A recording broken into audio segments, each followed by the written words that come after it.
俺はもうみんなと一緒にはいられない。 What's up, you insanely gooned out weebs, and in today's video, we are finally doing it. I'll be stealing you away from your families for the next day or so as we break down the entire Jujutsu Kaisen story from the moment the prolific Shibuya Incident ended up until the very final scene of the series. I thought about touching on Shibuya again and the stuff beforehand, but I've already done that before and I think this video is going to be long enough as it already is. Since things will be kicking off on chapter 137-ish, it means we're going to be delving into some of the most insane fights and battles that end up completely changing the Japanese landscape of this Jujutsu world. Those like Gojo vs Sukuna, Yuta vs Yuji, Choso vs Kenjaku, and so many more goated fights. Like, this is a continuous Ferris wheel of battles that continuously get more and more hype as the series starts to reach its true climax. So of course, if you do end up enjoying the video and want to see more massive videos just like this, but for say One Punch Man, Demon Slayer, Gachi Yakuza, and even more, then do be sure to subscribe as it really helps out in pushing my content to a bunch of new amazing people. Also, leave a like and Gege might exclude you from the merger, just a little maybe there, but either way, sit back and relax as we delve into the entire Jujutsu Kaisen story from the moment the prolific Shibuya Incident ended. Okay, like, Gege, straight off the bat, comes out and hits us with the Hunter x Hunter level of info dump. Literally, like, the text covers the whole page and another complete double panel afterwards. Anyways, random people begin discussing the situation and reveal that the 23 wards have almost been completely destroyed. By the way, these wards are just like districts or areas of Tokyo that it's broken up into because it's such a large place. Anyways, these randoms, who are probably just Jujutsu higher-ups or Japanese officials, plan to create an evacuation plan for 5 million residents, estimating that at least 10 million cursed spirits have been released. One of them is flabbergasted that they plan to evacuate the entire area, wondering about what the various consequences could be. Another says that they should expand the two barriers to the boundaries of the prefecture, and another worries about making public the existence of cursed spirits, which, obviously confirms that it's probably Jujutsu higher-ups talking about this stuff right here. Someone assures the others that the sorcerers are protecting the evacuees inside the city, with another adding that they can tell the public that the cursed spirits only appear in Tokyo. As someone else worries about an intervention by foreign military, the others debate back and forth about how to handle the situation, with nothing ever being cemented. Elsewhere, at the same time in a convenience store, a young girl kneels on the floor when she suddenly spots a creepy figure in the doorway, telling her to come, which is really weird when you put it like that. The confused girl asks where her mother is, and the figure replies that everyone is all outside safe with him. She says in response that she doesn't have a brother, but the figure simply repeats the girl's words, which just leaves her even more confused. The figure says to come again, and as the girl walks outside, a horrid cursed spirit with razor-sharp teeth opens its mouth to devour her. Finally, I've been waiting so long to talk about this dude. Since I dropped my JJK0 video, people have been asking where and how, what happened to him. Well, here he is, leaping down from above. The one and only Yuta Akotsu suddenly appears and stabs the creature directly in its head. With a calming smile on his face, he asks the girl if she's scared, while also making sure that she isn't hurt. Yuta notes the area and doubts that she lives here. Then noticing how worn her shoes are, he asks how far she's walked. As Yuta tells her that she has done a good job, the curse suddenly rises up from the ground and opens its mouth to devour him, but it's suddenly thrown back and splattered against the wall.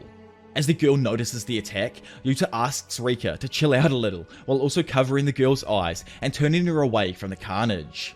By the way, I should mention, I'm 80% sure that this is during the morning on the 1st of November, and maybe a day later, but I'm assuming that it's directly after the Shibuya Incident arc, because that's kind of how I've read it here. Anyway, moving forward in the night, Yuta meets with the so-called higher-ups, who praise his efforts. However, he bluntly tells them to get to the point. One of them chuckles and says that his killing of cursed spirits proves nothing. Yuta asks in reply if he should enter a binding vow, assuring them that he will follow through with any said plan. He says that since Yuji Itadori cut off Inumaki's arm during Shibuya, then he will kill him personally.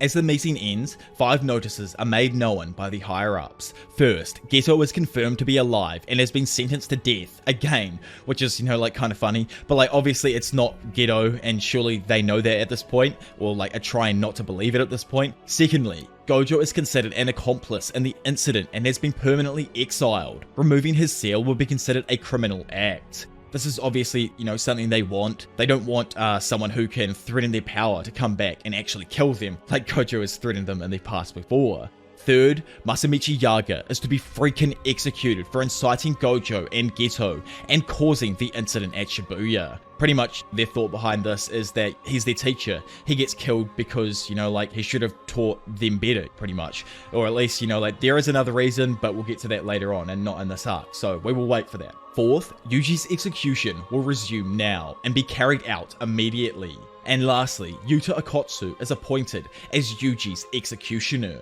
So we got a bit of a main story character rivalry going on here right now. The prequel or main story, who's your guys' favorite character out of Gige's 2 main characters? Anyway. Skipping forward to the Zenin Estates, after being critical of Maki, the misogynistic JJK Andrew Tate, the small man himself, Naoya, joins Ogi and Junichi as they wait for the news about Naobito's death.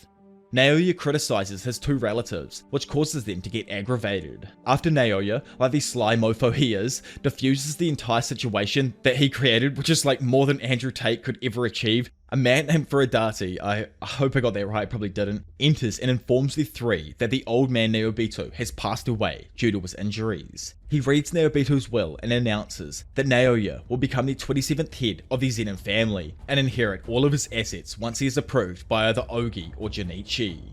However, in an utterly bizarre twist of fate, Furadate then reveals that there is a clause based on a written agreement with Toji. It states that if Gojo has died or become mentally incapacitated, Megumi Fushiguro will assume the role of head instead. Hearing this, Naoya is left furious and knows that the others would prefer to have anyone other than himself as the head of the clan. He quickly learns from a female attendant that Megumi is looking for Yuji in Tokyo and tells her to inform the higher-ups that he will kill Yuji personally.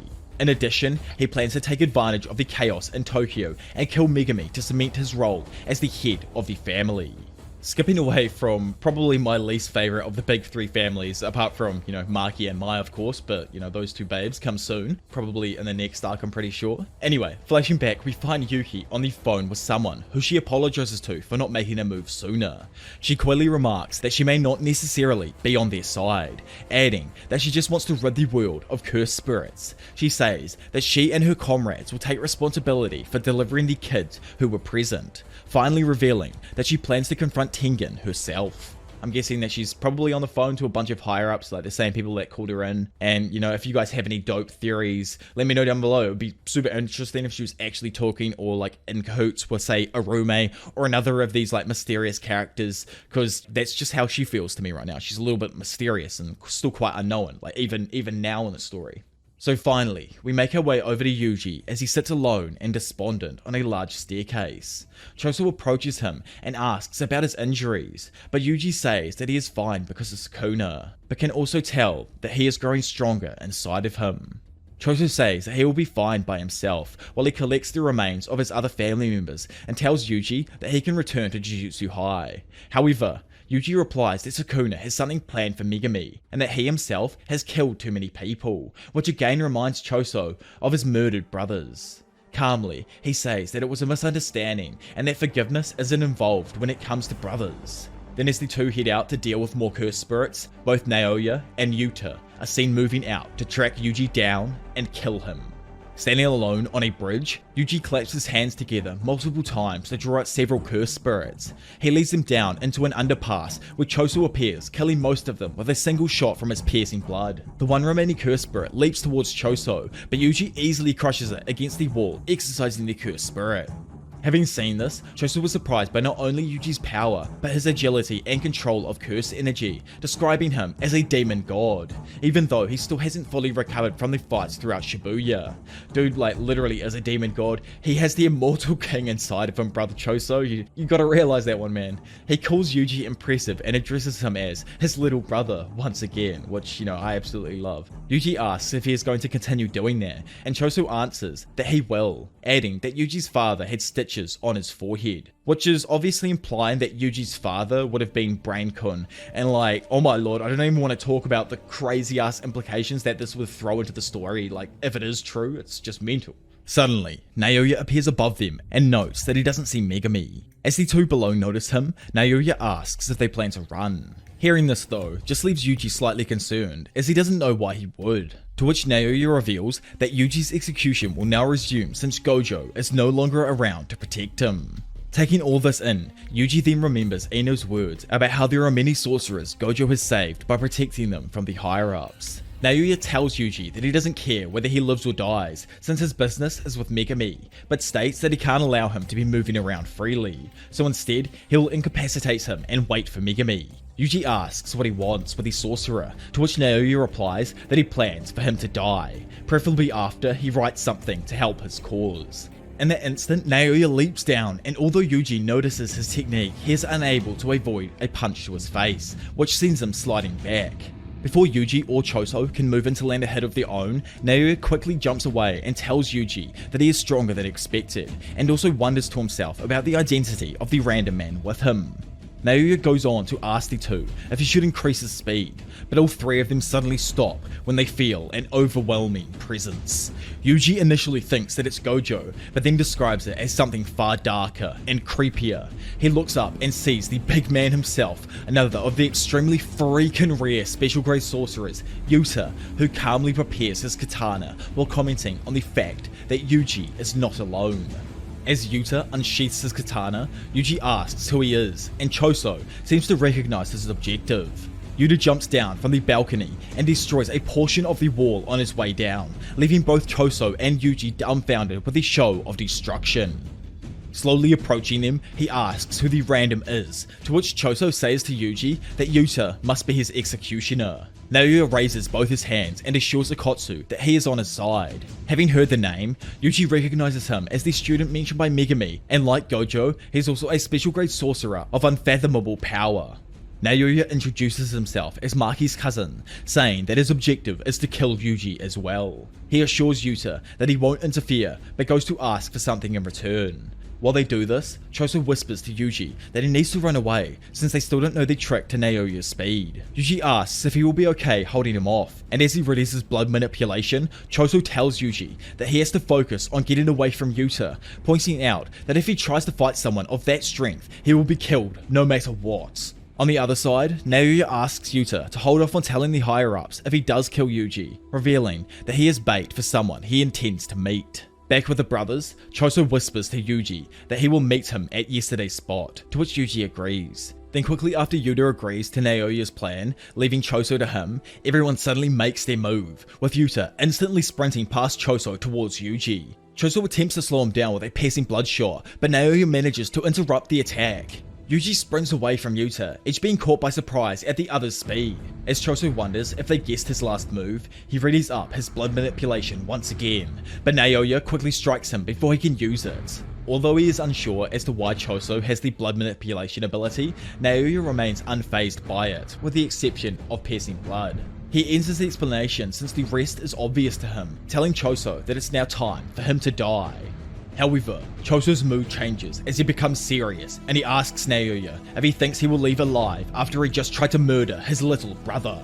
It's so funny, like Yuji's got like a crew of these jacked up ass brothers following him around, making sure that he doesn't die at the moment. I absolutely love it. Anyways, skipping away from the underpass, Yuji sprints toward a car resting on its side and leaps over it, with Yuta quickly running to the other side with his katana ready. However, Yuji grabs onto the car and transposes his direction, just barely dodging the attack.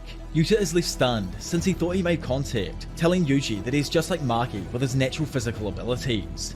Yuji then punches a car towards Yuta, and since he knows that he can't win out in the open, tries to run towards a set of buildings. However, the car is suddenly thrown back above Yuji's head, stopping him instantly. Yuta asks Yuji if he is surprised since he doesn't look like the strong type. Yuji recognizes though the enormous amount of cursed energy pouring from him and realizes that the two are polar opposites. Which is, you know, like, hella cool. Queen versus king type thing. I'd love to see, like, more hyped feats from, like, Rika and Yuta in general, and Sukuna as well, and Yuji, just so we can pair them up in this massive battle to see who would come out on top when they're going, like, full tit against each other. Honestly, like, let me know what you guys think down in the description below. I've always loved the idea of these two just going freaking at it for, like, hours on end. Kind of like a One-Piece battle of, like, Akainu versus Aokiji, where they fought for, like, 7 days on an island and changed the geography of that area. Like, I love that whole idea. Anyway, Yuta then reveals that while he has more cursed energy than Gojo, their teacher's 6 eyes allow him to reduce the cursed energy when he activates a technique to almost 0, allowing him to fight almost indefinitely.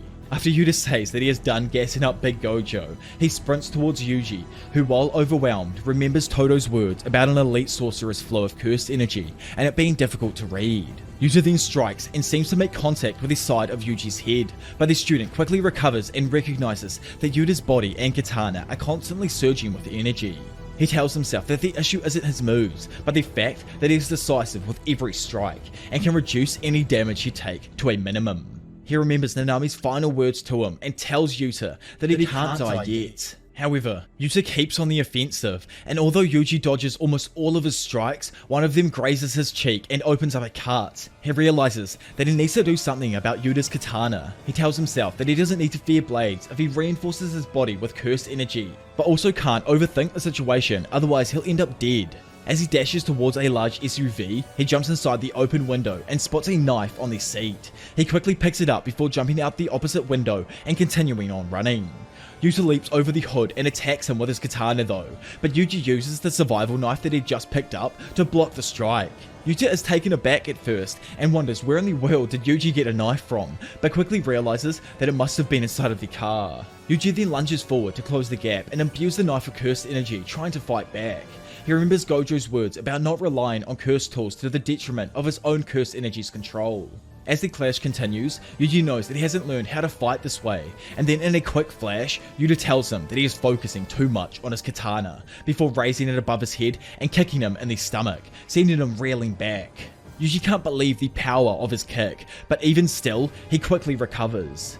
Yuta then follows up with an even more powerful strike that breaks Yuji's knife and cuts into his stomach. However, Yuji used the momentum of Yuta's strike to lodge his sword into the ground. He then follows up and pins it down and breaks the blade with his foot, which is like insane by the way. I know this isn't a curse tool or anything, but still it had Yuta's cursed energy flowing through it, and most likely protecting it in some kind of way. Even Yuta is surprised at first, but calms himself down while saying aloud that the fight was never going to be easy. Although Yuji's wound is deep, he tells himself that his vitals are intact and that both of them are now unarmed. But as he moves forward to strike, a large, ominous creature suddenly appears behind him and puts both of its hands around his head. Yuji is frozen in fear, and Yuta tells Rika that the two were just playing. Yuji, who was obviously confused and doesn't know what to make of it or the name or what's going on, wonders if it's a Shikigami. As Yuji struggles, Yuta tells Rika to hold the student still. He then proceeds to calmly stab him in the chest with the broken katana. As blood starts to drip from Yuji's mouth, Yuta looks him in the eyes and apologizes. Inside of Yuji, Sukuna is completely caught off guard at first, but soon notices something and puts on his malevolent smile.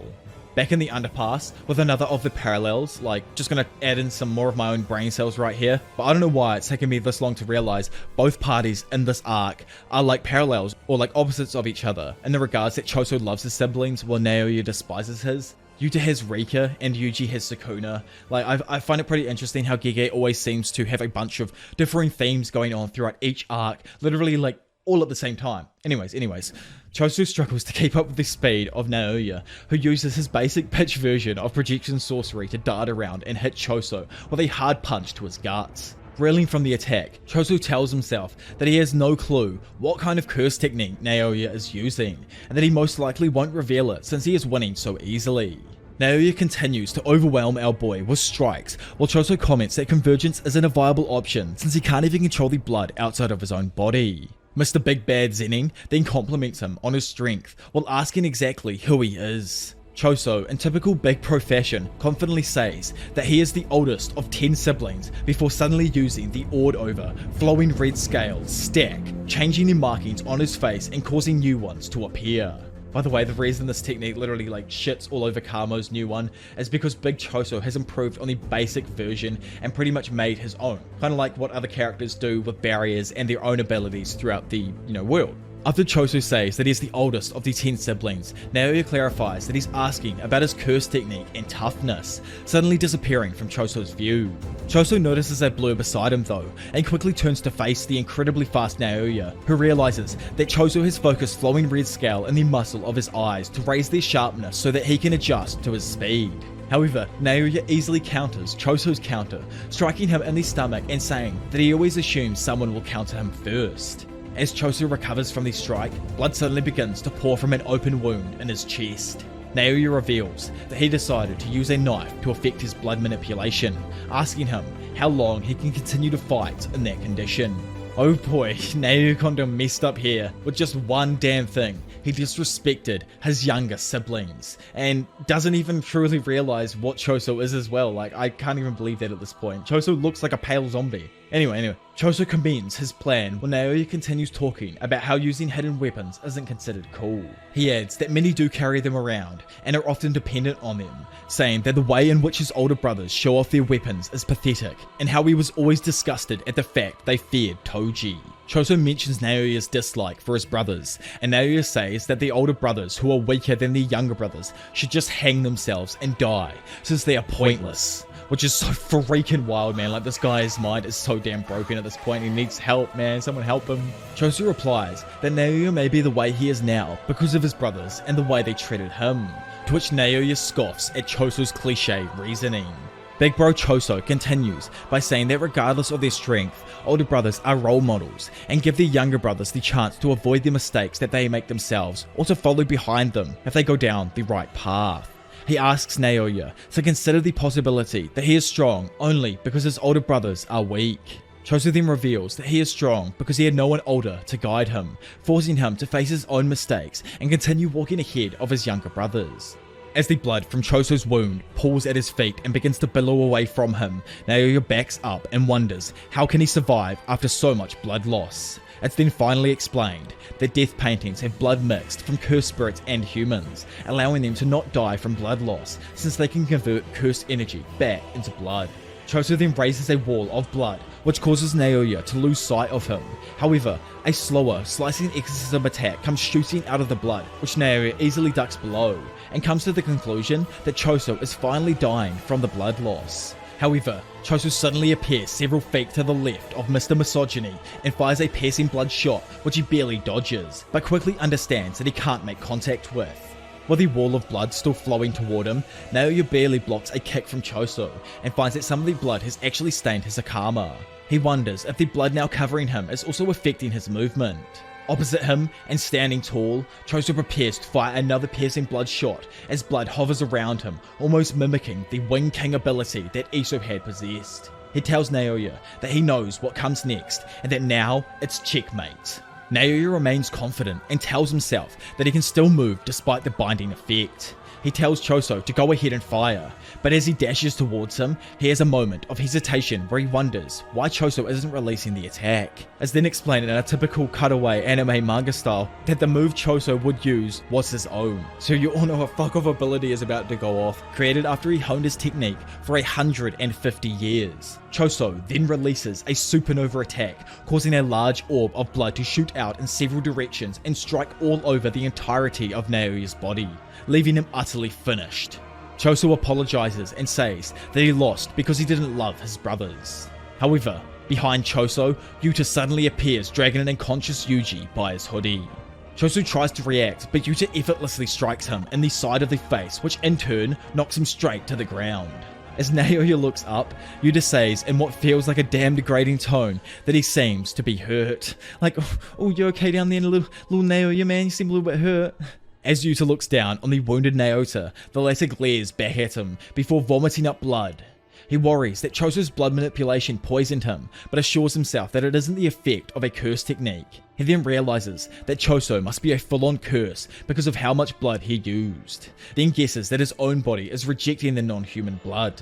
Yuta, still standing above him, offers to heal him with his reverse curse technique if he tells his superiors that Yuji is dead. Well, that is the end of the battle that takes place and finally wraps up all of the madness that has literally been going on for over 60 freaking chapters. But don't worry, because I'm gonna finish off this video with probably the most freaking mind-twisting and series-changing moment. Anyways, a man named Jin is seen holding a baby, which is obviously the big man himself, Yuji, and his daddy-o. Or hopefully anyway. The man tells his father that if he wants to talk about her, he will just leave. The older man, who's revealed to be Yuji's grandfather, Wasuke Itadori, tells Jin that while he can live his life however he pleases, he will die if he does not give up on her. Jin tells Wasuke to not say such things in front of Yuji, since babies apparently remember more than most believe. And like we're seeing that now, which is an example of that. And I hope we get other flashbacks like this stuff revealed to us from like Yuji's parents, because I want to know so much more about this stuff here. Super interesting to me, and there's none of it out there.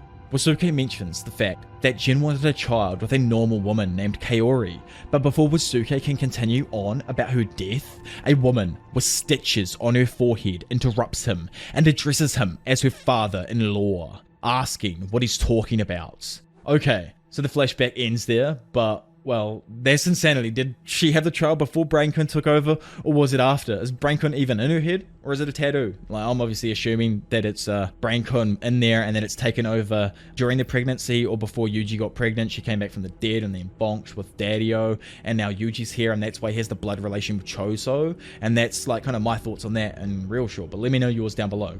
Yuji suddenly awakens next to a fire as an emotionless Yuta sits nearby. He's surprised that he's not dead, and Yuta smiles with relief, revealing that Gojo had come to see him around September and asked if he would watch over Yuji. Skipping back to then, Gojo tells Yuta to take care of the first and second years if anything happens to him, while Akari should be fine. Yuta wonders if Gojo means getting a girlfriend, which is like randomly funny, since he can't imagine anything actually happening to the big man himself. Gojo specifies that his primary concern should be the first year named Yuji Itadori. Gojo then asks where Miguel is, but Yuta replies that he doesn't want to see Gojo. And this is probably to do with like Miguel and the special rope that he had during JJK 0, like in his fight that he had with Gojo. Back in the present, Yuta says that he put on an act for the higher-ups so that he would be the executioner in charge and know all about the details of what's going on. He adds that to get approved as Yuji's executioner, he had to enter a binding vow to actually kill him. A confused Yuji asks how he's still alive then, to which Yuta replies that the very instant his heart stopped, he healed him with his reversed curse technique. He adds that not many people even know that he has the ability, and guessed that it would work on Yuji. Yuta points out that because it's the second time that Yuji's death has been staged, the higher-ups will learn the truth soon, but will consider his death sentence complete for the time being. Yuji wonders why he's doing all of this for him, and Yuta replies that Yuji is important to people who are important to him. He tells Yuji that he also used to possess a power that he couldn't handle, but says that while he invited his own upon himself, Yuji did not, and shouldn't be blamed for that, which is, like super wholesome from him, because he knows where he's coming from. Yuji says that the blame isn't the issue, but before he can continue, Megumi finally shows himself, and suddenly walks out of the darkness while telling Yuji that they should head back to Jujutsu High. Before Megumi can finish mentioning rejoining the older students, Yuji interrupts him by telling him not to act like everything is normal and nothing happened. Yuta remembers Yuji's words about not being able to die yet and says to himself that Yuji is unsure whether he deserves to live or not, realizing that it's the reason why he held back when the two were fighting. Yuji then yells out in pure desperation that he has killed people and many others are dead because of him, but Megumi rebuttals that it's all their fault, telling Yuji not to be selfish or give up by himself. As Yuji stays quiet and says to himself that he knew Megumi would say that, Megumi lets out a sigh and says that they are Jujutsu sorcerers, not heroes fighting for justice. He explains that they can never be judged for what they do and just have to keep proving to others that they deserve to exist, adding that they can't think about themselves with all of the other people they have to save. Megumi reminds Yuji that that was his original motive, but Yuji closes his eyes and says that it's because as long as Megumi is around him, he will suffer. Megumi, like the best freaking mate you could ever have, then tells Yuji to start by saving him and begs Yuji for his strength, revealing that Brainkun has started a culling game for those with cursed energy, and his sister Sukumi has awakened one and is now trapped. The culling game's 8 known rules are then explained. By the way, there are many more rules that have been added or updated throughout the current culling game arc. This is just the core 8 rules that are first revealed to them. The first rule is that players must declare their participation at any given barrier within 19 days after awakening a curse technique. So people like Sukumi, this is why she's in grave danger, because she has to go into a barrier and activate her she has to participate in this culling game. She has no other choice. Players who break the first rule could have their curse technique removed, and this honestly results in death. That's what happens when you run out of curse energy, you die. 3. Non-players who enter the barrier become players and are considered to have declared their participation upon entry. 4. Points are scored by killing other people. 5.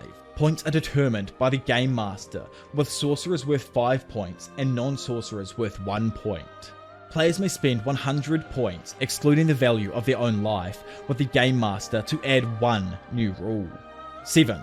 The Game Master must accept any new rule, except those that have a considerable and prolonged effect on the game. So literally, like, no one can be like, yo, cancel the game or end the game. You can't make that rule. And finally, the last one that has been revealed so far, 8.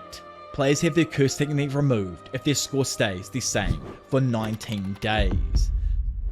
With Megami's sister having been revealed to be caught up in the culling game, Fushiguro, like the best friend he is, tells Yuji to let go of his past mistakes that he thinks he can't control to instead help save his sister now. Thinking about his grandfather's final words, Yuji comes up with a compromise. He instead asks Yuta to kill him in the event that Sukuna should ever take over his body again. Yuji believes that the big man Nikotsu is stocky enough to be able to take him down, to which the second year agrees, saying that he'll do what he can. So after the agreement, Megami lays out the plan to them. They first need to contact Tengen and find out how to actually unseal Gojo and what BrainCon's objectives truly are. The game itself is a form of Jujutsu terrorism on a scale that has never been seen before, and Megami believes that they need answers to aforementioned questions. Yuji asks if Yuki would know, to which Megami reveals that this was her idea.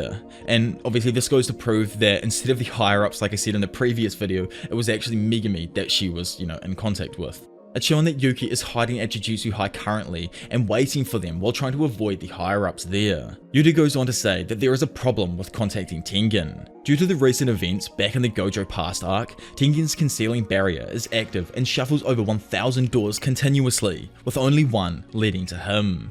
Yuji interrupts and asks what the situation with Nobara is, but only gets an encouraging, saddened look as a response from his boy. Trying to contain his emotions, Yuji leans over and also looks to the ground, while repeating, "I get it." Choso, who I somehow forgot to mention was still around because he's my boy, abruptly makes it known that he may know a way past. Yuji asks what he means, and Choso reminds them on how Mahiso had stolen some of Sukuna's fingers and death paintings from Jujutsu in the past, then goes on to say that he thinks he can do the same thing. Skipping forward, all 4 of the boys, which, by the way, like, what a freaking goated group right here, they all enter the school in secret, and meets with Yuki and Maki inside. Seeing Maki for the first time since Shibuya, it's obvious that she's visibly taken a freaking beating from her fight with Jogo and Dagon there. Even after Shoko's reverse curse technique, her body is still severely mutilated. Concerned for her, Yuta goes up to Maki and asks if it's okay for her to be moving. Seeing this though, Yuki explains to him that a reverse curse technique can't actually prevent scars from burns. Maki was literally only able to survive Jogo's flames because of the physical durability granted to her through her heavenly restriction. Maki then asks Megami about their plan to slip past the concealing barrier.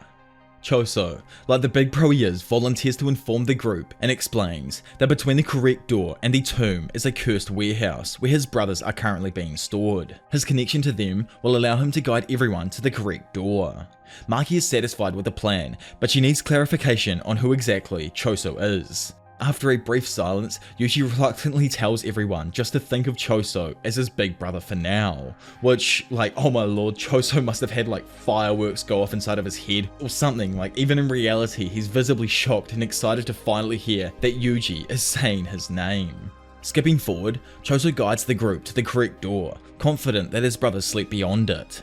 Yuji is surprised to find that there is no solid path beyond the doors, just a massive drop into a forested area filled with tall, old trees. After Yuki tells them to move forward in search of the elevator, the group walks past a warehouse, where Choso stops for a moment. He reluctantly touches the door and asks his brothers to just wait a little longer for him to return and save them. Honestly, I want to meet Shoso, who's one of either Choso's brothers or sisters. I feel like it's got to be a goated female version of Choso. Like, honestly, we got to have her in the series as well if Choso was this cool. After the group takes the elevator down to the Tomb of the Star, Yuki notices bloodstains on the ground and asks what happened. Yuki says that it's the remains of when everything in the Jujutsu world began to distort, even picturing the demon himself, Fushiguro, in her mind.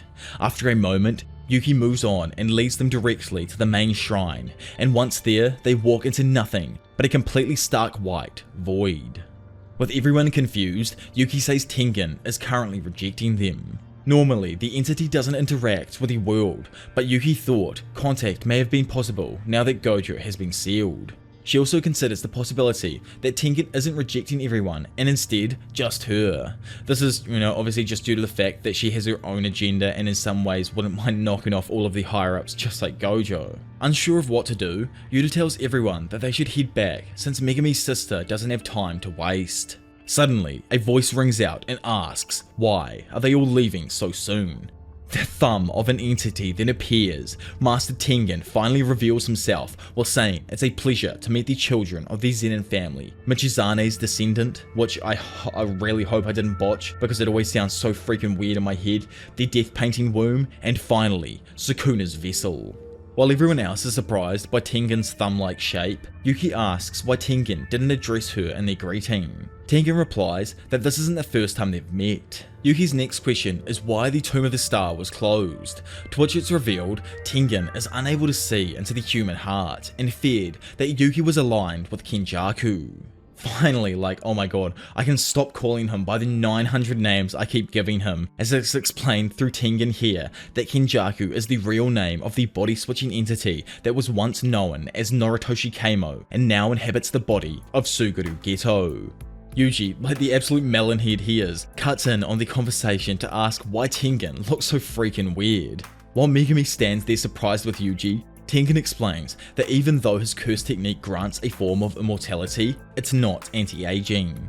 11 years ago, when the Star Plasma vessel failed, Tengen's aging process accelerated, and the self-awareness it had as an individual diminished. Therefore, it was forced to evolve, and now technically has become one with the world itself. Which is a lot to take in and has so many implications in the story that have even yet to be explained. What even is this evolution he was meant to go through? Why was it considered bad in the Gojo past arc if he didn't assimilate when now he can still control the barriers and all of that kind of stuff? Anyways, Megami and Yuta get to the point and ask about Kenjaku's objectives, along with unsealing Gojo from the prison realm. Tengen goes on to say that he will provide information on one condition. At least 2 of the 3 people present that are special grade must remain at the Tomb of the Star to serve as guards. Since the lot are kind of confused as to why, Tengen explains that Kenjaku wants to force the evolution of all of the people in Japan. But he can't do this while Tengen's barriers are active, because that requires an insane amount of cursed energy. Starting an evolution of that scale using a curse technique is utterly inefficient. Instead, the method Kenjaku has chosen is to merge Tengen with mankind itself. Since evolving into this new state, it is now possible for Tengen to merge with someone who isn't the Star Plasma vessel. Any human who merges with the Tengen evolves into something beyond a sorcerer that is both there and not part of the physical realm at the same time. Tengen stabilized and maintained self-control even after evolving, thanks to the barrier techniques, but says the world would end if anyone merges with him. It's explained that there would be no boundaries between individuals and the impurities of millions of humans would flood the entire world. What happened to Tokyo would engulf the entire planet, resulting in a world of cursed spirits. What's actually insane is that Tengen also can't refuse the merger because the failed assimilation has caused them to turn into more of a cursed spirit than a human being, which is obviously a perfect target for someone with curse manipulation. So Kenjaku's plan is finally revealed. Honestly though, the amount of time that must have gone into this plan and setting up it in preparation and getting all the people that he needs to get must have been absolutely freaking mental. Anyways, due to the threat of Kenjaku coming to unseal the tomb, the corridor is rejecting everyone that approaches, hence, the White Room. Kenjaku was the one who set the plan in motion that stopped the merger 11 years ago. It was also involved with Sukuna over 1,000 years ago, to which Yuki wonders why is he making a move just now. It's said that the Tengen, Star Plasma Vessel, and Six Eyes are connected by fate. Kenjaku has been defeated by 2 different Six Eyes users in the past, and after his second defeat, he managed to kill the Star Plasma Vessel and the next Six Eyes user the day after they were born. Yet despite all of these efforts, they still somehow appeared on the day of the merger with Tengen. Being left at a dead end made him switch to the method of sealing the Six Eyes instead of attempting to eradicate it completely. However, in a turn of fate that neither Tengen or Kenjaku ever expected, 11 years ago, the heavenly gifted demon, Toji Fushiguro, intervened. A man who escaped curse energy entirely and therefore was not bound by the chains of fate that affected the Jujutsu world. In effect, Toji destroyed the destinies that bound Tengen, the Star Plasma Vessel, and the Six Eyes. Then along with Toji came Suguru Geto, a boy who just happened to be able to manipulate cursed spirits. Then, after what could have been 1,000 years worth of research, Kenjaku secured the prison realm 6 years ago, and all his plans fell into place. So in all actuality, this game is a ritual to ready the people of Japan for a massive merger with Tengen. It uses the player's cursed energy and the barriers to transfer everyone to the other side. Through these weird vow-like customs, Tengen can be forced to merge with all of humanity. In order to pull off something of this level, Kenjaku has restricted himself with these binding vows. One stipulates that he is not the game master, so even killing him will not end the game. Instead, the only way that it can end is once all of the players are dead and there are rules in place to ensure that nothing can interrupt the original ritual. The other best possible course of action for them would be to expend 100 points to add rules where Megami's sister and others who are unwilling to participate can escape the game. Freeing Satoru Gojo would also be extremely ideal, but before Tengen reveals how they're able to do this, it requires the group to pick 2 of them to serve as guards. Oh my god, like big thumb dropping a truckload of freaking insane information that changes the entire landscape of the world. Like, it truly goes to show how much time and effort has gone into this plan on Kenjaku's side. Even now, if he dies, his plan is still in place, and he expects that he will come out on top no matter what. Following this, Yuki and Choso volunteer themselves, as Choso knows Yuji will need Yuta's help, and this will also give him a chance to protect his brothers, should Kenjaku come for Tengen here. Yuki also isn't finished talking with Tengen either way, and would like to stay back if that's meant with the others. Wanting to be around everyone else, Yuta happily agrees with the plan. After thanking them, Tengen then proceeds to take out the back of the prison realm, explaining that it is a separate cursed object that will be necessary in unsealing Gojo. After Kenjaku found the front, he had the back, but Kenjaku now bears complete authority over their prison realm as the bearer of the front gate, and can block them from accessing the back. Breaking it open is instead the only way, and would require curse tools that can cancel curse techniques, like the inverted Spear of Heaven or the Black Rope. However, both of those were lost in separate battles with Gojo. So, like, obviously for those who don't know what these are, it's the blade that Toji used in his fight with Gojo 11 years earlier in the Gojo Past arc, and the Black Rope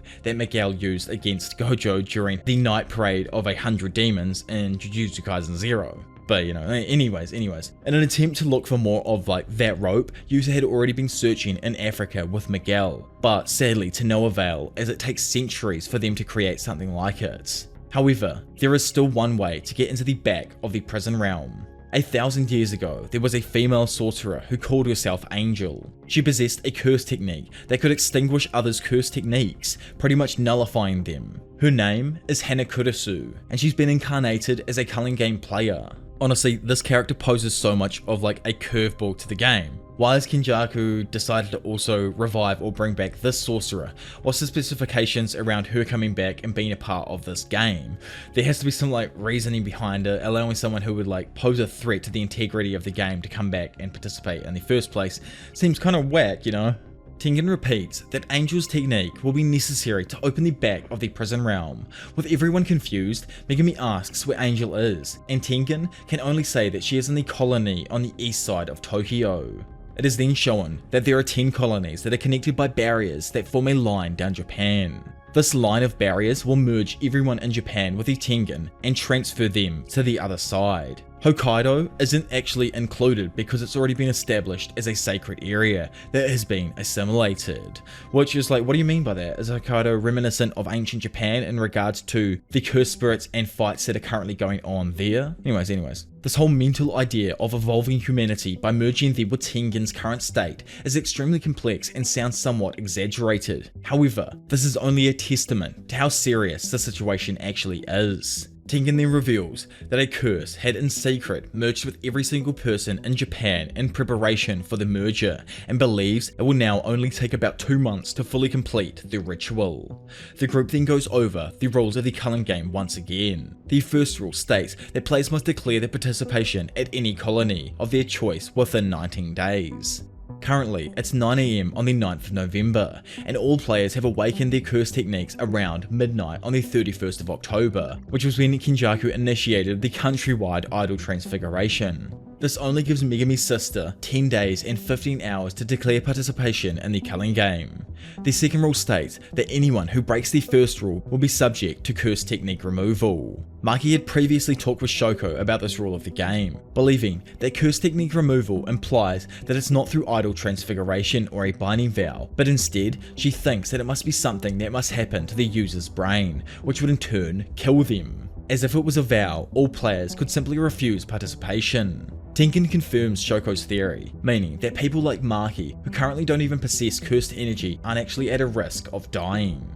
Rule number 3 explains that anyone who enters a colony after the games have begun will be considered an official participant. Civilians inside the barriers will be given one chance to exit, and there are currently no rules about entering or exiting colonies. When the game starts, players will be given an incentive to move towards the colony exits. This serves as an incentive to stimulate participation, as in order to confine players effectively, they must believe they entered the games of their own free will. The fourth rule is the one that states players score points by killing one another. The fifth one specifies that each player's points value is determined by the game master. Currently sorcerers are worth 5 points and non-sorcerers are worth 1. Having just heard of this game master, Tengen explains to them that each player receives a Shikigami, known as Kogain. This creature serves as the game's interface, while the game master serves as the program that runs it in some way. Obviously this concept is super confusing, as Gege is on his astral shit, like even Yuji is left in a comically lost state. Rule 6 states that players can spend 100 of their own scored points to negotiate a new rule in the game. These rules can't be subtracted, but Megami thinks they might be able to create other rules as roundabout ways to counter the original ones without disrupting the game. In accordance with Rule 6, Rule 7 states that the Game Master must accept any new rule as long as it doesn't have a long-lasting effect on the game. The group wonders if the rules are fair, but Tengen assures them that Kenjaku receives no bias towards himself with these rules, and they can expect to be treated fairly, just like any other player. The 8th and final rule states that a player will be subject to curse technique removal if their score does not change for 19 days. This causes Yuji to worry about whether or not he'll have to kill others, but again Megami suggests that he might have a few ways around that. With all the information thoroughly reviewed, Maki then begins to go over everyone's role.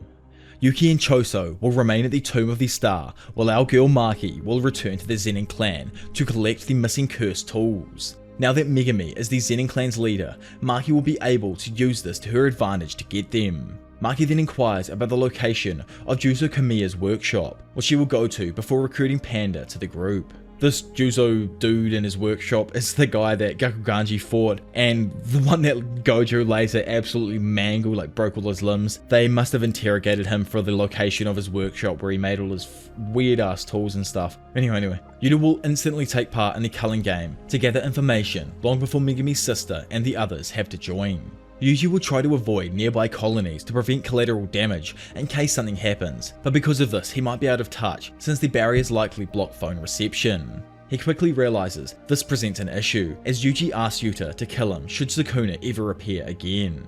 They both think for a moment until Megami says that Yuta can just kill Yuji if he dies first, but Yuji wants to try and prevent Megami's death in the first place. Maki tells Yuji and Megami that their role is to find Hikari Kinji, the suspended 3rd year, and to recruit him to their group. Despite his moody attitude, Hikari is apparently insanely tough, with Yuta going as far as to say that when he's riled up, Hikari surpasses everyone, even him, in strength.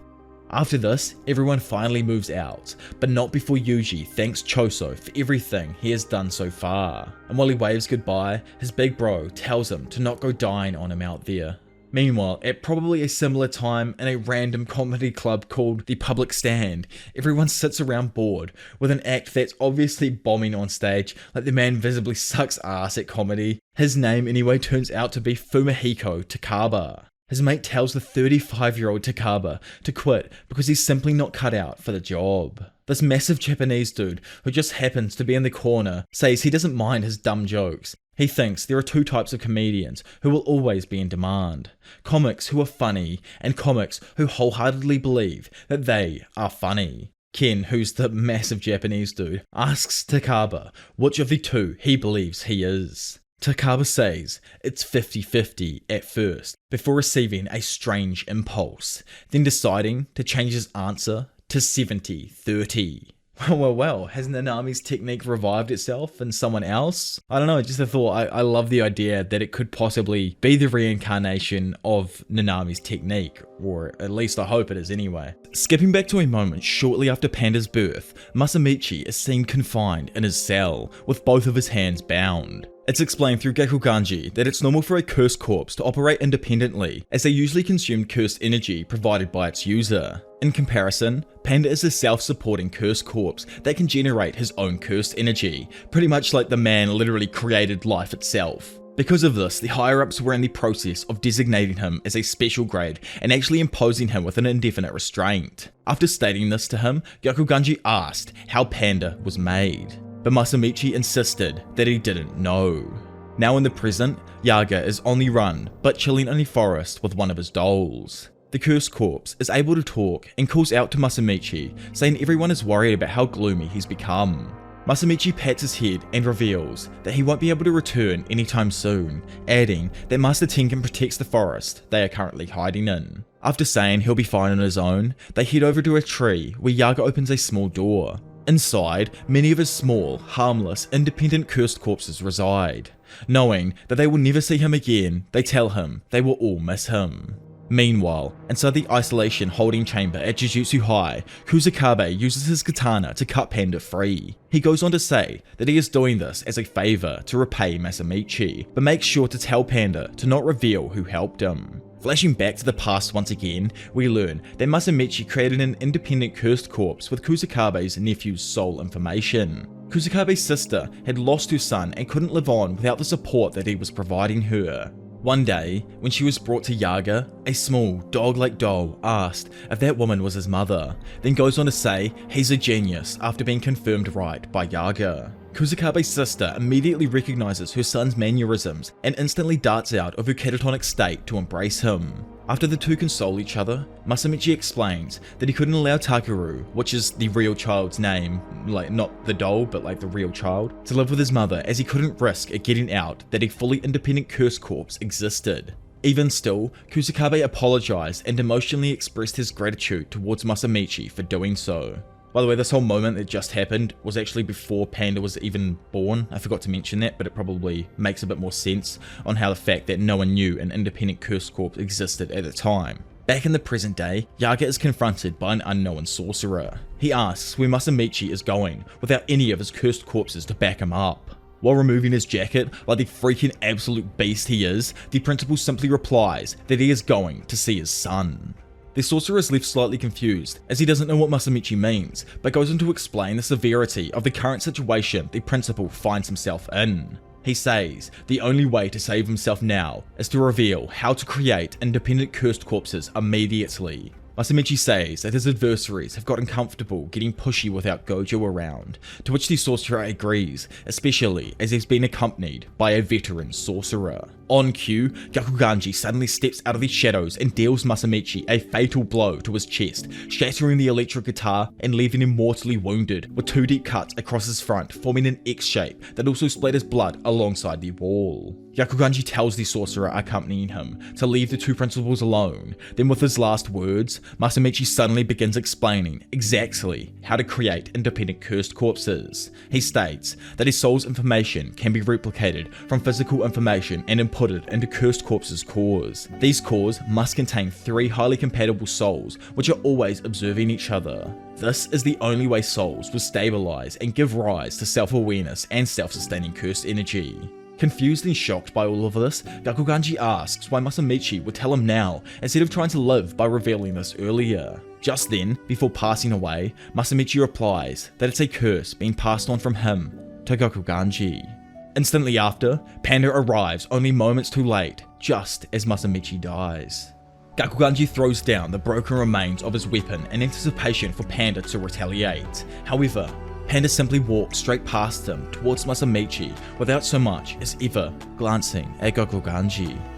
Confused, he asks why Panda doesn't fight, but Panda reveals that he's not like humans and their behaviours do not blind him.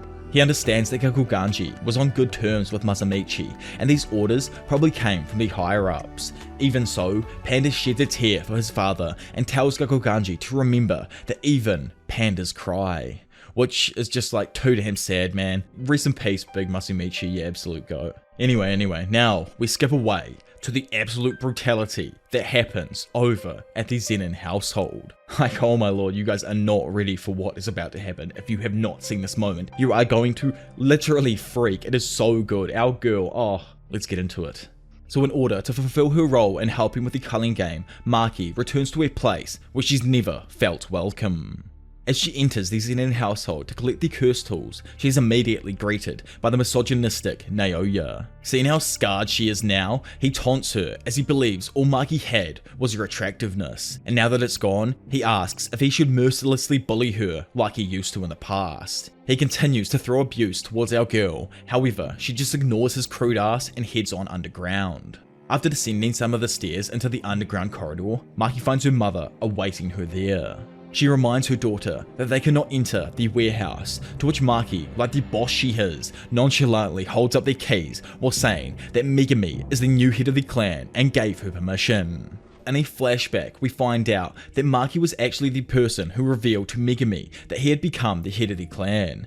Heavily reluctant with the idea of being head, Megumi suggests that he let Maki take over for him instead, but she denies the option as she knows no one would accept her. She points out that he's inherited the Zenin clan's prized 10 Shadows technique and achieved its domain expansion. Megumi really didn't want to take the role as head and asked if things like acceptance mattered if she becomes the clan head. She would still get the resources, but Maki doesn't believe she's good enough to make this home a place where Mai belongs. Not yet. Once Maki said that about her sister, Megumi finally understood.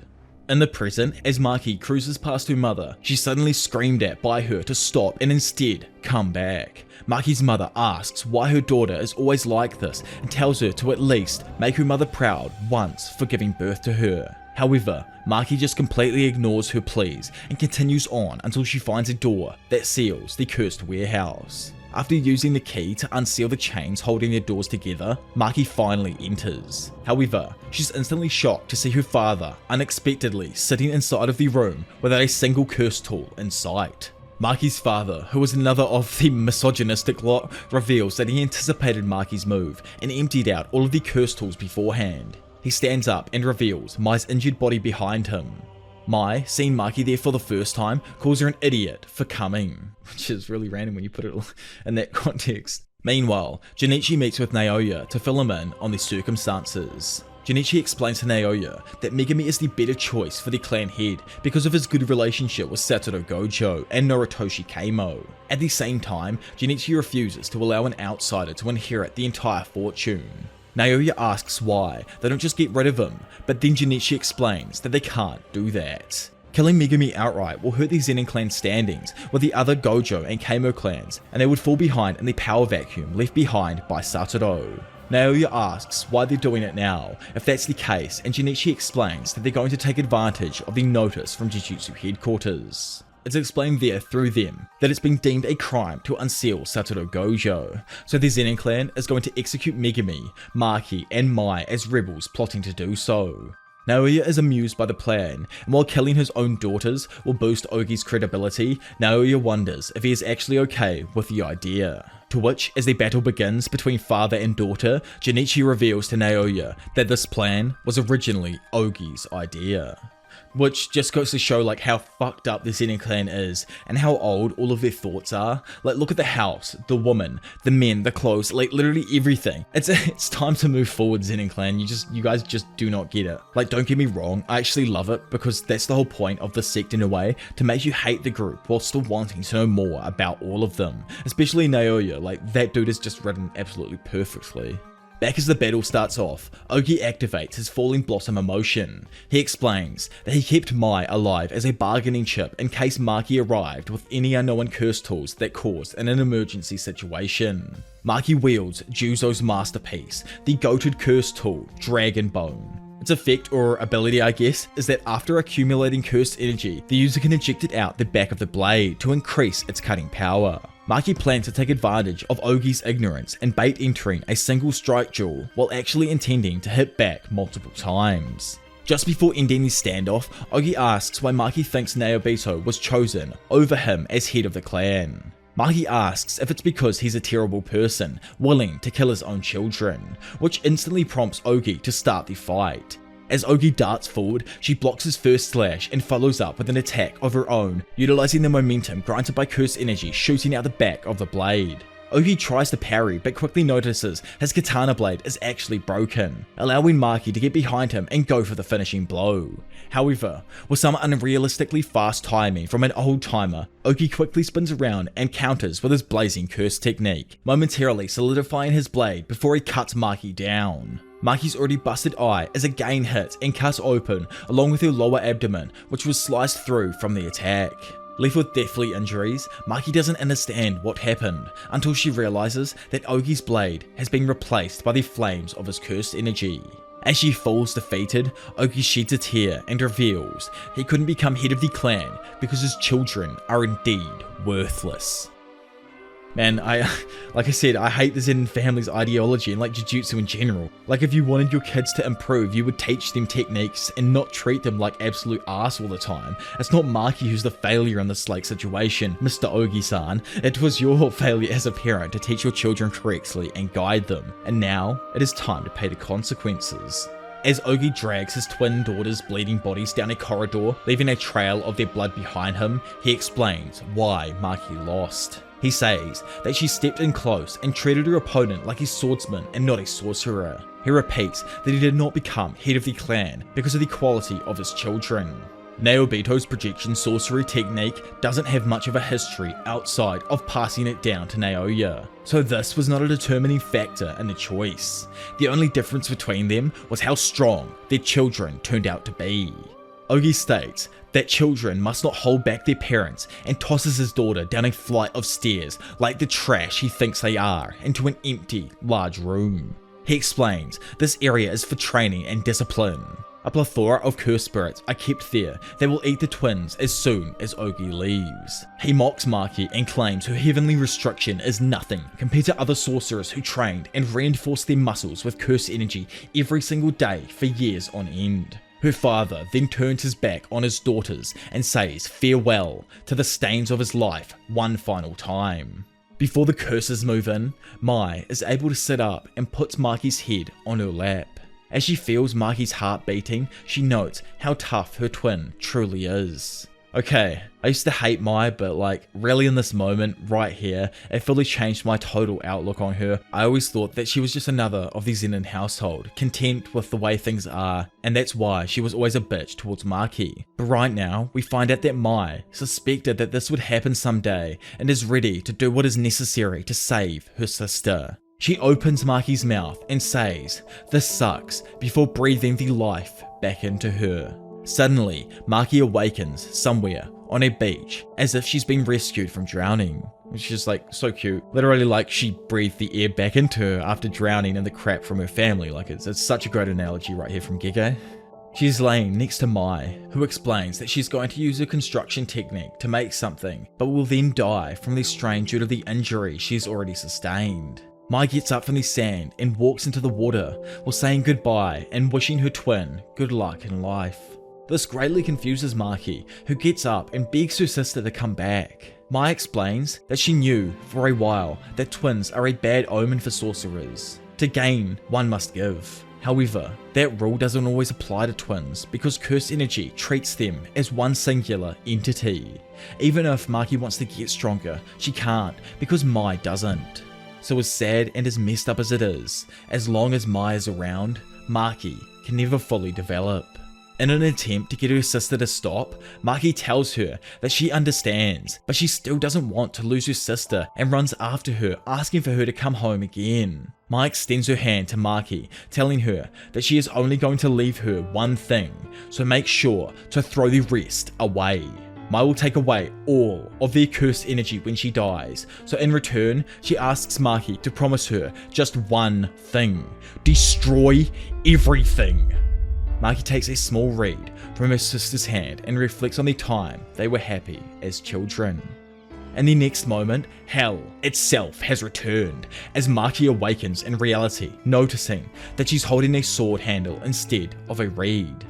In a moment of beauty, she's being protected by her sister, who is tragically toppled over her with no more life left in her body. Overwhelmed by emotion, Maki cries out and tells Mai to wake up while a bunch of cursed spirits rush up behind her. Skipping over to the old man as he walks away, he notices something that just doesn't feel right and turns around to see what's up. Suddenly, all of the cursed spirits are exorcised instantaneously, confusing Ogi as their presences just vanish for him. Okay, remember, our girl is now outputting 0, nada, none, literally no curse energy at all in her stuff. It's just them pure gains. Time to see what really pays off. Physical strength through training your entire life, or curse strength, Ogi? Ogi readies his katana and sees Maki strolling through the shadows of the doorway before she gently places Mai's body down. Ogi's body begins to tremble with fear as he knows his mind has tried its best to forget this feeling. Maki emerges from these shadows and instantly reminds him of no one other than the demon warrior who possessed no cursed energy, the breaker of fate himself, Toji Zenin. Struck with a jolt of fear, Ogi immediately activates his curse technique, Blazing Courage, coating his katana's broken blade in scorching flames that blaze a circle around him. With his scorching blade pointed at Maki, Ogi threatens to burn his worthless child to the bone in a fight to the death. However, before he could even finish talking, Maki, like the freaking beast she's always been, effortlessly decapitates his head while walking past him. In fact, I don't even know how much of a specific buff this was, we have to get big old broken Ronin on it or something, but this slash was so damn fast that Ogi never even saw it coming. Maki stops behind her father's defeated corpse as it falls to the ground. She looks at the last gift Mai gave her, then ready to keep her promise, grips the curse tool in her hand and tells Mai it's time to get started. Time to start the absolute destruction that is about to happen. Oh, I can't wait. Ding, ding, ding, ding, ding, ding, ding. Literally, as an alarm bell sounds out, notifying the Zenin clan, Junichi and Naoya leave their meeting room and go into a hallway. Young Ranta Zenin finds them and tells Junichi that Maki has gone mad and actually killed Ogi, which leaves the others completely surprised. So, since the Zenin clan is just freaking massive, they have a variety of different groups, consisting of people with varying skill levels. One of these is the 50-man Kukuru unit that gets dispatched to apprehend Maki. Following in the pussy-ass way of every Zenin male, this captain, Nobuaki Zenin, tells his men that she must have killed Ogi in his sleep or in the bathroom, obviously severely underestimating her strength. This Kukuru unit is made up of Zenin men who do not manifest an innate technique, but are still able to use cursed energy. They end up fighting Maki in the cursed spirit room and surround her with at least 20 men from the unit. Standing there alone, looking like the complete hellhound with the dragon bone in one hand and Mai's creation in the other, Maki can only think about her sister. She wonders what her plan was and if she should really have given up on becoming a sorcerer alongside Mai. She figures that that might have been the right answer all along and apologizes to her sister for putting her through all of the pain that she did. From around her, the 20 Kukuru unit fighters all attack while Maki remembers Mai's final request: destroy everything. Maki opens her eyes just as one of the men attempts to slash her. Instantly, and on some freaking Matrix level shit, she avoids the blade and cuts off both of the man's hands in one fluid motion, then vaults over his back and cuts down several of his allies before finally beheading the fodder full below her. Despite their numbers, the Kukuru unit is frankly nothing compared to the now unrestricted Maki, who effortlessly kills one after another in successively brutal fashion. Oh my lord, I love this fight, the look on everyone's freaking face as she's just annihilating them is perfect. This absolute egg, Nobuaki, arrives back, somehow expecting Maki to actually have been finished off already, yet as he strolls in, he's unpleasantly surprised to see that all of his men have been turned into bloody corpses by an unscathed Maki. Suddenly, our new beloved icon of female strength notices a surge of curse energy nearby, coming from Chojuro Zenin. Instantly, she's tossed flying up into the air by a pair of gigantic stone hands that then attempt to smash her while she's falling back down to earth. Nobuaki recognizes this attack as Chojuro's curse technique and notes that the Hei have now arrived.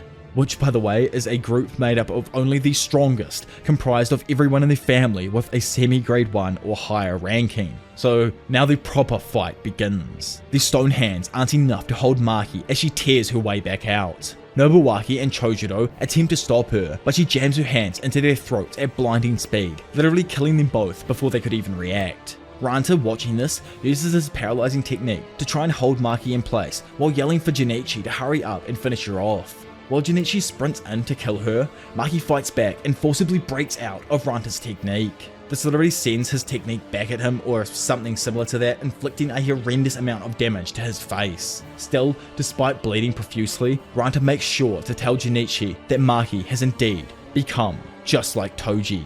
However, unlike Toji, who never decided to destroy the entire clan on a whim, Maki will do that if she is not killed here and now. Junichi attacks Maki and launches a huge number of cursed energy propelled fists raining down from the sky at her. This pummels everything in the immediate area, which causes Ranta to believe they actually succeeded at his final moments. Ranta then collapses on his knees while they smile, thinking they won, and succumbs to the previous strain of his injuries, while Maki, the complete and utter god, walks out of the dust and smoke with Junichi's head hanging from her fist. Finally, the misogynistic Naoya Zenin, who secondly, under being an absolute hoe as the head of the Hei Squad, confronts Maki via a small, traditional Japanese-style bridge that extends over a nice pond. Standing there, he of all people calls Maki cruel and asks if she even has a human heart. To which Maki, with a cold and callous face, replies no, as her heart has already been taken from her. Skipping into a flashback during Naoya's childhood, we find that he had always been wrapped in cotton wool and constantly praised by his family members. He was recognized as a genius, and many always believed he would grow into the head of the clan after Naobito. Love how Megami just showed up on the block out of nowhere and messed up that entire plan for him. Anyways. Naoya heard of a black sheep in the clan who didn't have any cursed energy and went to see how pitiful that person was. However, after seeing him, Naoya was physically shaken upon seeing Toji's cold yet unconcerned eyes. Back in reality now, Naoya initiates the fight, quickly sending a series of rapid punches towards her. However, Maki is able to parry the majority of them while trying to count the number of movements in that singular moment. Sadly, while she's big braining his technique, Naoya interrupts it and grabs her, causing her to be frozen inside a frame. Then, using the extreme velocity his technique provides, Naoya kicks Maki through several stone structures surrounding the area. Naoya, standing there, thinking he is the top G, is adamant to himself that Maki is not Toji, regardless of her new boost in power. Yeah, she ain't even at the same power level yet, bro. She just unlocked the full extent of her heavenly restriction. Like, Goku wasn't all of a sudden Super Saiyan 3 when he unlocked Super Saiyan 1. Like, it's not how it works. You still gotta train and build time, you know. Anyways, Naoya thinks that the sin of insignificant people is their ignorance of strength. Everyone misjudged Toji because of his lack of cursed energy, and Naoya doesn't believe anyone other than Gojo truly understood who he actually was. Using his curse technique, Naoya continually builds up momentum and overwhelms Maki with one high-speed move after another. Being a massive Toji and Gojo fanboy, Naoya desires to prove that he is the only one who will stand with them as one of the strongest, not Maki. Even with her improved abilities, Maki is starting to get hurt by Naoya's attacks and struggles to keep up, admitting that the situation is getting bad. For Naoya, unlike in his fight with Choso, he won't stop building up speed this time.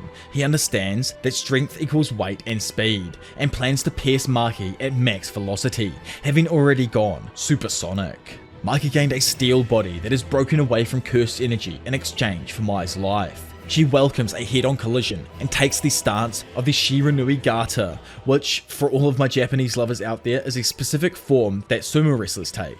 Maki attempts to take on the brunt of Naoya's supersonic speed in order to stop his movements, even if it means sacrificing a few ribs. Appearing to see through Maki's defensive strategy, Naoya tags her with his palm.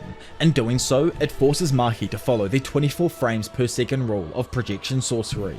Failure to do so means being frozen inside a frame for 1 second, like what just happened with her previously when she was kicked across the yard. Still moving at top speed and seeing his adversary as nothing more than an imposter, Naoya believes Maki is frozen and prepares to finish her off. However, Maki actually isn't even fazed by his technique, and is even obeying the specific 24 frame rule of it. Now being able to move fast enough, Maki turns around and counterattacks, intercepting Naoya's path with her fist. Naoya attempts to call Maki a fake, but before he finishes, she smashes his face into the ground with a monstrous punch that ends the fight and deforms Naoya's skull. Now acting like the absolute boss she is, she looks down on her pathetic, bloody cousin and asks him to repeat that.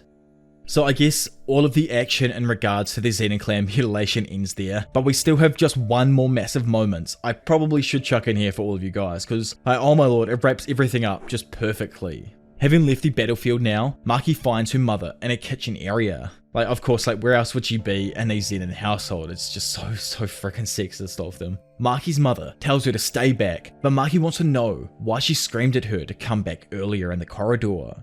Too distraught to even recall what happened only moments prior, Maki's mother can only ask what Maki is talking about. Dissatisfied, Maki approaches her mother, who yells out in panic several times before her blood is splattered on the wall. Okay, I'm not gonna lie, this does confuse me a slight bit. I think Mumsy turned the blade on herself right here, but honestly, let me know what you guys think down below. I really don't think Maki actually sliced up her mum. Outside, throughout, and around the estate, the Hei and the Kukuru squads have been completely decimated, with their corpses lining the area. Somehow, like the cockroach he is, Naoya, heavily injured but still somehow barely alive, walks around, pouring blood from his face until he finally collapses through a door onto the ground inside. He mocks Maki for not ending him and leaving him like this, when out of freaking nowhere, Maki's mother walks up behind him with her throat already slit and bleeding, so she's definitely approaching death for sure, but still somehow holding a kitchen knife, typical Zenin estate thing. Naoya, who's currently too pitiful to even protect himself, then is probably the woman he hated the most, the mother of Maki and Mai, stab him through the back with a goddamn kitchen knife. Which, by the way, is something that this dickhead said should happen to any female who is weaker than any man. So, oh my god, Giga, you gotta chill out with them sneaky little, foreshadowings here and there. Naoya calls her a piece of trash, but either way, ends up dying a pitiful death, with a woman laying on top of him, unable to do anything about it. On top, and fading away, the girl's mother admits that she really was glad to have given birth to two amazing girls.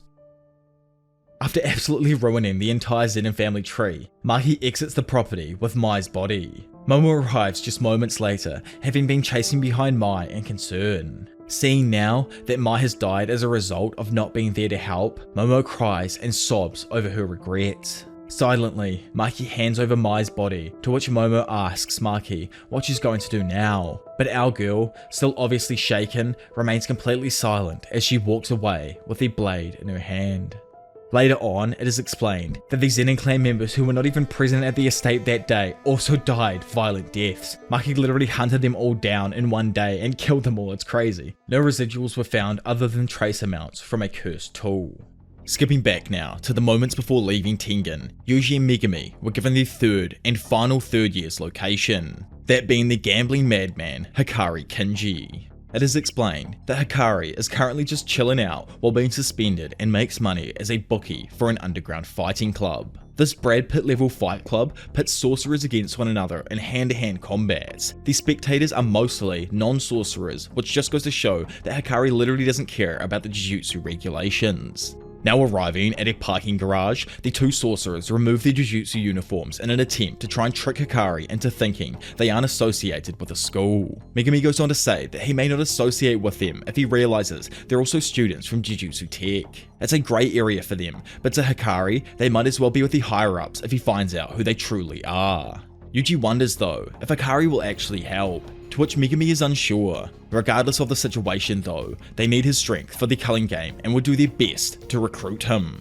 Megumi and Yuji walk into the entrance of the parking garage and are met by two men. The security guard looking dude tells the kids to get lost and instantly throws a strong hook at Megumi. However, it stops just short right before hitting his face. As the security guard slowly pulls back his fist, he tells Megumi that the one rule of the fight club is that nobody is supposed to say anything about the club. He demands to know who told them and threatens to beat him up after finding out. Honestly love this whole idea with Hikari being a Brad Pitt type character, having this fight club and everything. It makes me feel like Gege is a part of the generation that I grew up as a part of and watched these movies while I was growing up and just really enjoyed them and everything. And now we're getting to see, his little enjoyments from Western culture plopped right into his story here, which is absolutely fantastic. Megumi claims not to have gotten the person's name before he killed them himself. It was a cocky sorcerer that disappeared about a month ago, to which the guy recalls some dude who disappeared about a month ago but is unable to verify who it was exactly. Megumi asks to take his place instead and threatens to murk the bodyguard if he refuses. The manager then gets a message from the boss to add an additional fighter to today's tournament, however, only on the condition that Yuji is selected as the fighter. Knowing that Yuji is perfect for the job, Megumi keeps up his act and asks that he fight instead. The dude explains to Megumi though that the boss doesn't like him and refuses to let him fight, to which Megumi, having noticed all of the cameras around them, decides to happily accept the invitation. Dude is out playing like some 4D level chess trying to trick everyone, including Yuji at the moment. Like, Yuji's probably just standing there utterly confused. After leaving and confirming that Akari must have been observing them through the cameras, they go over the plan. Firstly, Yuji is to look for and make contact with Akari on the inside, while Megumi attempts to sneak in the parking garage from outside. Obviously this is hella risky, because if they discover Megumi sneaking around, they will probably instantly distrust Yuji. So if they are discovered, they decide to use force to make their way through to Hikari, but only as a final resort. Even though the best course of action would be to let Yuji do his thing first, Tsukumi's deadline is fast approaching, which causes Megumi to get a bit reckless. It's currently 5 PM on the 10th of November, leaving the group 9 days to rescue Tsukumi before the deadline closes. That evening, Yuji returns to the parking garage for the fight. The man there preps Yuji by explaining the details of how the tournament works. There are only 2 rules, no retreating and no jujutsu, which obviously Big Yuji is completely fine with, as the dude was first and foremost a physical beast. Anyways, now heading down the stairs towards the arena, Yuji asks the dude what the boss is like, to which he says to Yuji that he can only find out if he actually meets him. He then explains that there are 2 types of matches, scripted and unscripted ones. These so-called scripted matches are actually scripts written by the boss, and if Yuji is able to put on a show in an unscripted fight, it will likely get his attention, possibly resulting in some kind of meeting. Arriving at the arena now, which is like this dope-ass section of the garage where the upper floor has been almost entirely renovated into an area that allows spectators to view from above, Yuji is introduced to his opponent, someone that I can 100% say surprises absolutely like everyone here. Even rereading the section, I forgot this beast made his appearance here. With that good old fighter announcer voice, the infamous John Bobby begins the tournament by introducing the newcomer Itadori against no one other than Panda. In a monitoring room somewhere nearby, chilling like the absolute king he is, Hikari sits with his associate as the fight begins. He expresses his displeasure as he believes things are starting to cool off. Hikari doesn't believe there is any fun in knowing who's going to win an unscripted fight. He doesn't think anyone will be able to defeat Panda and is barely watching. However, the lovely lady with him points his attention over to the television where Yuji is absolutely pummeling Panda in spectacular fashion. By the way, for those wondering, like the comment says just above, I'm pretty sure Hikari and Panda obviously know each other and are probably extremely well on that like classmate level type beat of friendship. Back in the fight, Yuji and Panda work together to put on a show that entertains everyone watching. In fact, the fight is so damn good it impresses even the GOAT himself, John freaking Bobby, who screams that this is the best fight he's ever seen. While the 2 trade blows, Yuji and Panda have a cheeky conversation to exchange info. Panda has been allowed into the fight club, but Akari and the other cute third year with him are actively avoiding Panda as well.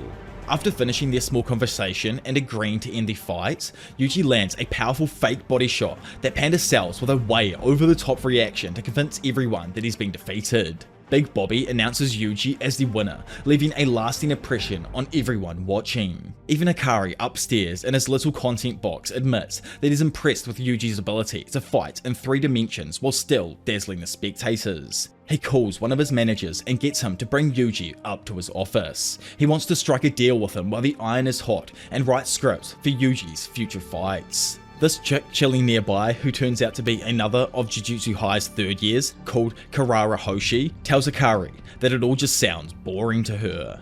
Elsewhere, at the same time, Megumi, like the sly mofo he is, uses a dude's shadow to eavesdrop on the conversation without being seen. The man on the phone asks Akari what to do about the other brat, referring to Megumi, who's like right behind him, to which Akari says he plans to have Karara keep an eye on him.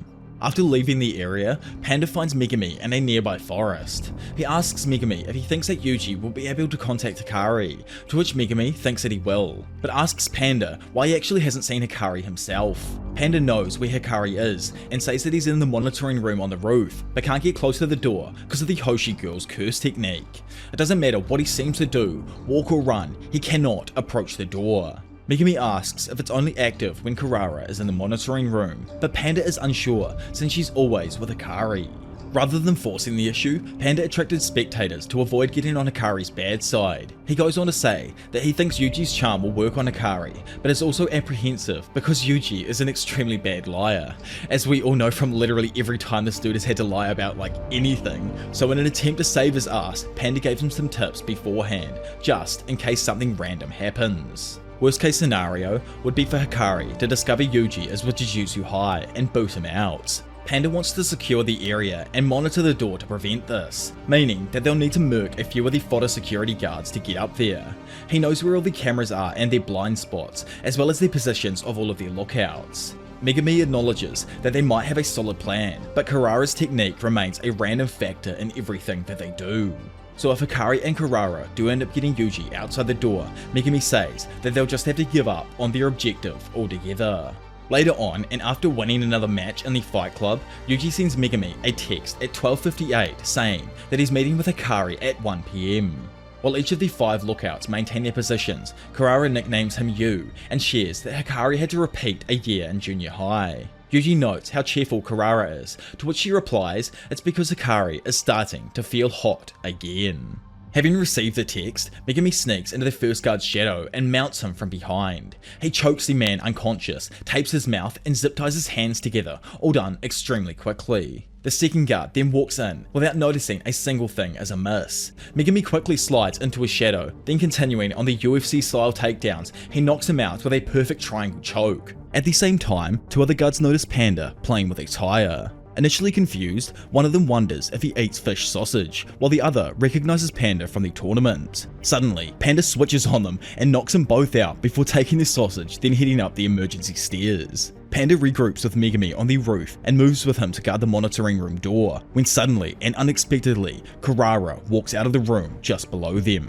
For a moment, Megumi and Panda just stand there completely stunned. Looking up, Kurara quickly notices the pair and instantly makes the connection that Megumi and Yu are both from Jujutsu High, like Panda. Kurara, believing that Hikari is in danger, reaches for her phone and tries to contact him. However, Megumi summons his beast of a Shikigami, the divine dog Totality, to try and stop her. The Shikigami rushes Kurara and tries to restrain her, but it's sent flying back into Megumi. Having dropped her phone, Kurara runs towards the monitoring room, while Panda, who's kinda just standing there, tries to explain that they're not enemies. Kurara doesn't believe that they have a simple request for Hikari and is upset with him for simply betraying them. Due to Kurara's technique holding Panda back, Megumi orders his divine dog to intercept her path. This instantly stops her, but Megumi is also suddenly pulled towards his Shikigami. He realizes that in addition to being unable to reach Kurara, he is now unable to even separate from his divine dog. While he thinks about how this curse technique works, neither he nor Panda have noticed a small, random star symbol on Panda's ass that reads Star Am I. Like, oh my lord, bring back Professor Diavolo from the One Punch Man video. We got some space facts here, boys. So Am I is actually a star in the Milky Way. Amai is also like the traditional name of the star known as Delta Cruxes. It is visible from Earth and is only 364 light years away, or if you want that in miles, it's about 2.139 quadrillion miles away. Anyways, meanwhile, inside of the monitoring room, Hikari, the final special grade student, finally meets with Yuji for the first time. In typical Jujutsu Kaisen fashion, Hikari hits him with a bizarre but intriguing question. He asks Yuji, "Would you believe me if I said you could work for 1 hour a day and make 1 million yen a month?" Unsure as anyone would be in this situation, Yuji just blankly stares back in confusion. Confused, Yuji asks what he would need to do, but Hikari says he would have to pay him 200,000 yen. Obviously like a cheeky guru scam right here. But you know what I like a lot more than materialistic things? Knowledge. The more you learn, the more you earn. You know, I read a book a day not to show off. It's again about the knowledge. In fact, something happened that changed my life. I bumped into a mentor. Like, yeah, okay, dude, totally. I'm sure that's how it actually works. Even Yuji, out of everyone, doesn't agree as he thinks that this all just feels kind of shady. Hikari agrees and points out that it's a classic con where get-rich-quick scammers sell tips. It's an obvious scam, but Hikari notes that there are still a lot of people who will fall for it, and adds it up to something that he calls the fever. Hikari explains that both the scammer and the scammed are in a fever to change their lives. People get high on the fever and make stupid decisions, yet without it, people can never fall in love. Hikari loves the fever and asks Yuji if he knows the most direct way of engaging with it. Dude, like, Hikari is such a tricky character to get around and like write and stuff. Yuji guesses correctly and says that it's gambling. I find this part absolutely hilarious, but apparently lots of girls dumped Hikari in the past due to his constant gambling, but goes on to point out that life itself is actually a gamble. Society tramples on losers who don't know when to quit, but Hikari points out that everyone gambles. What people truly hate is losing. Hikari goes on to say that he wants to control the fever of the entire country using his Fight Club, which is really like the Fight Club movie if you think about it. Like, Hikari's character in general is really playing on that Brad Pitt side of the main character's brain and everything. He's going for that, like, I want to change the entire world prospect, or like that entire world feeling. He says that he wants to take advantage of the current chaos and expand his business, making the Jujutsu headquarters aware of his ambitions. Needing strong allies for this, he asks Yuji if he wants to get high on his fever. Yuji prepares to ask for help when all of a sudden they're interrupted by a phone call, which completely changes the atmosphere. After it ends, he offers Yuji a drink, which he refuses because of his age. Hearing this, he brings up out of the blue that Satoru Gojo can't drink either.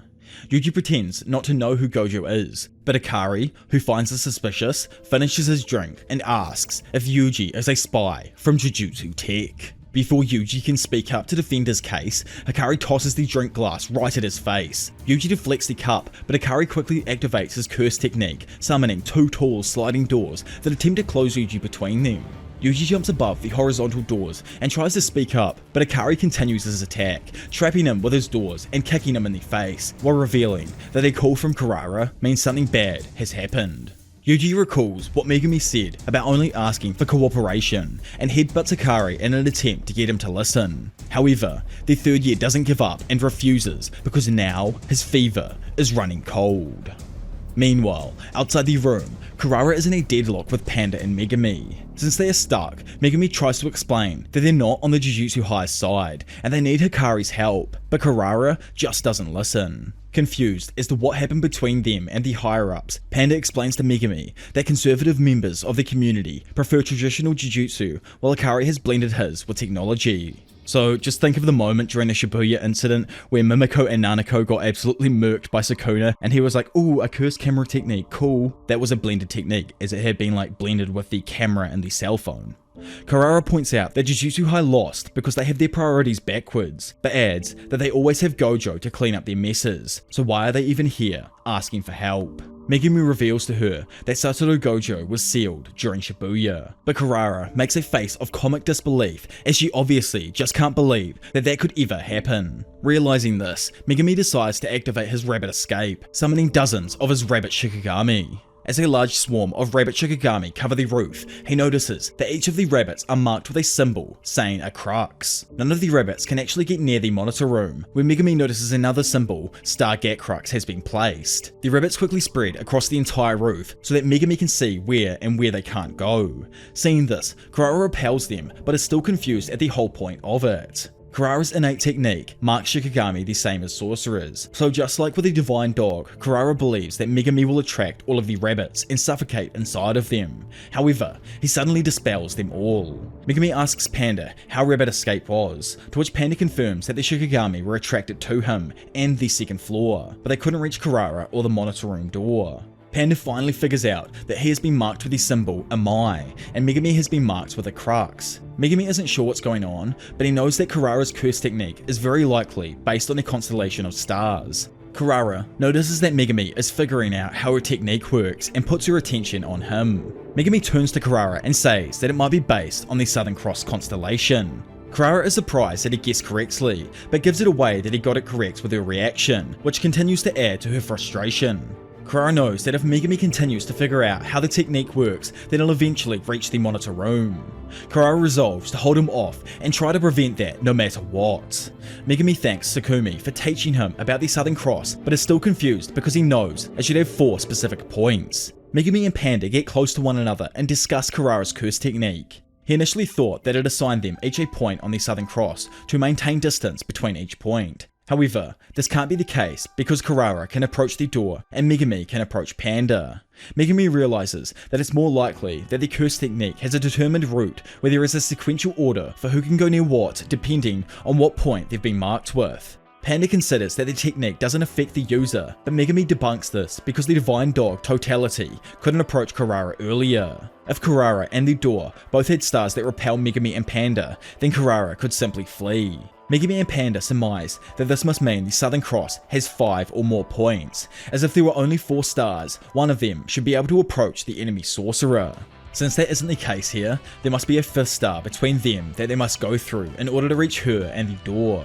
Panda asks what they should do if there are 6 or 7 points, but Megumi says 5 is already too many to make sense for a cross. Obviously though, if you live in like NZ or Australia, or even pretty much anywhere in the Southern Hemisphere, you know for a fact that there are actually indeed 5 stars in the Southern Cross. Anyway. Knowing that she might be foiled soon, Kurara goes on the offensive. She ferociously jumps on the hood of the car and marks it with a mai, sending it flying up at Panda. The car flips into Panda, but he manages to catch it and assures Megumi that he's okay. While Megumi runs away, Panda tosses the car away from him, to which Megumi, concerned, reminds Panda not to throw the car away or else the mark will simply attract it back to him. And as he says this, the car comes shooting right back at Panda, slamming directly into his head. While sprinting, Megumi surmises that contact needs to be made by the user to place a star. Kurara marked Megumi by marking his curse energy through his Divine Dog. In order to mark more objects like the monitor room door or the car, they need to be charged beforehand with someone else's curse energy. Honestly, Megumi is just so freaking big brain right now. If he had the raw strength of Yuji, dude would actually like be pure insanity. Anyways, Megumi focuses on seeing the curse energy residuals on the car and finds some from someone other than Kurara. Continuing with his theory, Megumi assumes the technique doesn't have a long range, and eventually finds a parking stop marked with a 5th star, Mimosa. Megumi quickly touches the parking stop and doesn't notice any more residuals. He knows Kurara's curse energy is already marked with a star, so he assumes they can't use their curse technique to mark another object with a crux and attract more objects to him. However, to Megumi's shock, a bunch of objects marked with a crux are already heading directly for him. Finally, it is explained that Kurara's curse technique, Love Rendezvous, marks 5 stars with a Southern Cross motive to target curse energy. For one star to approach another, it must follow a determined order, or else one of the targets with the same star will attract it. The order follows the stars from nearest to furthest. On a diagram, constellations come across as flat, but space is actually a 3-dimensional area, and each star is a different distance from Earth. Megumi was marked with a crux, so he must travel through Mimosa and Ganan in order to reach the crux, or in my monkey brain speak, he has to go through the parking stop mark, then Kurara, and finally he can make it to the monitor room door. Anyways, Kurara admits she's impressed that Megumi figured out how her technique works. That being said, Kurara believes Megumi was too quick to conclude that more objects couldn't be thrown at him. While Kurara can't mark more than 1 star with the same icon, she can simply remove the monitor room door marker and mark other things with Megumi's motif instead. Suddenly, Kurara is caught off guard when the Divine Dog randomly reappears behind her. Megumi's jacked up Shikigami quickly immobilizes Kurara, confusing her until she comes to the realization that Megumi never dispelled it. Instead, he was able to guess which one would attract the other and maneuver so there was a wall between them. Then after waiting for a while, he unjammed the Divine Dog from the wall so he could take advantage of the fact that Kurara was now approachable. With Kurara now stuck, it forces her to release the Love Rendezvous. Megumi quickly restrains Kurara so that she doesn't run away, but simply asks her to listen to what he has to say.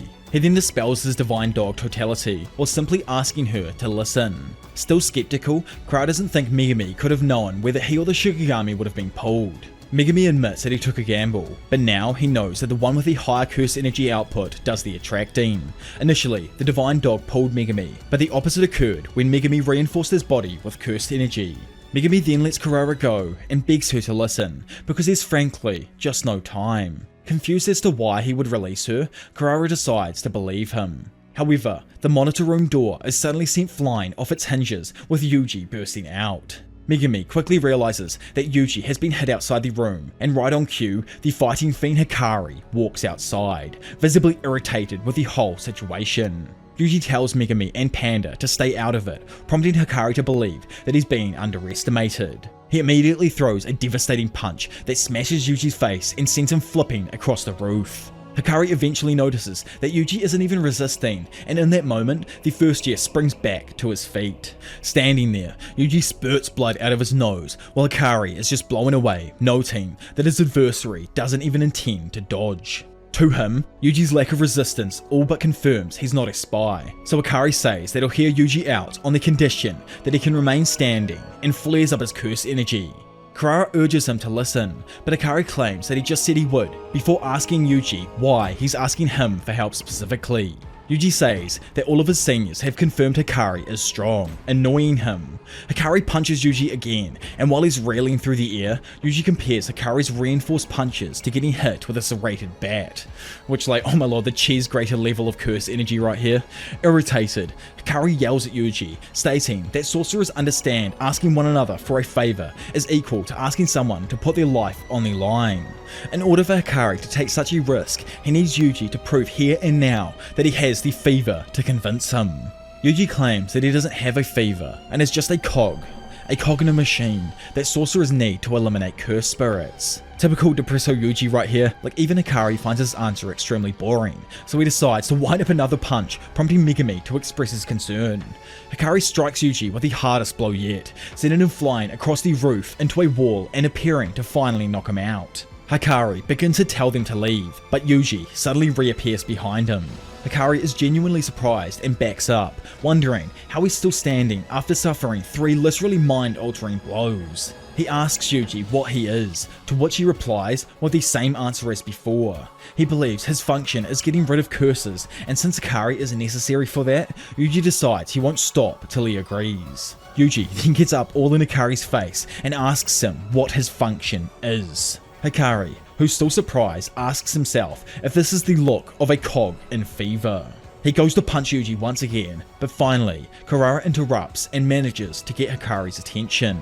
She asks Hikari if Yuji's fever is burning hot enough for him yet. Standing there, he recognizes that Kurara's point is undeniable, acknowledging that it is indeed true.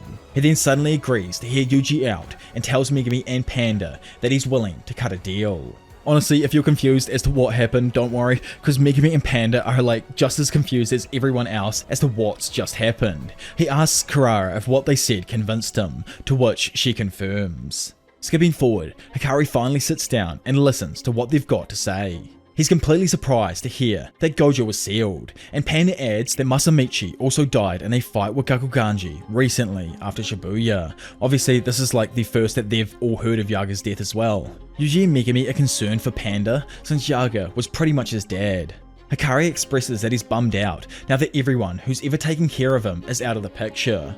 Honestly, I think like as in everyone, he was probably referring to Yaga, Gojo, Nanami, and like maybe even Geto from the school as well before he passed away. Hikari agrees to help combat the culling game. However, he tells them to not get the wrong idea and makes it a point that everyone understands that this is a deal and that they must return the favor at some point in the future. Panda wants to know more and asks what exactly he desires. But Megumi cuts in and comments that he doesn't think whatever it is will be difficult, which annoys Hikari. Hikari calls Megumi a sea urchin head, or a shithead pretty much, and asks him what he could possibly know, prompting Megumi to flex on him, saying that he's literally the head of the Zenin clan. Who starts off and is like, nah, I don't want the role marquee, like, maybe you should have it, and now he's flexing on Hikari right here. Shocked, Hikari finds this even more of a surprise than the news about Gojo and Yaga. He believes that with the backing of the big 3 families, making revisions to society will be easy. However, the funny part about this is that, like I just talked about earlier in the video, Maki actually destroys the entire Zenin clan the next day. So her fight and all of that with Mai dying, etc. happens after this point. So I don't know why Gege decided to write this backwards here. Maybe he just thought it out afterwards and thought he'd throw that in just to add a bit more like confusion of the story. So thank you very much, Gege. With everyone in agreement, Yuji states that they need to decide what colony to go to, when suddenly Kogain, remember like the game interface thingy that was explained right at the beginning of the arc, appears above Yuji and makes a loud ringing noise, Kogain announces that one player has added a new rule to the game, allowing players to have access to information on other players. This information includes their name, number of points, number of rules added, and their current colony. This rule was added by a new, mysterious looking dude named Hajime Kashimo, a sorcerer who's over 400 years old, knows Sukuna, and is currently dominating the entirety of Tokyo's number 2 colony. After making the announcement, Kogain introduces itself to Yuji. Its voice differs to that of the announcements, because now it's acting as liaison for the culling game assigned to Yuji instead of the announcers. Megumi doesn't understand why Yuji is already being considered as a player before entering a colony, which is actually super interesting, and I'd love to know what you guys think it could be, but like Yuji, I believe it has something to do with Sukuna, and most likely the fact that Sukuna was a cursed object linked to Kenjaku in some kind of way. Megumi points out that that's still strange because Yuji ingested Sukuna's fingers of his own will, unlike the past sorcerers who were in contracts with Kenjaku. So yeah, there definitely is something else going on. What if perhaps it was actually the vow Sukuna made with Yuji, the one that he doesn't actually remember currently even happened? Just an idea. Yuji has Kogain show him his own player info, and Megumi uses the list to find Kashimo, identifying them as the one who added the rule. Megumi believes that they can get through the culling game without killing anyone by forcing someone with enough points to add another rule. The two players that already fit that bill are Hajime Kashimo and Hiromi Higuruma. In order to save Sukumi, the first rule they have to add will need to offset Rule 8. Megumi states that they can do so by adding a rule that allows players to transfer points between each other. After adding that rule, Megumi suggests adding another one that allows players to spend points to remove themselves from the game entirely, to which Ikari points out that might actually conflict with the long-lasting rules of the game, but Megumi figures that maybe it'll work under the right conditions. But ultimately, it's up to the Game Master, and regardless, the team now has a plan.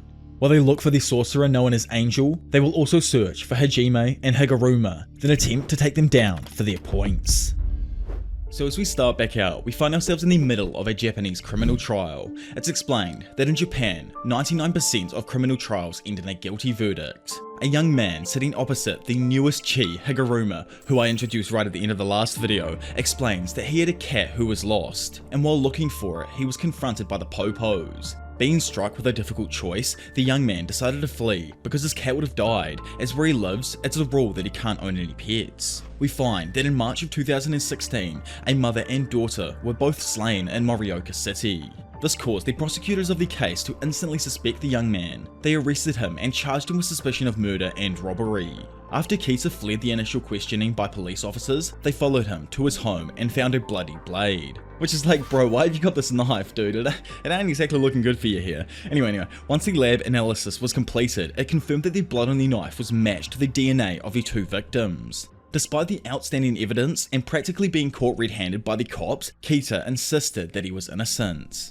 While reviewing the case with his co-worker Shimizu, Higuruma explains that Kita told him he picked up the knife even though it wasn't his. Obviously Shimizu doesn't believe that could have possibly happened and instead thinks that he fled from the authorities because he was simply guilty. Yet for some reason, Higuruma argues that he only fled because in the past he'd been illegally harassed by police officers, causing him to always be wary of them. He claims he was going to give the knife to the police later because his hostel was sketchy as hell and didn't allow him to call the police there. The reason for this is because his job around the hostel was to care for the elderly who have nowhere to go. Employees in the hostel are given a place to stay and some food, but are only paid money under the table on the new year, while at the same time still being overcharged each month for rent. Obviously, as you could imagine, this affects how all of the residents would live. More than a few of the residents who do live there have criminal records, and ever since the 2011 earthquake, relief fund money started pouring into the region, causing more shady, non-profit businesses to begin appearing. Higuruma believes it's likely that the weapon was actually lying around and Kita indeed is telling the truth. So well, obviously Big Hiruma is a freaking G, man is working on the higher cognitive frequency and is probably the only damn lawyer in Japan that is adamant and taking on the courts themselves. Plus freaking Giga again adding in that 2011 tsunami / earthquake reference there. I absolutely love how it makes us feel as though this could actually be going down in Japan right now, or he's retelling an event that actually affected the world over the past few years. Anyways, Higuruma forms a plan to take on the case. He'll continue gathering information while his overworked assistant takes care of pretty much everything else. The sexy, big brain duo go ham, working tirelessly until the day of the trial. Then, on the day, they somehow manage to earn an innocent verdict for Keita. Shimizu is surprised they actually got the verdict, but Higuruma knows the prosecutors will immediately appeal. In a post-trial meeting, Higuruma reveals to Keita that nothing from the robbery that was stolen was ever found in his room, and someone disappeared from the residence soon after the crime happened. Above everything else, Keita also appeared on a convenience store camera at literally the same time as the time of the death. Hearing this, he thanks Higuruma, but the lawyer simply emphasizes that there will be a second trial. Sobbing, Keita specifies that he means he just wants to thank Higuruma for believing in him. However, as per usual at the retrial, the broken Japanese judicial system unfortunately found Keita guilty, and the young man was sentenced to life in prison.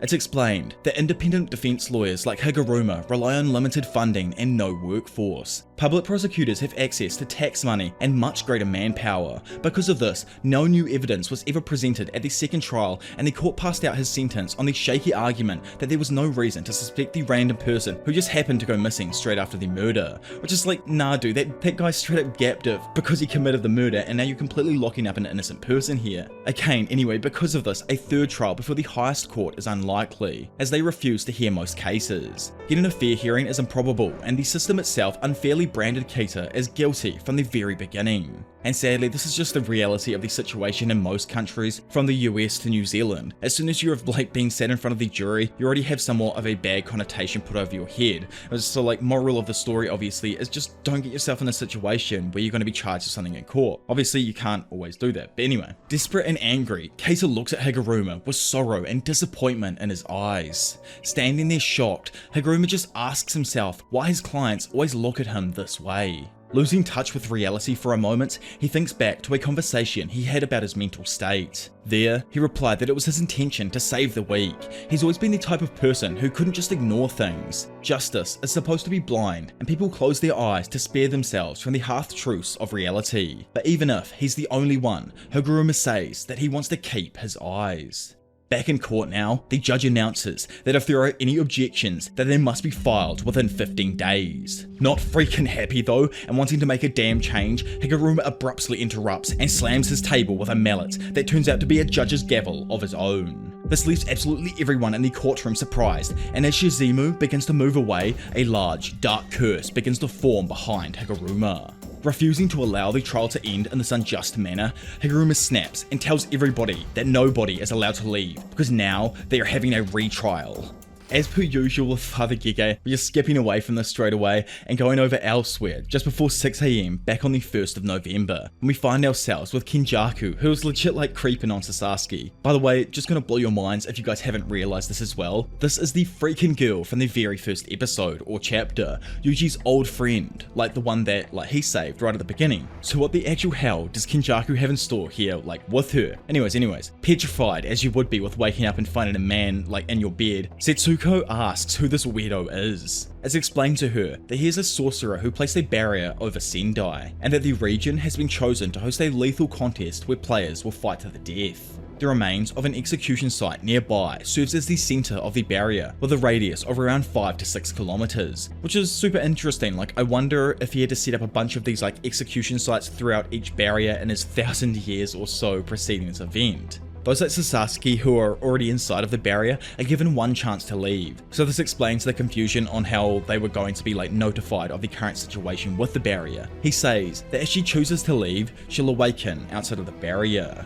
Confused with his wording of just everything, Sasaki questions if she's still dreaming, but Kenjaku replies that the space between dreams and reality is a curse.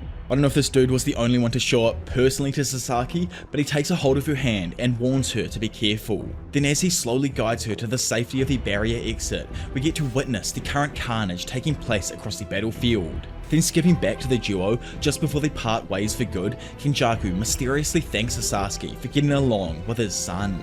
Instantly after, she wakes up outside of the barrier with the other OG friend from the first chapter or episode, Iguchi, who's glad to have found someone that he knows.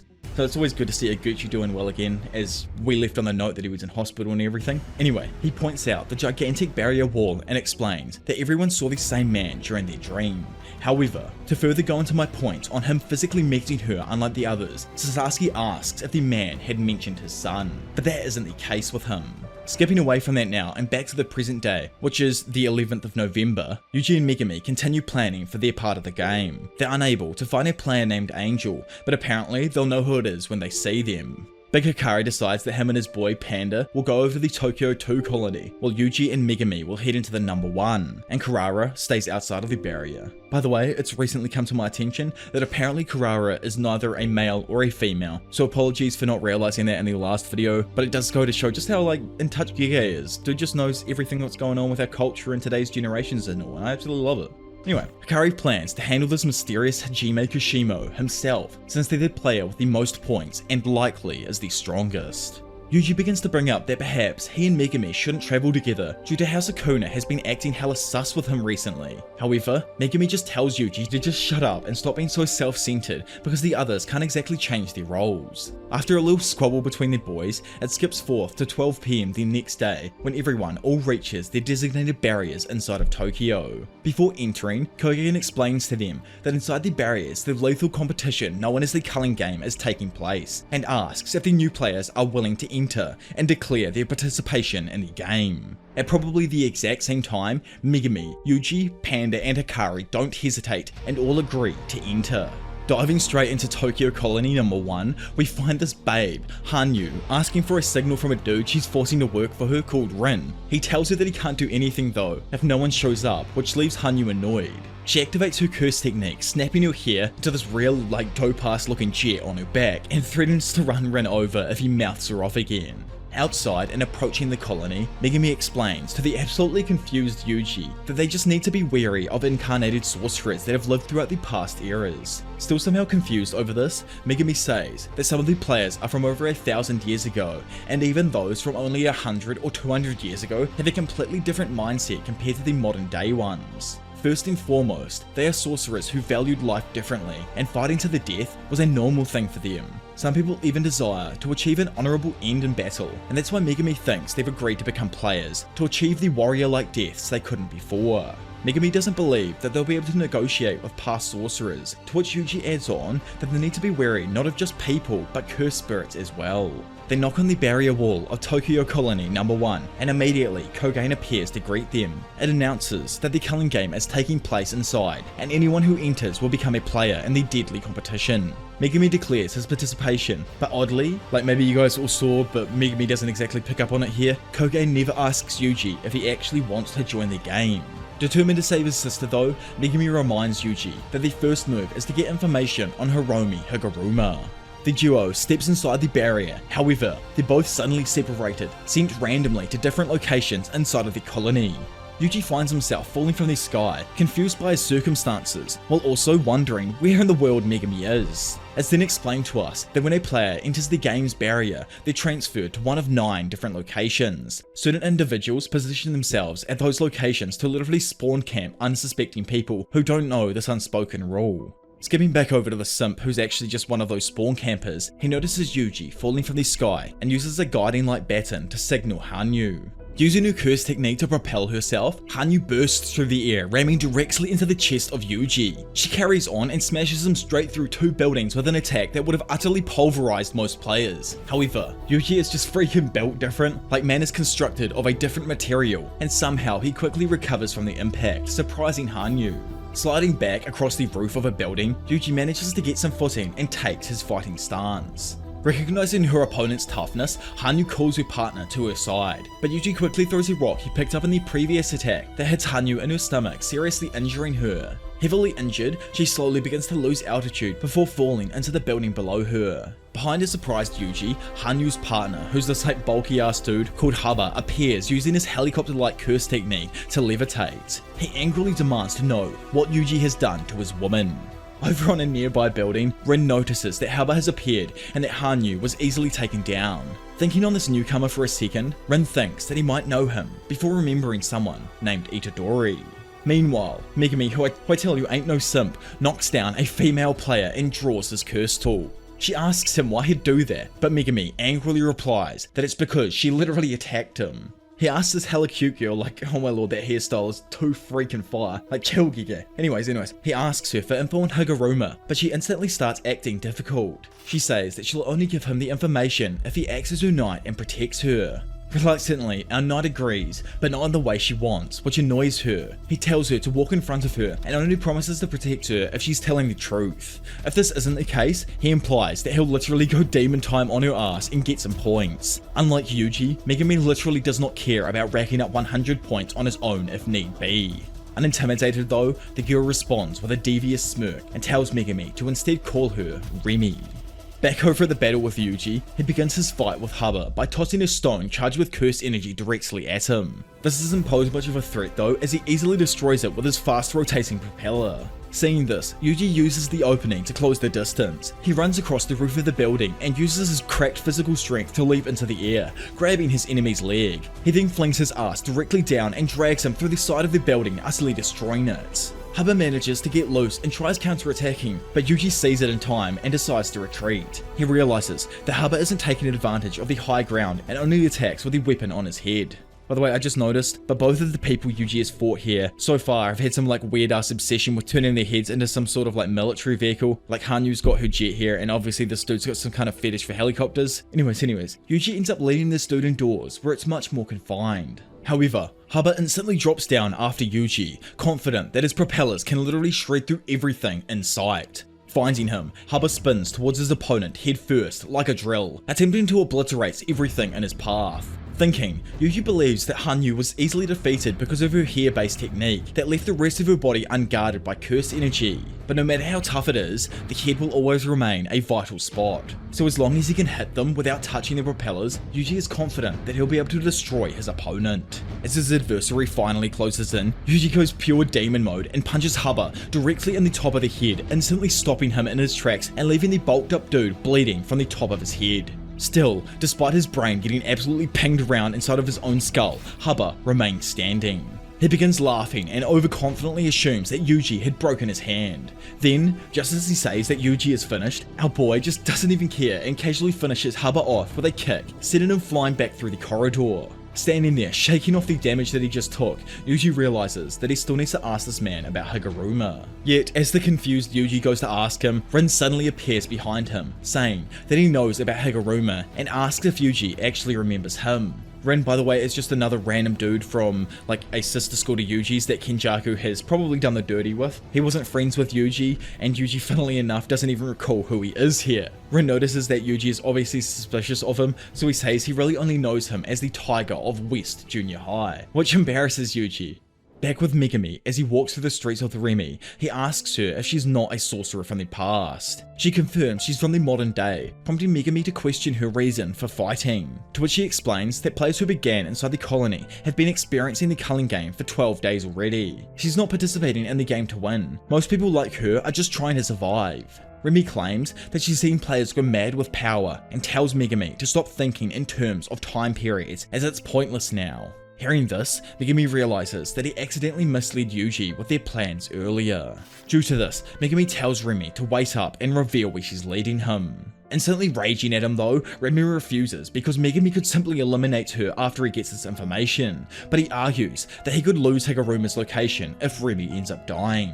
At the same time, Yuji asks Rin why he's helping, since he was just with the previous sorcerers, but Rin reveals he was being forced to work with them and would have been eliminated soon anyway. Hearing this, Yuji finally stops and asks where Higuruma is. Then in some pure cheekiness, it's revealed through Rin and Remy that Higuruma's location is in one of two different areas. So obviously one person is lying here. Rin claims Higuruma is in Ikebukuro, while Remy says that he's in Shinjuku. Having both gained this info separately, Yuji and Megumi hope that the other is headed to the same destination. Yet, as we know, one of them is indeed being misled, and it's instead shown that someone is actually taking them to another mysterious but absolutely ripped man hoarding receipts. Skipping away for a second, we go into a flashback where we find Rin and another student who are approached by bullies. Big Brain Rin, using his like 1000 IQ, didn't stand up to the aggressors, but he knew how to act so that the bullies wouldn't get agitated and would instead stop bothering him. He knew the bullies were arrogant despite not being smart or athletic, so he focused on staying out of their way. He always smiled and went with the flow, even at other people's expense, because nobody would bother him. However, in that same instance, our young legend refuses to sit by and watch someone else get bullied.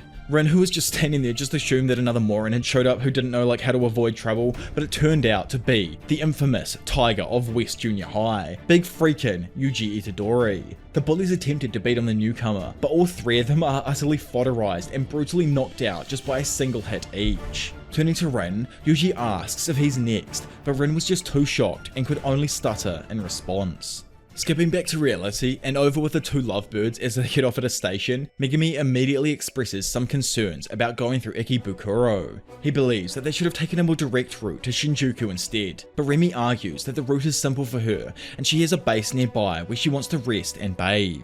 Meanwhile, Rin takes Yuji to a theatre in Ikebukuro that Higuruma uses as his base. Excited to have quickly located his target, Yuji thanks Rin. Concerned though, Rin asks Yuji if he's really going to go inside alone, to which he says that he's in a hurry to meet up with an ally and assures Rin that he'll be able to escape if anything goes wrong. Yuji, like the happy moron he is, skips off into the theatre without a care in the world, while Rin laments, sitting idly by, unable to stop him. After entering the theatre and rolling down some stairs, someone else introduces himself as Reggie. But as per usual with Gige, and him skipping around all throughout this section of the arc right here, he's not greeting Yuji. No, in fact Megumi has walked into an ambush of his own, inside of Remy's so-called base, where another player was indeed waiting for him. Reggie reveals to Megumi that Remy had tricked him, which immediately sends Megumi into an utter rage. Pissed off, he looks back at Remy, who simply tries to taunt him now that she's supposedly safe. Not worried at all though, our female-loving Megumi tells her to shut up, then instantly summons his divine dog Totality, stating that they're wasting his time. Remember how Yuji was just surprised before this? Well, Yuji upon entering the theatre finds Higuruma chilling in a freaking bathtub filled with water while he's still fully clothed in his suit. But man, I love Higuruma, dude. Gets the coolest introductions and honestly looks so freaking clean here. I'm not sure what film as well this is from, but I know for a fact that this whole clothed and chilling in a bathtub is definitely from a movie that I've seen, but I just can't remember the exact one right now. Anyway, laying there in that Belle Delphine holy bathwater, Higuruma claims that it feels better than he expected. We're just like, holy dude, chill man. He explains that he's going off the rails and doesn't care about anything anymore, so he's trying stuff he never thought he would have done in the past. Hearing him ramble, Yuji finds it kind of funny, but since he's the pro tag, he tries to get straight to the point and asks the suited man to talk, but the lawyer claims it costs 5,000 yen per every half hour. Higuruma says that this was just a joke though, because he wanted to play the part of a greedy lawyer for once. Yuji, who's obviously like, yo, what the fuck is this dude on? Quickly realizes that he's not an incarnated sorcerer from the past. Due to our genius Itadori deducing this, he believes that they can communicate and make a deal instead of fighting. But you know, if you go off what Remy's saying, then right now Yuji is utterly stuffed either way and won't be able to talk. Anyways, Yuji reveals his and Megumi's points plan, but hearing it, Higuruma declines because he believes the culling game presents a few possibilities he's interested in. So obviously our ex-lawyer has gone a little bit nuts here with his sudden power and wants to know more about the rules of the culling game in comparison to that of societies. Higuruma presents the question of what if the culling game punished rule breakers without charges, prosecutions, or trials. We're fully in that law and order arc right now, boys. Japan's rogue lawyer recognizes that the rules of the game aren't perfect, but he still wants to preserve the basic mechanics of the game and see the curse technique removal process for himself. Yuji, who's probably like, just chill man, tries to get Higuruma to understand that the culling game is a ritual for sacrificing everyone in Japan, but he just doesn't believe it. Instead, he points out that the culling game's rules celebrate permanence, something Yuji can't argue with because he literally doesn't even understand it himself. Running out of options and patience, Yuji, like the musclehead he is, opts for his own form of persuasion. Getting ready to throw some freaking hands, he demands that he let him use his points. However, soaking wet, just like myself after reading this arc, Higuruma stands up out of the tub and asks Yuji if he's ever killed anyone. Then armed with the gavel in his hand and his shikigami by his side, Higuruma claims that it feels better than he ever expected. Standing opposite him, Yuji knows Higuruma has eliminated at least 20 players. Because of this, he decides to stay on the defensive to anticipate an attack. Unexpectedly though, Yuji is caught off guard as Higuruma instantly activates his domain expansion, Deadly Sentencing.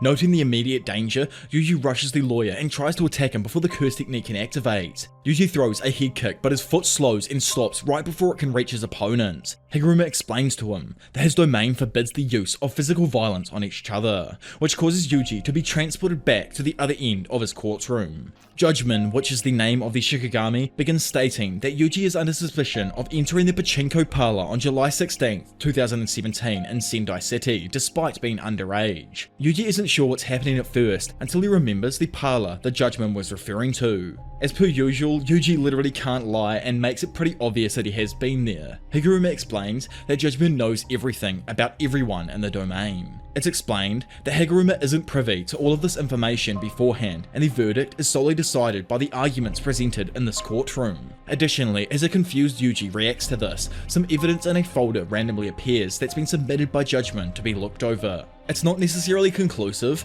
but our boy, who physically cannot lie, won't be informed of what's inside either. Instead, his goal is to defend his case and dispel all doubts to win an innocent verdict from Judgment. So yes, while you all thought the perfect preparation arc was crazy with some of the techniques like Remy's and how they all worked, but I can tell you for a fact that Father Gege was just warming up his holy pencil right there. Like my brain writing these scripts sometimes and figuring out how these techniques exactly work is mental.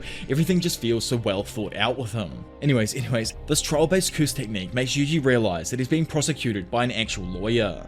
The absence of a fatal attack in Higuruma's domain makes Yuji remember a past convo with the Thumb, where he explained that a domain expansion was a more common technique for sorcerers of the past because they didn't incorporate guaranteed hits, which is different to today's, as I think so far throughout the series everyone who's cast a domain has had a sure hit guarantee. Old school domains used to be used in such a way to force people to obey specific conditions of their curse technique. Constructing a domain with a can't miss attack, like Dagon's or Jogo's for example, requires a lot of skill, and the number of users with them heavily decreases over time due to them fighting obviously. Which is why most people have to bet on surviving the sure hit domain to defeat the enemy, whereas Yuji surmises that Higuruma's domain is the old school type, meaning it isn't necessarily lethal and can't physically harm him if he sticks to the conditions that Higuruma explained beforehand. Continuing to explain, Higuruma says that both participants each have one chance to make a statement. Once both parties have made their case against each other, Judgment will deliver a verdict. Yuji asks what happens if he's found guilty, but Higuruma isn't sure how to answer that question. Instead, he tells Yuji he has one of three options as a response: silence, confession, or denial. Surprised, Yuji asks if it's fine if he lies in court, to which Higuruma points out that there would be no need for trials if everyone was just honest in the first place, then tells Yuji to hurry his slow ass up and make his statement because Judgment is impatient. Taking a moment, Yuji thinks about how to properly defend himself. He knows that he did go into the pachinko parlor that day, and even won on the machines. This means that lying is his way to get off clean, but he isn't sure what the evidence is. After going over all of the hypotheticals, Yuji decides to go with the second option, which was confession, and claims that he only went inside the building to use the bathroom. However, Higuruma is a part of the goddamn Yu-Gi-Oh universe and had set up his trap. He instantly reveals it, retorting with the evidence, which turns out to be a damn photo of Yuji inside of the parlor using a cash exchange. Absolutely dumbfounded with his own stupidity, Yuji face palms, while Takaba himself adds that after gaining all of this evidence, it puts his supposed restroom story into question. Because of this, he states that he's certain Yuji entered the pachinko parlor with the intent of playing on the machines. Yuji, trying to be cheeky, asks the lawyer what law he's breaking then, to which he's explained that the premises forbids the entry of minors. Currently in Japan, there aren't any laws for actually punishing those minors over this, but it's still considered illegal. Puzzled, he states that this is an unfair trial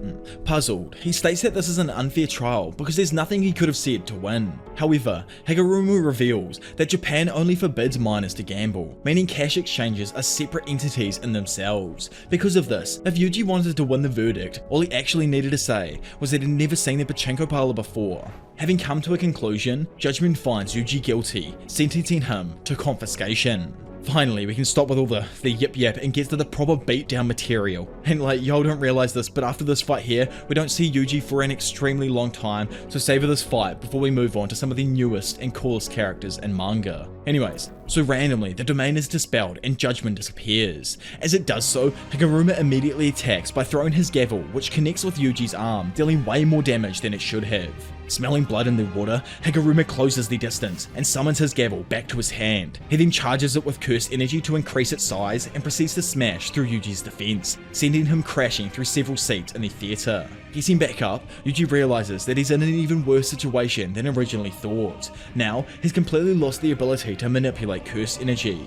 But honestly, Higuruma probably got the worst matchup here, as we all know for a fact that our boy's physical strength is so damn broken it's comparable to having a freaking heavenly restriction on himself. Continuing to attack, Higuruma launches and smashes down his mallet atop Yuji. Seeing it in time though, Yuji jumps back to avoid it, but this insanely big brain lawyer makes the gavel appear in his other hand, allowing him to quickly attack yet again. After the barrage ends, Yuji, who had narrowly managed to dodge, tries to counterattack with an elbow, but Higuruma, instead of switching hands like he just was, now morphs the shape of the gavel into a flexible hook, which manages to wrap around Yuji's elbow before tossing him away. It's actually crazy when you think about how strong Higuruma really is. Like, this dude didn't have a curse technique up until extremely recently, and only learned the basics of barrier techniques by analysing his own domain expansion. Somehow, this mad genius had worked back from there and gained an instinctive grasp of how to reinforce his body with curse energy.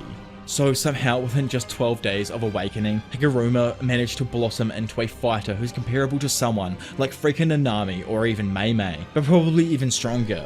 Before entering the colony, so literally for no point, he exercised a few curse spirits, and then soon after has eliminated at least 20 players, becoming one of the 2 current frontrunners in terms of points. Standing there, he asks Yuji if he can't control his curse energy, which confuses him because he thinks Higuruma is the reason for it. But apparently, the confiscation penalty takes away the person's ability to use techniques in the first place. So because Yuji doesn't possess any kind of technique, the effects literally fell to stopping him from utilizing curse energy altogether. Concerned over this, Higuruma quickly surmises that it must be due to an incredible physical prowess. Determined to crush Yuji with all of his might, Higuruma shifts his gavel into a staff and attacks with a flurry of swings. Using his insane agility though, Yuji is able to avoid each swing, then grabs onto the staff's middle section, only for Higuruma to make it then instantly vanish before he can pull it away. Jumping back, Yuji then kicks the bathtub directly towards the lawyer. However, he simply destroys it with his gavel, unleashing a rush of water and broken tub pieces. Erupting through the water, Higuruma increases his gavel to a freaking massive size and slams it down on top of Yuji.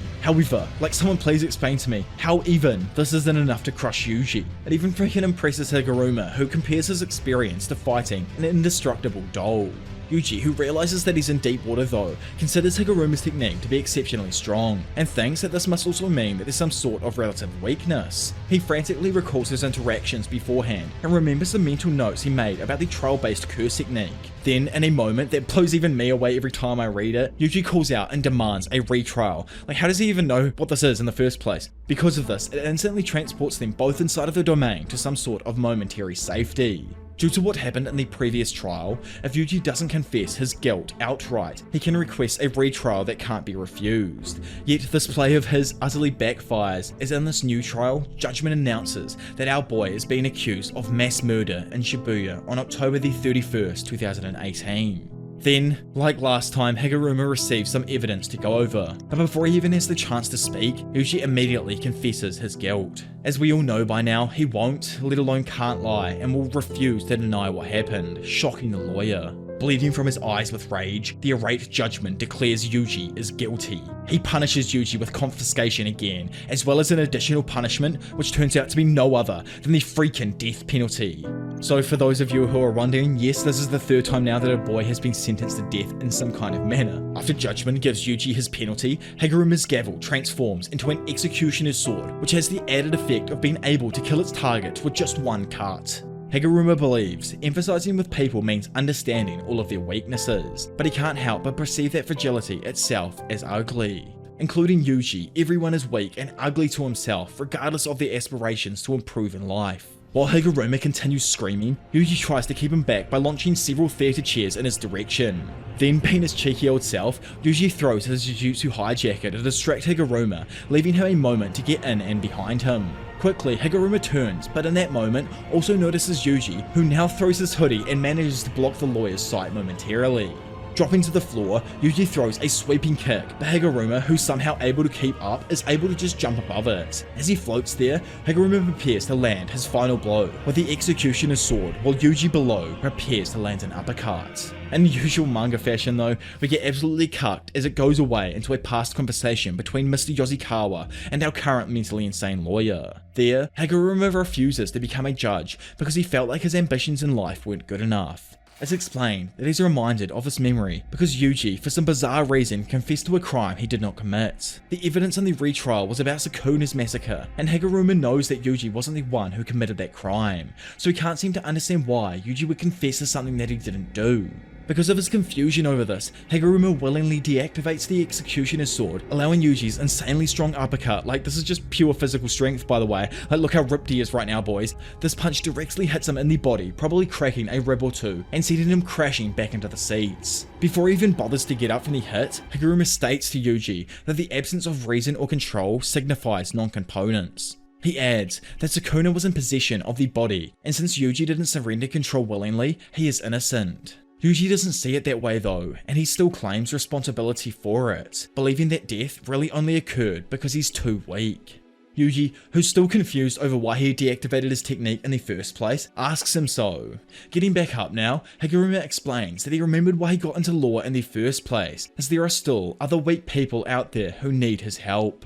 Higuruma invites Yuji to sit down after he's gotten his clothes back on and agrees to give him his 100 points. However, before he does so, he asks the young sorcerer if he's ever killed anyone on purpose, to which Yuji somberly responds that he has. Then, in a quick flash, we see the moments preceding Kita's trial and how Higuruma had brutally murdered the prosecutor and judge. Thinking on this, he asks Yuji if he felt awful about it as well.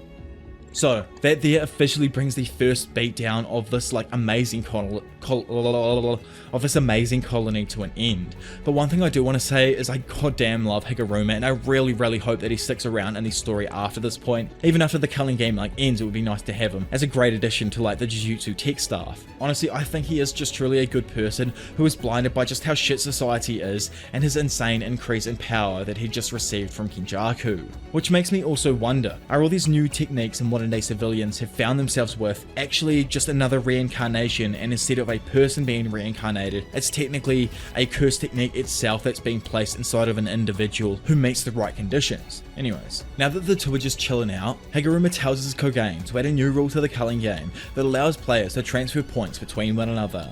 As Yuji anxiously waits, Kogain relays the message to the Game Master, but just moments later, he breathes a sigh of relief as the rule is allowed and Higuruma transfers one of his points to Yuji, so that neither of them will be affected by curse technique removal for at least 19 days. Abruptly getting up now and leaving, Higuruma says goodbye, but Yuji, who's just like, yo, wait up dude, asks him what he's going to do now. He explains to him that he wants to use Higuruma's strength to help them in the Culling game, but the lawyer explains that he killed a few people before coming to Tokyo. Due to how he feels about this now, he wants to take responsibility and plans to turn himself in once the barriers reopen. But until that time happens, he's going to ponder his best course of action and doesn't feel comfortable staying around Yuji because it just makes him hate himself even more. Sadly, Higuruma leaves the theatre, leaving our boy alone to lament over the situation despite accomplishing his goal.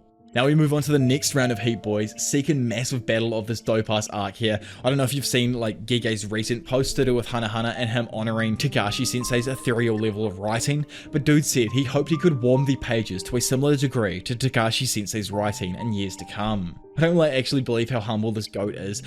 He doesn't realize he's already setting his pages on freaking fire and has definitely become one of the hottest dudes on the block, where they're constantly releasing manga each week, especially in the western side of the world. Meanwhile, and over the other side of the Tokyo colony, Reggie commends Megumi as he says he can already tell that the young man is strong just based on his Shikigami. Unbeknownst to Remy, Reggie was actually just using her to lure in potential allies, and now seeing Megumi here, he asks him to join their group, then asks what he knows about the Culling game. Without mentioning Master Thumb, Megumi reveals that it is a ritual for bringing Japanese people to the other side so that they're no longer considered human. Hearing this explanation, Reggie cracks up and asks Megumi if he knows Kenjaku, surprising the younger sorcerer as he'd figured he'd run into a person with a connection to Kenjaku sooner or later. Reggie explains that the ritual explanation is probably just a cover for Kenjaku's real plan. And I don't want to spoil anything, I want to catch up and probably reveal the true plan myself, because Reggie may look like a silly mofo, but this dude is a genius for stating this cheeky foreshadowing right here. Continuing with his big brain explanation, assuming that 1,000 players were equally divided among 10 colonies, Reggie suggests that each colony of 100 players is top heavy in regard to the player's skill level. Players like Kashimo and Higuruma are much stronger than most of the other combatants, and between the two of them, they have already eliminated roughly 60 players within just the first 12 days. Which makes sense to Megumi as the Tokyo Colony #1 has been extremely quiet ever since he entered. He asks Reggie if all the strong have already weeded out all of the weak this early on in the game, and if the game has reached a deadlock due to those circumstances. Reggie confirms this, then goes on to explain that the transferal process isn't just a way to spread out players, but actually a way to stimulate a second awakening of new modern day people's curse techniques. Some of the weaker people even die during that transfer process, but this doesn't benefit the ritual in the same way that a drawn out merely would. Reggie then drops a freaking bomb saying that Kenjaku is currently overseas in China, meeting with the government officials there. So yo, 我在北京 I don't know what Mr. G and his boys are doing over there, but anyways, he explains that he is pretty certain that Kenjaku will drop his own metaphorical bomb on all of the players once only the strongest ones remain. At that point, Reggie believes the culling game will have served its purpose, so for now he's just focused on gathering strong allies and storing points. Megumi asks how Remy fits into his plan because he's obviously a weakling with no value, to which Reggie clarifies that Remy is useful for luring in people as they tend to drop their guard around a woman. Megumi asks Reggie if the total points of everyone in the group adds up to 100, to which Reggie confirms that they have over 100 points in total. Having been confirmed on his suspicions, Megumi reveals that a new rule will soon be added that allows players to give points to each other. He demands that Reggie and all of his allies hand over their points to him, and only then will he consider joining them. Immediately, Reggie is like, oh well, I guess this talk is broken down, causing a random fodder player to shoot out behind Megumi and try to attack him with a set of claw hands. So obviously this dude is another of the guys I like to call body modification curse users. With Yuji we had the cap dude and of course the rocket hair girl. Now we've got Clawman right here. Megumi manages to slip into this dude's shadow. Then as this divine dog attacks Reggie, he reappears from below the fodder Clawman, picking him up and simply throwing his ass off the side of the building. As per usual though, Megumi always double taps his opponent and commands Nue to dive bomb him, shocking the player and slamming him into the ground below, probably murking him. Back in the building, 2 kitchen knives are suddenly shoved into the divine dog's mouth, incapacitating the Shikigami. As Megumi turns back, Reggie says that he knows what he's up to, and warns his adversary he'll die if he doesn't fight for real. On cue, a random eye suddenly appears over the side of the building next to Megumi and abruptly detonates, causing an explosion which almost takes out even Reggie. Above them, we find a player named Iori Hazunoki, one of Reggie's allies and another of those body modification users. The now one-eyed sorcerer begins breaking off some more of his teeth while asking if their target is dead. However, Megumi is seen quickly darting out of the smoke and immediately avoiding a follow-up attack sent by Remy. He manages to grab her hair and slams her onto the ground. Aggressively, he asks her if she's had enough, but before she can answer, Hazunoki jumps down from the floor above and tosses his teeth at Megumi. At the same time, Reggie also sends through a few receipts that transform into gas and splash all over Megumi, soaking him. Then, in some crazy ass combination with the gasoline, Hazunoki detonates his teeth, resulting in a massive blast that erupts through the top of the building, seemingly taking out both Remy and Megumi.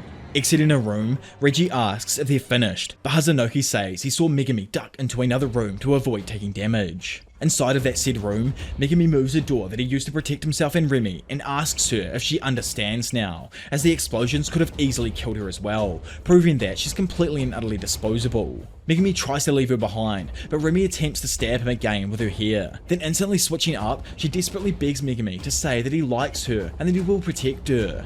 Disgusted, Megumi realizes that Remy is the type of trash who only cares about words rather than someone's actions. Chizuru, so remember that random dude Megumi disposed of right at the start of the scuffle? Well, it turns out he didn't actually die, and stupidly the man decides to rejoin the battle. He compliments Megumi for getting the better of him before, but notes that the student must be in rough shape now. He mentions it was a pain scaling the building, and hearing this, Megumi is like, yo, what are you dumb dude, why didn't you take the stairs? Suddenly, both of their Koganes appear and announce that a new rule has been added to the culling game. So this is obviously the point in the arc that Yuji and Higuruma's battle ends, with him finally adding that new rule. Surprised and reinvigorated, Megumi smiles. Instantly, he restarts the fight, kicking the fodder full back and summoning his prolific Max Elephant, which materializes inside the building, completely destroying the upper floors as it comes thundering down. Sticking with lightning itself, Megumi then uses Nue to catch himself, allowing him to mount Chizuru in midair. After getting on top and still falling, Megumi slashes his face over and over with the hilt of his sword before jumping off and kicking him into the ground below. Having crashed heavily into the ground, Chizuru curses Megumi. Yet, before he can even get up, Megumi, who ain't no damn Yuji, simply slashes his face open with his sword and eliminates him. For a moment, Megumi questions what he's doing because he'll need more points in the future, but quickly refocuses by reminding himself that Tsukumi won't have to participate in the killing now. As Kogain rewards him with 5 points, Megumi reaffirms to himself that he just needs to deal with the difficulties as they come. Descending down to ground level where their opponent is, Reggie is left surprised and even embarrassed by Chizuru's lack of skill. Back with our boy, he notices that he's still outnumbered 2-1 and is now feeling the effects of the first explosion. Thinking on what to do for a moment, he deduces that he can't flee or use his domain expansion because the environment still isn't compatible with his technique. Before he can think up of anything to do, Hazunoki abruptly spits out another one of his bomb teeth, but completely and utterly out of nowhere, someone literally no one saw coming showed up and took the blast face first like an actual champion to protect him. As all of them stand there utterly confused, the newcomer named Fumihiko Takaba, who was the failing comedian that I introduced right at the end of the previous Jujutsu Kaisen video, or it might have even been the one before that one now. Well, he, in one of them like superhero level voices, states that 2-on-1 fights are unfair, and calls Reggie and his minion complete cowards. He adds that their attacks have done 0 damage, however it's shown that the attack completely busted open his face and head, making it clear that he was in fact hurt, confusing Megumi. Looking at Megumi, Takaba decides to help him because the 35-year-old can tell whether someone is good or bad just by their face. Yet, after looking at him again, he realizes that Megumi actually has a bad face but writes it off as all revisionist, which is just obviously wrong, he meant to say relative. Megumi is just left stunned with this new person, but regardless of his personality, this random man just saved him, so the Jujutsu High student is willing to trust him for now. Reggie and Hazunoki don't even recognize Takaba, so they try asking what time period he's from. Takaba, though, who isn't even listening to them, explains that his costume is based on a funny superhero, causing his intimidation factor to suddenly flare up, while preparing to tell another absolutely terrible joke. The enemy duo prepare for an attack, but Takaba darts into a JoJo-esque pose and tells a joke that gets a dead silent reaction. Takaba screams that damn, it's a tough crowd, but continues to hype himself up nonetheless. Even though his opponents are stiff, Takaba will continue to do what he does best because he's an entertainer of the highest degree. He screams, flying forward and delivering an insane double-footed flying dropkick that connects with Hazunoki's face, sending him crashing into a nearby building. Standing there, Reggie notes the shift in Takaba's output of curse energy and quickly realizes that the failing comedian is actually super strong. Takaba, stunting on all of them, does a handstand while explaining that he's an old school performer who's pro-violence. Using the confusion to his advantage, Megumi tries to launch a surprise attack on Reggie from his own shadow, but his foe manages to jump away from the ground in time to avoid it. Now back with his new teammate, Megumi tries to explain to him Hazunoki's exploding body parts, but only ends up getting annoyed, telling Takaba to stop getting so close to his face. Bringing out Kogain, they use him to confirm that Higuruma was indeed the one who added the new rule. He's surprised and is sure to see that Yuji had completed the mission. Because of this, he states that he's done with this colony, and tells Reggie he'll let him go if he backs off. Reggie, just straight up annoyed now, refuses because he needs to make up for his teammates' lost points. Over in that absolutely ruined building, Hazunoki recovers from the dropkick that he just suffered and calls out to Takaba. The comedian, though, still just absolutely ignores him and instead introduces himself properly to Megumi. Since Takaba is most likely going to end up killing the bomb guy, Megumi requests that he take Hazunoki's points if possible, to which he accepts on the condition that he continues to entertain, as first and foremost, he is a performer. Satisfied, Takaba begins sparking, almost exposing himself to the young man, while Hazunoki in return sends an explosive eye directly at him. Not fazed, Takaba simply knocks it away with a random paper fan, then manages to close the distance on his opponent, sliding in behind him and utterly destroying his rectum with Pervy Sage's infamous 1000 years of pain, sending his enemy into a severe bout of pain. Enraged and getting utterly fodderized, Hazunoki swings at him, but Takaba immediately follows up with a powerful kick to his dome that sends his opponent through another building. Standing there, Megumi is left flabbergasted with Takaba's show of strength and expresses that he's glad he isn't his enemy, to which Takaba tells him to stay alive while he goes off and pounds his opponent some more. Over with Reggie, he stands there thinking that Takaba is toast either way, because Hazunoki will go all out after being mocked so much. With his objective complete, Megumi tells his adversary to worry about himself so that he can fight him for real. Instantly, he summons his Max Elephant, leaving Reggie blown away that Megumi has such a large Shikigami in his arsenal. Max Elephant attempts to spray Reggie with a torrent of water, but he somehow manages to dart away from the burst. Attempting to take him by surprise, Megumi leaps from the building above, but Reggie notices in time and throws a receipt which transforms into a net and ensnares the recently created rabbits. Megumi himself, though, narrowly avoids the net and jumps onto a chain-linked fence to break his fall. As Megumi jumps back into the road, Reggie activates his innate curse technique, Contractual Recreation, and transforms several receipts into kitchen knives. Those said knives fly forward towards Megumi as projectiles, but he's able to deflect them with a blade of his own. Some rabbits are pierced by these knives, allowing Reggie to surmise that unlike the other Shikigami, they can reappear regardless of how many are destroyed.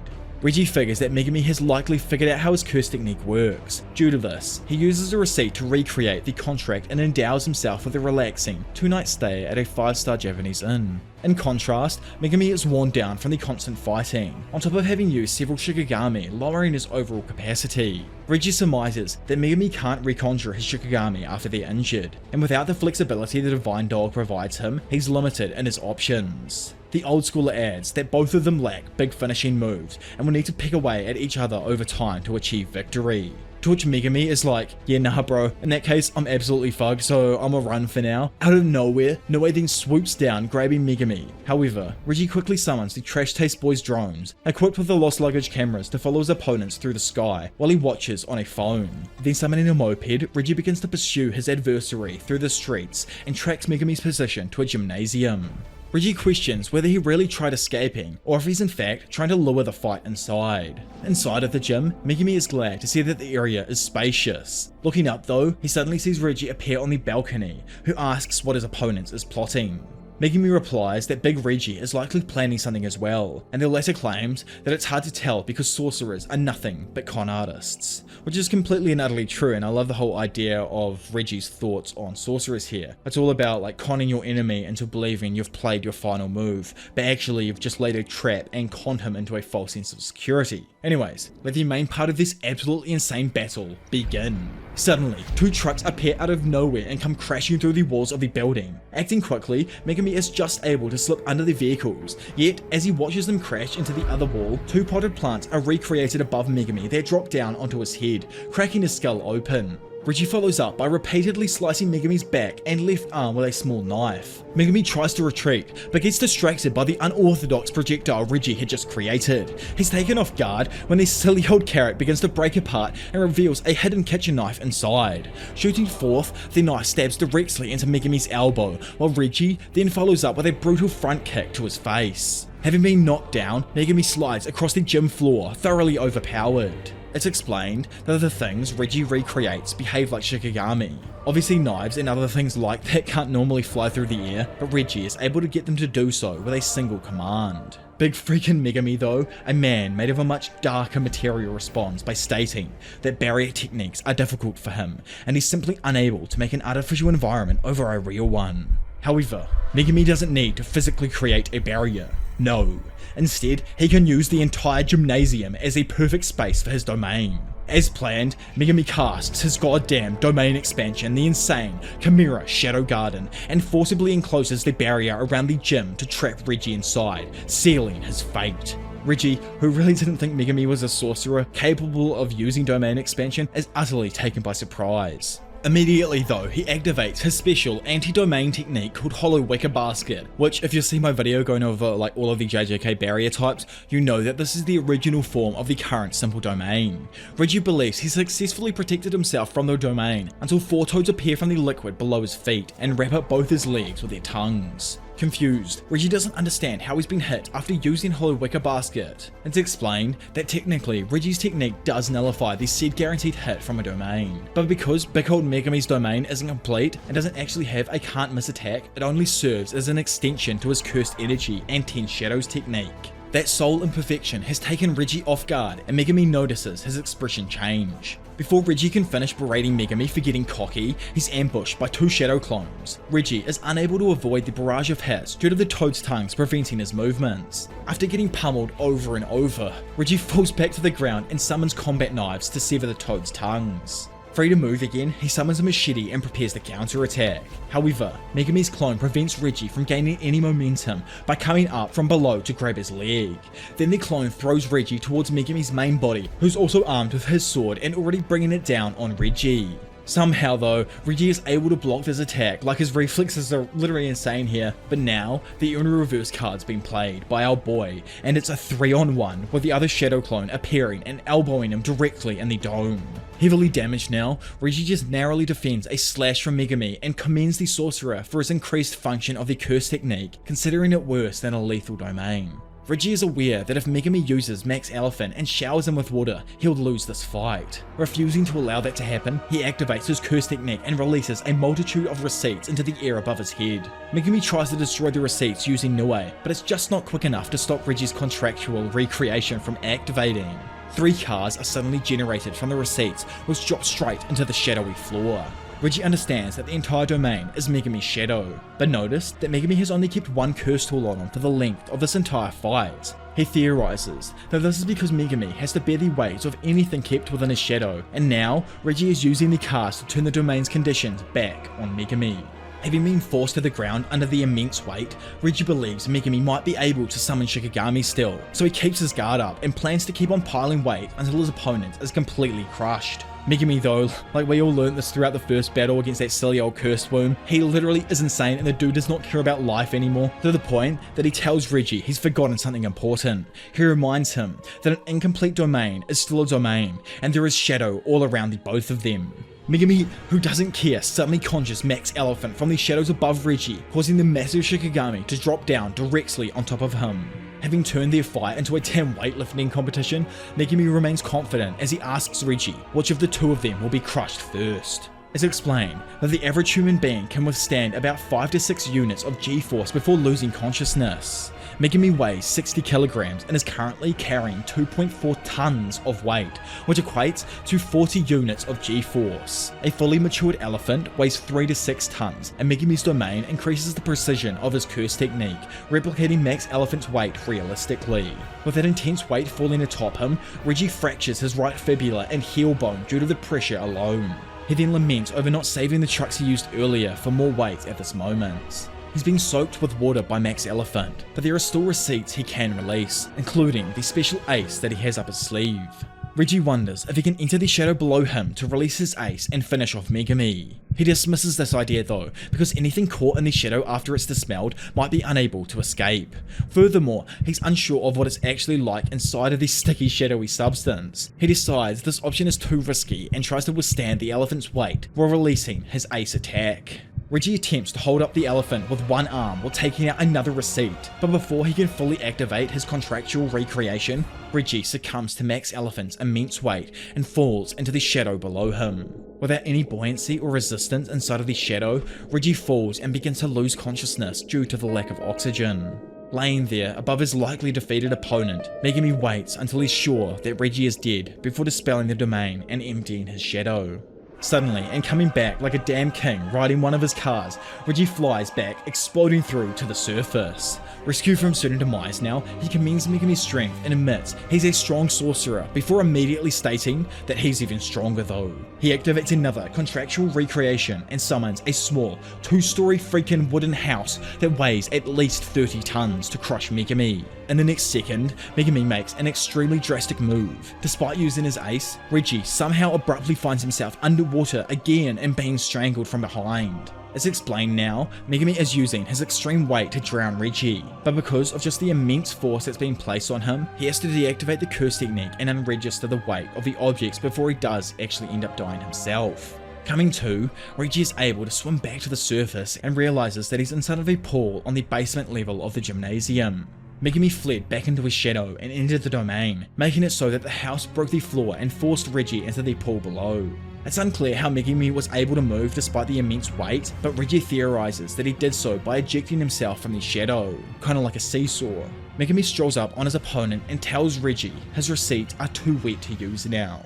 Normally, splashing the receipts with water isn't enough to make the print fade, so that alone isn't enough to stop Reggie from reducing things. However, soaking the receipts prevents Reggie from fulfilling the condition that requires burning of the receipts. Reggie also notes that Megumi can't summon Shikigami anymore, to which the sorcerer agrees, stating that from now on, this is a straight up physical fight to the death. Reggie though doesn't actually believe this. He expects Megumi to summon a Shikigami and plans on countering Megumi as soon as he lets up. Darting in, Reggie's initial bait attack gets palmed off, but as he planned, he uses that momentum to send Megumi's sword arm bouncing back. Having no defense left, Reggie lets loose with a multitude of kicks, smashing the young sorcerer over and over again. Megumi admits that Reggie is a tough opponent, made evident by his ability to withstand Max Elephant. He's also a talented martial artist with some really dope-ass techniques, but he just isn't fast enough. Just before Reggie is able to land a direct hit on Megumi, a portion of the far left side of Reggie's face, his ear, and much of his left shoulder are completely sheared off by someone he thought that he'd dealt with already.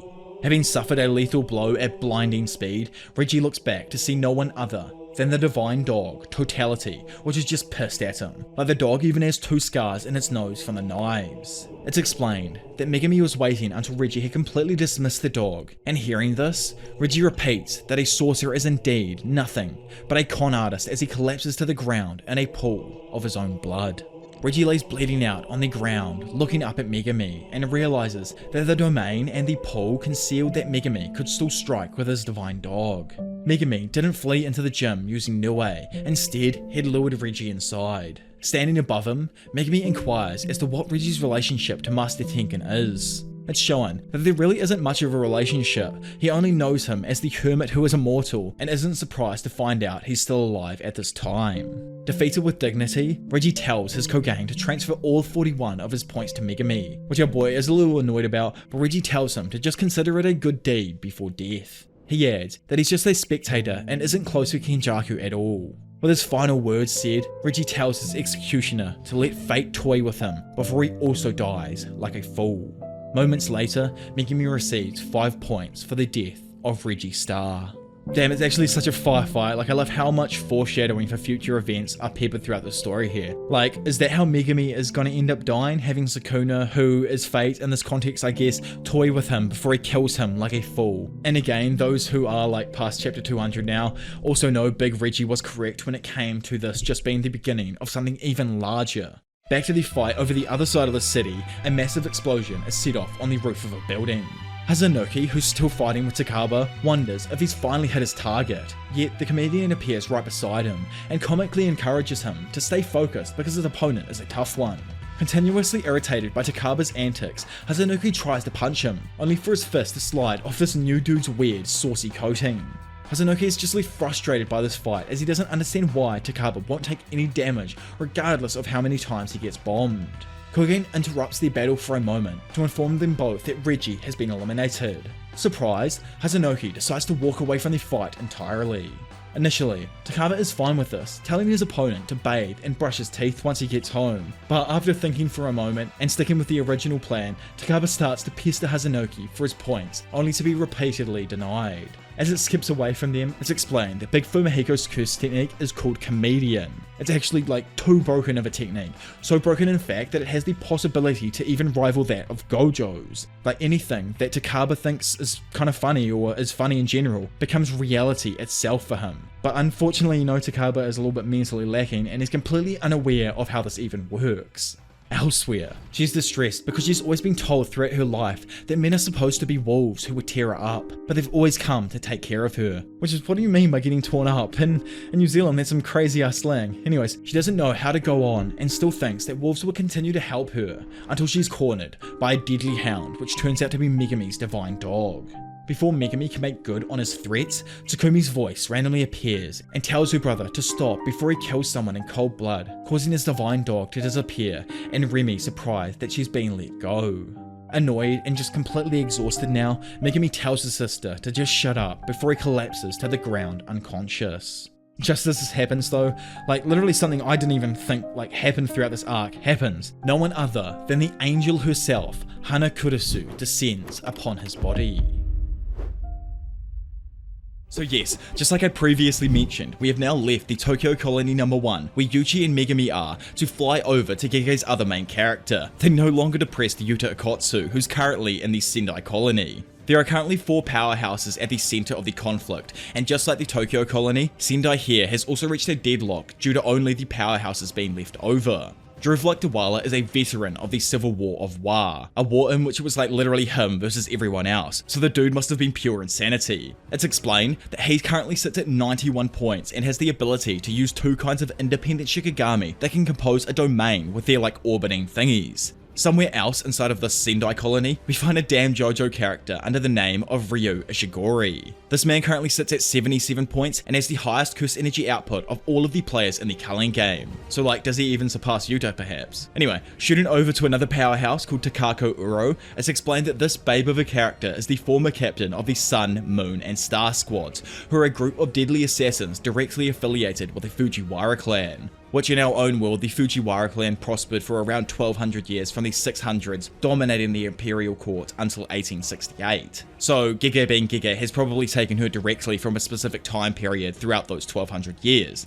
And assuming she's insanely strong, it was probably during the golden period or the Heian period of 794 through 1185 where they held most of their dominance in the court. Anyways, skipping over to this bug who's Kuroroshi, which is a special grade cockroach curse that Kenjaku had released from Gedo's curse spirit manipulation, and it was probably one of those like very few special grades Gedo was keeping hidden during the night parade. It's explained that it currently has 54 points and is lying dormant until the unfavorable conditions disappear. Due to their conflicting abilities and natures, the 4 powerhouses force a standoff rather than an alliance. However, the deadlock falls apart when one side eventually collapses. Diavolo, yes, that old school fart, is cut down by Tokyo Jujutsu High's infamous second year student, Yuta Akotsu, who now has 35 points, so like man has literally been going demon mode throughout this part of the story. Remember how he had also lost his ranking after the end of JJK 0? Well, it's explained here that he reclaimed his rank 3 months after the night parade of 100 demons and still possesses unusual strength second only to Satoru Gojo. So the hype for this battle is absolutely insane right now. Takako and Ryu, who are nearby, observe the developing situation in the Sendai Colony. Due to Yuta being himself, Diavolo has fallen and his patrolling Shikigami are disappearing. Ryu uses his cocaine to check who defeated Druv and discovers the player is Yuta Akotsu. Takako does the same, and while she's glad the ugly Shikigami are disappearing, she's concerned about a new threat that will surely emerge. Back with Ryu, he realizes that he was only able to get close to Druv without provoking him before because he was occupied in battle with Yuta. These 2 new sorcerers both know that following Druv's defeat, Kuroroshi will likely emerge next. Back over with our boy though, after cutting down Druv, he regroups with a crowd of civilians he's been protecting. He tells them that it's time to head north to the edge of the barrier, but notices a mother and daughter struggling to go on. Because of this, he changes his mind and tells all of the civilians they can rest inside of the stadium that was serving as Druv's base. Suddenly though, he's interrupted by a buzzing and clattering sound that indicates some sort of danger. Yuta immediately orders everyone to hurry inside of the stadium, and he draws his katana. He looks out and sees an overwhelming swarm of cockroaches chasing people. It's funny, like cutting myself off for a second. Yuta is like a Megumi Yuji fusion, like the best of both worlds. Man will murk anyone when necessary and also save the helpless as much as possible. Anyways, our JJK Hannah Montana jumps forth thinking he can save the remaining man, but as Yuta grabs the man's arm, he's unable to pull him away in time, and sadly the cockroaches devour the civilian's lower body. Then as the cockroaches jump for the man's body to attack, Yuta quickly blocks with his katana and notices that all of the bugs are indeed real insects reinforced with cursed energy. The swarm attempts to rush past Yuta to ravage the other civilians, but he summons Rika to stop them. The demonic powerhouse herself then uses that cursed devil IQ and smashes down on a bridge, collapsing the structure on top of the swarm, forcing it to go back towards Yuta. The special grade sorcerer then imbues his katana with cursed energy and swings it with enough force to create a large blast of cursed energy that disintegrates the whole swarm in one shot. Watching the action from afar, Ryu comments that while Yuta's cursed energy output isn't anything special, his overall cursed energy manipulation is extremely impressive. Also observing, Takako outright states that Yuta's overall cursed energy is bottomless and that the cockroach curses are disgusting. So this El Buggo, it's explained that he was a poor matchup for Druve, so to play things safe, it went into like a dormant state until Druve was eliminated. The curse has an endless appetite, and eating stimulates its ability to perform parthenogenesis, which, in our monkey brain terms, and that took me 5 times to say, just means this creepy old bug can self-reproduce not needing a male or female partner. Now awakened, the cockroach curse is starving, and its instincts immediately lead it to devour Yuta. While preparing to face off against Kuroshi, Yuta ponders his objective in this colony. He knows his resources are finite, and it's only a matter of time before a rule allowing passage in and out of colonies is added. However, dangerous players like Druve can't be allowed to leave the barrier either. With the likelihood that there are other players just like him, Yuta knows that communication between colonies is necessary to prevent anyone dangerous from leaving them. In addition to the rules Megumi proposed in the meeting with Tengen, Yuta understands his allies need a means of communication and a way to move in and out of the colonies. So in total, that's 4 rules the group needs to create to get a handle on the culling game, which is actually insane because that's at least 400 points or a majority of the reincarnations Kenjaku has actually brought back. Anyways, Yuta feels that the Shibuya Incident exhausted all of his allies and he doesn't want to make his sensei kill his best friend again. Poised and ready to engage the enemy player with his katana, Yuta resolves to kill Kenjaku and obtain 400 points all on his own. So let the absolute bloodbath begin.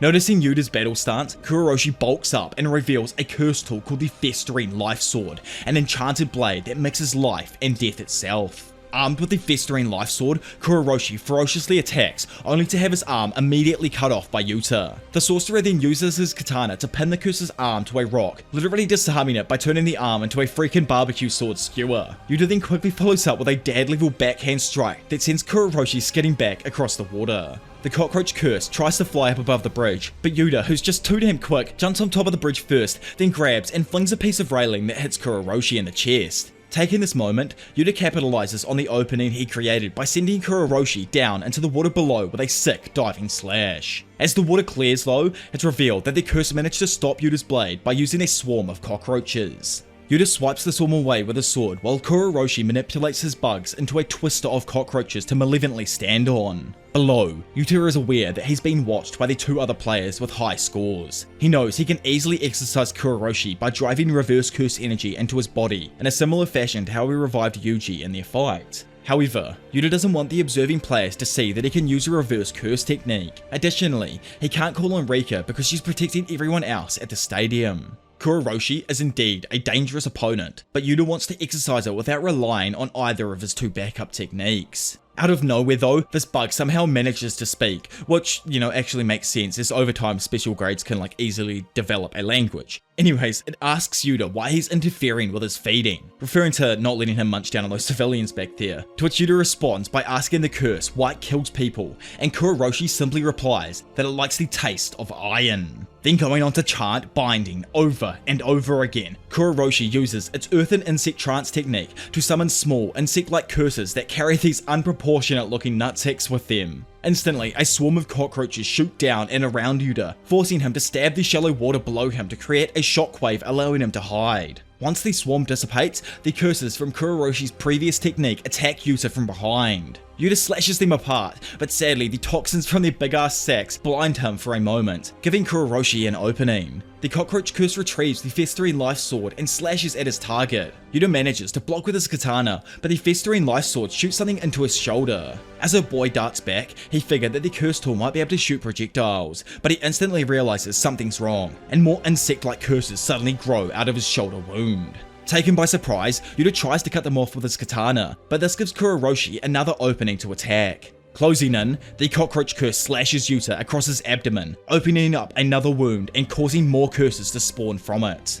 Ryu and Takako watch in shock as Kuroshi then grabs Yuta's body, fully expecting it to devour him. Yuta though plays the infamous Uno reversal and grabs the curse's face before sinking his teeth into Kuroroshi's exoskeleton. Then, as he's munching down, he drives a reverse curse energy blast through his teeth into the cockroach, compromising the integrity of its body and exercising the special grade curse. Kuroshi falls to pieces while Yuta spits its remains onto the ground, earning himself another 5 points from Kogain. With the curse spirit out of the way and Yuta in a vulnerable state, Uru decides to take advantage of the situation and confronts him directly. Levitating upside down behind a new rival, Uru whispers into Yuta's ear, taking him by surprise. Before Yuta can confront the danger directly though, Uru uses their dope-ass curse technique to heavily distort the space around them. Instantly, this distortion fractures the terrain around her and launches Yuta backwards. Taking the hit head on, Yuta minimizes the damage and starts to wonder how exactly she caused so much destruction. But before he has time to think, Uro follows up her attack with a punch. Yuta is just able to weave past the hit and tries to counter with a punch of his own. However, Uro grips down and warps the sky around his fist, completely stopping his counter attack and turning his hand into some spaghetti ass noodle, which reminds me of Harry's hand after the Quidditch game in Chamber of Secrets. Anyways, while Yuta stands there confused by his distorted appendage, Uro knocks him back with another attack. Now out of combat, Yuta's arm quickly returns to normal without any damage, leading Yuta to assume Uro's curse technique manipulates space without actually crushing anything within it, similar to how like a lens creates distortion. It's just an idea, but I wonder if she could also create some sort of pocket dimension or wormhole. Hear me out, it does sound kind of crazy, but if she could grab two specific points in space and distort those points to make them touch, technically that's how we think a wormhole might work over a 3D plane, and from that it opens up the series to like the idea of time travel or a high domain like the fourth dimension or something. Anyways, that sounds a bit bizarre. The reason I say this is because Uru discloses her ability right now and reveals her curse technique treats the sky as a surface. For example, Uru can physically grab an open space, making it a tangible object, which in turn allows her to manipulate it as if it was some sort of curtain. Both of her previous attacks on Yuta bypassed his defenses and sent him flying, so he figures that there must be some sort of trick to her ability if warped surfaces are able to accomplish that. Impatiently, Uru waits for her opponent to attack so she can counter with her technique, but instead, Yuta asks her a question. He asks if Uru wouldn't complain if she were to be killed, and why exactly she's seeking out conflict. He understands that powerless people get desperate, but this doesn't apply to Uru because her curse technique makes her such a formidable opponent compared to the majority of other sorcerers in the Culling game. Uru explains to him that she doesn't take receiving a new body lightly, as essentially, incarnated sorcerers have returned from the Shadow Realm. She feels like someone without regret wouldn't have joined the Culling game in the first place. So, as the first step in her new life, she is prioritizing points, and that's why she's attacking. Still confused, probably even like more than us reading right now because that made no sense to me what she said there, Yuta asks if Uru has a lover or a companion she's fighting for. The reason he asks this is because he simply can't understand why someone would spend time killing people thousands of years later, even if they have regrets. Listening to Yuta blabber on though, Uru gets more and more pissed off, all culminating in the point where Yuta asks her how she could possibly be so desperate that she'd only return for her own selfish gain. Irate and literally blowing blood vessels on her dome, Uru asks if Yuta is a descendant of the Fujiwara clan, claiming that someone of his blood wouldn't ever understand her, which I don't think he is. He's a Michizani's descendant, so I don't think that's Fujiwara. Someone let me know down in the comment section below. Ryu though, remember that random, apparently OP JoJo's character from before? Well, his ass interrupts the conversation by using his insane Granite Blast to fire a massive wave of curse energy from his head at both players, leaving the previously beautiful city now just a pile of rubble. Having attacked from a nearby rooftop, Ryu claims Yuta and Uro's flirting is making him hungry for battle. Uru decides that there's no reason to let Ryu go now that the colony's deadlock is broken. Yuta and Uru simultaneously decide it's time to take Ryu out. They both dash in straight towards Ryu, exciting the long-range fighter, who responds with a volley of cursed energy beams that weave after the approaching fighters. Yuta is narrowly able to avoid the initial barrage using his agility, but a second wave of attacks appears to take him off guard, decimating him and the bridge he's standing on. However, once the smoke clears, Ryu, who thought he landed a direct hit, notices that Yuta is gone. Suddenly, Yuta leaps up from behind onto the roof to confront Ryu directly, forcing him to realize that Yuta used the hole Rika made in the bridge to avoid the beams and get out of sight. Having successfully closed the distance between them, Yuta attacks the ancient sorcerer directly, before darting back into his fighting pose and declaring that it's time to bring the fight into a closer range. Amused by Yuta's display of skill, Ryu asks if fighting up close will satisfy his hunger. Elaborating on his comment, Ryu asks if someone should tell a child in front of a feast to calm down and eat slowly. Yuta suggests that someone should do that, and Ryu actually agrees, admitting that it was probably a bad example. Lighting up a ciggy, Ryu says he didn't have any major regrets in his first life where he fought worthy opponents and had met a good woman. Even so, he still suffers from a thirst that no one understands, and because of that, he's still unsatisfied. He says that cigarettes have a sweet aftertaste, but his life has never had that kind of dessert. Instantly, Ryu unleashes a flurry of attacks, causing Yuta to quickly respond with punches of his own, giving them both a chance to feel for each other's combat prowess. Yuta notes that Ryu has an explosive cursed energy output combined with very precise and quick movements. Even with Yuta's advanced toughness, a direct hit from Ryu would cause significant damage. After exchanging several blows and parrying one another, both fighters turn to land a spinning attack. However, Ryu clashes his back against Yuta and expels a blast of cursed energy that sends the latter flying back off the roof. Yuta crashes through the top of another building, losing his footing for a moment, but quickly manages to regain his balance. Immediately, Ryu, having noticed his stumble, follows up with another granite blast attack, sending a beam of energy directly at Yuta. But somehow, Yuta's able to deflect it with his bare freaking hands like some Harry Potter spell without a wand level of holy shit. Then Yuta, in a damn flash, quickly closes the distance and tries to crush his opponent with a fierce right hook to the dome, crushing Ryu into the roof and cracking the concrete floor below him. However, it actually seems that Ryu had conned him into a false sense of security, as he counters with another beam of cursed energy that Yuta is unable to fully overpower. As he blasts Yuta back, Ryu tells him that you are my dessert. Uro, who's just rolled up on the scene, takes advantage of Yuta's unfavourable positioning in midair and targets him with her curse technique. It's explained that technically she doesn't hit the person with her technique, but strikes the surface of the sky instead. Having revealed the extent of her technique, Uro breaks the surface like thin ice and smacks your opponent straight down onto the brick road below. Irritated by the interference, Ryu shoots a wave of curse energy at Uro and tells her that she's in his way. Telling him to silence himself though, Uro uses her technique to warp the space around the cursed energy beam, firing it right back at him and hitting him directly. Injured, Yuta then manages to return to the battlefield, which amuses Uro, who claims it's great that he's tough as she's going to toy with him. Our Gojo wannabe, who's still recovering from his own attack, notices that Yuta is constantly using his reverse curse technique to heal himself and using up all of his near bottomless curse energy. Let down by his opponent's receding strength, Ryu comes to the conclusion that Yuta is not the dessert he had been searching for to quench his gluttonous thirst. Thinking on what to do himself, Yuta knows that Ryu doesn't target civilians, but he wouldn't care if they ended up as collateral damage in an attack. Yuta knows that he wanted to put more distance between the fighting and the stadium where the civilians are, just in case, but that isn't likely to happen anymore. Instead, Yuta decides to use his full strength now. He pulls out and puts on his ring, then calls upon Rika and asks her to give him everything. Rika suddenly manifests as a curse spirit right next to him, leaving both Ryu and Uro confused by this turn of events. Uro is shocked Yuta wasn't already using his full power, and Ryu doesn't understand how Yuta's curse energy is already filling back up. For those of you confused, think of Rika like a water tank of curse energy, and when Yuta decides to open that tap, he can just refill his deflated curse energy. On top of that, Rika tears open her chest to display a freaking arsenal of curse tools kept inside her body for Yuta to choose from.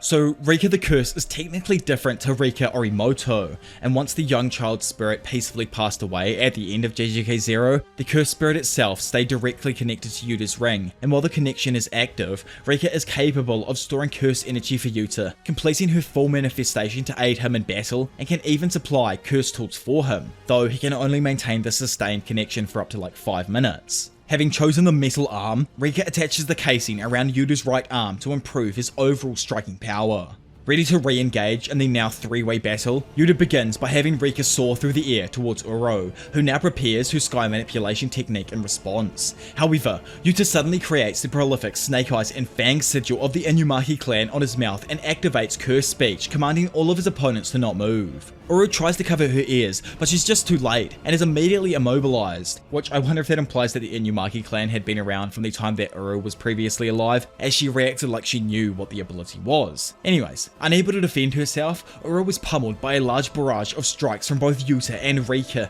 sending her shooting off. Yuta then drops down and launches himself off Rika's arms like he's a goddamn volleyball towards Uro, continuing to pressure her. Ryu tries to intervene in their fight and launches a beam of curse energy, claiming that Yuta's approach is too soft. Rika though cuts it off and slices the attack in half with one hand, impressing Ryu, who believes that Rika might be even more durable than Yuta himself. Irritated by the pain, Rika angrily lashes out, punching Ryu in the face and sending him flying off the roof. He tries to follow up with another strike, but Ryu quickly counters with an explosive punch of his own, smashing Rika back into the roof of an opposing building.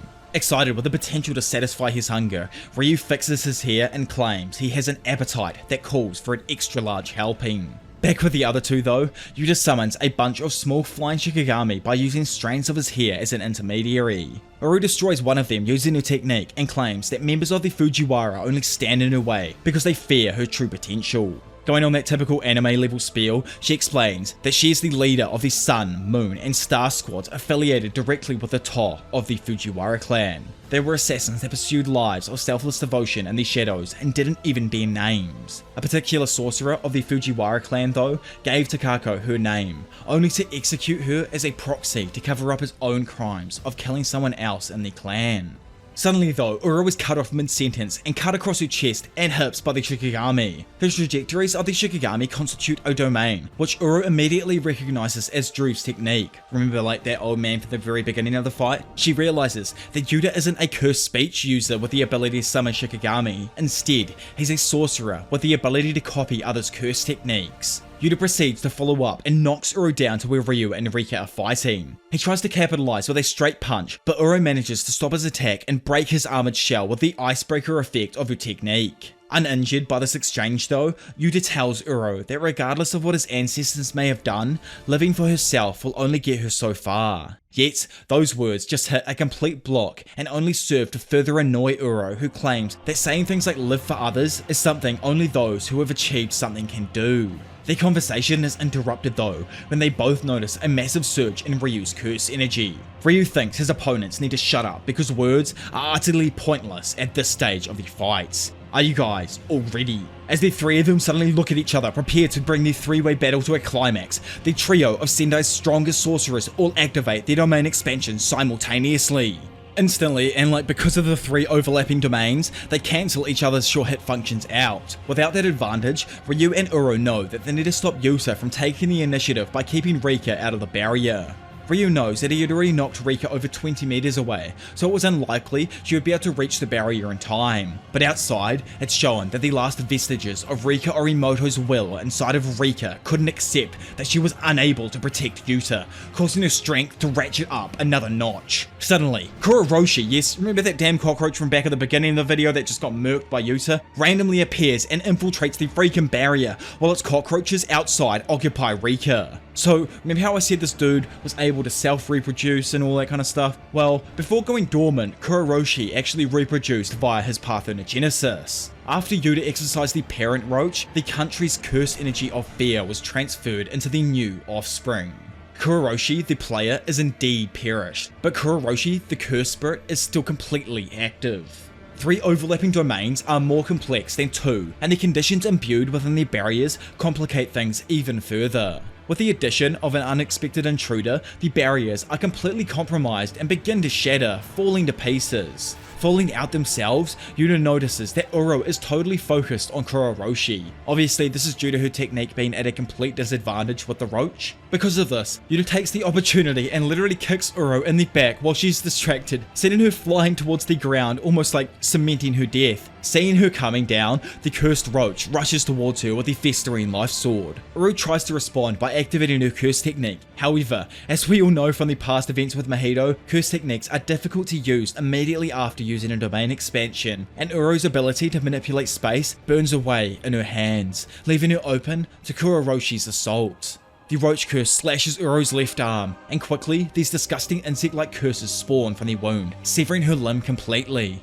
Rika, who's also there, acts quickly by devouring Uru's arm before the roach could, impressing Ryu. He notes that Yuta is thorough, and that it's unlikely that Uru can regenerate her entire arm, even if she uses a reverse curse technique. Irate over the loss of her arm, Uru angrily calls out to the Fujiwara descendant. Cutting her off though, Ryu tells her to stop because she and Kuroshi aren't invited to his table. Yes, if you have noticed, everything to do with Ryu Ishiguro has something to do with eating food, like the dessert thing from earlier, or now the whole like you ain't invited to this table, you can't eat from this table type thing. Anyway, it's explained that Ryu's curse technique is called Cursed Energy Discharge, and he's the only sorcerer capable of outputting the same amount of power regardless of if his technique is active or not. Instantly, he blasts Uro and Kuroshi with another jacked up granite blast, incapacitating Uro and partially destroying Kuroshi, making it simple for Yuta to exercise with his reverse curse energy.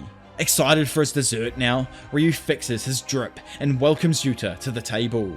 He charges his cursed energy and takes aim, while opposite him, Yuta knows that his own curse technique has yet to replenish. But with Yuta and Rika working together to counter the ancient sorcerer's next move, the table is set for their final battle. As then explained, that Yuta can only unleash a direct beam of cursed energy while Rika is completely manifested. Even at full power, Yuta's blasts are slightly weaker than Ryu's. In order to win the exchange, Yuta intends on rapidly building up cursed energy and firing first, before Ryu reaches maximum power. However, Ryu's eyes express over 400 years of hunger waiting to be satiated, and his gaze pleads with Yuta to use his full power. Although Yuta would never find true meaning in conflict, Ryu's gaze melted his heart. Melted my damn heart as well. Look at those eyes, it's so damn beautiful. Anyways, Yuta agrees to go all out on this just once, and both sorcerers unleash their curse energy. Their blasts collide in a curse energy beam struggle that's extremely reminiscent of an old school DBZ blast off. Sadly though, Yuta is quickly overpowered by Ryu's blast. The duo are seemingly hit and sent back into a nearby building, which Ryu immediately expresses how sweet the first taste of his dessert was. The gleeful sorcerer is quickly surprised though, when he begins to feel his opponent's cursed energy swelling up.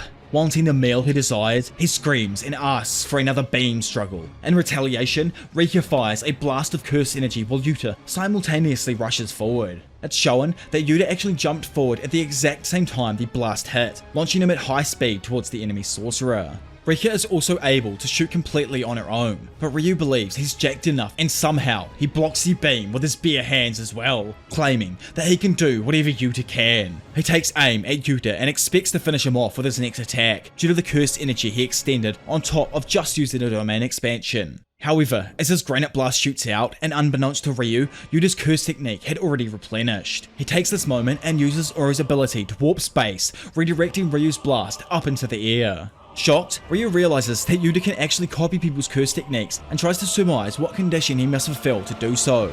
He recalls Rika devouring Uro's arm and figures that must have been when he satiated the condition. Yuta notices Ryu's lack of focus, capitalizing on it, and scores a direct hit to Ryu's chest with Uro's thin icebreaker move. Quickly, he follows up with another combination downward punch using Rika that hits so hard it causes Ryu to begin bleeding profusely from his head. So remember how there was like a time limit on Rika's manifestation? Well, 5 minutes have now passed since Yuta donned his ring, causing the connection between him and Rika to actually end. Ryu takes advantage of this by hitting Rika with his full power, an attack that was too much for her to handle even while fully manifested. Because of this, Rika quickly reaches her limit and disappears from the battle, leaving Yuta to continue fighting on his own. The big man himself, Ryu, is excited that there's even more to their battle, even after clashing at full power. He happily declares that this final course is the dessert he has been longing for.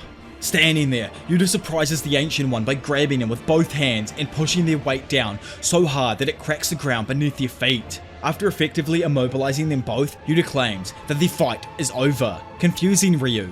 While Ishiguro is looking down at the cracked ground, his granite blast from earlier, yes, remember that one Yuta shot up into the sky using Uro's technique? Well, it rains down directly on Ryu and surprises the unsuspecting sorcerer, completely toasting him. Still standing there though, like an actual champion, but still defeated, Ryu quickly realizes that he was just hit by his own beam, as Yuta redirected it back down using Uro's technique at the same time Rika had hit him. Despite his defeat, Ryu was satisfied with the high level of battle he participated in, and thanks Yuta now that his stomach is finally full. Not gonna lie, Gege knows the terminology of these scenes so damn well, and we all just ate as well as Ryu Ishiguro did right here, boys. Anyways, following the end of the battle in the Sendai Colony, Yuta first talks to the defeated Uro in order to retrieve her points. She tells Yuta this like extremely ominous statement that probably will 100% play a role later on in the story. She says that his strength has a limit and she's seen a power beyond the horizon of the strongest fighters and curses with her very own eyes. In that moment, she imagines Sukuna's original form and claims that such power takes the form of overwhelming aggression that disregards anything else like a calamity.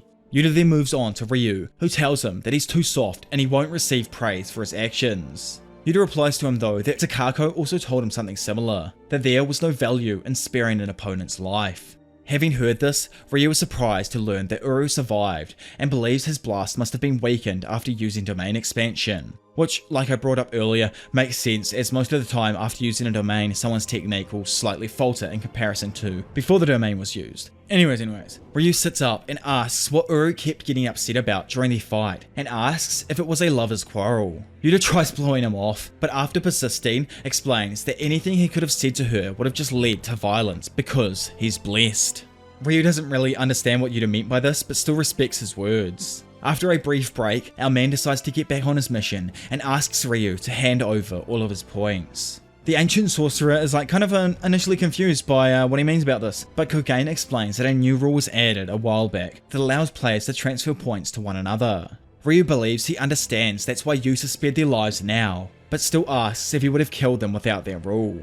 Yuta suggests that it definitely was a possibility and smiles while telling Ryu to just be grateful to his new comrade, which could be interesting with that little comment there for what could happen in the future. Little Yuta-Ryu tag team duo. Anyway, thanks to the point transfers from Uro and Ryu on top of the points he already gained from eliminating Druth and Kuroroshi, Yuta now has a total of 200 points, putting him at the halfway point in their plan to bring down the culling game. So to start things off here, we're actually throwing away any idea of that silly old culling game and going back to before the countrywide idol transfiguration, where a young man with blue hair and blue eyes, named Charles Bernard, filled out his visitor's registration at Shueisha's publishing house in Tokyo. Two of the staff members noticed and discussed if he brought a manga submission in, also commenting on how unusual it is for a gaijin to do so. Charles later ends up meeting a Shueisha staff member to review his manga submission. While improbably sitting on their desk, Charles expresses that he's always pondered what makes a manga creator. They don't need licenses, and in Charles' opinion, experience doesn't necessarily validate a creation either. Which, does make sense, like Isayama for example never had a manga before Attack on Titan. But anyways, the employee looked over at Bernard's manga while hardly listening to his words, wishing that he would just sit in the chair. He only commented on the foreigner's Japanese, saying that it was pretty good, but Charles responded by repeating the same sentiment back, confusing the man. Hate to cut myself off again, but if you guys watch anyone who makes Japanese content and lives in Japan as a foreigner, this is a pretty common thing to hear, to the point that it's almost an underhand insult by the Japanese people to outsiders living in Japan. But anyway, the employee stated that it's obviously the case because he's Japanese, and Charles reveals that he was actually born and raised in Japan, although his parents are French. The employee apologized for assuming, and Charles dismissed it because he believed it would be the start of a long relationship between him and the publishing studio. Yet, this dog of a Shueisha employee is mostly unimpressed by Charles' manga submission and critiques the story, the genre, the tone, and most of all, the artwork. He used one example of one panel where a character's finger is bent too much in one direction. The employee tries to show Charles by pointing his own finger in demonstration, but Charles immediately breaks it to match the manga's art. Irritated, Charles told the man to watch movies or stare at photos if he wanted realistic artwork. He believed a publishing house should appreciate the passion that can't be replicated in precise artwork. Charles finishes his tirade after assaulting the employee and storms out of the building, deeming the experience as a waste of time. So yeah, don't know what that was all about, probably just a small warning from Gege to any future publishers about his artwork. Skipping forward now to the fateful day of November 12th, we find that somehow this pure manga reading degenerate Charles is outside and on a Ferris wheel with Hikari Kinji inside of the culling game. He asks Hikari if he knows what makes someone a manga creator. Yet, as we could probably imagine, an annoyed Hikari answers that he simply doesn't care. Just lacking there and chilling out, Charles is thankful that there is still electricity powering the area, but Hikari isn't and suggests that he normally wouldn't ride a Ferris wheel with another man. Charles points out that he could have refused the ride, but Hikari wants to scope out the area in case he brings a girl back one day. Cause, big brain thinking and all pre-planning for future events, as the man knows that the culling game ain't gonna murk him for sure. But anyway, Charles is surprised Hikari believes Tokyo will recover from the culling game, claiming that he is the exact opposite, as someone who's only come to gaze upon the end of it all. Ever since curses flooded Tokyo, there haven't been outlets for manga, and creators that Charles respected are giving up. Charles asks Hakari to give him a reason to fight, because the heroes in battle mangas are always fighting for positive reasons, while the Culling game only incites fights for negative ones. Charles asks Hakari to provoke him enough to instill hatred inside of him to the point where he could take him out without any remorse. Hearing this, Hakari decides to oblige and thoroughly insults Charles. He says that he would never read Charles's creepy manga because his gloomy disposition might affect him. Then, in probably one of the best entire damn lines so far of the manga, he also tells Charles to stop whining and start fighting, creepy otaku. Insulted and with tears in his eyes, Charles asks why he would say such a mean thing. Ready to fight Hakari for his rude comments, Charles conjures the G-War Staff, a pin-shaped spear. Immediately he attacks, bursting through their pod and forcing Hakari onto the Ferris wheel where his assault continues. Charles thrusts his spear at Hakari's head several times while quoting a poem from a creator he admires. Hakari simply avoids these strikes and jumps off the Ferris wheel onto a building below, causing the Frenchman to chase after. Standing there, it is shown that our special grade is a little annoyed because Charles is actually quoting a comment from Katsura Hoshino, which Hakari just doesn't consider as a poem. Charles expands upon the poem by explaining that a mangaka enters a fictitious space in their minds where anything is possible because to them, reality just isn't satisfying. He continues by stating he believes his reality has been overtaken by Jujutsu, and because of this, he has lost his motivation as both a manga reader and a creator. He asks Hakari what that feeling is called, and the suspended student just simply replies that he's just getting bored with this. As his fighting spirit then begins rising, Charles suggests that the feeling he's got is called despair instead. Fueled by his sorrow for his opponent, Charles strikes hard with his G-War Staff and scratches Hakari's cheek open, drawing a bit of blood at the pen's tip. Noticing that the spear is a pen, Hakari asks him if it's okay for a mangaka to use their drawing pen for violence, but Charles argues using a reference from Captain Tsubasa.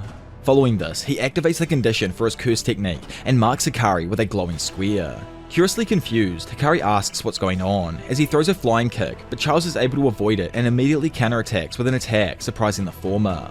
Easily though, Hakari maintains his balance as he's knocked back several meters from the blow. Although he personally didn't take any damage, his sleeve was cut wide open. While examining the tear, Hakari also analysed the way the Frenchman moved and decides that it has to be more than just a simple reflex. Noticing the special grade sorcerer took his hands out of his pockets for the first time, Charles taunts him for it and then explains that the glowing square is actually a manga panel that lets the user see their opponent's next move. Currently, the Frenchman can only see 1 second in advance, but as the pen's tip fills with Hakari's blood, the former will be able to see further into the future. Having heard this, Hakari dashes straight at Charles to confirm this ability's effect and nearly lands a powerful right hook, with the latter admitting that it would have taken him out if not for the effect of the G-War Staff. Quickly after, Charles counters with his attack and hits Hakari across the head with the blunt end of his spear, affirming to Hakari that the Frenchman can really see the future. However, Hakari is unimpressed by this dude's ability and just disappears from Charles' line of sight before he reappears and punches Charles in the back, stating that he needs to be able to see him in order to see the future through his technique. To counter, Hakari attacks Charles repeatedly from his blind spots without letting up. In an attempt to retaliate, Charles tries to stab Hakari in the back, but the latter has already anticipated that he would try that and intercepts before striking him again. Before Charles can turn around and recover, Hakari completely and utterly blitzes him while stating that he can't just go easy on him because he knows Charles would just selfishly attack someone else later. Continuing, Hakari believes that in order to stop this, he needs to utterly break Charles and hits him with an extremely powerful punch. He then quickly goes to get behind him, but Charles is able to recover from the previous punch in time and reactively strikes his blind spot, cutting Hakari's forehead. Irate over how the battle's going now, Charles claims that the vessel containing his heart is broken and is spilling out in a gush of emotion. He has it now. Due to gaining more ink in his pen, he can see 2 seconds into Hakari's future and will be waiting in his own blind spot. Confused as to why Hakari isn't intimidated though, Charles asks his opponent why he's just standing there, posing while in the situation. I don't actually think Charles has ever bumped into anyone who can use the domain expansion, and due to this, while Hakari stands there, he uses both his hands to form the proper hand sign to cast his domain expansion, the Idle Death Gamble.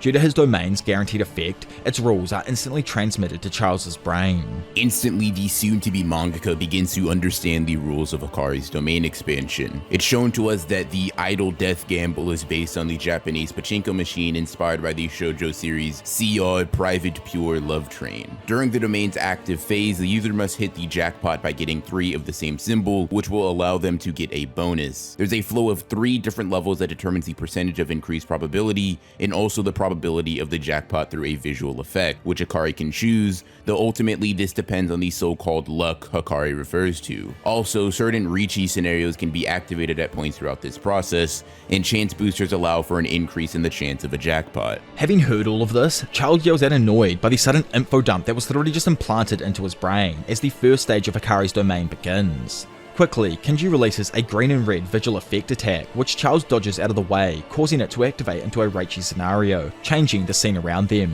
It's explained to the confused Charles that if the character Yuki passes through the gate, then Hikari immediately hits the jackpot. Charles attempts to swipe at it, but it's just a visualization, so nothing happens, meaning all he can do is wait to see the result. Which is, like kind of sus. It's almost just a guaranteed jackpot whenever a Riichi scenario pops up. I wonder if that's a house rule type thing, referring back to how his domain is based on Pachinko machine. But anyway, I'll let Ronan take back over.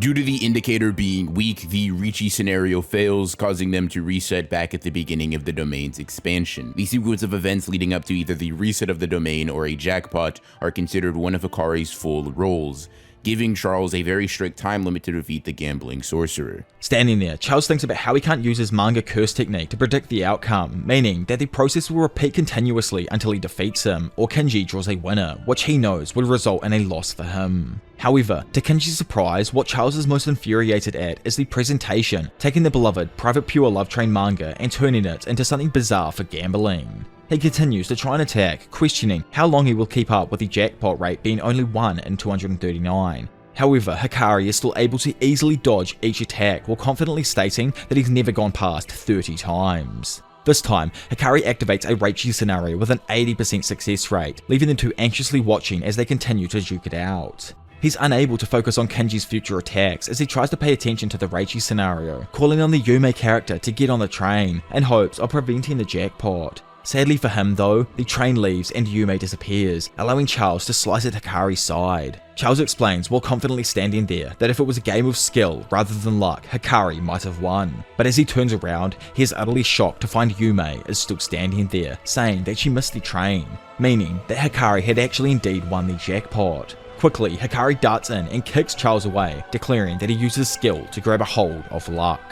Elsewhere in Tokyo No. 2 Colony, Panda sits alone atop a shipping container in a shipyard. Upon smelling the air, he notes that roughly 3 people have been dismembered nearby. He can also hardly sense the perpetrator's presence, which might suggest that they can freely activate their curse energy. Panda reviews the plan that he and everyone had agreed on beforehand. They'd planned to leave the fighting just to Hikari, but the barrier, just like over in Tokyo Colony 1 with Yuji and Megami, split them up upon entry to one of those random spawn locations.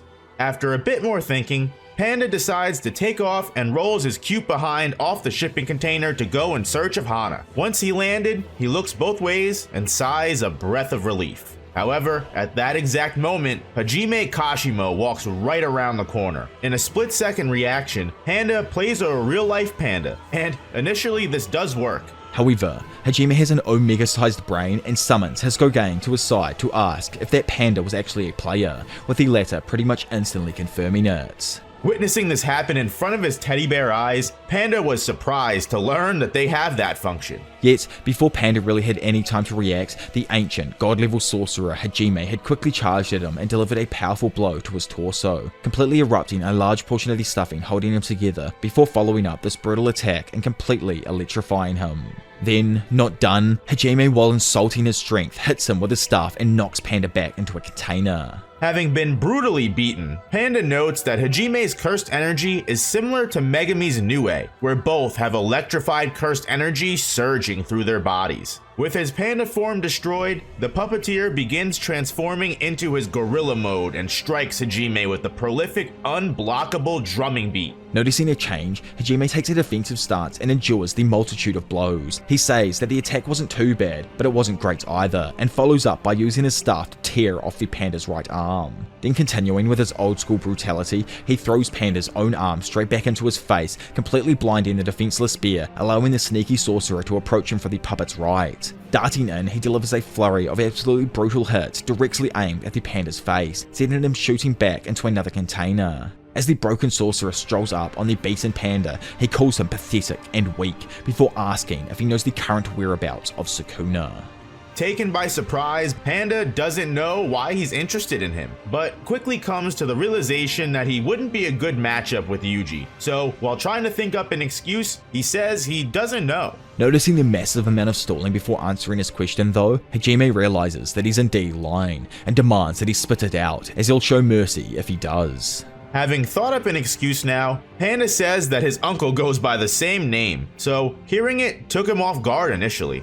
Hajime, who easily figures out that he's still lying, doesn't appreciate being looked down on by the cursed puppet and tells him to stop playing with him. Annoyed now, Panda retorts by saying he's the one being looked down on, and tells him to be aware of his sister, as anyone who meets her eyes, she tries to kill out of pure embarrassment. All of a sudden, a massive horn is seen from Panda's nose as his body begins to transform and his head morphs into a giant Triceratops skull. However, in that exact moment, Hajime charges up his own attack and a lightning bolt appears between them. It's then explained that Kashimo separates the cursed energy's charges like electricity. When he strikes an opponent, so like all of the hits that he's landed on Panda earlier, it transfers a positive charge into the target. Then, when the negative charge that lays inside of Kashimo is discharged, it launches directly at the target without shooting off any other surface. This results in lightning that literally cannot miss, as it will travel directly to its opponent, pretty much taking away any need for Kashimo to actually use the domain, as this is kinda a sure hit technique in itself.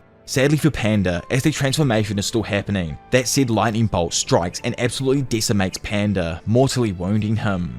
Standing above the now fallen puppet, Hajime once again asks Panda about Sukuna's whereabouts. Oh boys, here's the saddest part. Here's the saddest Panda chapter so far. As we flow into a flashback, we see a young Panda being beaten up by his big brother Gorilla. The young Teddy screams for his sister's aid, and an angry Triceratops marches over, demanding that Gorilla cease the bullying. Yet, the young gorilla tries to say that they were just fighting like a dude from a game. Hearing that, Triceratops says that Panda should get the next turn to fight back, with Gorilla being completely fine with it. Listening to his older siblings, Panda, looking like hella cute man, rolls up to smack his bro a few times. However, he quickly gets punched in the face by the latter, making him cry even more. Completely blown away with what she just witnessed, Triceratops then runs off in pursuit while Panda continues crying out behind them. Later on, Panda is seen holding a Santa Claus ball while trying to follow his older brother and his puppet friends.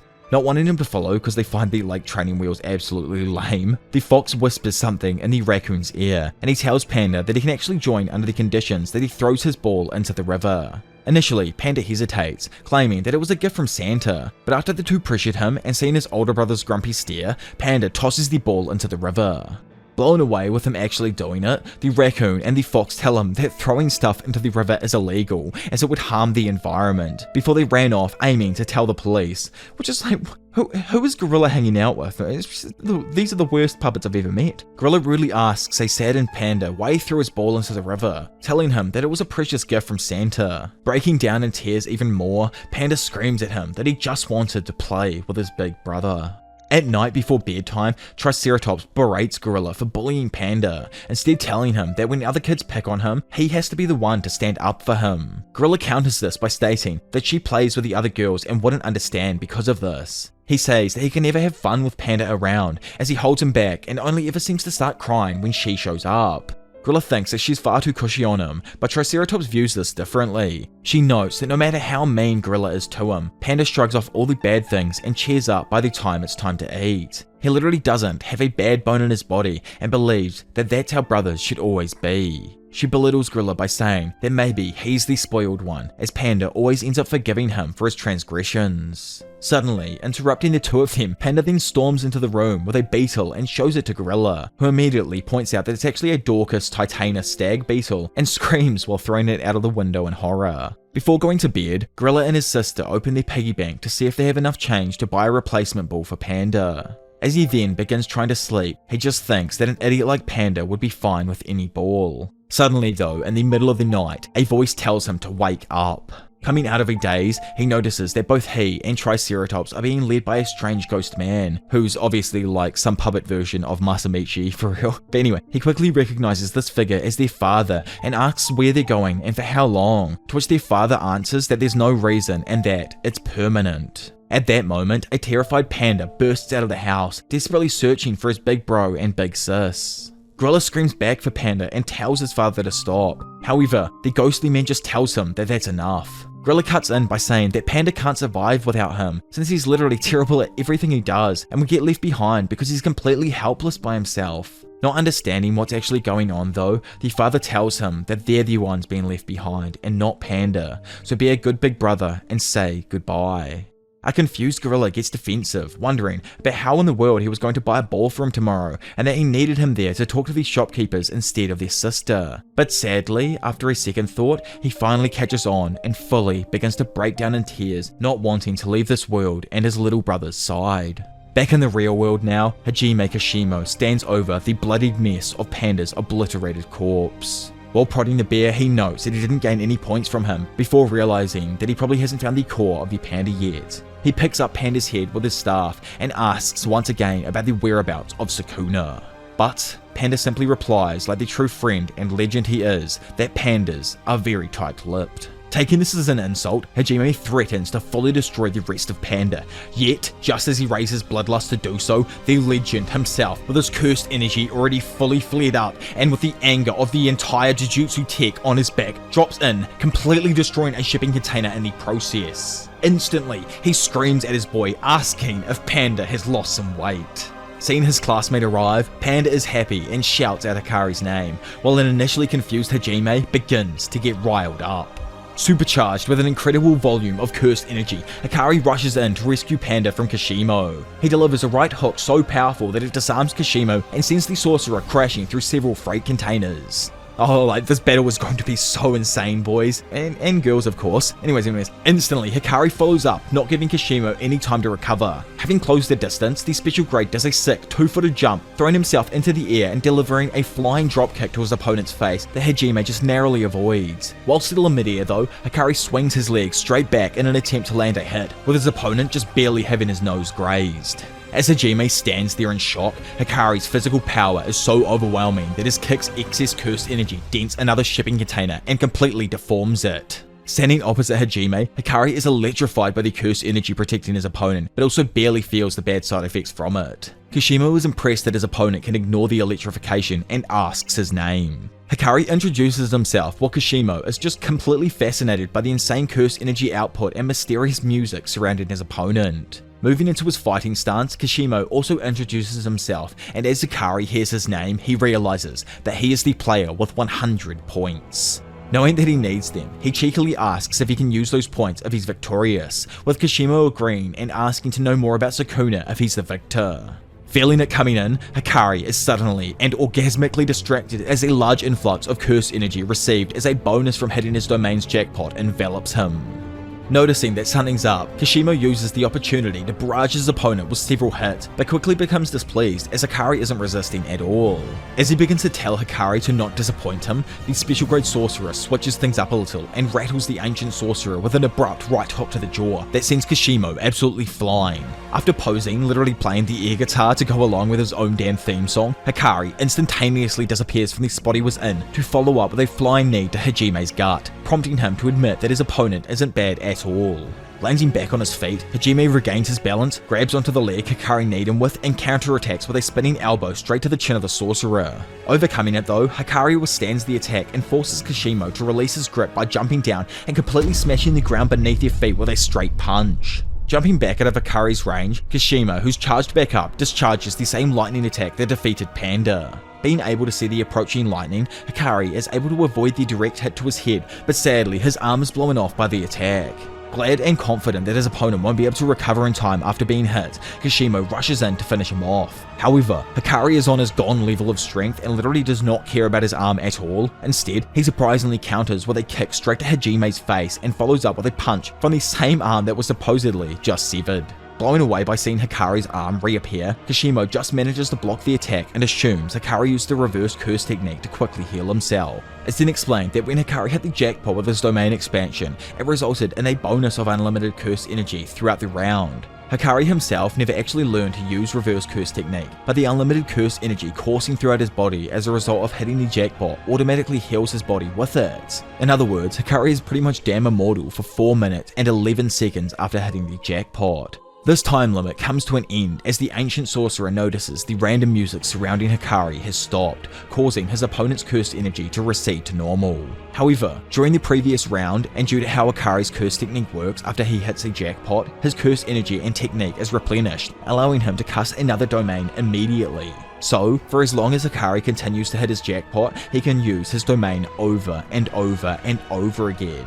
So, this is the main reason why Hikari is absolutely broken, and Gojo reasons that he could surpass him someday. Man literally has figured out an infinite curse energy hack like this is some game of magic or something. Like, oh my lord. But anyway, because of the fact that Big Rari's domain expansion is harmless, he can be as aggressive as he wants, and his activation is extremely quick. Probably one of the quickest in the entire universe. Like it states here that the dude's activation is faster than that of Mahito's during Shibuya.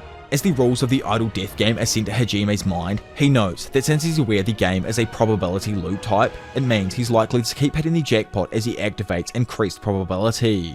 Standing there, Hikari asks him how he is, but Hajime points out that during this period he's not actually unkillable, and Hikari simply responds that the life of gambling has always come with great risks.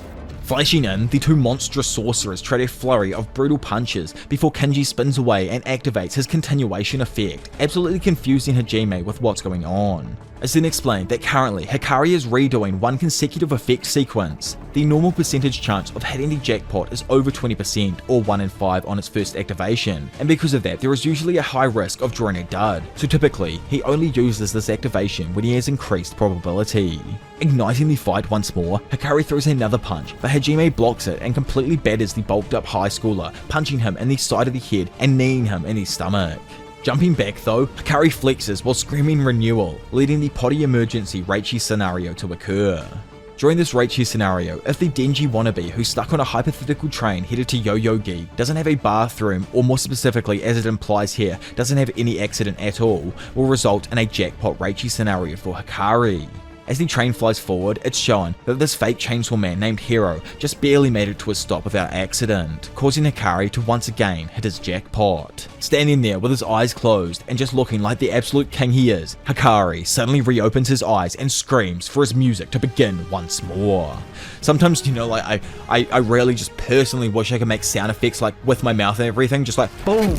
As Hikari finishes speaking, his body once again erupts with a flood of curse energy, restarting his invincibility and the brutal showdown.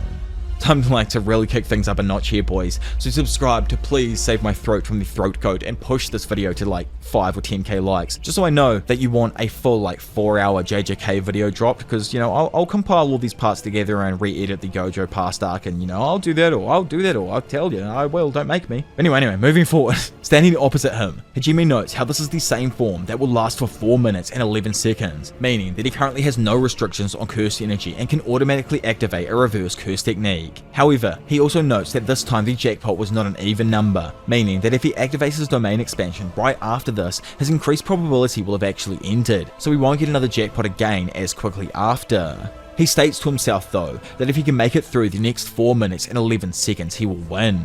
But as his smile grows larger, he recognizes that that line of thinking is how losers think. Instead, he screams that it's time to turn up the volume, because this is a funeral for the living. He releases a massive burst of curse energy, declaring that even though he may be unkillable for the next 4 minutes and 11 seconds, he will still kill him anyway. Oh, but before we go any further, we skip back in time to a moment 400 years ago where Hajime was approached by Kenjaku, asking if he had fun with his battle. Honestly, any thoughts on who's in the brain-swapping fiend's body right here? I wouldn't be surprised if it was Narutoshi Kamo, to be honest, but who knows, let me know what you think down below. Anyways, after replying that he didn't have fun at all, wanting to fight him instead, Kenjaku asks him to spare him, and says that he is not fit for fighting currently, but reveals he heard something in Michinoku about the greatest cursed energy output ever. Coughing up blood though, Hajime asks Kenjaku who's the strongest sorcerer he knows, with the latter replying that it's Sukuna, before apologizing that it was from 600 years ago and saying that he will never change his mind on that fact. Realizing that he will never get to fulfill his own wishes, Hajime responds that if that's the case, he will entertain what Kenjaku has to say, so that he can fight Sukuna himself. Back in the battle, the fight between Kashimo and Hikari intensifies as they both chase each other at high speeds around the port. As Hajime starts to get away, Hikari launches another fat punch that connects with a shipping container, sending it straight towards the ancient sorcerer. Seeing it coming in time, Hajime responds with his own brutal punch, flinging the container straight back at the approaching student. With them both being on opposite sides of the container, they both exchange a multitude of blows on each side of the metal box, completely deforming and destroying it. However, as Hikari breaks through, ready to throw a massive punch, Kashimo dodges by jumping off the ground before he manages to blow half of Hikari's freaking face off with the shipping container door, exposing his face muscles and jaw. With the fight slowing for a moment, Hajime deduces that cursed energy comes from the guard, but he has to use his head to direct the flow of reverse curse technique. So no matter how powerful his reverse curse technique is, it certainly can't be strong enough to regenerate his head. Therefore, Kashimo plans to use his lightning to target his head and completely split it open. Following this, Hajime sends his lightning directly at Hikari, connecting with his head. Yet, I am here to tell you that this is just not a normal human. This is Hikari Kinji, and man just simply blows out all of the energy from the attack straight out of his damn nose as it destroys his face, literally allowing him to regenerate as he breaks. Realizing that he almost died there, Hikari, being as cool as ever, just laughs it off, and with only 8 seconds remaining on his jackpot, shoots in, deciding to use even more brute force in his punches now. After taking a plethora of punches to the face, chin and body, Hajime darts back, realizing that Hikari is getting even faster as the fight continues. Getting straight back to his face though, and with only a few seconds remaining, Hikari, who's completely unkillable, decides to cut loose and totally beat down on his opponent, elbowing him hard in his guts. Yet, surprisingly, this turns out to be exactly what Kashimo had actually wanted, and as he smiles, he retrieves a massive streak of electrical feedback using his staff pierced into the ground at some distance. This streak of instantaneous lightning passes through the left side of Hikari's torso on its way to Hajime, before completely and utterly blowing it to pieces, mortally wounding the student. Just then, the theme song ends, marking the end of Hikari's unkillable period,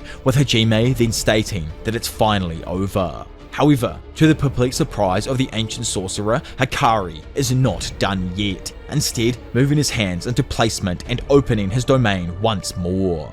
Sadly, it's shown though that Hikari is just making a desperate attempt at casting his domain. After activating his domain, Hikari keeps trying to spin faster, even if the probability is only 1 in 239. Immediately, Hajime catches on though, as the rules are implanted in his brain, and once again, Hikari, somehow like the dude is a complete and utter demon, gains an unexpected jackpot due to some kind of increased probability, allowing him to roll an even number. Therefore, he is again unkillable for the next 4 minutes and 11 seconds. Breathing a sigh of relief, Hikari states that he's impressed with Kashimo, as he's never faced death this much in one day. But now, thanks to some manga otaku, he's got a big manga brain and asks Hajime if he also likes manga, with the latter stating that he doesn't.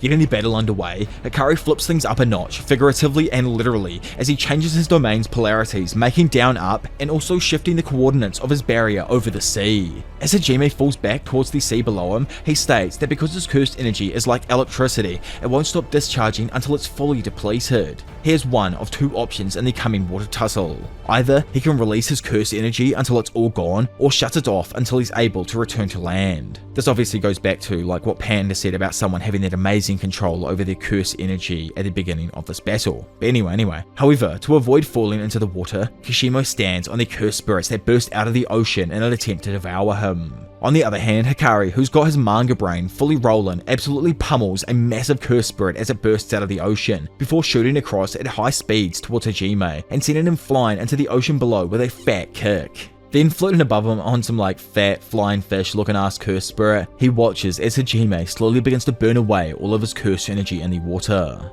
However, Kashimo is actually smarter than this. He recalls that there are 2 ways to end a reverse cursed energy user. 1, by simply blowing up their brains, or 2, by using toxins. Therefore, he uses his electricity on the seawater to produce a chlorine gas that completely takes Hikari by surprise as he floats above. Sadly, Hikari loses his grip on the cursed monster and ends up falling into the sea due to the toxic effect of chlorine gas. It's explained that unlike simple body regeneration, addressing a toxin in one's blood requires insane skill, as well as a higher level of reverse curse techniques. Sinking down through the ocean, Hajime notes that Hikari doesn't seem to be able to detoxify fast enough, causing the round to end and allowing Hikari's immortality shield to fade. As Hajime states that this has been fun preparing to finish him off, Hikari, just like before, dispels the excess cursed energy right out of his freaking nose and throws a vicious punch straight into the face of Hajime, taking him completely by surprise. With the two floating back from each other after the attack, it turns out that the legend of Jujutsu Tech targeted the toxins in his body and removed them unconsciously via his automatic reverse curse energy. With only 5 seconds left in his jackpot, Hikari realizes casting his domain again after this one ends will be dangerous due to the effects of electricity coursing through the water and the steadily increasing temperature of the ocean.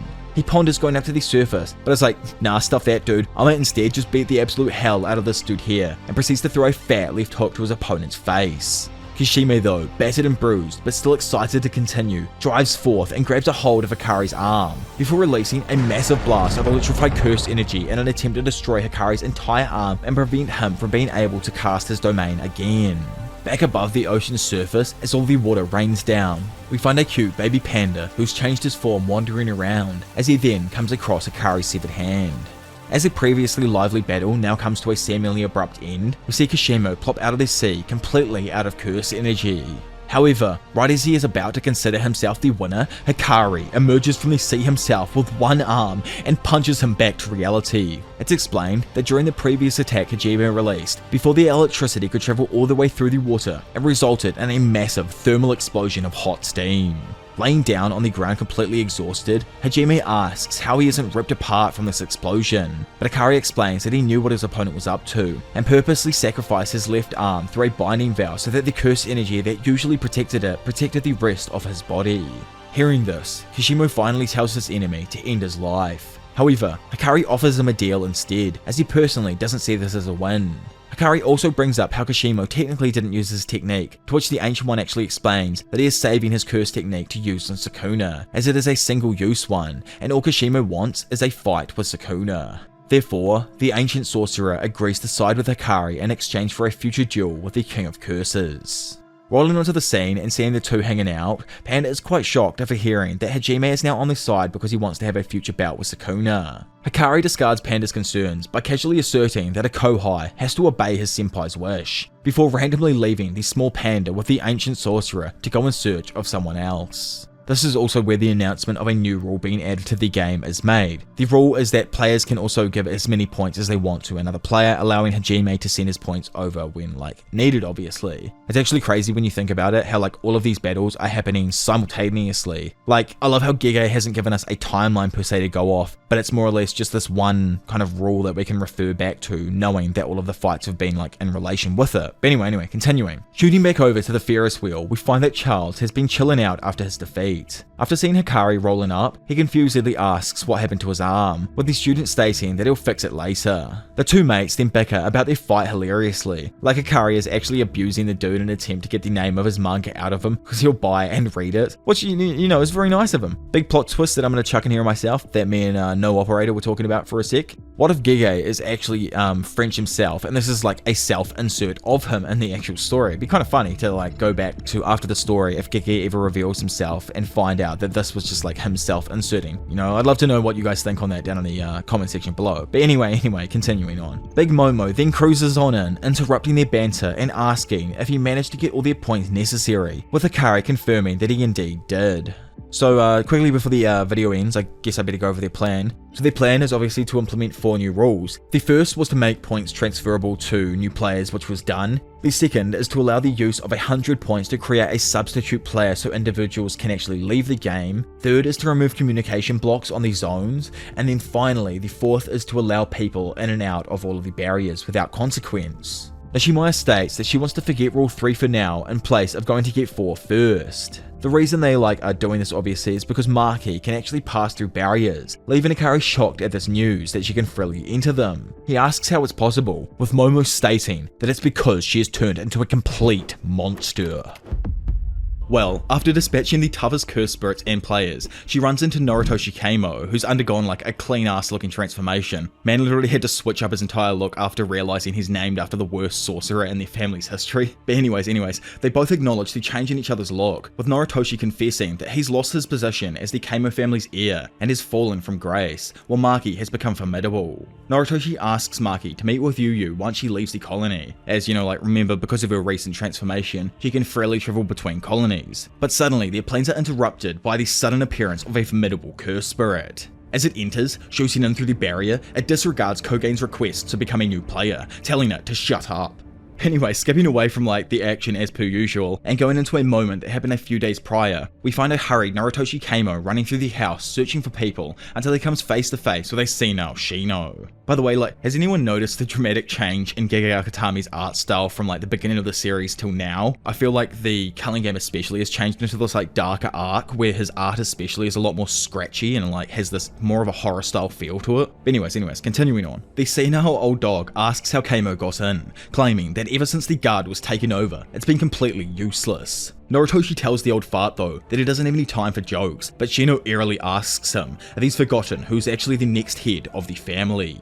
As he then continues spouting more bizarre nonsense, a worried Noritoshi presses on and enters the house. Inside, he is greeted by the body-swapping creep himself, Kenjaku, who's literally just chilling out and relaxing as he was waiting for Noritoshi to arrive. Kenjaku greets Noritoshi with a smile and offers to fill him in on his plans. He explains how he used Jujutsu terrorism, the sealing of Satoru Gojo, and the Killing Game to eliminate all the uncorrupted members of the Jujutsu Society. He knew that because Gakuganji is considered trustworthy and had influence with the said higher-ups, Noritoshi would have wanted to plead with him in an attempt to retract those notices from the headquarters. Talking about the notices that was handed out earlier, like the sealing of Satoru Gojo and the killing of Yuji Itadori. Anyway, so he took care of everyone who wasn't on his side, like Gojo, Gakuganji, Masamichi, and others that we probably never even met to start with. By the way, the actual text that goes over this is much more confusing, where they explain pretty much how Kenjaku managed to take over the conservative faction of the Jujutsu world. Anyways, sitting there, Kenjaku's left impressed as Noritoshi's only a mere student, but can already see the bigger picture and acts how he needs to. Utterly let down himself, Noritoshi asks Kenjaku if he's already removed the people responsible for initiating Suguru Geto's execution, to which it's confirmed along with a person who named Yuta as Yuji's executioner. Chuckling at Noritoshi's efforts to approach Gakuganji and fix everything, Kenjaku confidently exclaims that the Keimo clan was the conservative seat, but now it all utterly belongs to him, along with the title of the 25th Keimo family head.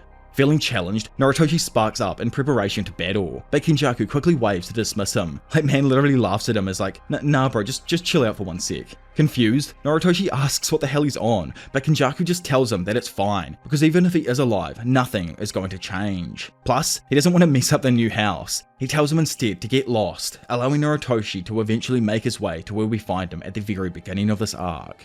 Back in Sakurajima, Noritoshi and Maki are left on high alert as they both spot a supposed curse spirit chilling above them in the sky. Looking at it, Maki just has this weird and uncanny feeling. Instantly, approaching them at lightning speed, the curse spirit rampages towards Maki, tearing up and utterly obliterating everything in its path. It connects with a blocking Maki, sending her crashing back and allowing the disgusting amalgamation of a curse spirit to pin her against a cliff. Not having seen this happen, Noritoshi watches as Maki struggles to break free. She attempts to hit it, but the curse spirit's speed is too much for her to handle as it dodges out of the way of the attack and sends her shooting into a nearby cliff face, completely deforming it. Despite being at a disadvantage, Maki refuses to give up, sensing something weird about this curse spirit. With determination in her eyes, she quickly dodges out of the way of the monster's thundering right hook. However, the curse manages to flick its snaky behind around, destroying a few trees in its wake and trapping the sorcerer up against the cliff. Emerging from the head of the curse spirit, no one other than the misogynistic goon himself, Naoya Zenin, now reincarnated as a terrifyingly strong curse spirit, reveals himself. Pinned up against the wall and unable to move, Maki is just left stunned, asking if it's actually him, with her older cousin replying that he's finally arrived at the other side. Of course, if any of you are confused on how this man managed to actually come back, Maki thought she took her brother out with her fists, yet as we all know and she isn't privy to, Noah was actually murked by Maki's mother wielding a plain steak knife, so he also wasn't killed by Jujutsu with her, and it resulted in him coming back as a special great curse spirit. But I don't even know why I write these scripts without reading the next chapter sometimes, literally right as we jump out of the battle into a flashback that takes place, this time between Noritoshi and Gakuganji, where they talk about Itadori's recent death. Sitting there, Gakuganji asks what to keep in mind while killing the sorcerer. To which, Keimo, like I just mentioned, responds that they must be eliminated using Jujutsu. The story then shoots back over to Sakurajima, where Naoya still has Maki pinned up against the wall, his face continuing to push even further out of the curse's shell. Quickly, Maki comes to the realization that because she doesn't have curse energy, she failed to finish Naoya off in their previous fight. However, Naoya denies it, telling Maki that she simply doesn't understand, and instead claims that it was her mother who finished him off. While Maki's left shocked with this news, Naoya takes full advantage of the situation and declares that he's returned to completely end her. Luckily for our queen though, Big Noritoshi blasts off a shot from his curse tool, allowing Maki to escape the grasp of the curse spirit. Darting away, she thanks him, but also asks if he only used intuition to aim, as obviously, he can't sense her. Nearby in the woods, Noritoshi, who's getting ready for another shot, is easily able to deduce Naoya's location through the curse's presence. However, he notes that deducing Maki's location is a bit more difficult, which is obviously because the only energy actually coming off her is a Jujutsu emanating from the sword that she wields, and I'm pretty sure that doesn't actually happen in the first place. That's just headcanon of mine right there anyway. Continuing. Finally shooting off his 3 arrows technique, Noritoshi is able to expertly navigate all his arrows around the trees and other obstacles on their way towards the cursed Naoya. Spotting the arrows bursting through the trees behind him, the cursed spirit mocks the arrows in their pathetic speed. Taking the monster by surprise though, Maki grabs a hold of him, then using the momentum from his massive size, sends him flying directly into the path of the arrows, which penetrate deeply into his body. As Naoya screams in pain, Maki immediately pulls up and slices him in half with her curse tool. From a distance, Noritoshi watches as Maki falls onto the buildings below her while wondering to himself if she actually managed to exorcise Naoya. To their shock though, our high schooler duo are left helpless, only able to watch as Naoya's cursed spirit explodes before collapsing in on itself like some kind of cursed energy dark hole. Seeing this in the sky above her, Maki immediately begins to recognize what's actually happening. As it fully begins to form into a ball of energy, she screams out to Noritoshi, telling him to shoot at it, as she knows it's a cursed worm that's currently evolving. To prevent disaster, and just looking hella clean by the way as well, I'm loving the new drip on Noritoshi, he immediately throws up and destroys a blood bag, then uses his curse technique, piercing blood, to stop Naoya from completing his transformation. The beam of blood pierces directly through Naoya's cursed womb, causing a massive flood of blood to begin pouring out the other side. Thinking that he could have possibly exorcised the cursed womb, Noritoshi watches as the burning ball begins falling to the ground below. Yet, as he begins to ponder how insanely fast it could have been if it survived, it's revealed that Naoya did indeed dodge the attack and has evolved into a much more terrifying form. Maki screams for him to dodge, but before Naoya even has time to react, he's hit with a devastating blow that sends him rocketing back through the forest around them. Turning around and calling Noritoshi utter trash, we see the grotesque and harrowing sight of Naoya's full transformation into a foul, repulsive cursed spirit. Noticing that he managed to defend himself from the attack, Naoya states that Noritoshi is indeed a clan head after all. As Keimo sits there recovering from the blow, it's explained that if he hadn't used his blood to block the previous blow, he would have died. Getting back to his feet, and with a revived look of determination on his face, he activates his flowing red scale ability to attack the quickly approaching curse. Seeing the curse heading Noritoshi's way, Maki rushes over and manages to jump in front before diving straight towards the curse and cutting him open with her blade. Watching this happen in front of him, the juiced up Noritoshi activates his Crimson Binding technique, restraining the cursed spirit and allowing Maki to strike at him once more. Yet, just as her swing is about to land, Naoya spun at a high velocity to deflect her strike, completely catching Maki by surprise. The combined efforts prove to be utterly ineffective against Naoya, who still retains his ego from his previous life. Getting ready to re-engage, Maki states that Naoya can still use his curse technique, which explains why he's been so monstrously fast. In retaliation, Naoya unleashes his prolific projection sorcery, sending out a bunch of frames in Maki's direction, which frees anything that he touches, which, also in this regard, is literally the air between the two. As he instantly touches the set of frames, it creates a devastating explosion that Maki and Noritoshi barely dodge. Undeterred by this, Naoya takes off at a speed faster than sound, confusing Noritoshi, who wonders if he's fleeing, but Maki corrects him, stating that he's actually just speeding up. As the cursed Zenin is off boosting around, the duo discuss what they're going to do now, to which Maki says that if he's going to approach them at the speed of sound, then they can lie in wait and deliver a killing blow. Sensing the curse's direction change towards them, Maki bravely steps forward to face Naoya head on, telling her companion to stay back as Noritoshi also activates his technique around her in an attempt to add some protection. With the cursed spirit destroying every shard of glass in the building as it builds up its speed, it's explained to us that this misogynistic demon of a curse brings air in through the inlets on its back and compresses it along with the curse energy to then inject it out its back for even more speed. With his max speed of freaking Mark 3 achieved, Naoya strikes with such a devastating force that it leaves Maki almost completely unconscious and badly injured. Standing above her now, Naoya mocks Maki, disgusted with himself to ever think that he could have possibly lost to her. Naoya states there are things that children can never do, that adults easily overcome. After you grow up, you don't even remember the times where you constantly failed. Laughing at the stupidity of this though, Maki mockingly asks him when he was ever actually an adult, to which Naoya evilly tells her that maybe she should ask her dead sister. Fuming with anger over how his sister was disrespected, Maki swiftly stands back up and in perfect coordination with her, Noritoshi unleashes 2 more arrows into the malevolent entity.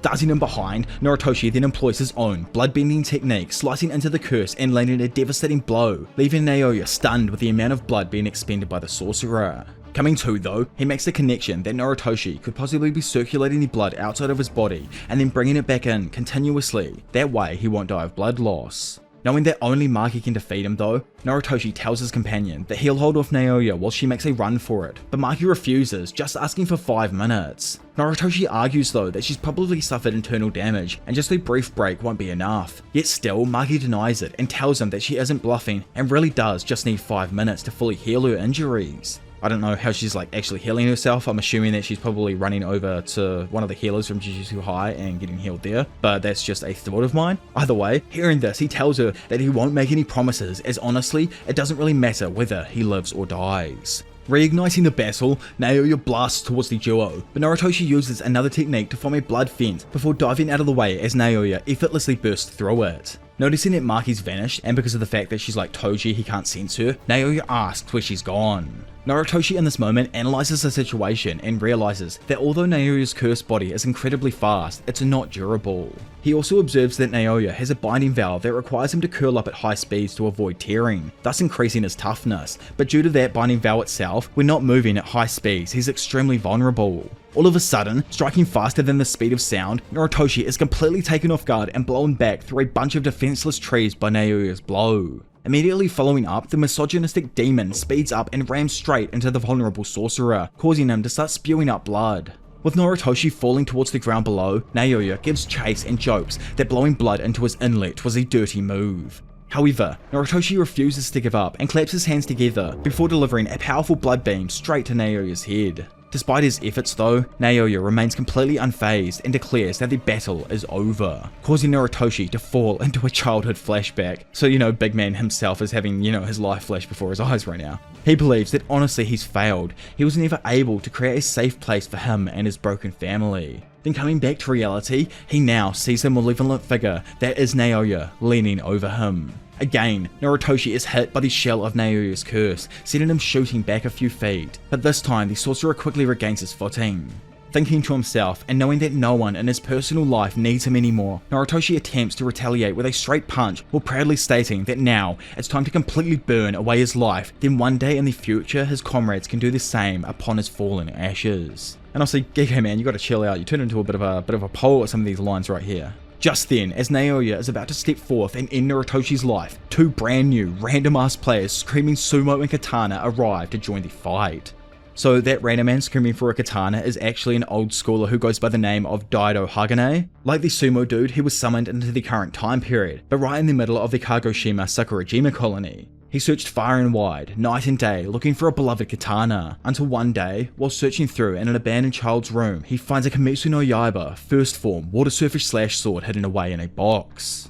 On the other hand, and also on the 2nd of November, the other random culling game player, Mio, who was just summoned, walked around and challenged everyone that he came across for sumo. He challenged every man, woman, and even a damn dog, but no one accepted his challenges. In the end, as he walked around brokenhearted, he heard the phrase Nakota and immediately smashed a granny's door down to see a game of sumo taking place on her television. Finally happy with finding that good stuff, he asks for the location and was told that the fight is happening in Ryogoku, Tokyo. I actually love how smooth brain looking this dude is. Peak Gege meme character right here. But anyway. Man's like, Ryogoku Tokyo, the capital of the East. But, man is the biggest smooth brain dude about and went the wrong direction. He actually went right and eventually strolled into the Sakurajima Colony, becoming a culling game player. With Noritoshi initially taken off guard by new people showing up, Naoya takes advantage of the situation by sending some tentacles his way. Yet our girl quickly shows back up and cuts off the attacking arm. Seeing the weapon that Maki wields, Daido screams for her katana and runs in her direction, beginning to scream and cry for her sword. Knowing that the battle is in a bit of a stalemate right now, Maki throws her katana in the direction of the old man in the hope that an external piece to this fight would alter its outcome. Instantly, as the old geezer's fingers touch the hilt of Maki's katana and grab a hold, all 4 players feel an overwhelming presence of power emanate from him. It was not cursed energy, but an overwhelming presence of sheer lethality, like a brutal master of death standing before them. It's said that this Daido is the reincarnation of a nameless, unmatched swordsman who fights only with his swordsmanship and not with cursed energy. So like, he probably does have cursed energy, but doesn't know what it is or doesn't use it for that purpose. Anyway. Slicing at the curse, Naoya is just barely able to dodge out of the way of Daido's attack. Randomly though, the ancient samurai gets annoyed at the katana not actually listening to him and begins yelling at it, asking if it was trying to shame him. Like Maki, Daido also has no curse energy and cannot see the curses, so because of that, he asks if there's some kind of Ayakashi in front of him. Confused, as Maki assumed that he could see it, she asks if he can't. He explains that if you can see everything else besides the cursed spirit, then it isn't technically the same as seeing it. Once finishing his sentence, he brings the blade down, connecting directly with Naoya and slicing him in half, taking him completely by surprise. Blown away with what she just witnessed, Maki tries to understand how she couldn't land any lethal attacks on Naoya, but Daido easily could under the same conditions. She ponders what it is that she isn't seeing, and what if there's still some kind of difference between her and Toji. In the end, Maki senses a simple domain appear behind her. Turning around, she sees Mio and is challenged with a sumo bout. Maki decides to enter his simple domain and notes it only functions when he wants to do sumo. It's an extremely simple barrier focused on only one thing. So you know how we was rolling around previous to this asking people for sumo matches? Well, it's actually because during his pre-sumo bout, both the challenger and opponent must agree to a match to complete his domain. Due to this, Mio asks Maki for a bout, or if she's like everyone else and is going to refuse to do sumo. To Norotoshi's annoyance though, Maki nonchalantly ends up agreeing to take part in the bout. With a massive open grin appearing on his face, Mio finally achieves bliss and his domain begins surrounding them both. Confused as to why Maki's entering, Noritoshi asks what she was thinking, but Maki actually responds that she was in fact overthinking and just needed to blow off some steam. With the domain fully covering the duo now, Maki enters the ring, and as she gets into her pose, begins to wonder what the hell it is she isn't seeing. Thinking more, she starts to ponder the true question that everyone has been thinking since the introduction of Toji. What is she? Sensing the approaching attack, Mio easily manages to dart behind Maki before she can grab him, and as she turns to counter, instantly ducks under her left grab. Then quickly springing back up, he manages to lock his arm perfectly around hers, then uses Maki's previous momentum to throw her over to the edge of the ring, winning the first bout. Standing above her victorious, Mio asks Maki if she's got another round in her, as the moment that he laid eyes on her, he knew that she was much more powerful. Doing like the ballsiest crouch ever in front of our queen, he asks what's up and to tell him what's wrong. Why can't she focus? It's explained that Maki never relied on anyone to become stronger. Despite having teachers at Jujutsu High, she always believed in doing everything on her own and being self-reliant, and that's why she just doesn't know what to say to him here. Our smooth-brained Mio though sensed that she was still thinking about what Daido had said earlier, given her silence all this time. Cutting off her chain of thoughts, he asks her to stand up and have another sumo match, as that's the only way he knows how to explain things. As they continue a number of countless matches, Mio begins explaining to her that she has become entangled in it all, and because of that, she's limited her own progression too much. She needs to instead let herself loose and experience what it's like to finally be free while fighting her opponents. Then, everything before her eyes, like the idea of victory and the possibility of defeat, will become meaningless, or in other words, exactly what the samurai was talking about. Freedom. Thanks to the wise words of the ancient sumo goat Mio and the multitude of sumo matches, Maki finally knows what to do next, and all she has to do is experience it for herself. With the two beginning another bout of sumo, it skips forth and soon comes to an end as she finishes her match with Mio. Stepping out now, Maki leaves all of the others shocked as we see our queen smiling for the first time in over a decade, finally ready to be free. Having exited the domain, it's explained that the exchanges Maki had with Mio hadn't even taken 1 minute. Kinda like in Dragon Ball Z with a hyperbolic time chamber, time moves slower in Mio's domain, and the time it takes for 1,000 sumo bouts is less than 1 minute. Fed up with all of it though, Naoya boosts off into the sky like last time and begins raising his speed. Looking over to the randoms, Noritoshi notices them cooperating and asks who they are. But to his surprise, they explain that it doesn't matter who they are, others can think what they want. All they care about is the need to hold a katana and cut what needs to be cut, or they want to get back in the ring to wrestle with Maki some more. Back in the battle, as Naoya boosts around destroying the city, he becomes annoyed at the fact that he should be overwhelming her with speed, yet for some reason, he can't even touch her. Sprinting across a roof now, Maki sees Naoya shoot up and boost off in front of her, completely shattering all of the glass from all of the nearby buildings as he reaches near top speed. Somehow, I don't know how she's got this much gas now all of a sudden, making it over and in front of Naoya's trajectory. Maki drops down and begins to feel everything around her. In the past, she couldn't see without glasses, but once she gained this body, thanks to Mai, she became content as she was finally like everyone else. But Toji, he wouldn't just reach that height, he would have pushed forwards without hesitation and even been able to deflect Naoya's top speed attacks with ease. Seeing what no one else sees for the first time, Maki states that it's not enough to be like everyone else. There are things that only the chosen ones, like Toji and herself, can see.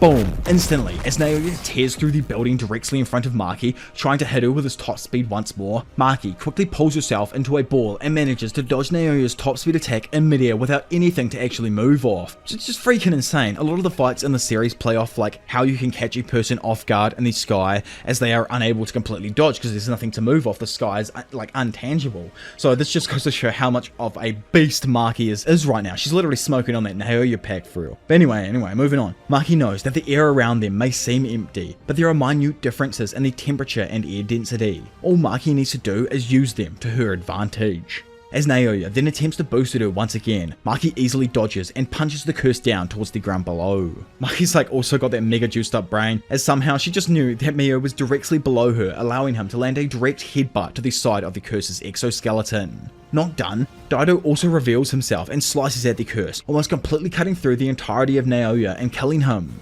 Coming in as well though, and seemingly landing the finishing blow, Maki kicks the back of Naoya's cursed spirit, sending his top half tumbling across the street in front of her. Screaming in denial over his possible defeat, Naoya tears his hands through the shell of his curse womb, fully revealing his human shell, while saying that the only one who deserves to stand with them is himself, before activating his domain expansion. With his domain expansion, Time Cell Moon Palace active, we see a massive, malevolent eye at the center, staring directly at everyone within its sight. Instantly, Naoya activates his ability on both Mio and Daido, causing flames to erupt from their bodies, taking the Ancient Ones by surprise. However, even more to their surprise, it disappears, allowing them to begin their attack again. Though, as soon as they move, both of them drop to the ground, absolutely overpowered by Naoya's sure hit technique. For anyone as confused as these old boys are, it's actually because of the fact that anyone Naoya touches has to move like him, or they freeze for 1 second. What makes it all the more brutal is how his domain amplifies his innate technique, making it even more precise. Not only this, he can even manipulate every cell inside of his opponent's body, and when his opponent moves, every cell will become out of alignment. Which explains exactly why Mio and Daido were severely injured by just taking 1 step. With Mio collapsing to the ground, he states that it's indeed a good domain. However, Naoya only made this domain expansion for Maki, but as he tries to sense where she died, he can't find her. Slightly confused because this is like his space obviously, Naoya knows that she lacks curse energy like Toji, but thought his domain would be able to locate her. Suddenly, Daido purposefully moves his right arm in an attempt to slice Naoya, only to instantly have it decapitated by the annoyed curse spirit. You see though, in typical bottom G behaviour, Naoya thought it was pointless. However, Daido is constructed of the same material as our girl and was able to sense her location, chucking the katana in Maki's direction. From within his own shadows, Maki suddenly appears and grabs her blade, before plunging it straight through her traitorous cousin's back. As we all knew, but obviously this man right here he just couldn't accept the fact, Maki and Toji have no cursed energy, so they can easily enter and exit barriers unless the barrier uses a physical object as its shell, or unless there is a specific condition placed, and because Naoya didn't do that within his domain, he cannot trap her inside of it. Going into the twins' dream world for a moment, the sisters are able to reconcile together as they both recognize that Maki finally broke free from her curse. Correspondingly, it's explained that the sword Mai left behind is the replica of the curse tool Soul Liberation Blade. That said sword, and now Maki's obviously, ignores the hardness of everything and cuts the soul directly. But to use the full potential requires having a pair of eyes that can see the soul of inanimate objects. Maki has achieved this, and in the end, as Naoya screams at her, telling her that she is lost because she can no longer move inside of his domain, it's explained to us that this domain's guaranteed hit can't recognize Maki due to her lack of curse energy, as I've been going over so much already. And because of that, an oblivious Naoya is completely sliced in two, subsequently causing his domain to explode. With the battle seemingly coming to an end, and both Daido and Mio shocked to somehow still be alive, it's said that 12 years after the death of Toji Zenin, a demonic fighter of equal strength was finally born.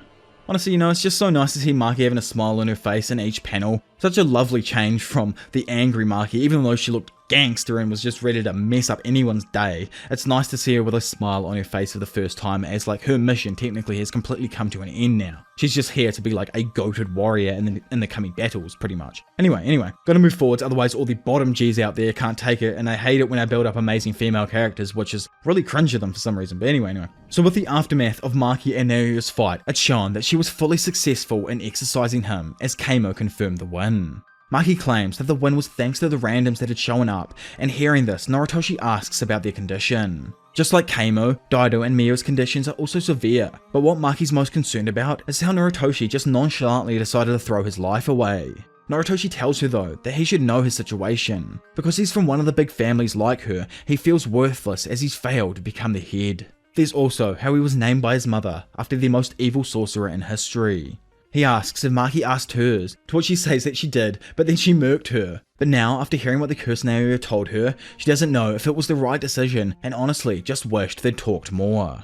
Skipping away for a moment, we witness a glimpse of Kamo's past. We remembered his family and how his name actually originated. More or less, the reason as to why she named him Noritoshi was that it was the first thing that came to her mind, and she was peeved at the time. She didn't know exactly what was good for him, but just wished that he would abandon the Kamo family and safely return home to her. This little dude who, I initially thought was Kamo, is actually Kamo's half-brother. I just had no idea, and I thought this was a flashback with Kamo to start with. My brain. But anyway. He asks if Noritoshi's a nice guy, to which his mumsy says that of course he is. After all, he's my son. So, kicking things back off, we shoot over to Tokyo Colony number 1, where Hana Kurisu mysteriously greets an awakening Megami as my fated one. Still dozy, Megami asks how long he was out for, with Yuji, who's looking like the maddest king ever, dripped out in a robe sipping on some wine, remarks that he'd been unconscious for 2 entire days, and now it's almost the 15th of November. Having collected some food himself, Takaba enters the room, and as Hana settles on the couch with a tub of ice cream, the group begin discussing how it's quite odd that the power is still on in Tokyo. Megami presumes that Kenjaku may have colluded with the higher-ups to keep the power on, so it wouldn't interfere with the culling game itself. He then goes off to take a dump, and because he was out of the action for the last 2 days, asks to be filled in on what happened while he was out.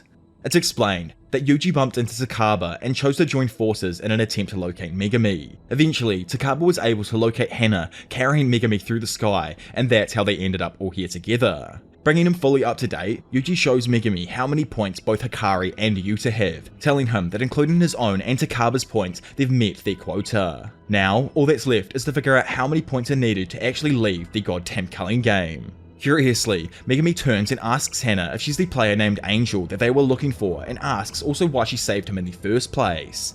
As Hana confirms who she is, a mouth suddenly appears on the side of her face, telling them to cut asking a chick so many questions, leaving everyone stunned bar Yuji, who exclaims that there is someone else just like him. Answering Megami's question, Angel then goes to tell him why he was saved, but Hana randomly cuts the mouth off, obviously hiding something. Continuing, Angel, which is like the incarnated sorcerer inside of her if anyone's confused on why I keep referring to her as Angel and Hana, while she explains to us how exactly her technique works. Simply, it negates curse techniques, seals, and barriers. Because of this, it allows her freely to travel between colonies, hence how she was originally in Tokyo Colony 2, as they thought. The reason that she even left this colony in the first place was because her main goal is to purge all incarnated players, and Tokyo 2 was saturated in cursed spirits, as we obviously saw in the last arc.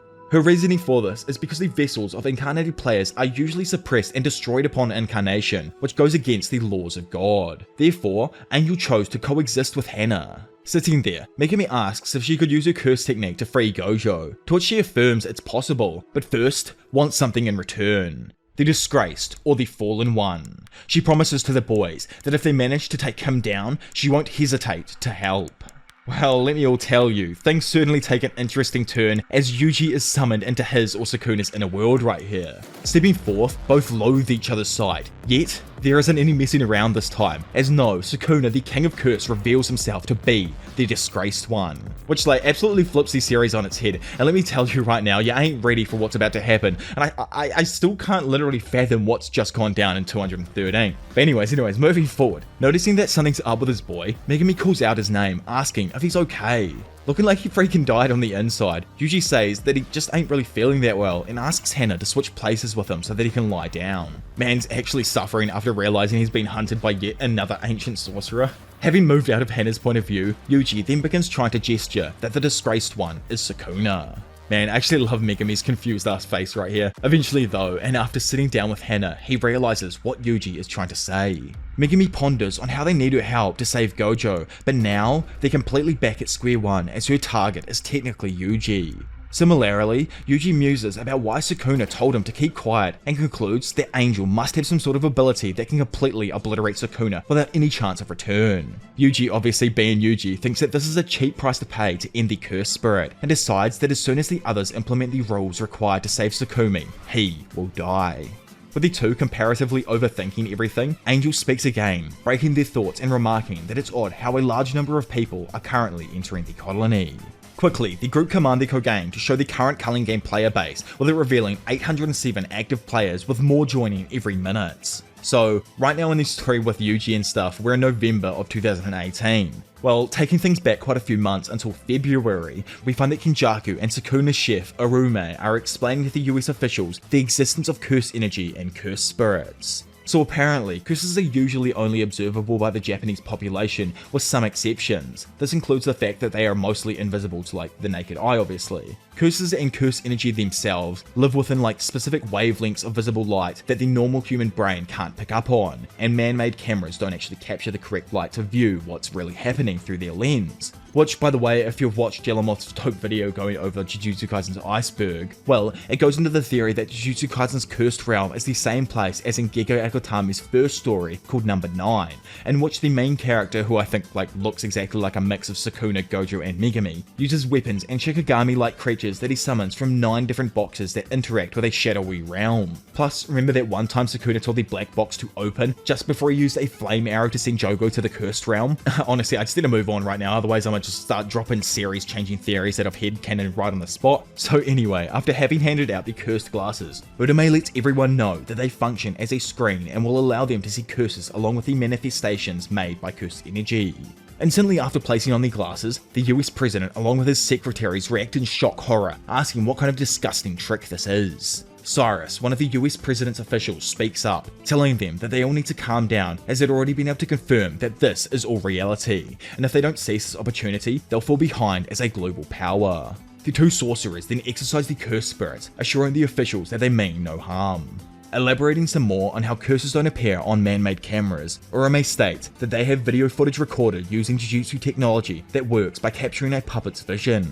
Specifically, they show footage to the officials that was taken through Kokichi's puppet's vision, giving them a taste of Sukuna, Gojo, Nanami, and Todo's abilities. The president, who's just watched all of this, makes a joke about it not being IMAX quality. However, Secretary Cyrus declares that they just don't get it. Curse energy has the potential to become the cleanest energy source in history, replacing every other form of known energy on the entire planet. Cyrus stresses that even the blonde dude they just watched through hands possesses enough curse energy to power an entire country. Sitting before them, the body-swapping goon then informs them that in November, Tokyo will become a domain of pure viciousness, where all Jujutsu users will be forced to congregate for a ritual. Hearing this and becoming enraged, the president of the good old USA demands to know if he's been told to kidnap Japanese citizens and use them as research subjects. Standing there himself, Cyrus insists on the importance of tapping into curse energy as an alternative energy source. He emphasizes that sorcerers defied modern science and technology because their brains were wired differently. However, the whole idea of abducting people for human experimentation truly horrifies the president. In an attempt to fully convince the Big P, Cyrus goes on a mad rant, citing various nations like China, Russia, Saudi Arabia, and the Middle East who would surpass them as a world power if they did not do anything.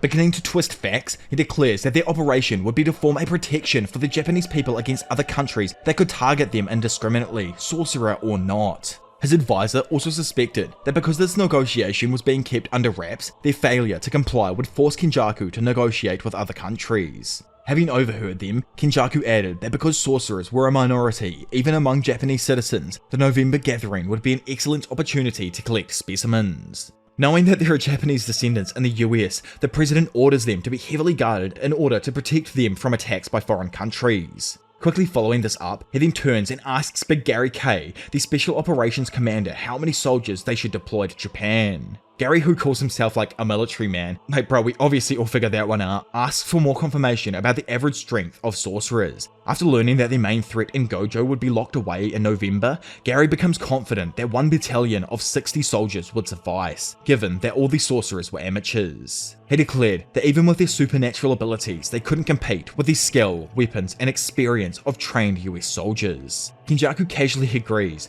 but states he'd still recommend a full battalion of at least 800 soldiers to deal with these sorcerers effectively. Hearing this, Gary dismisses the idea, mocking the Japanese people and pretty much calling them weak and pathetic. Speaking up, Uraume proposes a test, and moments later, Kenjaku snidely guessed that the 15 men guarding the meeting room definitely wasn't everyone here. So, I always lose it here, but the meeting actually ends and the Special Ops Manager goes in depth to the President about how in addition to the 15 Secret Service agents guarding the room, men from SAC, the CIA's paramilitary division, were patrolling the White House. Along with them, there's another 45 elite soldiers ready to bring down Sukuna Ghetto. Having moved from the east to the west side of the building now, they believe that Ghetto would never be able to defeat all of them. In the West office, and wanting to wrap this up, Ghetto gets ready to unleash his technique in a show of dominance. Opposite them on the east side, that crazy ass man Gary states that these silly old Japanese people should stick to anime and cars. Right now, the US objective isn't to win, but to instead present such an overwhelming show of force that is America. Instead though, man's instantly shocked when all of his soldiers begin falling from the sky, oblivious to how it even happened. Though, after chucking on his sunnies, Gary finally realized the true, horrifying power that is curse spirit manipulation. Back inside, Kenjaku throws down all 45 name tags in front of the president, asking if they now understand. So skipping away from February like we were just in, and time traveling all the way up to November, and first of all, mind if I just blow your minds for a moment here? Well, remember Riko? She wasn't actually the only one that was a star plasma vessel. Like, I actually thought there was only one star plasma vessel, hence why Tengen was like, nah, I guess I can't. Anyway, she wasn't. Yuki was actually also compatible with Tengen, but the reason Tengen chose Riko was because no one existed with her potential, making her the ideal vessel. Which just gets me wondering, like, is Yuji someone who's compatible with Sukuna because he also fits the same potential as a vessel? I don't know, it's just an idea that I've had while scripting. Obviously, let me know your thoughts on that down below. When Yuki demanded to know why Tengen hadn't risked not merging with another vessel, the immortal sorcerer stated that they had simply accepted reality. Tengen knew that it would eventually happen, and he might become a threat to humanity upon evolving, but reasoned that they could retain their sanity using barrier techniques, which does make sense as Tengen is the most proficient barrier user currently known in the series, with Sukuna being the greatest RTC user of all time as well. And sensed by the explanation, Yuki asks a really good damn question. Was it reasonable to burden all of the children with his own responsibilities? Like, it's honestly just sad that this thumb of a man doesn't see the Star Plasma vessel as humans, but more as just expendable paces, and that's why Yuki was so peeved with how he casually disregarded them.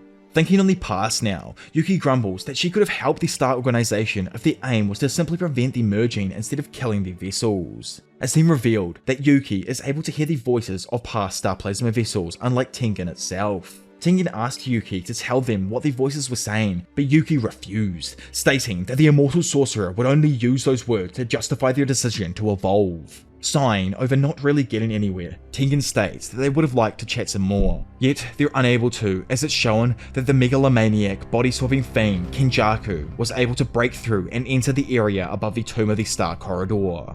If you all remember from way back at the beginning of the preparation arc, well, Choso had teamed up with Yuki to protect Tengen from this exact issue. Due to this, Choso, our brother, is the first to intercept Kenjaku, and while standing opposite his disgusting father, he states his intent to finally end him. Kenjaku, though, simply dismisses him as a dispensable pawn, declaring that the preparations for the merger between Tengen and the Japanese civilian population had been completed, with the culling game having now served its true purpose. He then also states that once he gets his hands on Tengen, it's all over. Japan and the world are done for. Suddenly, we then move into a theatre as Kenjaku shows his son one version of what could possibly happen later on. If everyone remembers during Shibuya and how Yuki mentioned that optimizing cursed energy through Tengen will cause non-sorcerers to assimilate, well, Kenjaku adds onto this theory of hers here, revealing that he believed that to be the step which preceded the merger, and unlike Yuki, he didn't want to create a world without cursed spirits. Kenjaku wanted to cause cursed spirits to evolve to the next stage to create a new form of cursed energy. So in order to achieve this, he began citing his earlier experimentations, including the creation of the death painting wombs, but deemed them all to be utter failures. We all know from stuff that we've learnt so far that an evolved Tengen is more cursed spirit than human, so merging all non-sorcerers with him would cause their consciousness to technically cause Tengen's consciousness to become one with everyone in Japan. This means, in Kenjaku's eyes, that 100 million or so people merging together would be able to create a god-level monolith with infinite power. With Kenjaku's film coming to a close and the realm changing back to normal, Choso just asks why. Why is he even doing this? To which the craziest sorcerer alive stated that it just sounded like fun. With Kenjaku trying to drop a joke, an infuriated Choso claps his hands together before beginning an attack with piercing blood. Although, typical Gege fashion, we don't actually get to see that piercing blood attack straight away. Instead, we go back to before the fight kicked off, but now with Big Bro Choso in the room as well. There, he tells Yuki and Tengen that he'd like to face Kenjaku alone. Yuki, though, stated that he'll die if he did so, to which Choso, like the absolute G he is, countered by asking if she would prefer to fight Kenjaku alongside him. He admitted that in such a situation he would only be a hindrance, so their best bet was for him to engage Kenjaku in combat and force him to reveal more about his curse techniques, giving Yuki and Tengen an advantage. Yuki states that he'll still die, but Choso stated that it didn't matter if it allowed them to end his and his brother's manipulative father. Flashing back as Choso's piercing blood shoots off, Kenjaku, watching the approaching attack, manages to easily dodge out of the way of the attack while releasing a centipede-like curse to attack his opponent. Having destroyed the curse along with a large section of the tomb, Choso watches Kenjaku shoot out in front of him and fling a large piece of rubble in his direction. Seeing it, Choso screams that he's been underestimated, but instantly he's proven wrong as several cursed spirits burst out from behind the thrown piece of concrete. Throwing a condensed orb of blood forward himself, Choso uses Supernova to eviscerate the curses. However, the cloud provided Kenjaku with a quick opening to engage the death painting in hand-to-hand combat. After being pushed back and realizing that he was at a disadvantage, Choso tried to buy some time by asking how Kenjaku intended to use Yuji since he was undeniably different from the death paintings. So, obviously it's explained here by Kenjaku that he doesn't really have a plan for Yuji other than being Sukuna's vessel. Yuji and Sukuna are catalysts. As long as the two live, the chain of curses will never end. Choso, utterly enraged by his opponent's conviction that Yuji was the reason for all of this bloodshed, declares that it was Kenjaku whose existence fueled the chain of curses, not his brothers. Being taken off guard, Choso looked down to see some small curses tugging at him when all of a sudden Kenjaku takes the opportunity and pummels his face, sending him spinning backwards. Instantly following up, he stomps our poor boy's face and condescendingly declares that he's only been using low-level curses on him, but maybe that was unnecessary since Choso was so pathetically weak. Just straight up enraged now, Choso grabs Kenjaku's foot again, but he gets nowhere as he's quickly slammed back against the floor. Kenjaku asks the defending cursed womb if he even knows what the rank of special grade stands for. With Choso unable to block for any longer, the curse overrides and completely decimates him. All the while, this body-swapping freak remarks that it's the ability to single-handedly destroy nations. Those like Satoru and Suguru with special grades because of their obvious abilities to completely obliterate nations or create an army of unparalleled monsters. Kenjaku added that by strengthening pathetically weak curses with curse energy, he can easily deal with a failure like Choso. Laying there, our boy berates himself for failing to be a good older brother to Yuji and his other siblings. He needed to protect them and be there to be depended on, as that's what big brothers do. But now, he couldn't even land one hit against this creep of a father. Man will never go down, and still, like the king he is, Choso stands back up, refusing to ever let his brothers' names be disrespected. Screaming, he demands all his brothers lend him their strength as he prepares to deliver a raging attack. From behind him, Choso all of a sudden begins to feel the support of his younger brothers pushing him forward. Iso, Kachizu, and Yuji assure him that he's got this. Subsequently, an emotionally overwhelmed Choso begins attacking Kenjaku using all his power and curse technique. Standing there, the latter observes that the piercing blood's initial velocity is its top speed. Dodging the attack, he continues explaining that the ability loses its lethality once the opponent gets used to its speed, and changing the trajectory will only slow it down. Watching Kenjaku effortlessly dodge his attacks, Choso decides to further use an approximation of Wing King, the most powerful version of Iso's rot technique. Which, if you've forgotten what this technique does, well, when the lines of blood connect with its target, they are instantly burned by the corrosive effects of the death painting's blood. As Choso darts in, throwing a fat right hook, Kenjaku calls his version of Iso's technique just a cheap substitute. However, Choso releases the technique, sending 4 beams of blood shooting towards the body-swapping fiend. Having summoned a curse, Kenjaku backflips out of the way, using the curse as a shield before sending a bunch of low-level curses towards Choso as well. Having been hit directly by Kenjaku's previous attack, the latter explains that Iso's ability was not as fast as piercing blood and wouldn't even affect him as he's his father. Chilling over on a tree branch now, he asks the cursed womb if there was even a point to everything that he's doing now. Beaten and bruised, Choso declares that he must fight with the grace of Iso, the freedom of Kichizu, and the domineering strength of Yuji. Suddenly, Kenjaku is taken off guard when Choso's arm fully detaches and begins blasting towards his enemy, using the connecting blood as a rope. Using his arm as a freaking grappling hook, Choso latches on and pulls the megalomaniac sorcerer towards him, destroying the ground in the process before reconnecting his hand to his body and utterly pummeling his fat right hook into the face of Kenjaku.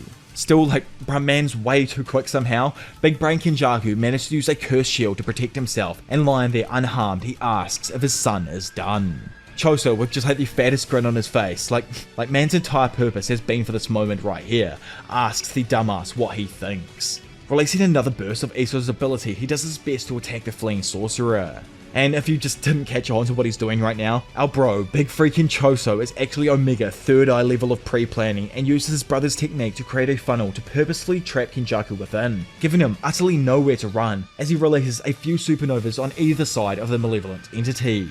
Instantly, as Supernova activates, something destroys the entire floor all around Kenjaku, only leaving a precise place where Kenjaku was standing intact. Kinda confused, Choso ponders if he missed, but just knows that he didn't. He activated simultaneous attacks all around him, so how could have he? Due to this, he quickly deduces that he was finally able to get him to use something other than curse spirit manipulation. Finally revealing herself as well, the special grade sorcerer Yuki Sumoko states that she may have been an only child, but thanks Choso either way as your older brother for all of his efforts. Having heard what Yuki has to say, Choso faints as relief hits him and falls through a gap that appears in the barrier. Looking at her opponent, Yuki states that she likes it rough, but will have to beat him into shape. So, as I said just before, Yuki is a special grade sorcerer, yet even Kenjaku reveals that because of the security around her technique, he wasn't able to acquire any information on her. Unwilling to face a close range attack from an unknown technique, Kenjaku decides to maintain a safe distance and summons the curse spirit that he had used at the White House. This curse spirit here, like I think everyone presumed, isn't even originally from Japan. Still, it's actually a special grade divine being which uses a technique that removes obstacles by using concepts or logic against curse technique targets. More or less, it's freaking broken. Yuki, who's obviously interested to see how strong this being is, begins darting forward while wrapping up a Shikigami called Garuda into a ball. Dropping her Shikigami down towards her feet, Yuki then boots it with all of her might, sending it blasting towards the divine curse. From below, Kenjaku, completely blown away, can only watch as his special grade is utterly annihilated with a single blow.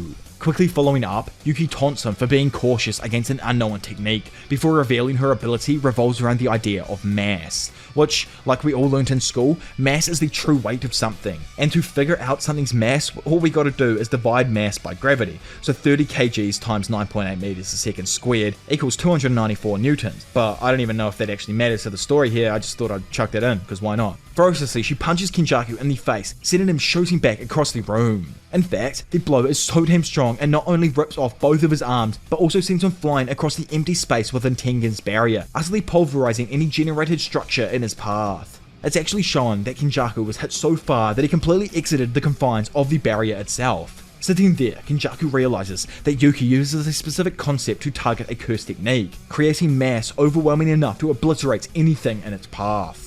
Yuki, standing there and just looking like a babe, explained that she can give herself any amount of virtual or imaginary mass, and that she calls that technique Star Rage. Having heard this information, Kenjaku also deduces that virtual mass imbued by Star Rage doesn't actually affect Yuki, as her speed hasn't decreased at all.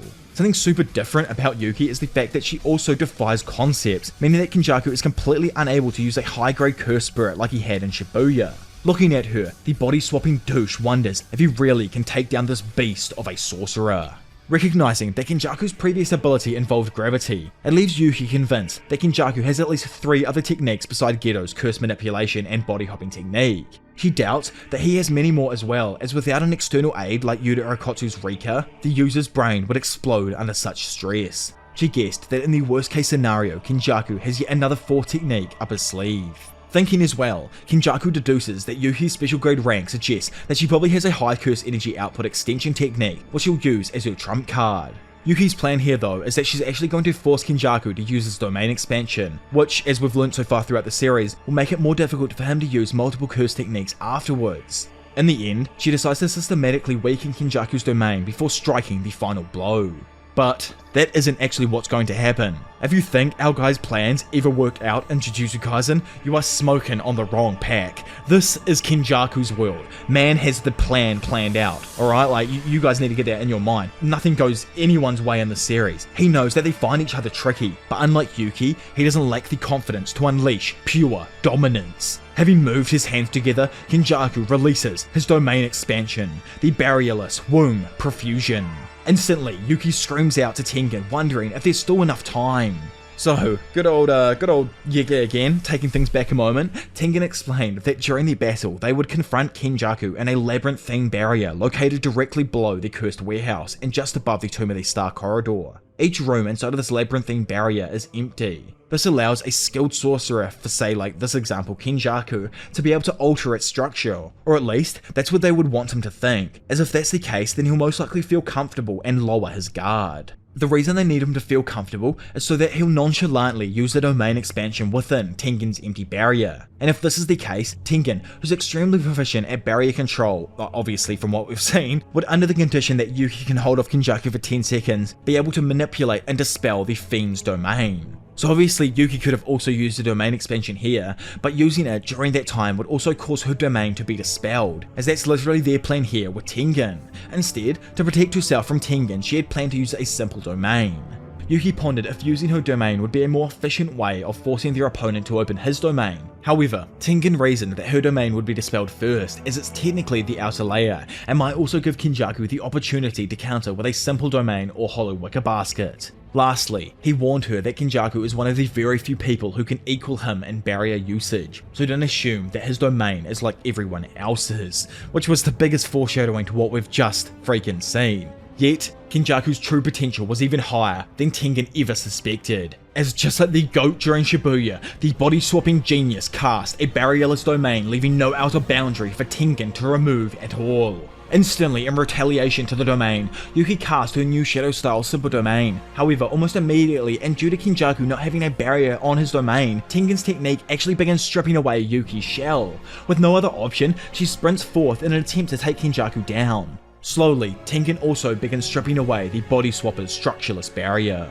However, Kenjaku remained unfazed and screamed that, unlike Tengen, he has lived for over 1,000 years in a cursed world rife with conflicts and alliances. Then out of freaking nowhere, Yuki, who's left with no defenses, is utterly rocked by the pure force that is gravity pounding down on her, sending her shooting through the floor of Tengen's empty labyrinthine barrier. Now in the Tomb of the Star corridor itself, and with Yuki completely and utterly crushed, Kenjaku states that had the special grade sorcerer used her domain instead of relying on an old fool, she may have fared better. Man, this old dude must have no friends, cause holy, he just loves talking to himself. He even further barks on that Kenjaku had hidden a vital piece of information regarding the culling Bro can't even finish his sentence as he notices Yuki Shikigami still hasn't disappeared. Instantly shooting at him, Garuda destroys the area around Kenjaku, forcing him back. Kenjaku guessed that the sorcerer was trying to buy herself enough time to heal using RTC. However, man is just completely wrong, and Yuki, looking like she just got out of a washing machine after 24 hours, still somehow continues to relentlessly attack, disregarding her injuries and giving the villain no chance to recover.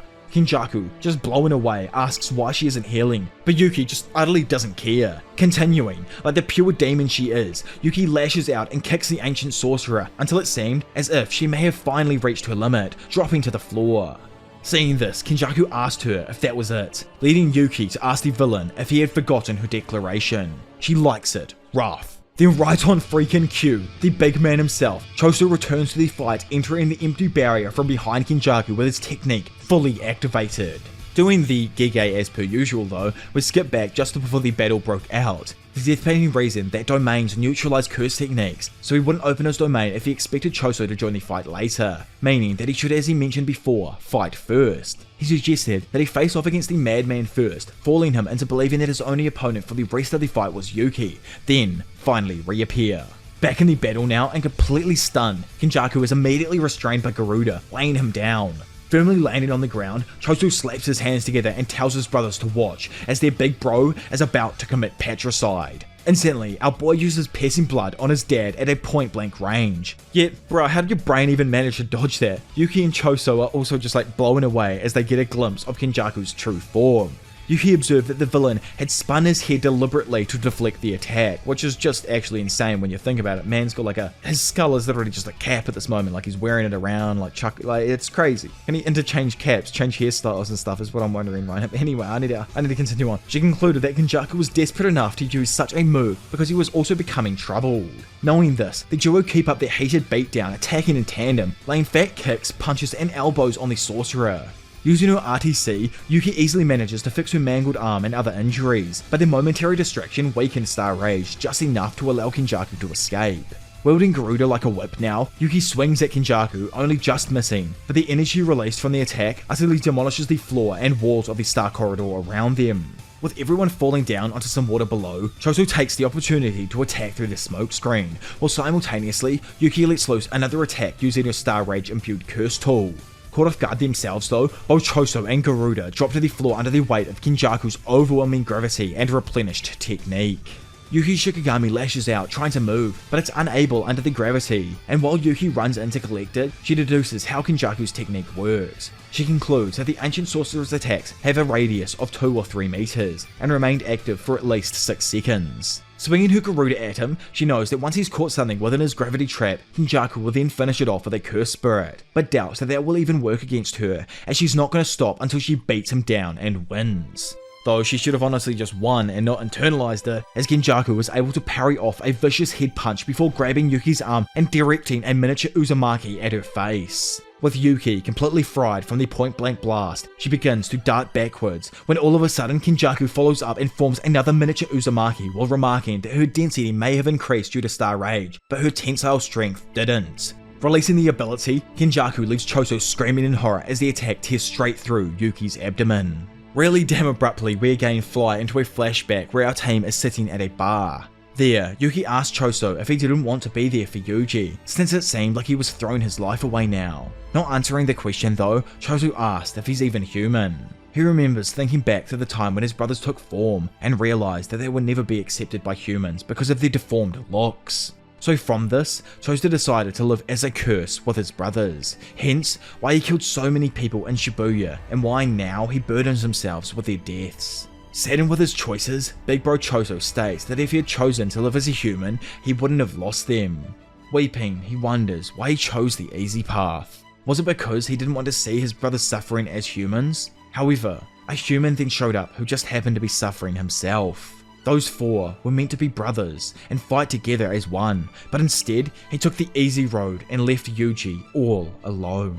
Returning to the battle, Choso, gearing up to unleash a spinning wheel of blood at the enemy, states that the only way to make it up to all of his brothers is to use up all of his life here. But before he could even do that, the G himself, like this is the only time I'm calling Tengen a G because I don't know his ulterior motives right here, the G removes him forcibly from the barrier. Yuki, looking like Gojo for real, tells him that this battlefield was where the death painting's life as a curse ended and his time as a human begun, so because of that, he must live. Above the falling Choso, Yuki's body also falls to the ground, but in 2 pieces, with her seemingly defeated by Kenjaku's previous blow.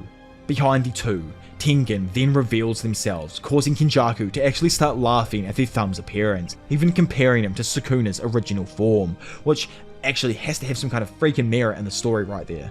Tengen is like, dude, check your kills. All I had to do was distract you for literally 2 damn seconds, allowing Yuki's top half. I don't understand this as well. Yuki's top half, she just reaches out and grabs his leg to literally reach out and grab your cankle, bro. Not taking her seriously though, Kenjaku just tells her to die, before all of a sudden and out of freaking nowhere, a massive force begins ripping the sorcerer down towards Yuki.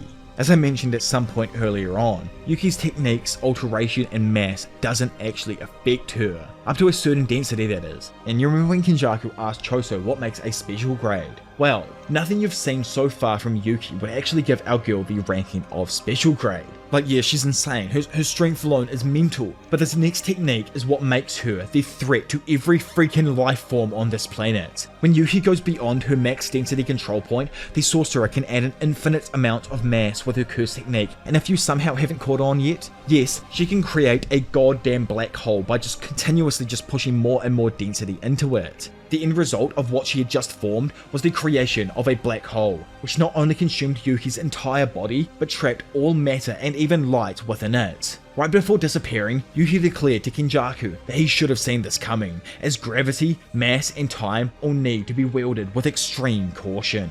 With the black hole fully formed, it began sucking away literally everything from the surrounding area inside of the Tomb of the Star Corridor. As the energy from the black hole then finally begins to subside, it's revealed that even the ceiling of the tomb began crumbling away, with natural light breaking through and lighting up the underground chambers. By the way, I'm just going to say this right here, rest in peace Yuki, I'm pretty sure she died from that, so rest in peace. What an insane attack, but despite the immense gravitational force exerted by the black hole, Kenjaku somehow manages to survive, climbing out from underneath the collapsed debris. Stunned by this himself, Tengen asked if he had used the reverse curse technique in combination with his gravity technique, but Kenjaku actually makes a shocking revelation, declaring that the true nature of the technique had not been gravity at all. He admitted that his third curse technique originally belonged to Yuji's mother, Kaori Itadori, with its true form being the anti-gravitational system. Kenjaku added that he had taken a risky gamble and used lapse to reverse the effects of the technique, stabilizing the output and activation by using his own body as a domain. Like I said, this is like obviously Kenjaku's freaking world. Man has pre-planned absolutely everything for a millennia, so I don't know how our boys are going to actually end up winning here. Like the famous JJK scholar Broken Ronin also once said, every word in the series has merit. So think on this, Kenjaku, as he watches Tengen's apparition disappearing, states that this was just a warm-up. Then, finding the latter's body encased within the trunk of a tree in the Star Corridor, Kenjaku says goodbye to his friend. Well, as the influx of American soldiers entered the culling game, a multitude of Koganes appeared and began registering the soldiers as new players. Elsewhere, Kenjaku and Arume are seen at the Zenin clan's warehouse, where surprisingly it's explained that there is a secret way to transfer between colonies. Simply, someone cannot leave a colony unless they've answered the Kogane's call. Unimpressed by this, Urame instead suggested that this space would be more suitable as the bath for Sukuna's revival. Flying back over to the American troops as they invade Remy's room, which is just like the biggest L for her, not gonna lie. In military fashion, they throw a flashbang before rushing in and trying to immobilize her with a taser, allowing them to then easily inject her with a sedative. Outside, a group of soldiers are seen remarking that the sorcerers were nothing special and simply wondered why their lieutenant was so worried in the first place. Rolling up, we see another group of soldiers who had taken out their target instead of capturing it as ordered. The soldier in charge rebuked her, but the latter flippantly said that it didn't matter since the brain was unharmed. She further complained that literally nothing worked against the sorcerer, and even a 50 cal bullet didn't pierce through the target's skin. So remember the helicopter dude Yuji absolutely pummeled? Well, that's actually the person her squad took out here. Having heard that the dude had a helicopter type head, the soldier was hesitant to believe her until he saw just how damaged the female's comrades were. In the end, she concluded that there must be sorcerers of various power levels, and she just got stuck with one of the tougher ones. Which, like to us readers is absolutely hilarious, thinking that Haba for some reason is OP is too good. I can't actually wait until they find a proper A grade or above sorcerer and have to fight them in like some kind of way. Funnily enough, we pop over and see the ruffian himself, Hazanoki, exploding some poor unsuspecting soldiers' vehicles as they rolled nearby. Noticing that the enemy was a foreigner, the sorcerer remembered Regi's words from earlier and wondered if this was the bomb he suggested Kenjaku would drop. Now back with the megalomaniac himself and Urame, the latter guessed that the curse energy of every colony would be increased by pitting sorcerers against non-sorcerers, ending the custom before the merger with Tengen. Kenjaku though admitted that what Uruma had guessed is only about 60% of his plan, elaborating that the curse energy levels in every colony except Tokyo and Sendai were still inefficient. Also, Kenjaku did only say that Tokyo was the battleground to the US, so I'm assuming that they aren't anywhere else in the country other than Tokyo Colony number 1 or 2, but we're going to find out about that later on. What's even funnier about the military is that Kenjaku had only sent in the foreign military as insurance, and was already aware that the fighting would not be very intense. Having manifested a curse to clean up the mess that was Okiziden, Kenjaku claimed that unlike reincarnated players, those who had only recently awakened their curse techniques would be reluctant to fight, and the US may even retreat if they get too many casualties. Uruma questioned if the military had been sent in at night to give them an advantage, and also wonders since non-Japanese individuals would not release curse energy, so how is it actually going to help him? Yet, it's actually revealed that in the moment of passing there is an exception, as the stress of seeing curses pushes them to a new level. It's also considered natural law that non-sorcerers can't win against Jujutsu sorcery. Elsewhere, as one poor American soldier notices a terrifying curse spirit, it further goes in depth that Kenjaku had released multiple curse spirits in every colony that are specifically active only at night to force out that higher level of curse energy from these new soldiers. Back over with the main crew now, Angel quickly deduced that Kenjaku had sent in non-sorcerers to be killed by curse spirits as a failsafe to produce more curse energy. Having left the room now and made their way down some stairs, the group run into an empty cafeteria right as a stun grenade lands in front of them, obviously thrown by the military boys. Noticing it, Yuji quickly kicks the flashbang away before it could explode in front of them. Seeing the squad pull up, Megumi initially assumed that these soldiers were trying to protect people, but instantly discarded the possibility as these soldiers without a second thought began shooting at the sorcerers.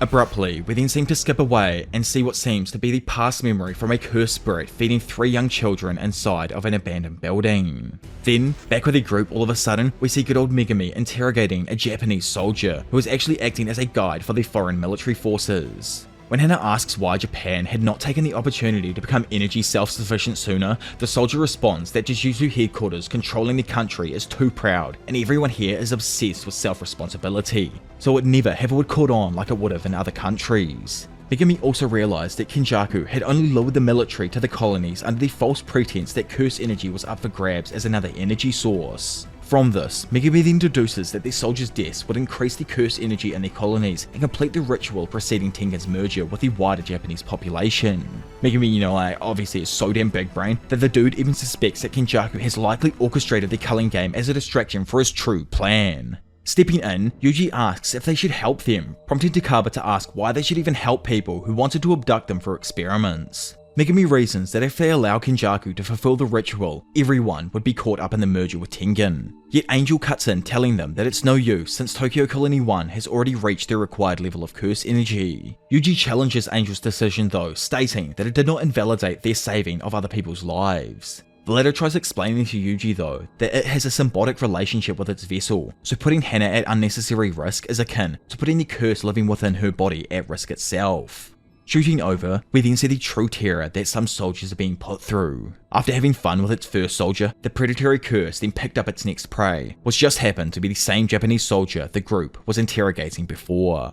Laying there and suspecting the worst, the soldier thinks back on the times he had believed that he was ready to pass on, but feels that now this is different and seeing what awaits him truly shatters his resolve. Nearby, Yuji and Megumi just happen to be running through an alleyway. Megumi insists to his boy that he doesn't need to be so hostile and asks if Yuji's comment about not trusting Hana was a reference to bands like Sukuna and Angel. Skipping away for a moment and referring back to the random flashback that we had just before, well, it was actually Hana as a child. Sadly, she had been forced to live with that cursed spirit for almost a year. Eventually though, she managed to escape after following a white dog with a fluffy tail. Of course, it was no one other than Megumi's white divine dog who had led her to safety before returning to him and Gojo. As Hana watches the 3 reunite and begin to leave, it flashes back to the present as she remembers their kindness. Because of that moment during her childhood, she decided to try and help people herself, as she has always believed that someday they would meet again and she would proudly stand by his side. All Megumi wanted was for Yuji to be a bit more considerate, to which, after hearing all of this, our boy confesses that ever since they regrouped, he was just scared that Hana would take Nobara's place. Which, you know, like, oh my lord, Gege, we actually got some Nobara crumbs for the first time in like how long? We're damn fiends out here, absolutely wanting anything to do with her or Gojo, man. Just come on, please. Anyway, as Megumi scolds Yuji and asks him to apologize to Hana, the queen herself appears before the boys, bringing the group fully back together. Let the ripening begin. If you guys know what I mean, then you know what I mean. As huge beams of light suddenly emerge from every colony throughout Japan, begins attracting the attention of everyone throughout the entire country. Not understanding what's happening, many people just note that something doesn't feel right, like the air had become unnaturally dry.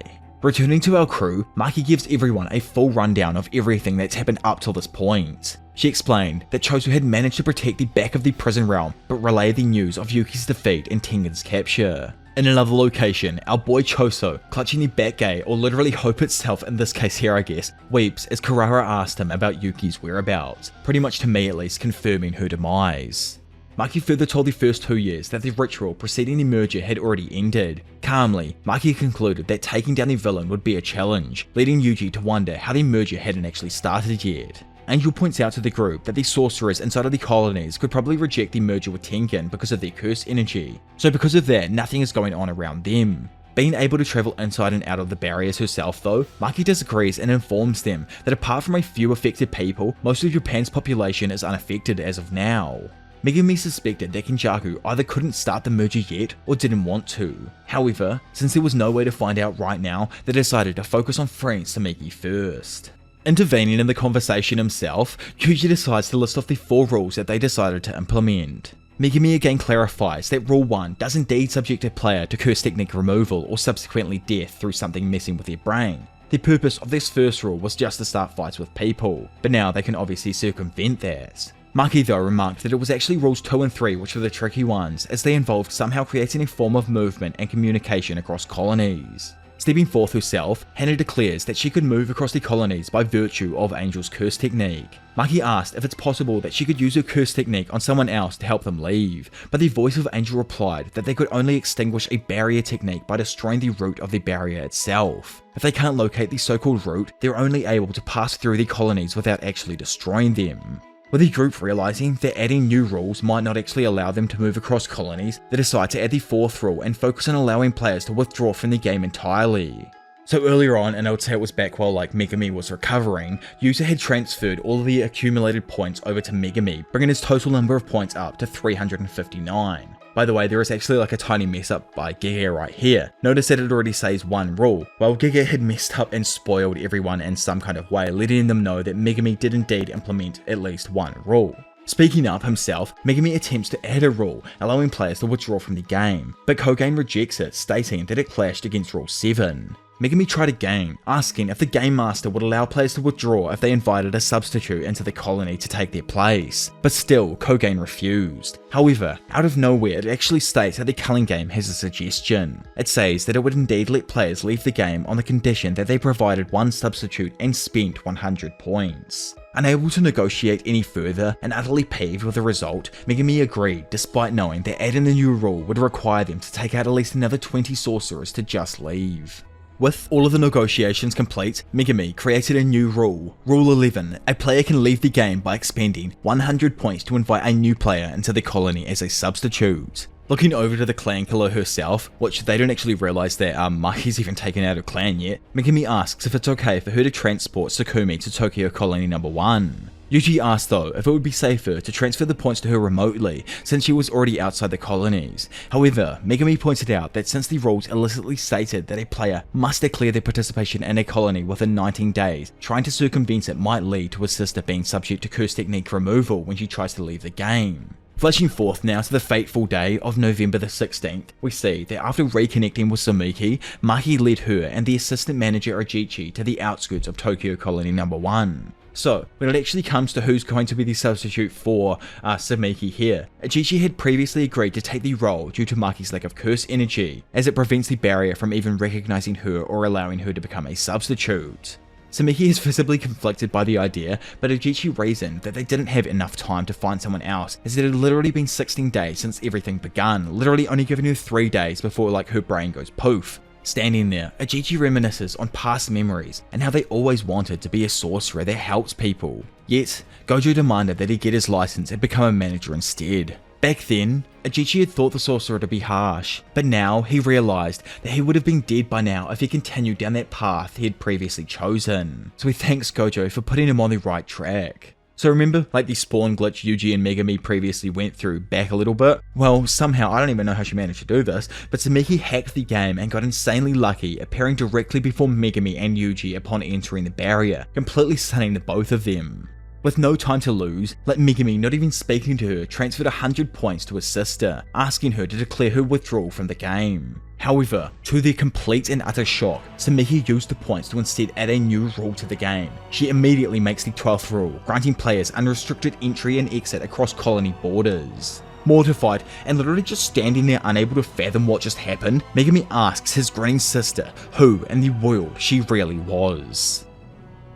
I wonder, so, have you ever felt pain?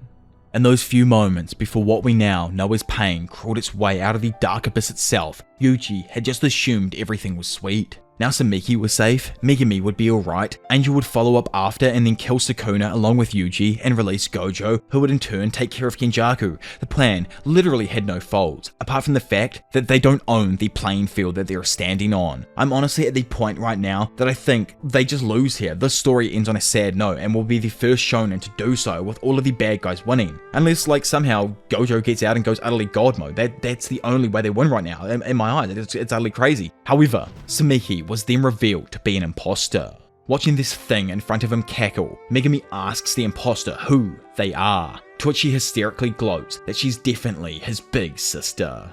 Stricken and at a loss for words, Megami remembers that the incarnated players are given access to the memories of their host. Thus, because of that, it's entirely possible for them to impersonate their hosts. Feeling like a complete idiot now, Megami berates himself for ever thinking that his sister had automatically awakened like Higuruma and Takaba. So, this person inside of Megami is actually called Yorozu, a sorcerer from at least 1000 years ago, just like a few of the other people here. Megami, who obviously just wants to know why, is told that she pretended to be his big sister to use the free points for her own gain. She hasn't had a good fight in at least 1000 years and wants to choose her battle along with its location. Claiming that she wants to take on Sukuna first, moth-like wings begin forming on her back before she jumps off the building and begins boosting away. Yuji and Hana instantly go to give chase, not wanting her to escape. However, like everyone please, just remember back to episode 7 right here and right now. Already in a moment of despair, Sukuna uses that opportunity to appear on the side of Yuji's face and utter the words, "In chain." As per the binding vow shown in chapter 11 or episode 7, Yuji is instantly forced to hand over his body to Sukuna. Without any hesitation, Sukuna immediately appears on the back of Hana, taking her out with complete ease. Looking over at Megami, whose brain must be going through it right now, Sukuna explains that he once made a vow with Yuji. Having explained that he can't harm anyone to Megami, he notes that from here on out, everything that he does is just a complete gamble. Sending some form of channeling curse energy to Yuji's finger, Sukuna then proceeds to freaking tear his entire finger off. Screaming at this moment in pure joy, he explains that it was a gamble because he wasn't even sure if Yuji included himself in the vow when stipulating the condition that Sukuna must not hurt anyone. Megami. Typical man instantly pulls out the arm movements to do Maharaga, but I honestly can't blame him, he doesn't really have any other choice at the moment. So as he tries to summon Maharaga, Sukuna darts in, grabbing his face and restricting the summoning seal before shoving his finger down her boy's unsuspecting throat. With the curse energy pulsating through Megami, an unconscious Yuji comes to, not even realizing what just happened as per the vow stipulations. However, standing opposite his boy, he hears Sukuna say that indeed sees something interesting in the future, didn't they?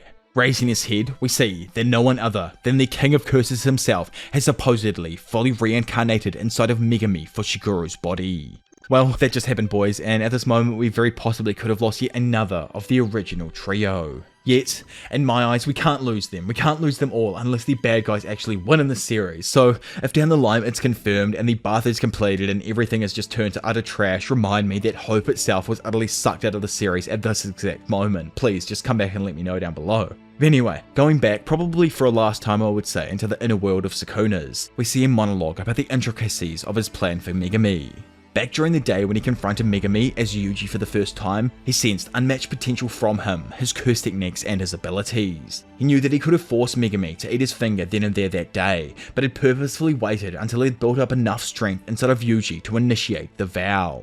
I actually have a great theory here on like how we all know that Kenjaku had made Yuji specifically for Sukuna. Well, what if Kenjaku also made it a binding vow that Yuji would not be able to use his curse technique while Sukuna was caged inside of him? With Sukuna finally leaving our boy's body now, we may see for the first time that Yuji actually like has his mother's technique, or possibly something that even relates to a literal thing that I'll bring up right at the very end of this video. Anyway, atop the building, Meguna, which is like Sukuna Megami mix-up, I'm just going to call him that sometimes, the absolute beast himself stands there, leaving Yuji stunned, asking for his friend to just talk to him. Yet, as we all probably expected was just about to happen, the demon, Megami Asukuna, comes in with a charge and punches Yuji. And this wasn't any ordinary level of punch as well. Man disapparated the fabric around the area that he hit on Yuji. It made Yuji freaking throw up while sending him hurling through a multitude of different skyscrapers. Eventually though, Yuji ends up finishing his destructive path on a rooftop of another building completely unconscious and covered in rubble. Noticing some people approaching the area, Sukuna states that in every damn age, insects always come crawling out of the woodwork. Placing his hands together, he then forms the sign of Megami's 10 Shadows technique, more specifically, the hand signs for Nue. Instantly, a monolithic-sized Nue is summoned atop a nearby skyscraper. With everyone reacting in pure shock and awe at the size of Nue, it releases its usually pretty ineffective attack that simply stuns people, yet this time it rains deadly lightning down on everyone from the sky above. Having recovered from her previous beating, Hana quickly makes her appearance by shooting over, showing up behind the revived demon. Seeing her, Sukuna realizes that Hana and the angel coexist, and thus she can recover very fast to say in comparison to him and Yuji in the past. Given that Hana is extremely in love with Megami, I would say, probably from what I've read so far, she screams in hesitation, not wanting to hurt Megami. However, Angel insists that there is no other choice. He is the disgraced one and must be eliminated right away. Thus, as Hana cries to get Megami back, Angel begins reciting the incarnation to dispel evil itself. Speaking to God now, she tells him to purify all, remove his anguish, transgressions, and guilt to guide him on the correct path. Instantly, Jacob's ladder initiates, filling the sky with some form of holy symbol, before a mass of pure light energy strikes down upon the disgraced one himself.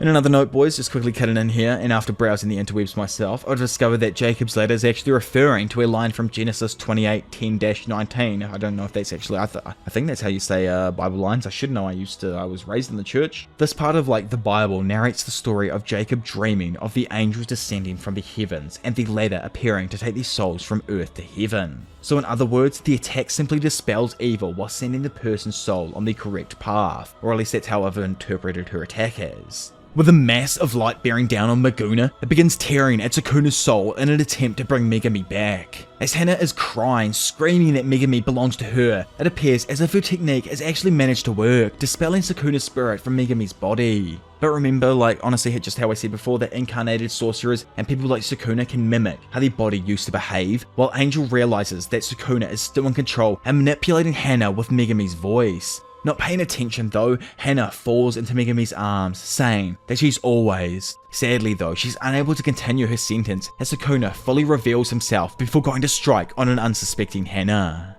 Calling her a foolish human, Sukuna, like an absolutely rabid dog, bites and tears at Hana before throwing her across the entirety of the building, causing her to smash into the side of the protective railing. Yuji, down below, watching this in shock and not even able to comprehend what just happened, witnesses Hana thud onto the ground below, with no indication that she'll ever return. Looking down from the top of the building himself, Sukuna is astonished to see Yuji somehow alive after the previous blow. With rage beginning to fill up inside of him, and after realizing that he's lost the one thing keeping him together and giving him meaning in life, Yuji breaks. In a complete flash, Yuji jumps across the building, breaking the ground below him and causing the entire skyscraper to collapse. He grabs Sukuna's neck and screams his name before landing a ferocious punch on the King of Curses' face, forcing him to dart back across the street.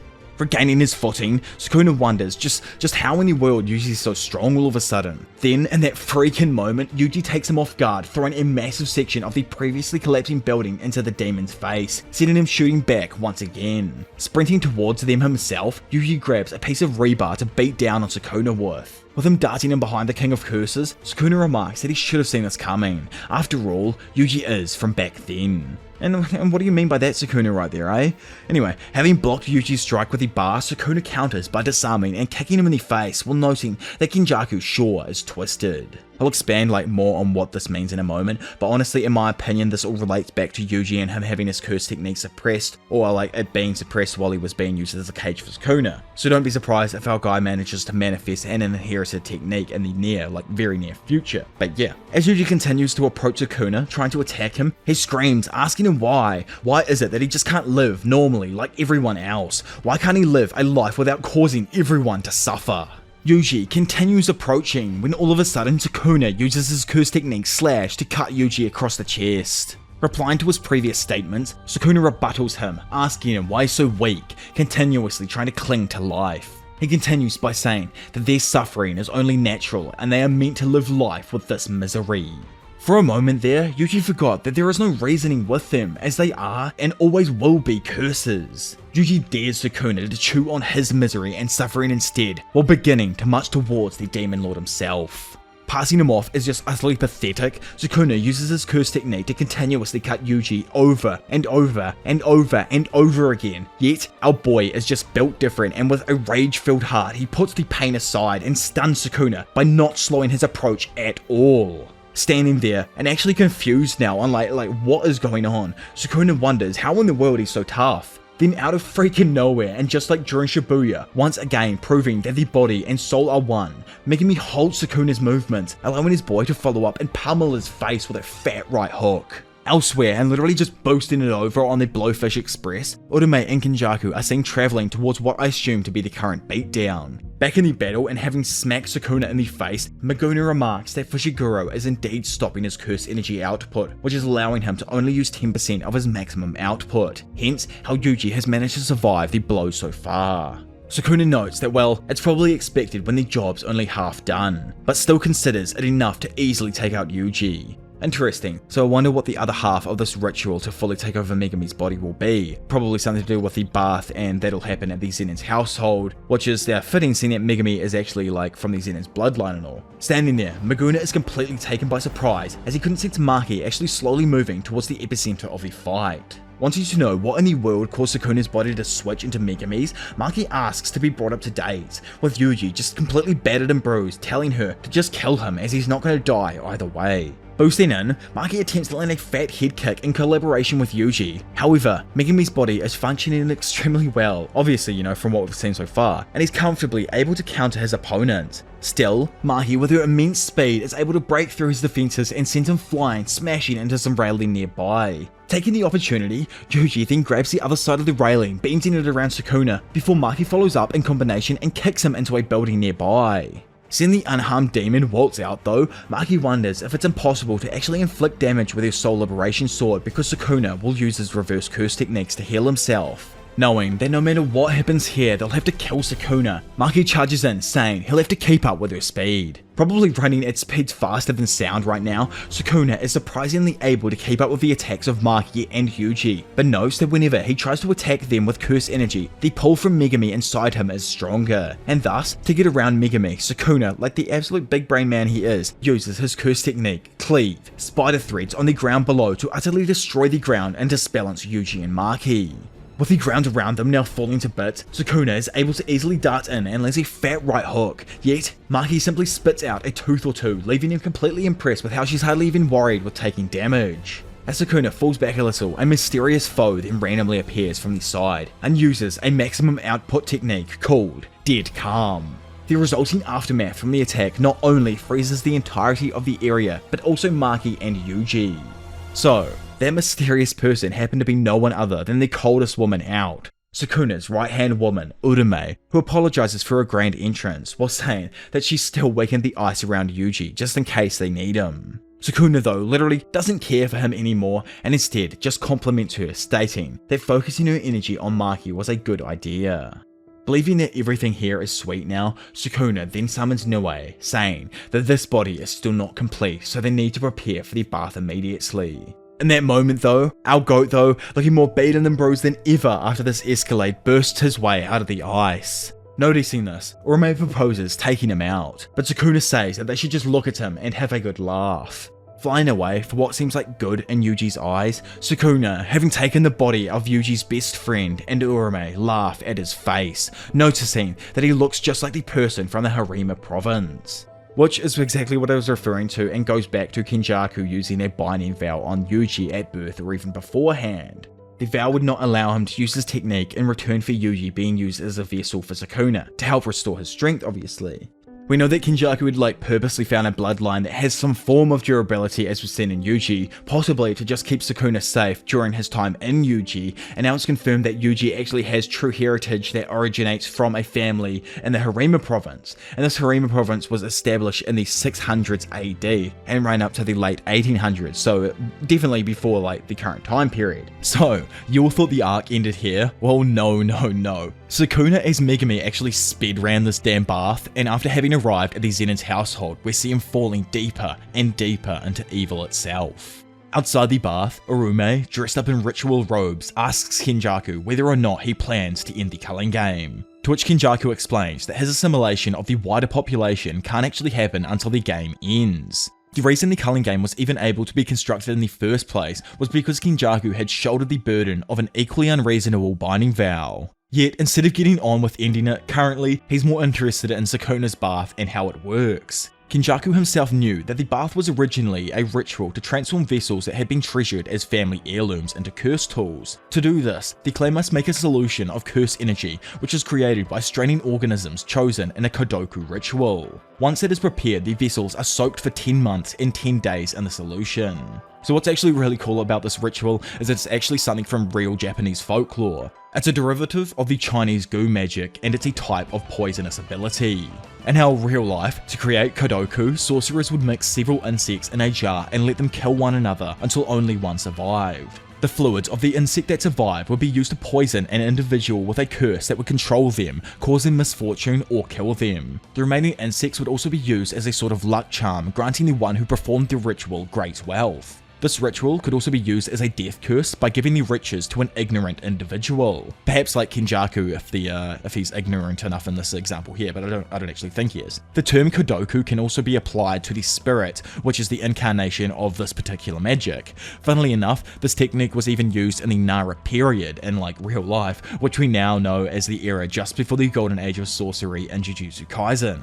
So, Kenjaku was actually surprised that they specifically chose to use curses in this ritual, especially for the fact that they become dust upon their deaths. Urume though, like the cold queen that she is, actually figured out a way to get around this. Simply, if she carefully pins down the spirits before freezing their cores, they don't turn into dust, and it allows them to strain away the toxins they need. Confused with the purpose of it all, Kenjaku asks why, and Urume just tells him it's to get closer to evil. The entire purpose of this ritual is to suppress Megumi Fujiguro's soul deeper into the depths. As the further down he sinks, the easier it is for Sukuna to control the cage he's currently controlling. Having completed the bath, the demon lord himself rises from the depths of evil, symbolizing that Megumi Fujiguro has lost the small hold he had over Sukuna. Kenjaku questions why he didn't change his appearance, but Sukuna just reasons that if he's gonna be battling sorcerers, then it's better to maintain Megumi's appearance. Honestly, this is just probably for the fact that whenever he runs into a group of people from Jujutsu High, it'll just completely and utterly shatter their resolve, as he never actually expected something like this would ever happen. So remember Samiki, which is now Yorizu? Well, it was actually a dude that reincarnated inside of her, and after leaving Yuji, they traveled back to their hometown, before later heading to the Sendai Colony, which was the closest, barrier to it. Having got the rundown on this from Kenjaku, Sukuna says that he doesn't give a damn about Yorizu, but instead wants to destroy Samiki Fujiguro to completely sink Megumi's soul inside of him. As they then leave on the Blowfish Express, Kenjaku tells him that he'll give him a ride to the colony, but wants the points in exchange. So I truly wonder what in the world he's about to do with the 200 or so points that he's just received from Sukuna here. Let me know your thoughts on that down below. Do you reckon he's gonna actually pay for himself to leave the game entirely and just let everyone else do their thing while he causes havoc outside of the colonies and stuff? But anyway, I'd love to know your thoughts down below. Shooting back to the Sendai Colony for the first time in a while, both Uro and Ryu notice a mass of bloodlust appear from afar.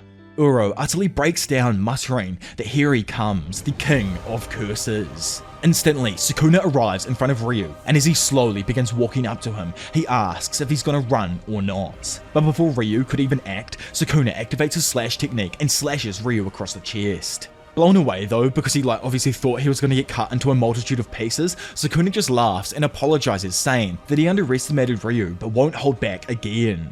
Feeling the bloodlust rising, Ryu jumps back and tries to use Granite Blast, but before he could even finish his attack sequence, Sukuna slices Ryu across the face, utterly destroying one of my favourite characters in typical Gege fashion. Having left the area that he was just at and now arriving at a football field in Sendai, Sukuna finally encounters Yorozu. Standing there, and after realizing that Sukuna's stolen someone else's body and switched, Sukuna just remarks that this dude's face looked much better. So kicking things back off after the Sukuna revival part of the story, and standing there in the middle of the football field after a mind-boggling 1000 years, Yorozu is finally reunited with her love. As we learnt at the end of the Sukuna revival part of the Culling game, this long-awaited confrontation takes place in the heart of the Sendai Colony. More specifically, and assuming I'm correct with the old Googles here, this is most likely the Urtek football stadium located in Sendai's Nanakita Park. As the two reincarnated souls stand facing each other, it's clear that both Yorozu and Sukuna have the same thoughts on their minds. They are literally a killer couple. Sukuna, the king of curses, exudes confidence, firmly believing that Yorozu stands no chance against him. With no time to spare, Yorozu springs into action, launching a blistering attack on Sukuna, but he effortlessly evades the strike, swiftly retaliating with a devastating kick. Hold on, there's a surprise twist in store. Yorozu, never one to miss a chance to lighten the mood, playfully teases Sukuna, pulling a funny face to catch him off guard. Sukuna's primary goal here is to obtain Yorozu's vessel, as he plans to eliminate Megami's sister, Sukumi, and ultimately consume Megami's soul. By accomplishing these nefarious deeds, Sukuna aims to solidify his claim as the most formidable and most powerful entity in existence. Yorozu expresses her curiosity about what Sukuna could offer her if she actually emerges victorious. In a stunning twist, Sukuna confidently assures Yorozu that if she does emerge victorious, he will grant her any wish that her heart desires. The stakes have never been set higher. Yorozu then, with a mischievous glint in her eye, playfully suggests the idea of marrying Sukuna. Surprisingly, Sukuna seems utterly unfazed by this unexpected proposal, as if it's happened a multitude of times before or something. With excitement bubbling in her voice, Yorozu exclaims that they've now made a promise. Yorozu's enthusiasm knows absolutely no bounds, as she excitedly envisions their future together, plotting the destruction of 3 specific villages. Yorozu then reveals her twisted plan for their wedding reception, which includes adorning the trees with the most handsome men from the village. It's fairly evident that Yorozu harbors sinister intentions, and her excitement peaks as she mentions her favourite meal, which is monkey brains out of all things. Honestly, this scene here has to be some kind of reference to Indiana Jones and the Temple of Doom. The whole monkey brain thing just instantly made me think of that. Gegege Katami just has so many different references to great forms of different art, like the bath scene with Hiromi Higuruma, or Our Man Hikari and his entire underground fighting ring being a direct reference to Fight Club. Either way, as Yorozu continues delving into the wedding details, she is abruptly interrupted by the arrival of the Divine Dogs. Surprisingly, Yorozu single-handedly takes down the onslaught of the Divine Dogs and realizes that Sukuna isn't even using his own technique on her. Sukuna advises Yorozu to utilize her very own techniques as well, but she declines. Sukuna, standing there, contemplates various possibilities within his mind. He understands that in order to sink Megami's soul deeper into despair, he must first destroy his vessel's sister. It turns out that aside from curse tools, Yorozu's construction can replicate any substance she is familiar with through diligent practice. This seasoned sorcerer has mastered the art of manipulating liquid metal, allowing her to change its shape and volume automatically through cursed energy control. The armor that Yorozu wears is inspired by a fusion of various evolutionary strands, making it an incredibly formidable weapon.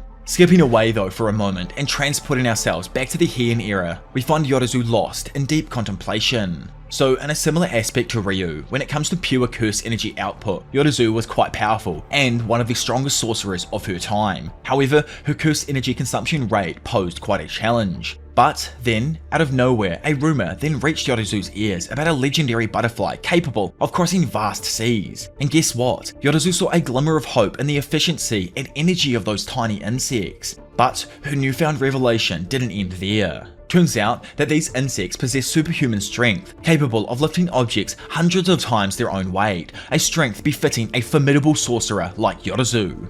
Through this, Yorozu soon realized that her insect armor was the pinnacle of construction techniques, allowing her to recreate various substances, except for those special grade curse tools. I kind of think of her ability as just like the most jacked out version of Mai Zenon's construction ability that she could possibly have, or the ability that she might have gotten if, say, she wasn't actually a twin. But you know, that's, I guess, another entire video that someone could talk about someday. Ain't gonna be me. Continuing onwards, this unique combat style of Yorozu's turned the tables on the notorious Gokusho, the 5 Void Generals, earning her a place of respect in the Fujiwara clan.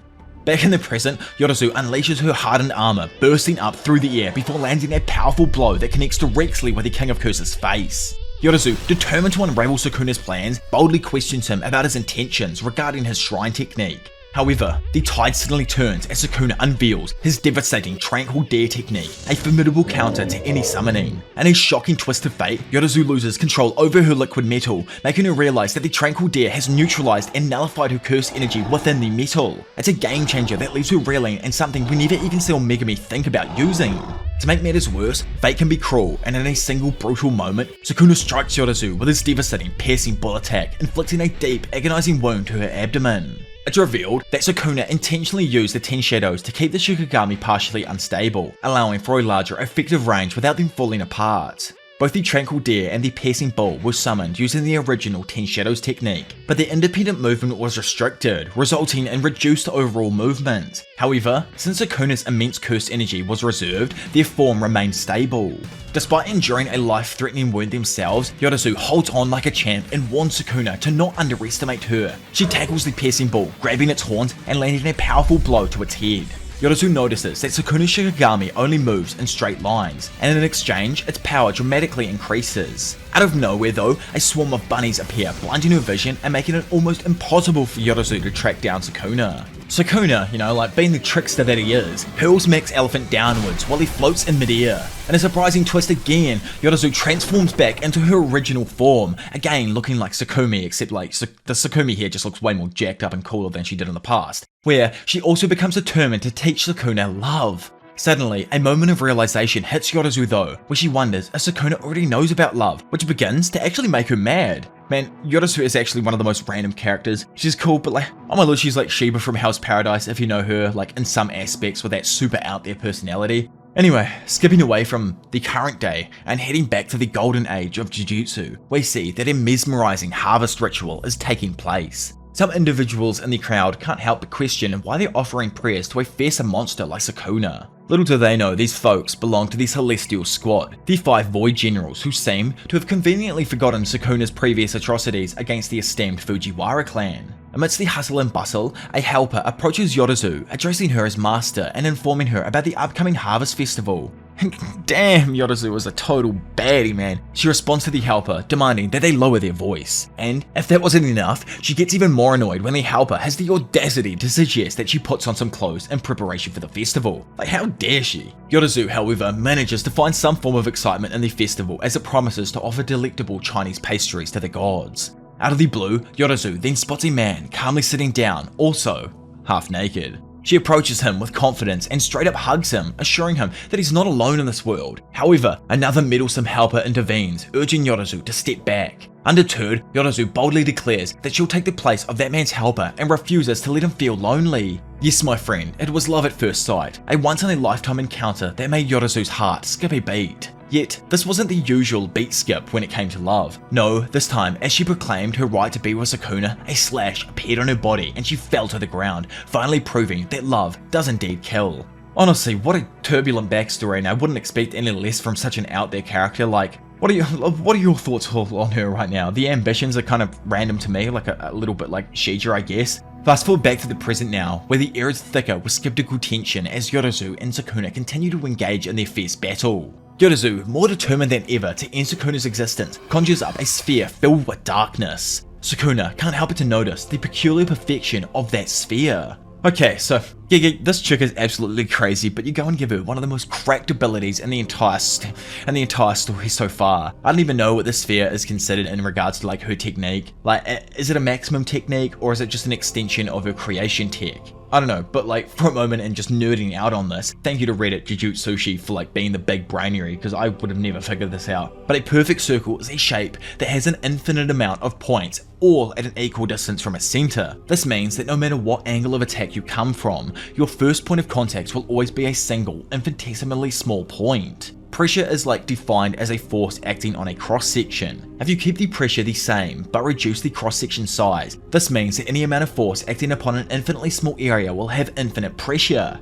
Yoruzu's perfect sphere will technically destroy anything it touches because it will be an infinitesimally small point of first contact regardless of what angle you hit it from. Anyway, sending the ball forth, Yoruzu reveals that a true sphere is thought to be impossible due to its lack of contact area, which generates infinite pressure. Then, bringing her hands together, Yoruzu attempts to unleash her domain expansion, threefold affliction. But, as she looks towards Sukuna, she's shocked to see that he didn't even open his domain as well. Sukuna, being the unbeatable Chad that he is, drops his random wheel that he had and summons another Shikigami, which just happens to be the freaking strongest of them all. The 8-handled, sword divergent, Scylla Divine, General Maharaga. Instantly, Maharaga thrusts her sword upwards, obliterating the perfectly formed sphere and her domain. With Yoruzu having fallen to the floor, fatally wounded as well and utterly gobsmacked, Sukuna smugly points out that her energy inefficient curse technique will always meet the same fate regardless of the substance she constructs, be it liquid metal or insect armor.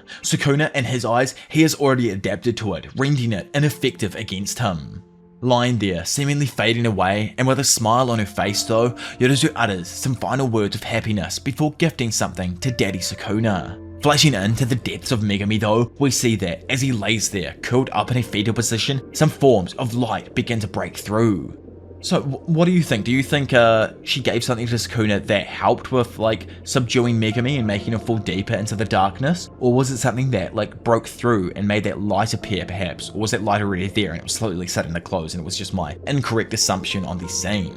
Anyway, the stage is now set for a brand new day of darkness as Kenjaku, not content with the game's existing challenges, decides to add some new sick rules that will push our new sorcerers to their limits. Kenjaku orders his loyal servant, Kogain, to introduce a new rule that bans any new players from joining the game. But man gets instantly denied as it conflicts with another rule. Ever the Shima, Kenjaku attempts to decipher the motives behind Tengen's decision to place barriers all around Japan. He wonders if Tengen's intention is to suppress the curse outbreak by creating purification barriers that enhance the effectiveness of barrier techniques.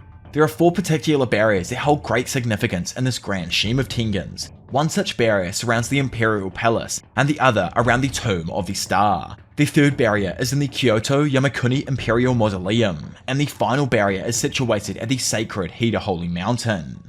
The foundation of this brutal culling game rests upon the awe-inspiring Bond barrier, an even better barrier than pure ones. According to Big Kenny, this game has no true master, more that he's forced Tengen into that position. Walking around like what seems to me the inside of the Hida Mountain shrine area or whatever that Tengen had, Kenjaku comes up with all sorts of possibilities, including the deactivation of the barriers. He reveals that if Tengen deactivated the barriers after the events of Shibuya, the culling game would have actually come to an end. All of his sinister plans would go down in vain. However, if Tengen did follow through with that, it would cause the undoing of 1,000 years of process and endless wars against different curses. Having revealed just how in control of everything he is, Kenjaku once again repeats to Kogain to prohibit the entrance of any new players, otherwise he'll destroy the purification barriers and force the game to close. This literally causes the Kogain to glitch out, allowing the rule to get added to the game. He also added another rule, which is that the game would end if all players except Megami Fushiguro and Suguru Geto are dead.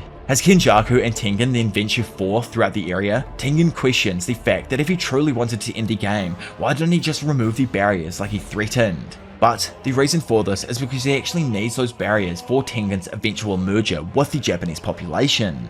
Having made it to the center of the barrier, they encounter the very embodiment of evil itself, which was most likely being held here for safekeeping as it was inside like a barrier. So while these guys are playing this sinister game of robbing mummies and, trying to ruin the world and everything, in a hallway at the exact same time, Maki and Wiwi are seen discussing things related to the culling game and how killing Sukuna and Kenjaku would make them win the game. Which is just wrong, only Megami and Sukuna can physically win the game now, which is why I narratively say that the killing game ends from here. However, they also discuss Satoru and wonder if killing Sukuna would be as hard as killing Gojo.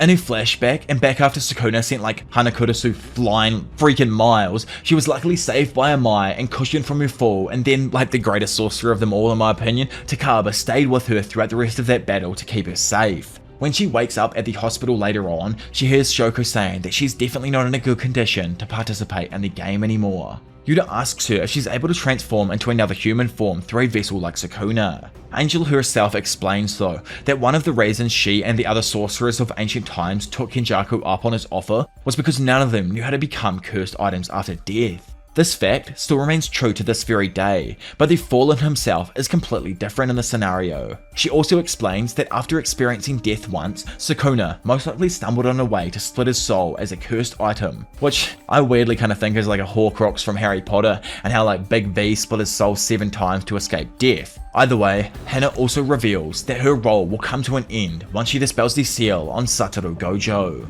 Outside the hospital now, Amai found himself consumed by self-loathing as he constantly compared himself to these stronger individuals. He bared his soul to Itadori, confessing that he always carried a deep sense of shame and inferiority around others. In response, Itadori opened up about the unsettling emotions he experienced upon meeting Amai. Despite his eagerness to change and fight alongside Itadori, Amai admitted to feeling a profound fear.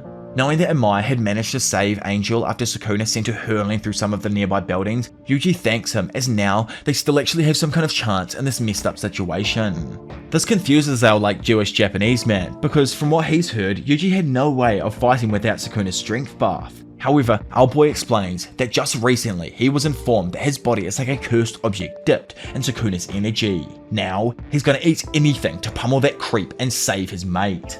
More determined than ever, Yuji then returned to the hospital and encountered Yuta, Maki, and the other sorcerers, hoping to offer them some suggestions on how to save Megumi. Choso then presented him with a book brimming with information about the prison realm's dark secrets and Tsukumo's meticulously documented research on the soul, which before their battle in the Kenjaku Extermination arc, she entrusted it to Choso. So like that's how we ended up getting it and stuff, so don't get confused on how like Choso has this here and whatnot. I'm pretty sure Yuhi knew she was going to die in that battle and that's why she handed it over. Also, a mental hint is given to us on what Yuji's technique could consist of. Choso says that it's fine if their siblings are blank, as long as they can go on living as a part of Yuji. Which begs the question, what happened to their siblings? Did Yuji eat them like it's insinuating throughout this part of the story? I don't know, I'd love to know your thoughts down in the comment section below. I'm pretty sure like I've mentioned this beforehand in another video, but it's extremely interesting to me. By the way, on the other side of the room, chilling up against the wall and smoking a big old black, Shoko just thinks back on how Gojo promised he wouldn't leave anyone alone. Back in the day, she used to be in love with one of the duo,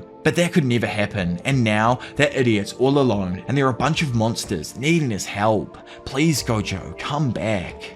So with like everyone still big chilling inside of the hospital, Kurusu, the warrior of the group, is deeply concerned about Gojo's state of mind, and rightfully so. Being trapped in the prison realm can actually mess with one's head, as time does not flow within it. However, whatever is trapped inside cannot die due to starvation or old age. Kurusu knows the danger that could be caused if the strongest sorcerer of their time turns out to be crazed and starts killing everyone he sees. But Shoko has like her own reservations here. As everyone's talking about unsealing Gojo, she believes that unsealing him in a confined space of the hospital is a risky move, like who knows how large the explosion could be. So to fix this predicament, our determined Jujutsu sorcerers embark on a journey to Saitama Prefecture, specifically to the Kuroko Mines. Interestingly, the Kuroko Mines is training ground number 4 for Jujutsu High, revealing that they have other similar like locations about. But what I find more interesting is that the actual location of Kuroko in Japan is located in Hokkaido. So does that mean that they've traveled up there and not Saitama? Or is this just like a mistake on my Googling skills? It's probably a mistake on my Googling skills, to be honest, so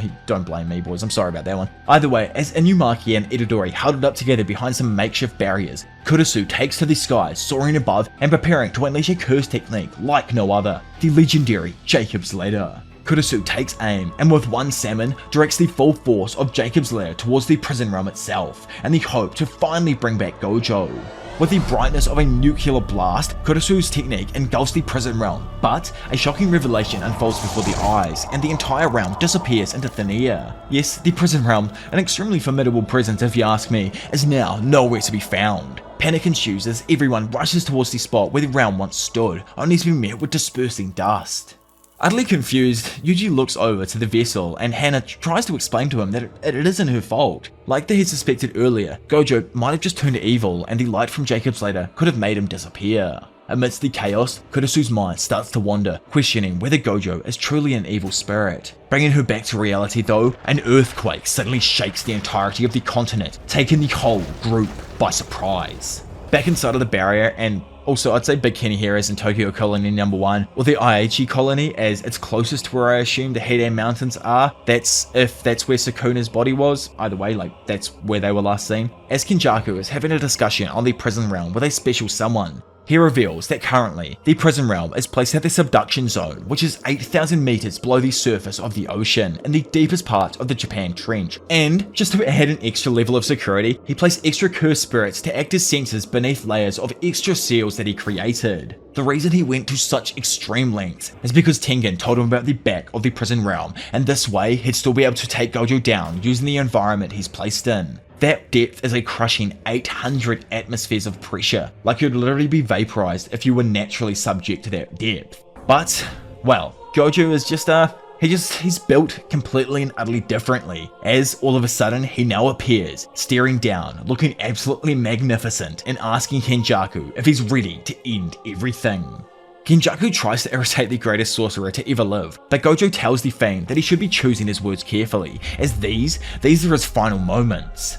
Taken by surprise himself though, Gojo easily manages to block a few random strikes from the other body swapper. Taking his new appearance in, Gojo just states that Megumi has indeed changed from the last time they saw each other. So, remember back on like episode 1 or whatever it was, when Sukuna mentioned that he'd murked Gojo first once and for all when he's finally revived? Well, now with him finally having swapped up his skin, Sukuna just mentions that it turned out to be this brat's body that he's now in, but either way, nothing's changed.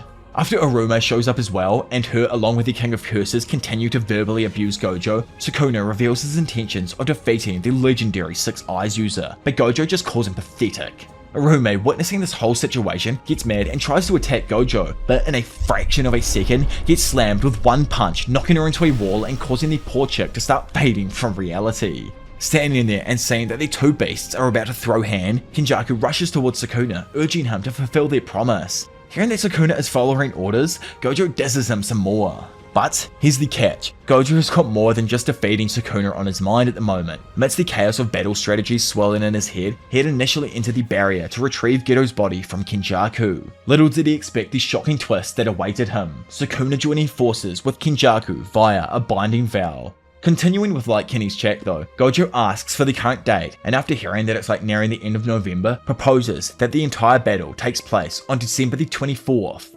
Hearing this, Kenjaku cracks up at the romanticism of that specific situation and agrees. The stakes are extremely high as Gojo finds himself under Gedo's watchful gaze, questioning whether Gojo truly believes he can emerge victorious from this epic battle. Do we all remember back at the very beginning of the series when Yuji had asked Gojo if Sukuna is stronger than him? Of course, at the time Gojo stated that it may be a tough fight if Sukuna regains all of his powers, causing Yuji to ask if he'd lose. Gojo, probably being like slightly cocky to the newcomer, had replied that he'd win. And here, just like in the past and now, Gojo unveils the truth, stating, no.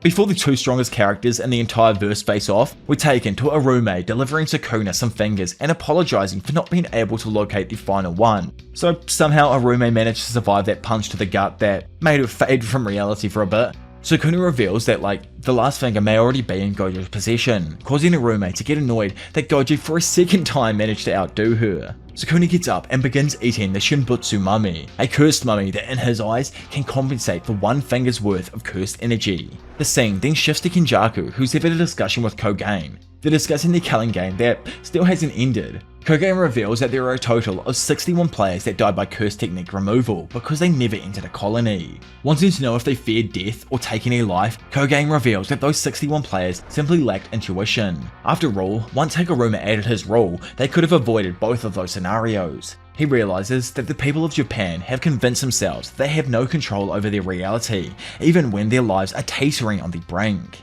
He knows that not everyone has the courage to put their own life at stake, but if they're forced to by someone else, they have no choice but to act. However, with no hope of the present or future, these pathetic humans in his eyes are willing to die at any time. Directing his speech towards Tengen now, he tells the Thumb that he despises those who never learn the feeling of approaching their ideals one step at a time. Which is super sus, Kenjaku. We all know what you had to go through with Kaori, and the fact that you cherished every step is crazy, bro. Either way, I think it's kind of safe to say here that with no one else being able to join the culling game, it's ended. Yes, it's still active, but Kogain is kind of stuck in a leg lock and unable to proceed further with adding people. So, like, what's the entire point? The game's now glitched, it can't even continue. We know that the next step is for Kenjaku to merge Tengen with the population of Japan, and when that happens, the Culling game is truly finished at that point. But that could happen for all we know the second to last chapter of the entire series with Gege's current pace. So here in my eyes is where the Culling game comes to an end, as it lends perfectly to what we go into from here. Which, my guys, if Gege isn't lying on this being the last year of Jujutsu Kaisen, then this next stuff has to be the final arc for sure. He's probably lying, but you're like, I don't know how man can end the story in the next 18 chapters with all of the info that we need to know. But I'm not him, here's the holy scriptures, so I'll let him decide his fates, not me, some random old YouTuber. Bouncing back over to our man, Gojo, where he's getting like a few tests done himself after getting out of the prison realm, he points out that there are only 3 of them left from his class. Shoko also points out, well, one isn't recovered yet, and along with that, Gojo states that he thought Nanami was the type to survive no matter what. Ajichi then steps in and apologizes since he thinks that Gojo would have preferred his death rather than Nanami's. Jokingly asking if his opinion of him is that low, Gojo motivates Ajichi and asks him to stay sharp as he still has a job for him to do. After a while, Eno rolls in as he has something that he needs to say to the group, but we ain't exactly subject to the secret meeting, so I wonder what it could have possibly been.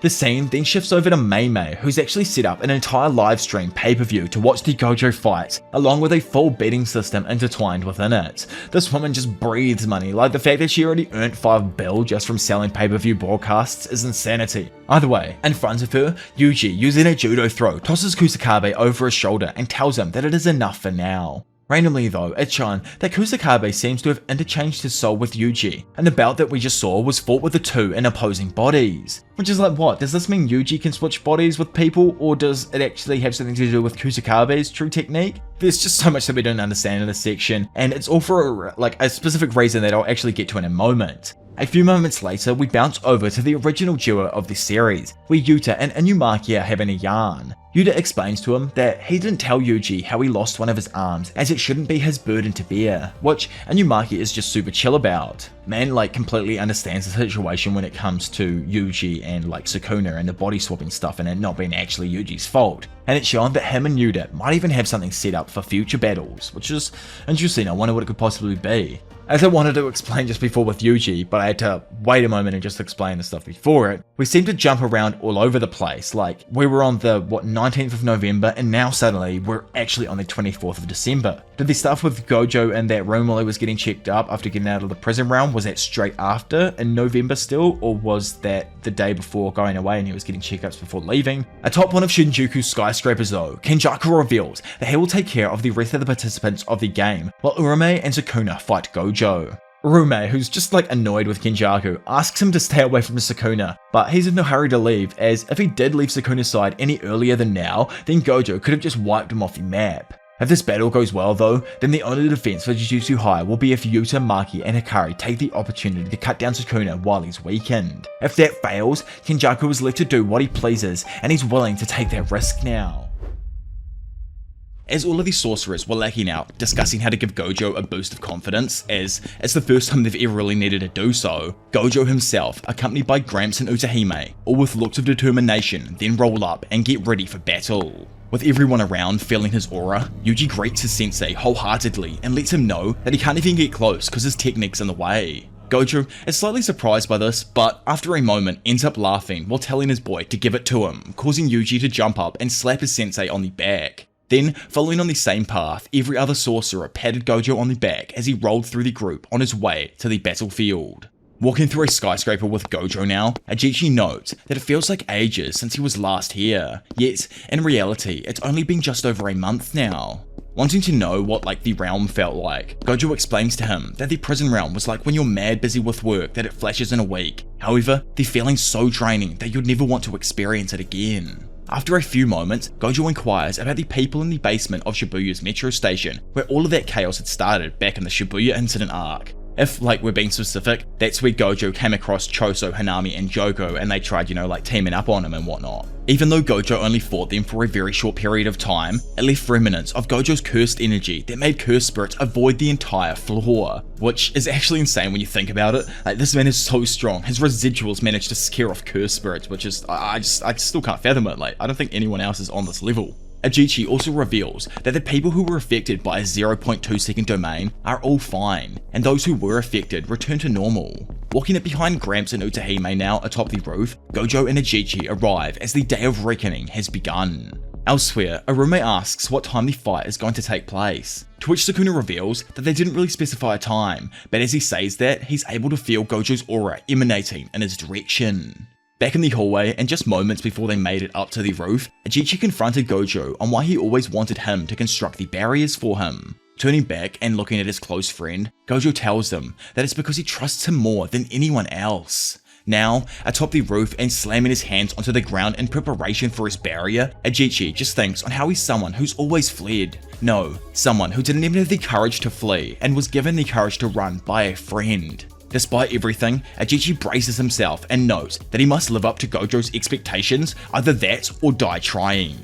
In front of the two, and while using her curse technique called Solo Forbidden Arena, it's explained that any sorcerer of her choosing, including Utahime herself, will have their curse energy reserves and output temporarily enhanced as long as they remain within range. To excel at Jujutsu is to excel at subtraction. The degree to which a sorcerer can emit cadence, movement, and other elements that relate to their curse technique determines their skill, and Utahime leaves nothing out. Words, gestures, dance, music, elevating these simple techniques to that of a ritual boosts its effectiveness by 120%. Utahime's curse technique allows her to boost the chosen sorcerer's curse energy, and as Gojo himself also began chanting to add to his own technique, 9 ropes, polarized light, crow, and declaration between front and back, it's revealed that just like our girl, Gojo has also never left anything out, and with the combination of the trio's curse energy, he shoots forth his 200% hollow purple.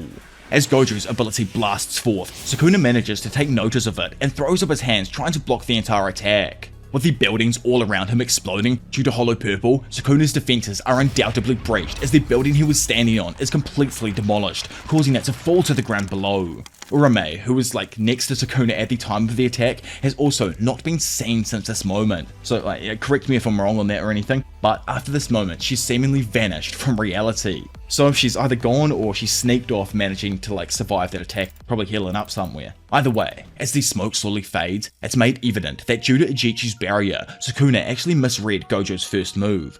Even though he knew where he was, he didn't sense the insane curse energy output until the last moment.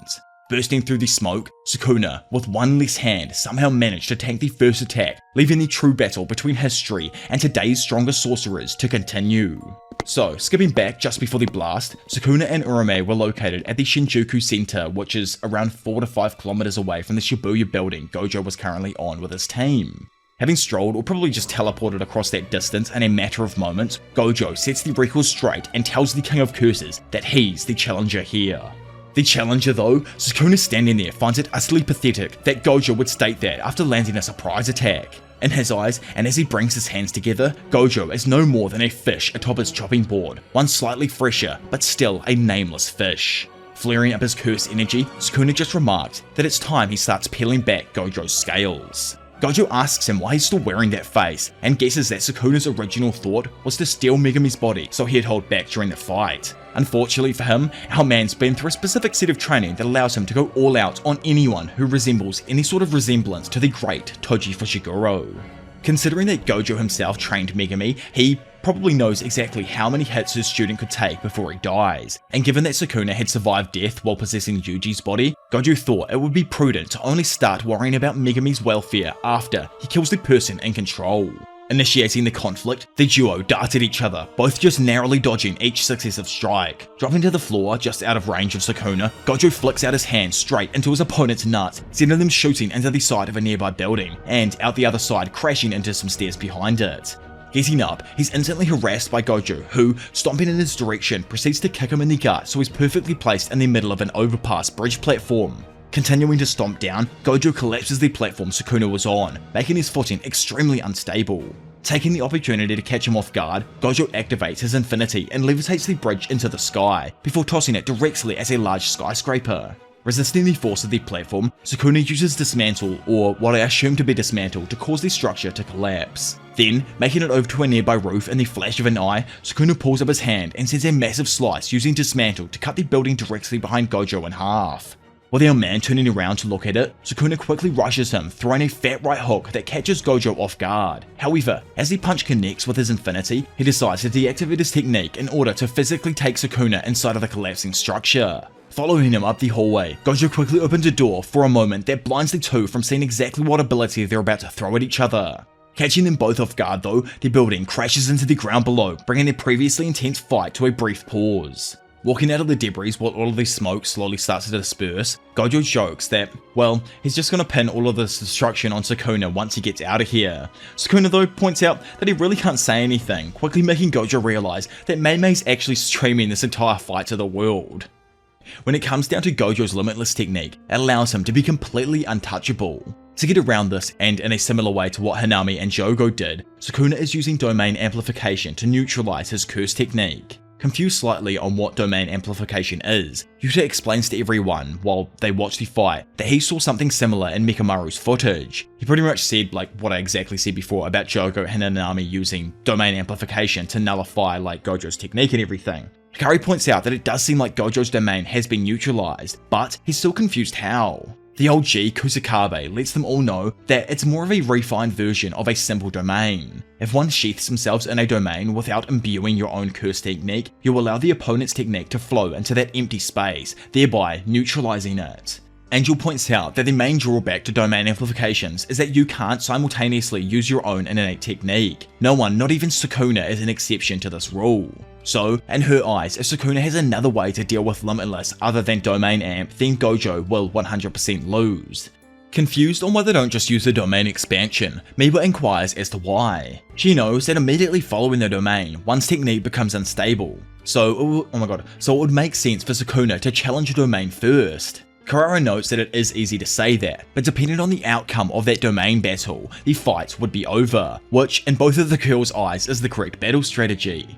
Yuji though, having been told something by Gojo, reveals that he's pretty sure the domain's short hit effect negates Gojo's technique to begin with. Perking up, Wee wonders if it's because Sukuna doesn't think he can win in a domain expansion against Gojo. Still, Shoko points out that, yeah, you are right, but Gojo probably would have opened one if that was the case, so she finds it hard to believe that Gojo wouldn't be able to foresee that as well. Standing there, Choso ponders the question of what would happen if Gojo's domain did clash, as from what he was told, Sukuna's domain is a barrierless domain. Hearing this bizarre statement, everyone just reacts in shock, unable to believe that his domain doesn't even have a barrier. As an example of like just how impossible this is, Kusakabe asks Miwa to toss him that water. However, after she gives him the bottle, he throws it back, telling her to give him the water, not the bottle. Confused, Miwa just facials the absolute hell out of Kusakabe, while in behind them, Mei-san explains that expanding a domain without a barrier is like trying to hold water without a bottle. With no container, can you even accumulate water? Can you paint on thin air without a canvas? With no stem, root or leaves, can a flower bloom from a seed? Maki compares it to using software without even having a PC to run anything on. It's frankly unfathomable in their eyes, it's completely impossible. Even still, she notes that Megumi's domain was never enclosed within a barrier, and having heard that before Megumi was given his grade promotion, Kusakabe explained that to use it, he actually had to use an existing structure to enclose his domain. Noritoshi Keimo, or like as we know him now, Goro Kenjaku, was able to pull it off by himself, so it does prove that it can happen. Choso, who actually fought during that battle, pointed out that they'd prepared to use a simple domain on Kenjaku while Tengen dismantled his domain from the outside. However, because of the barrierless domain, it was the simple domain that was torn apart. Miwa, who's confused over what exactly would clash in this attack, states that the short hit effect is imbued within the barrier itself, so it can only clash with another barrier. She also realizes that, well, everyone's talking as if their domains are a given, but domains devour an insane amount of curse energy, so wouldn't avoiding using them make sense? Inumaki speaks up and notes that, well, it doesn't really matter since Gojo has an infinite amount of curse energy. Ino knows that fact isn't actually true, and it's just due to how he's skilled at using his specific technique. If his curse energy consumption rate ends up being less than what he actually replenishes, then it could technically run out. That's just working under the assumption though that he's using it like normal. If he changes things up and starts using domains consecutively, then that could be a completely different story. Not having even mentioned what Sukuna is actually capable of as well in fighting, Kashimo speaks up to state that the sharpness of his technique's activation is unparalleled. The way he can switch things up in a matter of milliseconds from innate techniques to domain amplifications is utterly amazing. If Gojo literally wasn't who he is, then Sukuna would comfortably be winning in terms of curse energy utilization. What's more, his total curse energy output is probably even more than Yuta's. From what he can physically tell, he'd say it's probably double the amount that he actually has. Momo, who's been pretty quiet this entire chat, speaks up and feels that maybe nobody, not even them, knows how this is going to play out. If Gojo and Sukuna's domains do clash, who knows what could possibly happen? Then, right on that exact moment, and after all of this insane build-up that we just went through, Higuruma signaled that they are about to begin the domain clashes. Back in Shinjuku, both Sukuna and Gojo throw up their respective hand signs to simultaneously open the Infinite Void and Malevolent Shrine. With Sukuna now appearing above his shrine and Gojo standing a few feet back, it's explained that the two are evenly matched. They form a perfect pair within Gojo's barrier, which in turn meant that both guaranteed hits overlapped each other, then cancelled themselves out. In this battle, and as the two expand their domains, should either one of them sustain severe damage, it will cause the collapse of their domain, and the other one's sure hit will immediately take effect.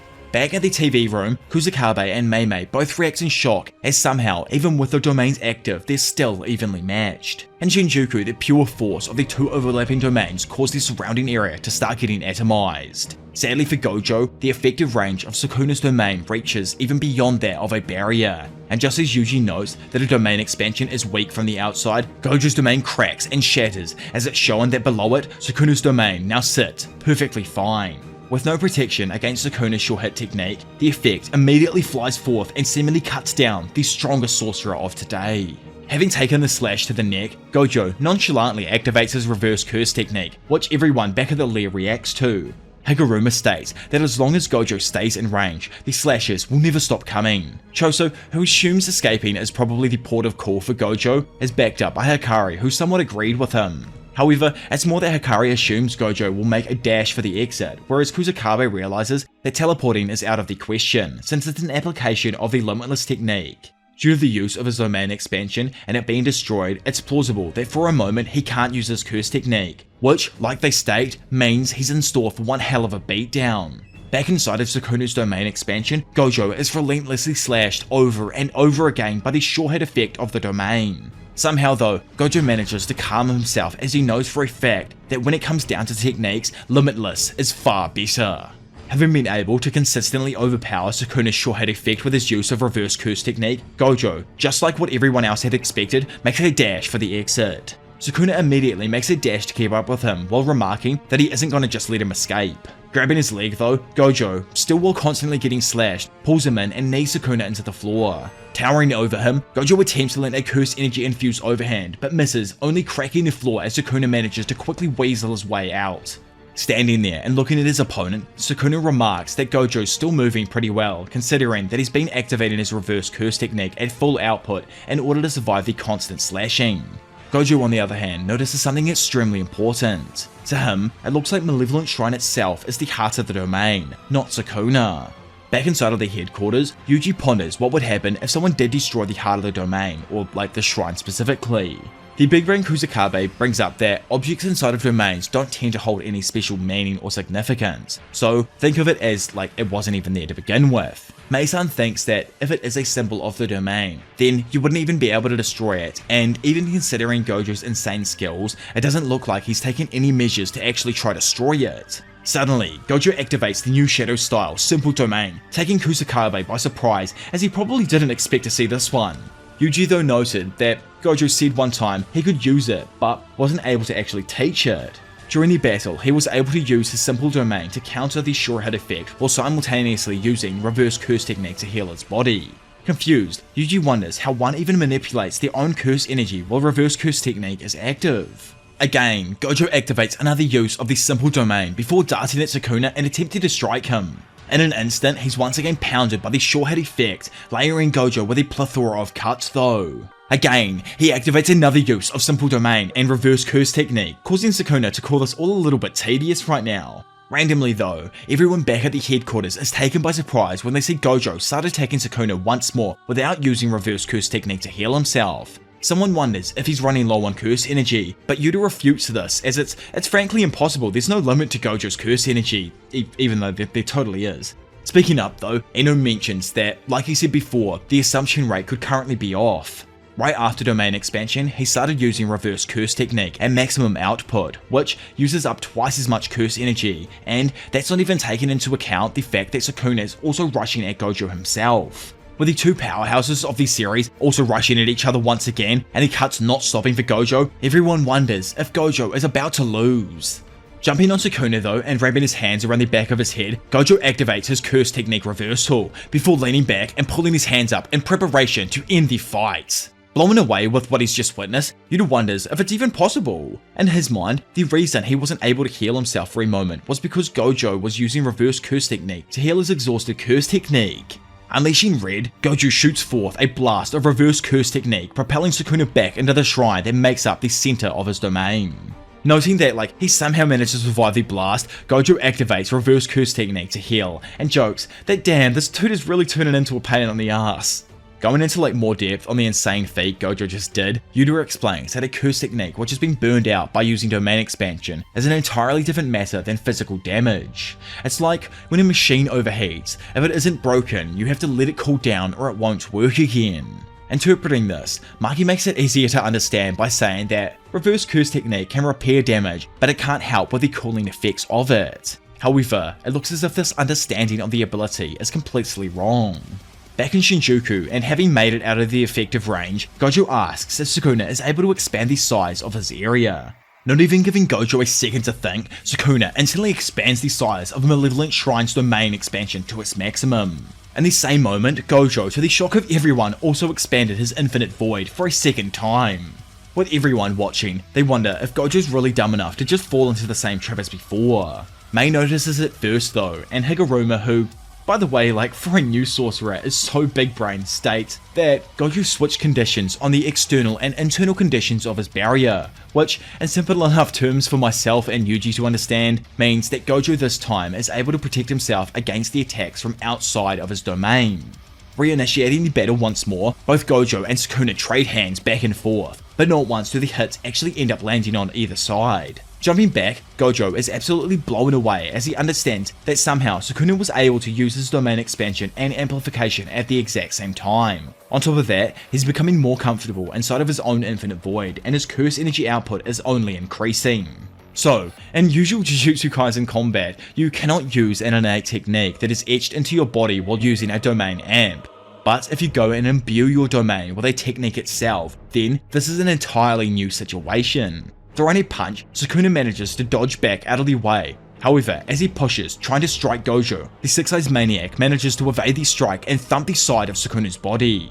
Managing to spin out of Gojo's sight, he quickly understands that somehow, and while inside of his own domain, Sukuna turned off his sure hit effect. Knowing that the only ones who are unaffected by Infinite Void are Gojo and anyone he touches, Sukuna's plan is to expand his effective range and increase the power of the Binding Vow even further than he did in Shibuya with Megami. By using the Binding Vow, Sukuna is able to further increase the power of his domain outside of Gojo's domain. He does that by removing his sure hit guarantee inside of the domain, while simultaneously also keeping himself safe from Infinite Void by touching Gojo. Due to all of this, and again just like last time, Gojo's domain collapses and the man is followed by a plethora of strikes that seemingly knock him away from Sukuna.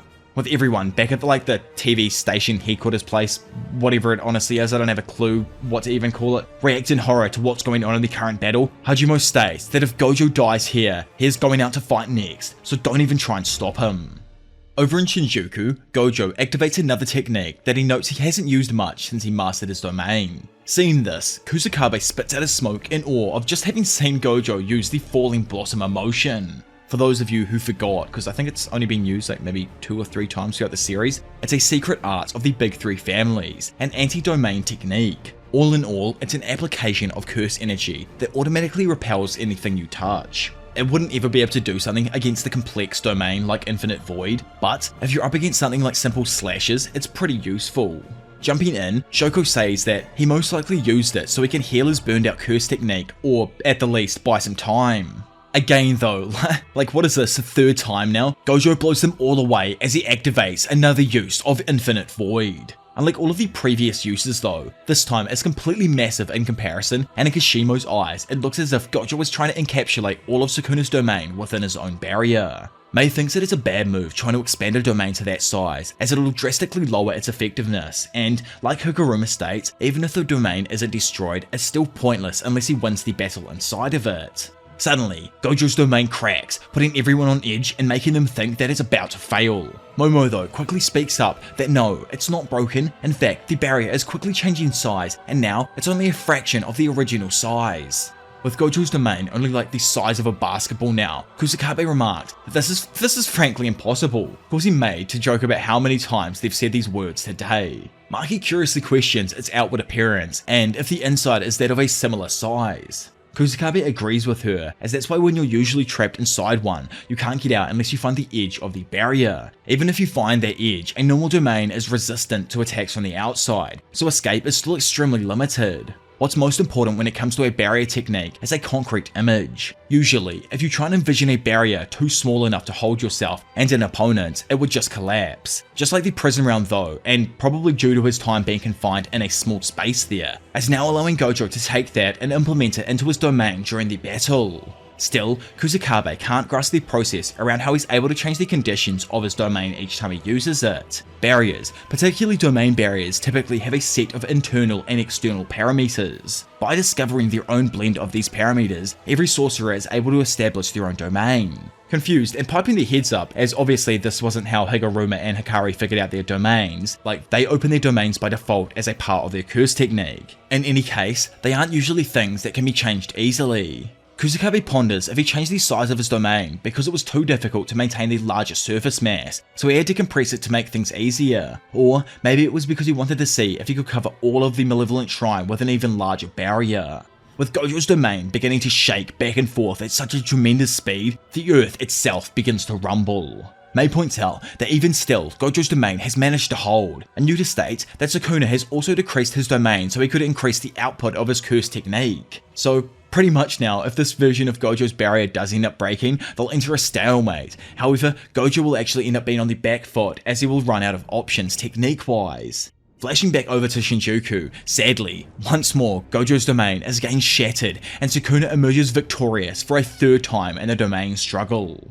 It's either the third or the fourth now, I'm honestly losing track throughout the script here. Having watched his sensei reappear, Yuji screams out for him. However, in that moment, all of the other sorcerers are flabbergasted as they witness Sukuna's malevolent shrine start to crumble and fall to pieces. On top of that, it's shown that at some point throughout the domain struggle, Gojo was able to land a clean blow to the chest of Sukuna, causing the King of Curses to finally take some proper damage. Seeing this over their monitors, all of the sorcerers scream in joy, believing that Gojo still has a chance to win in this battle. Funnily enough, it was actually simultaneous. At the exact same time Sukuna destroyed Gojo's domain from the outside, Gojo had actually destroyed Sukuna's domain to the point that he wasn't able to maintain it any longer. Yelling at Miwa, Kusakabe asks if she was able to keep track of what was going on in this fight, or if anyone kept track of the time that Gojo's barrier was active. Speaking up, Mei reveals that it was active for 3 minutes and 9 seconds, but if it was more specifically after the moment that it was minimized, then that was exactly 3 minutes. Higuruma believes that now the domains have collapsed, neither of them will be able to use their curse techniques anymore. If that is the case, Maki thinks Gojo can make the first move, since he can restore his burnt out curse technique just like he did before. But sadly, Sukuna can also do the same with reverse curse technique, and speaking of himself, now that he knows how it works, Yuta theorizes that he could probably do it too, though, like he mentioned earlier, it can't be used to heal a burnt out curse technique, but it actually can. He's just tripping right now. The reasoning that Gojo actually showing this to Sukuna is a terrible problem for everyone is because, back in the past, Sukuna was able to split his spirit 20 times into 20 different objects called Sukuna's cursed fingers. After seeing this ability just once in the past, Sukuna learned how to turn himself into a cursed object, and now that he's seen this new ability, it's most likely he'll also be able to restore his burnt out curse technique. In Shinjuku, Sukuna boosts his way up onto a bridge, giving a moment of peace before noticing that random parts of the road start to get smashed out from below. Quickly jumping off the bridge and onto some railing nearby, Sukuna notices Gojo break his way up through the bridge behind him. Then, turning back around, realizes that his escape route was blocked by a ball of rocks that Gojo had perfectly floated there using his infinity. With absolutely nowhere to go, Sukuna throws up his hands to block and takes a kick that sends him sliding back along the sidewalk. Taking a moment to think about the fight, Gojo wonders why Sukuna has been stubbornly avoiding using any other curse technique than his own.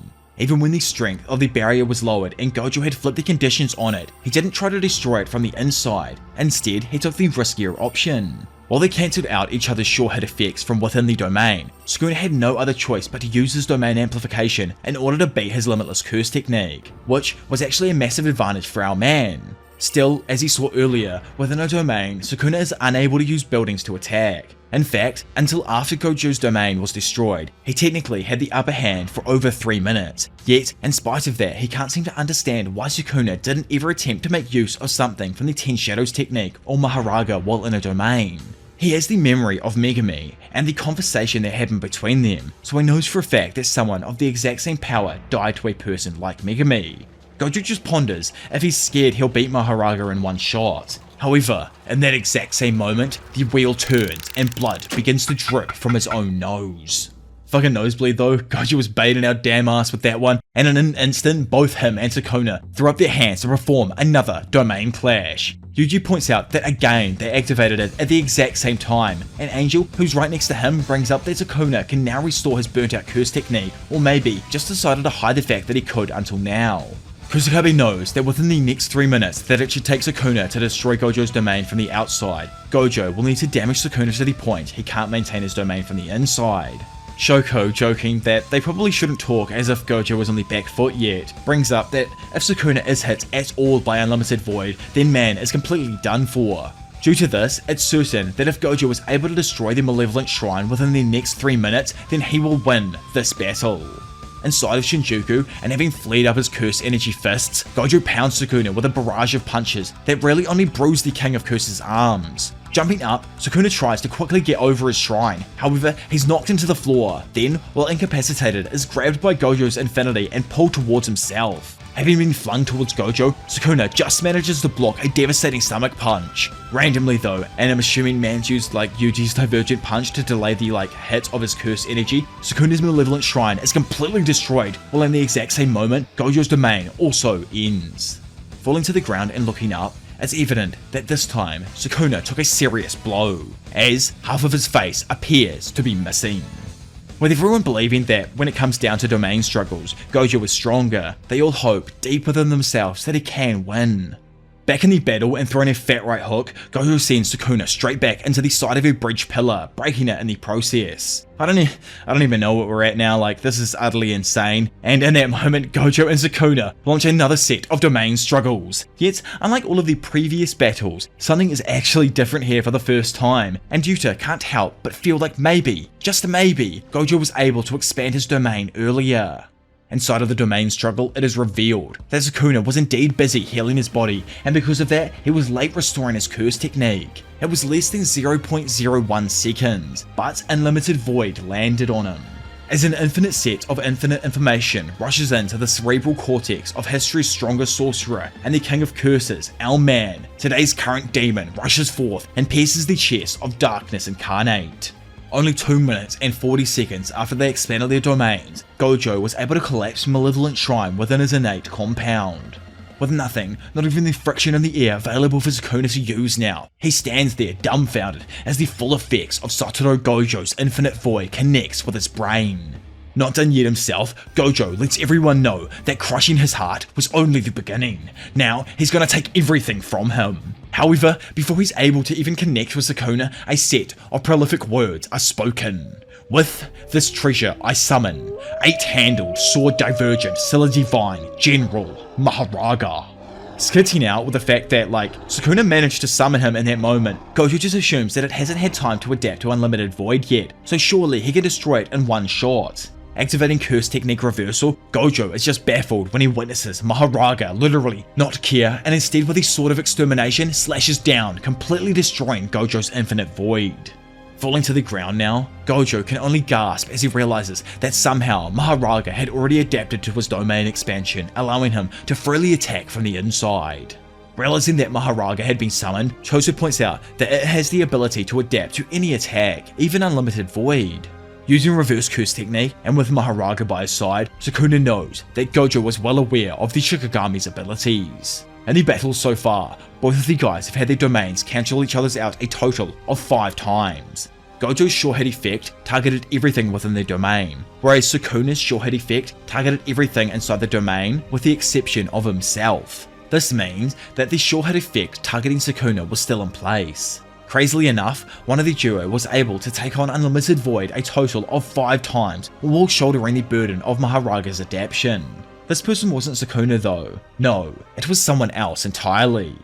Blown away with the revelation, Gojo quickly figures that somehow he managed to adapt to Unlimited Void within 0.01 seconds of his domain opening. Doing some more crazy deductions, he figures that, like I said, somehow Sukuna overcame the burden of Maharaga's adaptation ability. Then realizing he's wrong, states that the one actually taking the damage was Megami's soul. Deep inside the conscious of Megami's mind, we see him barely awake with Maharaga's wheel floating directly above him. Seeing Gojo now and wondering what's on his mind, Sukuna asks, "What's up?" To which Gojo says, "Nothing really, it just warms his heart to see him using such fraudulent abilities." Replying to his underhanded diss, Sukuna states that Unlimited Void is an ability that Gojo activated once inside of his domain. He originally expected it to be a pain in the ass trying to figure out this technique, and at the start of the fight he had planned to neutralize it first. So, while unable to use amplification within the domain, Sukuna used Megami's soul to adapt to Unlimited Void using his own 10 Shadows technique. As a result, he wasn't able to use anything other than what was originally imbued into his own domain. Knowing that all Megami took then was the process of adaptation, not like the full effect of Infinite Void itself, Gojo begins pulling up his hand and remarking that Sukuna hasn't actually adapted Megami's soul itself to Unlimited Void, and if he opens his domain once more, he'll destroy him in one attack. Not fazed over this though, Sukuna kinda just laughs and taunts Gojo while telling him that he's no longer able to open his domain. Instantly, and as he tries activating it once more, blood begins streaming from his nose, and everyone back at headquarters still watching the monitors begins freaking out over the possible outcomes. By the way, who do you guys think has left from the headquarters? Like, we can see a few people are still there from like flashing around between now and like what's released. I have a few thoughts in mind, like, well, where's Takaba? I haven't seen him since the start of their conversation, I'm pretty sure, back at like 2:20 something. Anyway, getting back to the story. Having found a way in now, Sukuna remarks that using reverse curse technique to heal his exhausted innate technique looks to have strained his physical brain quite a bit. To him, it's evident that his brain, more specifically the prefrontal cortex where the information on curse techniques is located, has been destroyed and repaired far too many times using reverse curse technique to heal his burnt out curse technique now. Oh my god, man, the amount of times I have said curse technique, reverse curse technique throughout this video, like, I am so confused, and I've probably messed it up like once or twice. I probably have. Anyway. Terrified at the fact that Gojo had been using such a wild technique, Yusuke just screams that this is way too risky. They all know that the brain, especially that section of the brain, is the most important, and you can't even compare it to simply repairing someone's normal bodily damage. Shoko speaks up, nervous over the fact that she kind of assumed by now that Gojo had gotten used to this effect on his brain. However, it looks like he's beginning to suffer. On top of that, Sukuna has actually done it fewer times, so he's in a much healthier battle condition. Back in Shinjuku, and as Gojo drops to one knee, Sukuna states that Gojo has reached his limits. Even if he could have expanded his domain again, he would have lost the instant that he did. Not to mention the fact that he wouldn't even be able to make it precise enough to actually be a threat to Sukuna. Taunting him like the demon he truly is, Sukuna lets Gojo know that next up, he'll bring the circumference of his domain inwards. From there, he'll be left with nowhere to run, and as he carves him up, he'll simultaneously adapt to his infinity. Saying his final goodbyes, he states that Gojo was born into an era without Sukuna, and was hailed as the strongest of that era. Yet, in the end, he just turned out to be plainly ordinary. Saying those prolific words, domain expansion, one last time, Sukuna proceeds to unleash his domain. However, in that exact moment, all of his eyes begin bleeding profusely and the domain fails. So, crazily enough, from the time of the previous domains, this last conversation had happened in 10 seconds. And yet, just like Gojo, Sukuna's brain had sustained enough damage to now make an expansion impossible. Jumping up and laughing at Sukuna after seeing this, Gojo just notes that it looks like it's hitting him pretty hard now. Then pointing at Mei's crows, he knows that all of his students are watching him put his life on the line, so he's gonna go ahead and keep showing off for them. Jumping forth with a speed that Sukuna is unable to keep up with, Gojo throws a fat right hook to let his opponent know that he still has a long way to go to defeat him. Over inside of the main group's hideout, Kusakabe asks who there had been seriously punched by Gojo before. A few people speak up, noting that, well, he didn't hit them, but they tried their best to punch him as hard as they could, and it was physically impossible. Due to only like a few people taking a hit though, Kusakabe, who I'm assuming has as well, says that his fists are enhanced with curse energy, and on the moment of impact, blue repeatedly absorbs the surrounding space. It feels as if you're being counterattacked after preparing for a regular blow. Karara wonders if it hurt, and Hikari along with Yuta both reveal that they puked after the hit they took. Nanami once told Yuji that if he planned on continuing as a sorcerer, then he shouldn't compare himself to Gojo. He stated that he put a massive deal of effort behind his critical hits, but Gojo could casually perform them as if it was an everyday thing. Putting them all back on track though, and what Kusakabe was mainly trying to explain, was that from here on out, when it comes to straight hands, he doesn't have a clue what Gojo is doing. Back in Shinjuku, it's shown that Gojo is completely dominating Sukuna in a physical fight. He boosts down a building while smashing Sukuna into every level, before turning around and tossing him over the road. When Sukuna lands, Gojo uses all of the rubble that had previously broken away from the building to entrap the King of Curses inside a brick coffin. Exploding out of the reinforced brick, Sukuna darts forth and quickly ducks a head kick from Gojo. Getting caught under his trap though, Gojo slams his leg down, only to see Sukuna flip out of the way and prepare his own axe kick. All of a sudden he stops though, as he sees what seems like Gojo running at such a high speed it's begun creating a circle of after images. Thinking that he has the upper hand now, Gojo darts into strike, but Sukuna manages to spot the real image and grab his hand before following up and punching him straight in the face. Being sent backwards, Gojo quickly regains his orientation and lands atop a nearby streetlight. Walking towards him, Sukuna explains that Furu's incarnation, used to manifest Maharaga along with the wheel, represents complete circulation and harmony.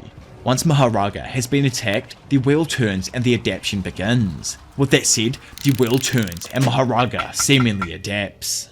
Gojo knows that when Sukuna uses domain amplification and touches him, the wheel turns black, so it's safe to assume then, in his eyes, that it interrupts the adaptation process. If Sukuna can't activate his domain, but can use amplification, it's probably because the area of his brain originally damaged was in charge of barrier techniques. Over with Sukuna now as he slowly strolls forth, he thinks that Gojo is most likely only using laps to avoid having his other techniques adapted, which makes perfect sense in his eyes. As the lights then go green, the two of them rush at each other once more, clashing in the middle of the road. With the light Gojo was just on falling behind Sukuna, he quickly grabs it and biffs it towards Gojo. However, it freezes as the object connects with his infinity. Back over with the main group now, as they all note that its random Maharaga hasn't reappeared. May suppose that it had already adapted once Unlimited Void was used for a 5th time. Taking that knowledge in, Hikari deduces that maybe the wheel has to turn a few times in order for Sukuna to adapt to Gojo's limitless technique. Then, just like they assumed, and as Sukuna asked if Gojo had been paying attention to his ability, Owlman explains that he needs 4 spins in total, which technically means only 3 more spins of the wheel until Maharaga fully adapts to Gojo's infinity. Walking towards each other again, Sukuna jokes that they now have a countdown to when Gojo's idiotic smirk will be wiped from his face, causing our Go to smile right back and tell him the same damn thing. In fact, Gojo takes it one step further, saying that he'll beat him dead before he even makes it to the 3rd spin. Still eagerly watching the battle, Hana questions if Gojo's forgotten about Megumi, to which Yuji says that man might really have. Hearing them and looking ready to throw some hands himself, Kashimo jokes that it's fine, let him forget Megumi.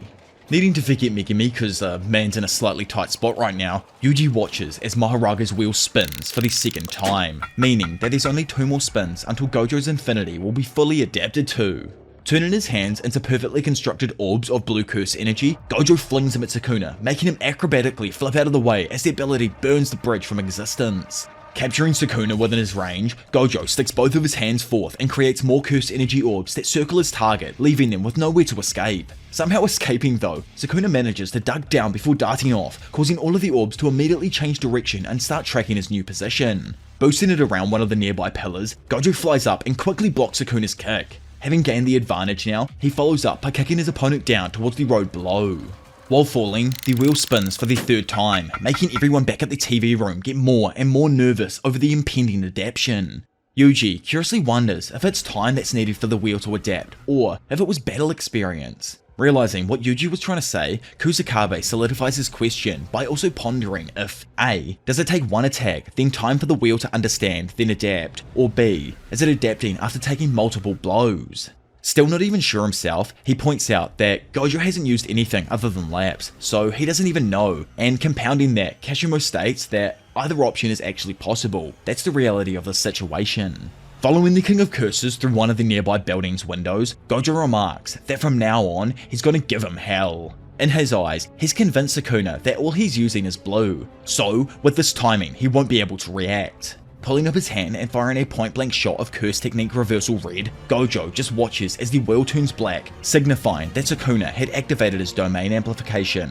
As the technique hits, and because of what I previously just mentioned, Sukuna was just barely able to minimize the damage in time. Activating his reverse curse technique to heal, Sukuna thinks that he expected this. Even if amplification can neutralize the low output of Limitless, it can't fully cancel out blue or the reversed red. Yuji and Kusakabe both react in abject horror as they realize that at this rate, Sukuna will fully adapt to his technique. Looking heavily beaten and bruised, Sukuna turns around to remark that Gojo is sloppy, and questions if the greatest sorcerer of today had lost his cool once his hand was red.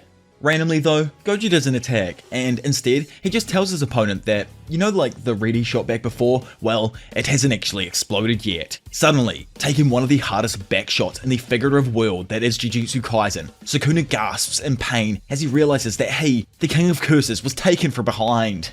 Quickly calculating the building's layout, he figures that Gojo must have planned from the start to have red strike after one full lap. Not giving him a chance to recover, Gojo follows up and pounds Sukuna so damn hard with a black flash that physically knocks Sukuna out for a moment. Everyone back at the TV room just watches in awe as they never expected such an ability to land, let alone be as successful as it was. Back in Shinjuku, blood pours from Sukuna's mouth and the wheel falls, symbolizing the defeat of history's strongest sorcerer.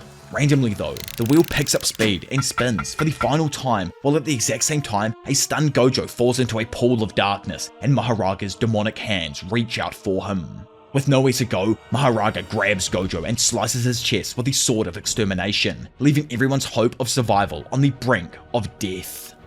Beads of sweat drip from everyone's head as they worry about how things could have taken a turn for the worse with Gojo. Since Maharaga has arrived now, it means that he's completely adapted to Gojo's technique. Yuji however stays hopeful as in his eyes Maharaga only adapted to the infinity, which means it's only an equal fight now, and Gojo can heal up right away using reverse curse technique. Standing nearby and looking absolutely stressed, Shoko explains that she's been smoking a ton during this battle. Sadly, she thinks it isn't just a case of healing up again. Instead, it's more that Gojo's healing is gradually becoming slower than usual due to his extended use of red. If the already prolonged fight continues, it might end up with him not being able to use his curse technique reversal to heal as quickly, therefore he could actually lose. Though, she does pose that that situation is probably the exact same for Sukuna.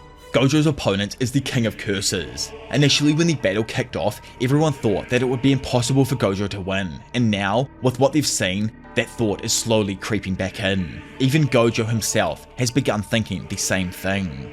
Wondering how long it's been since he felt like this, it reminds him of a battle 11 years earlier against Toji Fushiguro, and how now he's beginning to feel the same satisfaction from fighting that's pushing him to an even higher degree throughout this battle. Being the strongest sadly comes with the title of also being the loneliest, and now the only thing that will truly satisfy him. Flying forth, Gojo hits Maharaga with a direct hit that pushes the God Shikigami back. Instantly following up, he tries to activate Red in order to finish him off, but Sukuna jumps back in and uses Megami's Rapid Escape to cover Maharaga and allow him to prepare for the next attack. Having watched his opponent try his best to evade every attack, Gojo mocks Sukuna, asking him how long he's going to rest for after taking the Black Flash, and that it was pretty obvious its effects are still hurting him. Suddenly, Sukuna mixes things up and throws a fire extinguisher to cover himself and make an opening for Maharaga to attack Gojo. As Gojo is caught up in his fight with Big M, Sukuna uses a new application of Megami's Max Elephant Shikigami to shoot a blast of water that mirrors Choso's piercing blood technique. Just as Gojo defends himself against Maharaga, Sukuna's attack lands and wounds his arm. Flying backwards, Gojo realizes that Sukuna is mainly waiting for his infinity ability to vanish, meaning that the fight would eventually turn into a pure 2v1 if it continues. Annoyed, he wonders how Sukuna is even able to use the abilities of the Shikigami without summoning them in the first place. Like, Megumi has to go through this whole procedure where Sukuna can wear the wheel and summon the Shikigami with what I'm assuming are just his thoughts here. Gojo knows that since Sukuna was able to adapt to his infinity ability, he's going to have to use more curse energy. That's why he's been simultaneously using the Shikigami. However, he does explain that if Sukuna wants to adapt to red, it will take much longer to do so. Cutting his brainstorming off though, Sukuna beams his way back into the picture while stating that this isn't a 1v2 numpty, I'm the fraudulent one. Moving his hands together, Sukuna summons a brand new Shikigami called the Chimera Beast Agito, making this previously 2v1 a now 3v1 battle and putting Gojo even further onto the back foot. According to what I've seen online and everything since the chapter drop, Chimera Beast is a mixture of Niue and Totality, which is probably a combination that I never actually saw coming and leaves so many other weird and wacky hybrids up for creation in the future. But obviously, moving forward, Gojo himself even jokes that with those two giants standing there, Sukuna looks like a lost child. In a flash, the two beasts start the fight once more, with Gojo just barely being able to dodge the initial attacks. Randomly, and stealing some more of Megumi's techniques, Sukuna pops out of Gojo's shadows with his hands aimed like a pistol, and shoots another water blast like piercing blood from Max Elephant's ability, but Gojo dodges that too. Slamming his fists down, Gojo just misses as Sukuna backflips out of the way, allowing his boys to follow up with a dual hook from either side. Somehow dodging each of these large creatures and arriving behind Maharaga, Gojo proceeds to blast him with red, but it's barely even effective enough to burn the creature now. Figuring that man's probably stuffed if he doesn't do something completely insane here, Gojo deduces that he has to use this damn technique in order to be able to finish off Maharaga in one shot. It's a massive risk, as Sukuna will most likely notice the raised output, but it's a risk he's willing to take. With a glimmer of hope and a cheeky grin on his face, Gojo states that he's got no other choice, it's time to use the unlimited holo technique. Gripping his blade tightly, oh my, why did I start like that? Anyway, Yuta speaks up and tells the group that he's going to join the battle to help Gojo. Not pleased to hear this, as he stated that he was going to be the first to leave, Kashimo sparks up his cursed energy and warns Yuta to not interfere, as it's him who will go and fight next. Seeing his boy's cursed energy flare up, Hikari asks Yuta to calm down and says Gojo had initially asked him to tag in when he starts to lose the battle or gets overwhelmed. But Yuta rebukes it, saying that since Sukuna's domain expansion is now disabled, he can help Gojo out by handling their two Shikigamis with Rika. Speaking up, Maki tells Kashimo to not forget his overall role in this battle. If he's defeated, then some of the backup insurance will be gone. Yuta is just like, but bruh, if we go for it now and take this gamble and win against Sukuna, then the insurance won't be needed at all. Probably just eager to test his new body swapping ability, Yuji takes Yuta's side and encourages him to go for it. I love how this backup plan of theirs really hasn't even been discussed at all. We kind of skipped over that month as I've been over in the past. We know for a fact Kashimo said he's going to be the next to enter, but we have no idea when that's actually going to be at this point. But was this even spoken about beforehand with Gojo? Yuta kind of made it seem like they've all had this chat in the days before this battle, so I'm assuming there is an underlying plan that our team does have. Not just going into this not having any plan at all, but anyways, they all think that because Sukuna isn't able to give us everything, and Gojo is at his best when he doesn't need to worry about others, this setup they're currently in has the highest probability of winning. Getting slightly bummed out with this, both Yuji and Yuta sulk after realizing that they're probably just going to be a hindrance if they enter. Pulling them back to reality though, Kashimo tells them that that's not exactly true. At the end of the day, this is Gojo's fight, and it would just be lame as hell if they all interfered.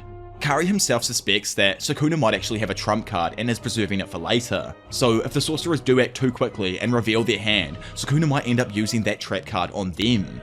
Skipping away from our guys though, and back inside of Shinjuku, the two massive Shikigami attack Gojo in a combination attack. However, Gojo evades the attacks with ease and lands his own counter attack, Black Flash. Jumping back, it's shown that Agito wasn't even fazed by the hit and instead sends its tail to attack, which is in fact a miniature version of the Great Serpent, proving that this beast was probably made up of even more Shikigami than originally thought. Ripping off the head of the serpent tail, Gojo watches as Maharaga quickly pushes the other Shikigami aside to protect it as it heals.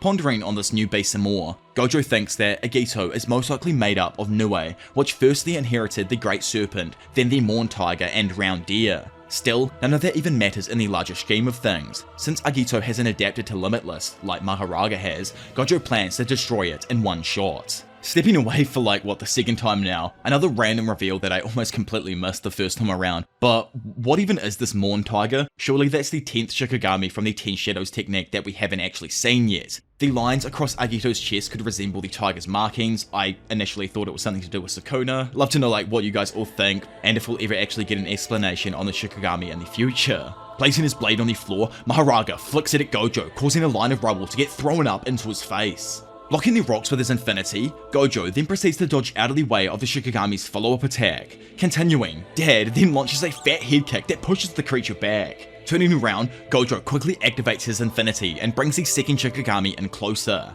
Having seen Agito use RCT to heal its tail before, Gojo realizes that it'll be troublesome if it also heals Sukuna during the battle, so his plan is to firstly deal with it. Elsewhere, inside of his dank, shadowy world, Sukuna starts creating a plan to not let Gojo use his prolific Hollow Purple. He knows that the last time Gojo used it, the attack was amped up to 120%. Still, he was able to take it head on with somewhat minimal damage since it was coming from such a large distance. However, due to everything that's happened since then, if Dad does hit him with even a 100% Hollow Purple right now, then it will be fatal. Knowing that Mahoraga wasn't showing him everything, Sukuna speaks up and asks his Shikigami how long it's going to make him wait. He's not dumb and knows it's no longer Megami's shadow, so demands that it shows him what it's got. Following those orders, Mahoraga's wheel spins and sends forth an ability that looks exactly like Sukuna's dismantle, which slices the greatest sorcerer of today's arm right off. Not leaving his shadowy realm, Sukuna chuckles and praises Mahoraga for its adept use of his technique, while simultaneously a bunch of the sorcerers all scream in pure panic. Shoko personally knows that this isn't great timing at all, as Gojo's healing is currently weakened. Re-emerging from his shadows and taking the advantage, Sukuna punches Gojo before quickly following up with a wicked snap kick that sends Gojo directly into the path of Agito, who had begun flaring up its own cursed energy. Agito then proceeds to absolutely pummel Gojo's head with a fat right hook. However, you can't just shoot a hole into the surface of Mars. Gojo, looking completely manic, looks into its eyes while creating an orb of condensed blue and tells Agito that for a while now it wasn't worthy enough to be considered an opponent in this battle. Smashing his left hand down now, Gojo effortlessly thrashes around the pathetic curse. Looking at Sukuna and Mahoraga, he cements Agito's uselessness as he captures it completely within his new, blue, maximum output and sends the pathetic creature hurling towards Sukuna and Mahoraga. Dodging out of the way of the blast, Sukuna can only watch as the amalgamation of Shikigamis is sent hurling through Shinjuku before it is eventually crushed and destroyed under the pure force of Gojo's maximum output technique. 41 seconds later, Gojo's purple has also ripped its way through the battlefield in Shinjuku. Gods envy us. They envy us because we're mortal. Because any moment might be our last. Everything's more beautiful because we're doomed. In history, there can only ever be one. The moniker of the strongest is something passed down from titan to titan. Something only a very talented and blessed individual is capable of achieving. Hard work and determination means nothing if the basis of how you build your strength is shaky to begin with. Luckily for Satoru Gojo, his infinite potential is built upon a ground far stronger than that of a stolen child's corpse. Having completely annihilated Agito, who he didn't see as fit to belong in his presence, it is said that with Gojo having also landed a second Black Flash, his intensity increased, and as he felt a rush of exhilaration flow through him, he activated his reverse curse technique, allowing him to comfortably heal that previously failed arm. On the other hand, and for the first time in 1,000 years, the King of Curses, Ryumin Sukuna, finally begins to feel the weight of battle. Reigniting the fight, Gojo stuns everyone as he lands his third Black Flash, but this time on Mahoraga. Darting back, he then takes Sukuna by surprise as he appears directly in front of him. Sukuna tries to throw a fat right hook, but Gojo comfortably dodges it and grabs the King of Curses' hand before adjusting his polarity and throwing him into Mummy Mahoraga. Not giving them a moment to relax as well, Gojo follows up with his fourth Black Flash. Luckily for Sukuna, Mahoraga was able to block the strike with the Sword of Extermination. Still, the impact from Gojo's punch smashed the wall behind them and sent them sliding back through one floor of an office building. Floating outside that said office building, Gojo raises his hand and begins chanting in preparation for his next technique. Phase, preparation, pillars of light. In Jujutsu, a spark is the curse energy that swells up inside a sorcerer just before they go and activate a technique. In the moments before a domain activation, sure hit technique, and other powerful abilities, there will be, without exception, a spark. Even the great Gojo with his immense curse energy isn't an exception to this rule. This fact doesn't change. Instead, it's all the more obvious for his holo technique, purple. Inside of the building, and based on the incantations that were said by Gojo, along with the scale of curse energy put into those said incantations, Sukuna believes that the spark currently before his eyes was that of the curse technique reversal, red.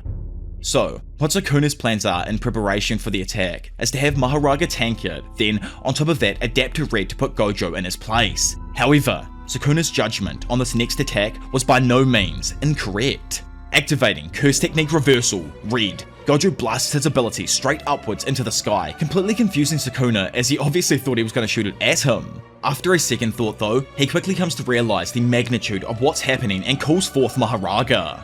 Blasting up through the levels of the building, Mahoraga shatters each window as the speed of his movement increases in an attempt to catch Gojo's red.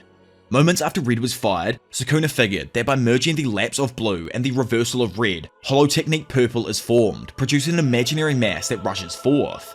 Shooting itself outside of the building now, it's shown that just ahead of Mahoraga, the red Gojo had previously fired was headed directly at the perpetuated technique that had crushed Agito earlier, blue. In a general sense, the technique, red, falls into a standstill before it will explode. Sukuna was able to figure this out because of the ability Gojo used on him last time, you know, when he gave him the fat back shots. Mahoraga was sent up by him to prevent the abilities from merging. Firstly, what Sukuna had planned for the Shikigami to do was to attack blue and completely erase it, as it had already adapted to blue beforehand. All that ran through the beast's mind as it tried to do this was a yearning to fulfill orders. Travelling up at a rapid speed though, and using the attractive force of his own blue, Satoru Gojo flung himself between his blue and Mahoraga.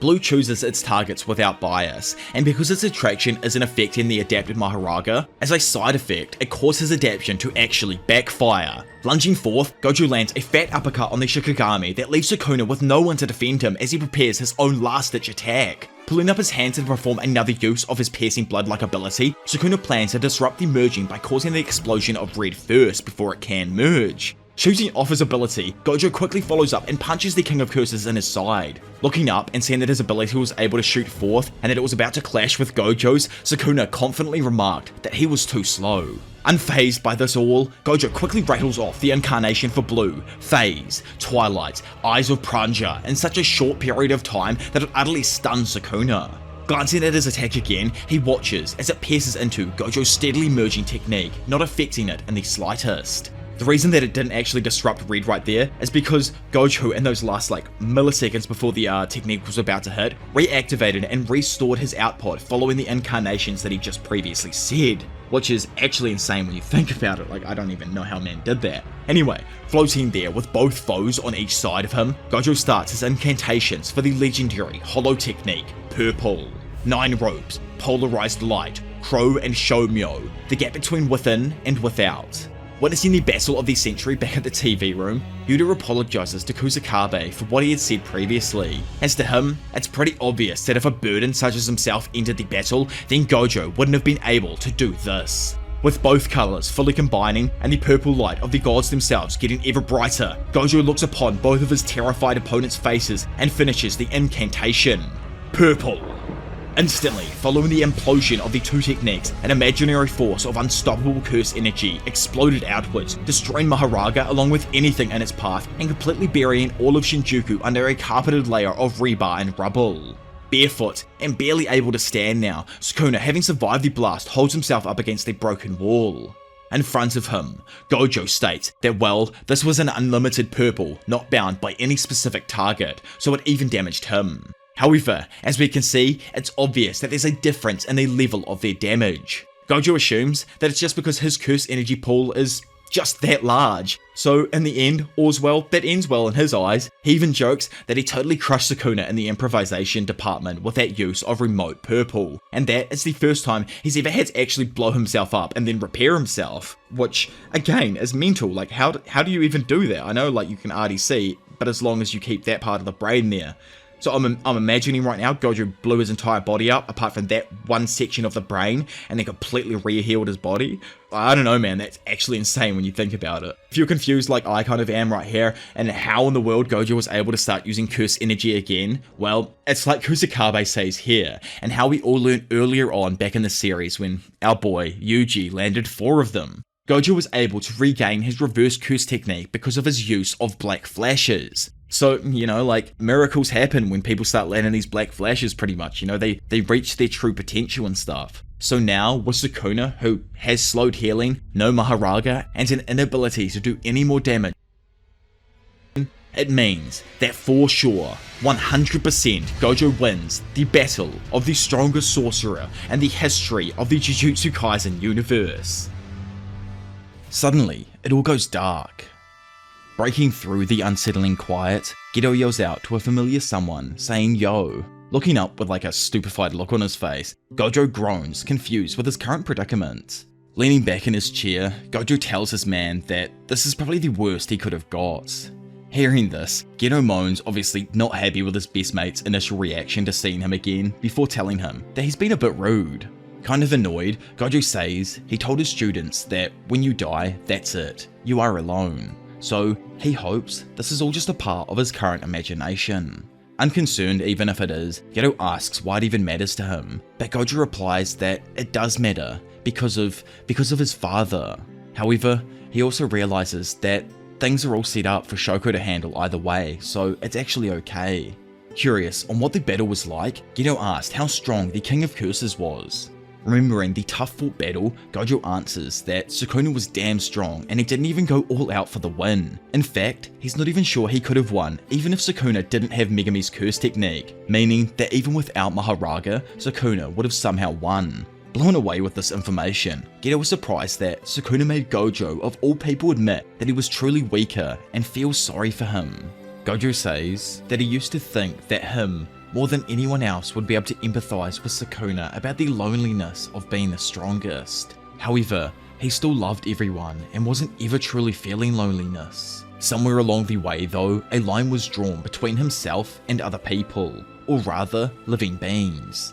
He notes that you can grow and love flowers over time, but what he rather wanted from it was for those flowers to understand him. Not gonna lie, that's actually one beautiful analogy for Gojo wanting all of the young ones that he's teaching to see him and how he does it so they can learn themselves, then grow from it. Anyways, clutching his fist in desperation, Gojo says that he gave his everything to try and win. His trained body, the techniques he learned throughout life, the talent he brushed upon others, inspiration and unparalleled explosive powers. He says he wanted all of him to reach Sukuna and hopes that he somewhat left an impact on the King of Curses. Absolute strength, the loneliness that comes from it. Gojo believes that truly, someday, someone will teach him to love. Calms down now and, with a bit of a grin on his face, he just states that, in the end, the battle was fun for him though. He just mainly feels sorry for Sukuna because he wasn't able to feel the same feeling and give his all to Gojo. Looking at his best mate now, Suguru says that hearing all of this made him feel slightly jealous, but if Gojo is truly satisfied with it, then he's also on the same page as him. Satisfaction. With only one thing missing in his eyes, Gojo told him that he would have loved if Geto was also there to give him a slap on the back and motivate him along with everyone else before battle. Maybe then he could have truly been satisfied in the end. Either way, and pushing that thought aside, he says that he's glad what killed him in the end wasn't time or disease, but someone stronger than him. Grossed out with that level of strength though, Nanami perks up and asks Gojo which samurai general he currently is. Sitting on the airport chair behind him, Nanami continues that what Gojo was just saying is something that no one in the modern age would ever say, and guesses that it's also why he was able to live longer than him in the end. Speaking up and making his short re-entrance into the story as well, Yu Hayabara says that the timing was just a tad different for the big man and Nanami, obviously referring to their deaths and stuff, so like Nanami died in Shibuya and then only a couple months later Gojo was passed away, so he's saying their timing wasn't too different. Anyways, while telling Gojo to stop roughing up his hair, Nanami, my dad, says he once talked with Geto about leaving all of the work at Jujutsu Tech to Gojo. In the end though, he returned because he knew Gojo didn't consider Jujutsu as something to live for or to protect. Rather, he knew that Gojo was mentally perverted and only used sorcery to satisfy himself. Haibara, looking happy as always, adds that it's something everyone noticed, but didn't exactly have the courage to say out loud. Curiously, as obviously we don't even know what happened, Nanami says he won't justify Gojo's last moments, but instead feels sympathy for him, to which Gojo thanks Nanami for it. Curious himself, he also asks what it was like for Nanami, but Yu jumps in revealing that man actually made his own appearance during Nanami's passing. Nanami also drops another bomb revolving around sorcery, as according to him, curses sometimes even help keep people alive. In regards to Gojo's question, Nanami answers that he had once asked Mei-san about where to head in the afterlife, and she had suggested to either move north if you were looking for a new side of yourself, or move south if you want to stay who you are.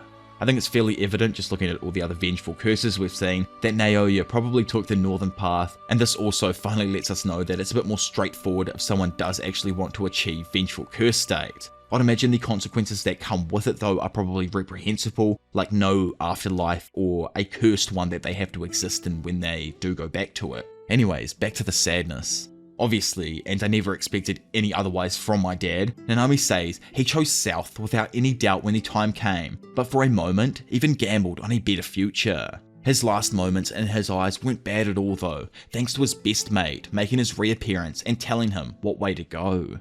Lastly, and screaming out at the big Masamichi Yaga, who instantly covers his ears to protect himself, Gojo jokingly mocks him for saying earlier in life that there wasn't any death without regrets as a sorcerer, obviously meaning that man probably doesn't have any regrets right now.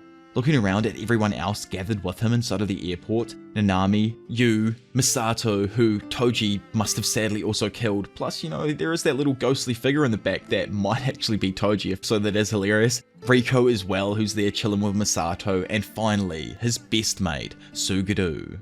Gojo then also cracks his best smile yet and hopes to God that this isn't a dream.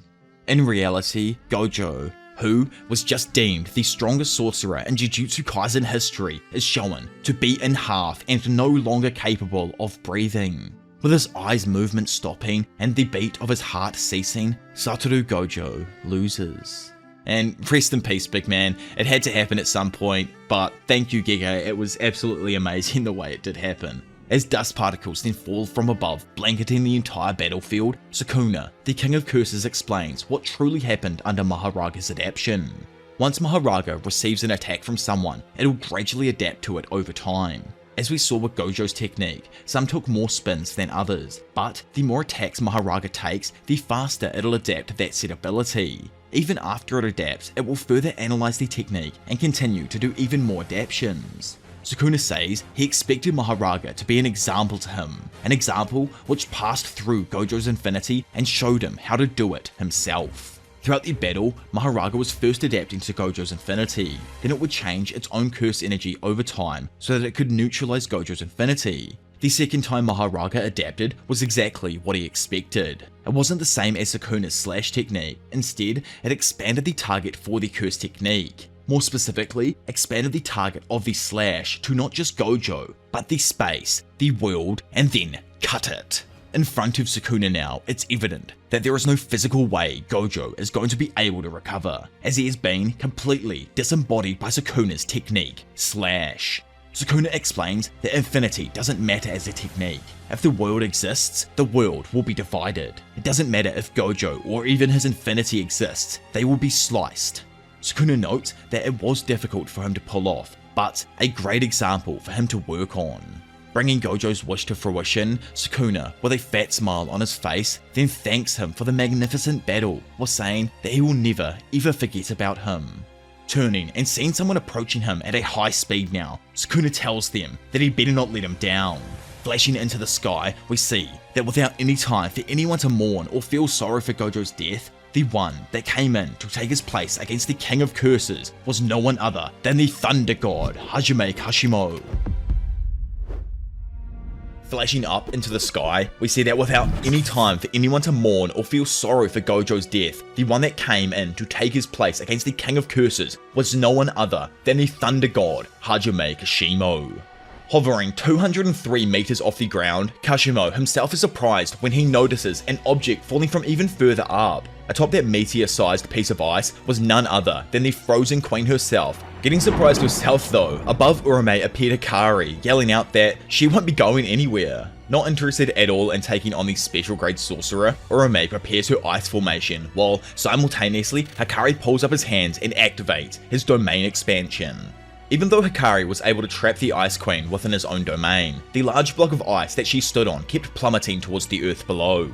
Down below, of course, was none other than the King of Curses, who began extending his hand towards the now melting iceberg. Now, like a torrential ocean wave, all of the ice melts into water under an endothermic reaction, allowing the one-handed demon to grab a certain object. So, remember back to when Yorizu tried to show Sukuna love but absolutely failed? Well, in the end, and in a similar way to Mai, she used her innate technique creation to use her remaining curse energy to create a specific item. Now with this dagger-like item clenched firmly in the hand of the one that she used to love, it's revealed that what Yorizu created was a replica of an ancient item Sukuna used to wield, the curse tool Kamatoke. This tool's ability seems to be one that allows the user to control some form of electricity. Within milliseconds of receiving the tool, Sukuna launches a blast towards his opponent, which, hilariously enough, is perfectly countered by the effects of Kashimo's own cursed energy. Speaking up now, Kashimo asks the King of Curses if he earned the title of the strongest, or was he simply born with unbeatable prowess? Not actually having a clue himself, Sukuna answers that he can't say much, but what he can say is that he was born accursed, an unwanted little wretch. Still in conversation, he asks how Sukuna is able to connect with others. How can he love those beneath him without knowing some kind of weakness? To Kashimo, it's something that he just can't comprehend. He was always surrounded by the most feeble and pathetic people, no more than dirt in the eyes of curse energy or pebbles of sand on a beach. In an attempt to understand him, he pleads for Sukuna to enlighten him. Is strength itself solitude, or is the endless search for greater power simply a burden the strong have to bear alone? Amused with just how greedy Kashimo is for asking about information on who he was, Sukuna chuckles, but lets him know that he'll teach him, so be sure to give him his best shot.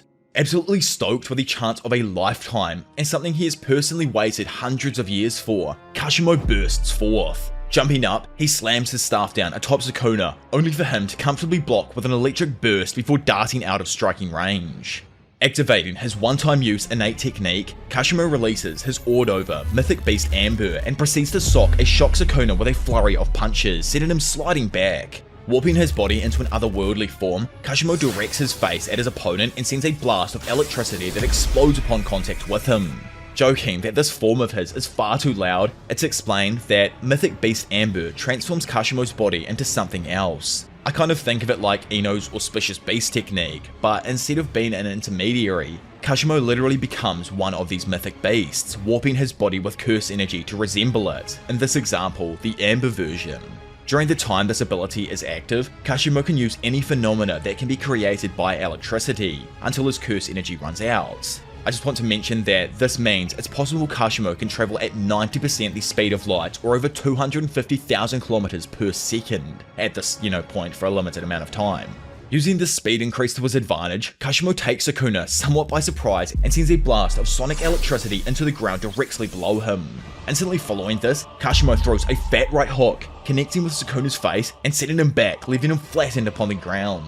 It's explained that by activating this technique, Kashimo's agility increases. He can optimize the sound and tune out incorrect noises to match natural frequencies. If any object is sent at him, it's quickly vaporized due to the electromagnetic waves flowing off his body. Yet, once this technique concludes, and because of how badly Kashimo's body is being exerted with curse energy, he will crumble to dust and die. Using an effect of his own curse energy and having placed a positive charge on Sukuna when he hits him, Kashimo releases the negative one and sends a current of electricity that instantaneously connects with the King of Curse's already weakened body. So, apart from a reverse curse technique, Sukuna actually has a method of restoring his original body, one that he isn't able to abuse and can only use a singular time. A certain method that he'd been intentionally waiting to use since the beginning. This method was, like the other members of the Killing Game, resuming his transformation through means of incarnation. Activating his X-ray vision, Kashimo is able to analyze the slowly approaching demon. Without a doubt, what stood in front of him was perfection. When it comes to like just how broken Sukuna actually is, everyone needs to realize that the reason he has extra body parts, and possibly even internal organs, is so that his hands remain uninhibited. Then, while performing a chant, his lungs remain free, and his heart isn't burdened by the added effects. All of these extra body parts provide Sukuna with an immense advantage over anyone else. He may be physically deformed, but that doesn't matter or impede him in the slightest. Instead, as I've mentioned, it adds to his potential. During the Heian period, Sukuna was armed with both his incredible strength and the curse tools known as the Supreme Martial Solution and Hiten. Hiten is supposedly the large trident-like staff that he wields that we've seen in some art and whatnot, whereas the Kamutoke that Yorizu created is most likely the recreation of the Supreme Martial Solution. With these items, Sukuna annihilated the Sun, Moon, and Stars squad and the 5 Void Generals that served as guards to the northern Fujiwara clan. Then, on top of that, he decisively defeated the Abe clan's elite forces, which included Angels, whatever the hell that means, and the Deshi Pacification Squad, who themselves were composed of Sugawara clan members. Utterly blown away with the unreal achievement Sukuna was able to complete over his life, Kashimo can only fawn over how beautiful the Demon King's true form seems.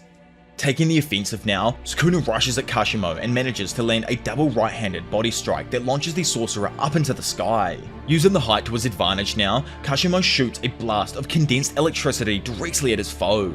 Unconcerned, Sukuna with his second mouth begins chanting while simultaneously telling Kashimo that he should probably dodge the strike. Out of nowhere, Dismantle is sent forth and manages to slice the palm of Kashimo's improved mythic beast form. Instantly, the special grade sorcerer realizes that this is the same ability that was able to finish Gojo off, as it was a slash that cut the world itself. Standing there, absolutely jacked out of his freaking mind, Sukuna jokes that a fool once tried to teach him about love, yet she didn't even know what love was and was also insanely lonely. Sukuna explains that he understood what she was trying to say, however, she just had the wrong guy. In his eyes, she'd have more luck preaching her love to someone like Kashimo or Gojo. It's not that they didn't know what love was, it was just that they were unable to understand it themselves. Completely confused with what he was even trying to say, Kashimo queries him, only for Sukuna to ask him a bold question in itself. He was strong, right? Powering up as if it's his last chance, because this is, Kashimo unleashes waves of electricity that shoot out in every direction. Undeterred by the power increase, Sukuna catches Kashimo off guard and appears right behind him, grabbing his hands and pummeling him with his 2 free ones. Coughing up blood now, Sukuna slams him onto the ground and throws a demonstrably weaker sorcerer across the decimated landscape of Shinjuku. Pulling up his hand in preparation for his next cursed electricity blast, Kashimo is just left stunned. In front of him now, and with seemingly no escape, a bunch of world-slashing dismantles, all overlapping to form a net, rush forth like a torrential wave of death. All of a sudden, and flashing away to a place that probably feels more like home than anything for Kashimo, he hears someone speaking some wise words behind him. Many of the world's strongest fighters must have challenged him. Still, with all of their strength and spiritual dominance, they never cursed him in death. In actuality, it's more that they just wanted recognition from him, then that would give them an understanding of what they are truly worth. Yet, he butchered every last one of them, all while simultaneously wondering how he was to properly care for others. In the eyes of the wise Sukuna, if that isn't loving kindness, then what else could it even be? He knows that most people love them for the strength they possess, then they respond to that love. Speaking up now and wondering if Sukuna is satisfied, Kashimo asks if that is the case, then queries why did he decide to divide his soul and move through time as a cursed object. Understanding this, Sukuna just tells him that love is worthless. Through life, he's never needed anyone to satisfy him. He eats whenever he wants and plays with whatever amuses him. He lives life as it befits his nature, and if no one is able to get that through their thick skulls, then that's their problem. Chuckling with Sukuna's explanation, Kashimo just asks if it ever gets old, but is quickly told that it doesn't. Every human has a unique and exuberant taste, which makes devouring them a perfect way to pass the time until death arrives. I want to point out that, unlike, when Gojo died, Kashimo wasn't surrounded by all of his loved friends and family, just Sukuna. I wonder if that's possibly because he was a part of the culling game and that's just the effects of it or something, I don't know. Kind of reminded me of Joe Goat's death for a moment, with just like how quickly he was living and then in the Shadow Realm. I wish we got to see more, but this is, like realistic battle-wise. Thinking that Kashimo was even going to last a third as long as Gojo did is absolutely nuts. Either way, and back in reality now with Akari's domain shattering, Sukuna turns to see a certain someone arriving on the battlefield. Arriving at the scene, the genius Higuruma and his boy Yuji descend from the sky, while in front of them, Sukuna watches with the smirkiest of grins. At the Lake Gosho colony inside of the Iwate prefecture, a new, incarnated female lands on the lake roadside and begins to worry about what the hell Kenjaku was up to. Boosting it into a nearby forest, she questions why the new rule was one that was against murder. All of the rules so far were ones that forced everyone to fight, so she wonders if it's because the game was progressing too slowly with all of the other rules, and that's why Kenjaku sent troops into different colonies. Unable to come to a solid conclusion, she screams out that it's cruel to give incarnated players like her a second chance at life only to snatch it away. Suddenly, a slime-like curse then falls down from an overhang and lands on the lady's head, beginning to suffocate her. Absolutely chillin' up in his tree, Big Kenny tells the woman that he has no emotional attachment towards incarnated players. Glancing up, the woman attacks him by twisting her hair into a drill and firing it towards him, though Kenjaku vanishes, causing it to strike the tree. Unable to get free herself, the curse on her head then solidifies, weighing her down and causing the young lady to fall to the ground. As she desperately tries to remove the curse, Kenjaku pops down from his perch while commenting about how he can't help but feel somewhat wasteful, before flicking the curse with his finger, transferring a shockwave through that liquefies the woman. Standing over the remains, he explains how he is able to track all of the incarnated players through their cursed objects and awaken players through their cursed seals. That aside, surprisingly the incarnated players were also reluctant to leave their colonies, since adapting to society and getting hunted down weren't exactly the greatest of options either. Pointing out that the girl's already in the Shadow Realm, Kenjaku is then approached by Iori Hazunoke, who mockingly asks if the monk talks to himself due to living for so damn long. Kenny jokes that it's actually because his circle of friends is shrinking quickly, but offers the chance for Hazunoke to join his group, who sarcastically accepts. Mentioning that he's glad, however, if he wants to be his friend, Kenjaku says that Hazunoke must fulfill two conditions. He must never bore him, and he must be his equal. Realizing that Kenjaku thought he was serious, Hazunoke reveals that he was joking. Dude's over dealing with long-haired men, much to Kenny's disappointment. Not really concerned, the old dog takes out his phone and watches the conclusion to Gojo's battle against Sukuna. Laying backwards in a pile of leaves, he commends Sukuna for extending the target of his curse technique, allowing him to win. Hazunoke, who also pulled out his Nokia to see what happened, is disappointed that Gojo lost, since now he has no backup here. Beginning to roast the decision that Hazunoke showed up here, Kenny reveals that he actually used barrier techniques to conceal curse spirits around himself and Shinjuku. These curses can do a few special things. Firstly, through curse energy aggregate, they can act as surveillance, measuring the total curse energy volume of all of the sorcerers in the city. This allows him to monitor every single sorcerer, even if one leaves the area, especially obviously Yuta Rikotsu, as he would obviously know due to the amount of curse energy leaving that colony. Additionally, he also shares vision with the curse spirit, so that he can track Maki, who possesses no curse energy, and Wee, who, like myself actually predicted earlier in my curse techniques video, possesses a curse technique that allows him to teleport. Obviously it was pretty freaking obvious when he disappeared from Shibuya and ended up landing in the freaking middle of Malaysia, like how else is he gonna just travel that distance? But either way, calling him a coward, Hazunoke asks if the old school Guna lacks confidence in his abilities to fight him. Laughing, Kenny instead states that he was just saying the two of them are now alone. Rushing through the trees from his left like a torrent of water, a swarm of curse spirits then burst out of the forest and charge the young sorcerer down. Having tossed a tooth into all of their curses, it violently explodes, causing a massive effusion of curse energy in the forest that destroys all of the monsters. Walking forwards, a large curse then appears to his side, causing Hazunoke to remove his eye and throw it in the curse's direction. Falling for an unseen trap, and due to his regenerating eye, a distracted Hazunoke is attacked by a bunch of small flying curses. Approaching from the distance, Kenjaku explains that he was aware of Hazunoke's ability to use reverse curse technique, which is why he chose to target the man's head. Still, he points out that even shoddy incarnations like Hazunoke had a trick or two in store. Sadly, they weren't enough, and the small curses managed to stab their nostril-like blades through Hazunoke's neck, preventing him from healing his body from that point downwards. Resentfully, Hazunoki asks Kenjaku what the hell his endgame is here. Having originally thought that he actually explained it all, Kenjaku goes over how he needs to kill all of the players to end the culling game, then in turn it will trigger a binding vow. This vow will then allow him to assimilate all of the Japanese population into Tengen. Hazunoki, barely able to breathe or understand what the hell Kenjaku is even talking about, can only listen as the monk reveals that he believes life is about seeing what one hasn't seen, and confirming what one thinks is interesting in their own imagination is also interesting in real life. Still unable to understand, Hazunoki asks the geezer why he doesn't just stare at the shits he takes every morning for inspiration before finally being killed.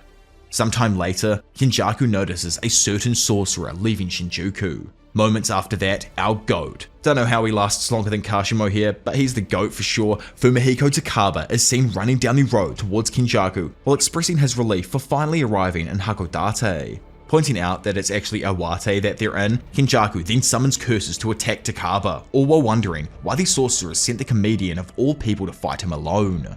As Kenny suspected, the curses seemingly kill Takaba with ease, making him lament over just how little interest he has in these awakened players. From his perspective now, and with the exception of Hiromi Higuruma, the rest are just fillers used to bulk up the numbers. Screaming out though as the smoke clears, Takaba asks if the otaku monk was trying to kill him or something, before threatening to have him thrown in jail. Dropping his jaw, utterly perplexed, Kenjaku can't seem to understand what this is. He knows his attack worked, but it was almost forced to have no effect. Gassing himself up, Takaba states that there are all kinds of exciting things in life. However, what he finds most thrilling is when the side character steals the entire freaking show. So, back before the battle between Gojo and Sukuna took place, Angel discussed the idea of ambushing Kenjaku with everyone else. Since even if they defeat Sukuna, it wouldn't matter if Kenjaku achieves his goal of merging the Japanese population with Tengen. Hikari notes that, judging from the rules added by Kenjaku, purging all of the players and ending the culling game is most likely a condition for the merger.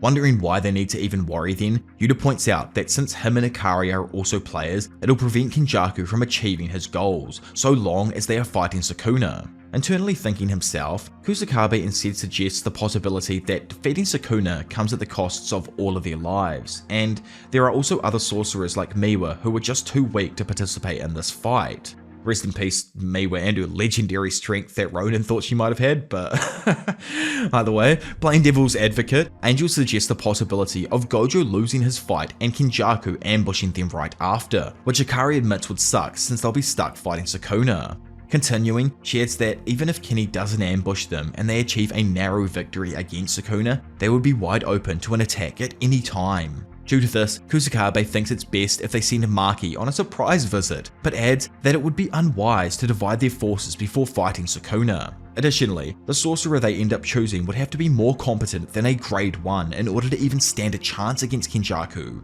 Thinking of a certain comedian, Angel nominates the half-naked Takaba, much to Yuta, Hikari, and Kusakabe's confusion. Only thing Kusakabe even remembers about the dude is the time his nut slipped out the first time they met. Putting that aside for now, Angel lets everyone know that what she's about to say could affect Takaba's technique in a negative way, so asks the sorcerers present to make sure they never tell anyone. Going to tell everyone exactly how the technique works, and then flashes back to the midst of battle between both of the world's mentally deranged sorcerers.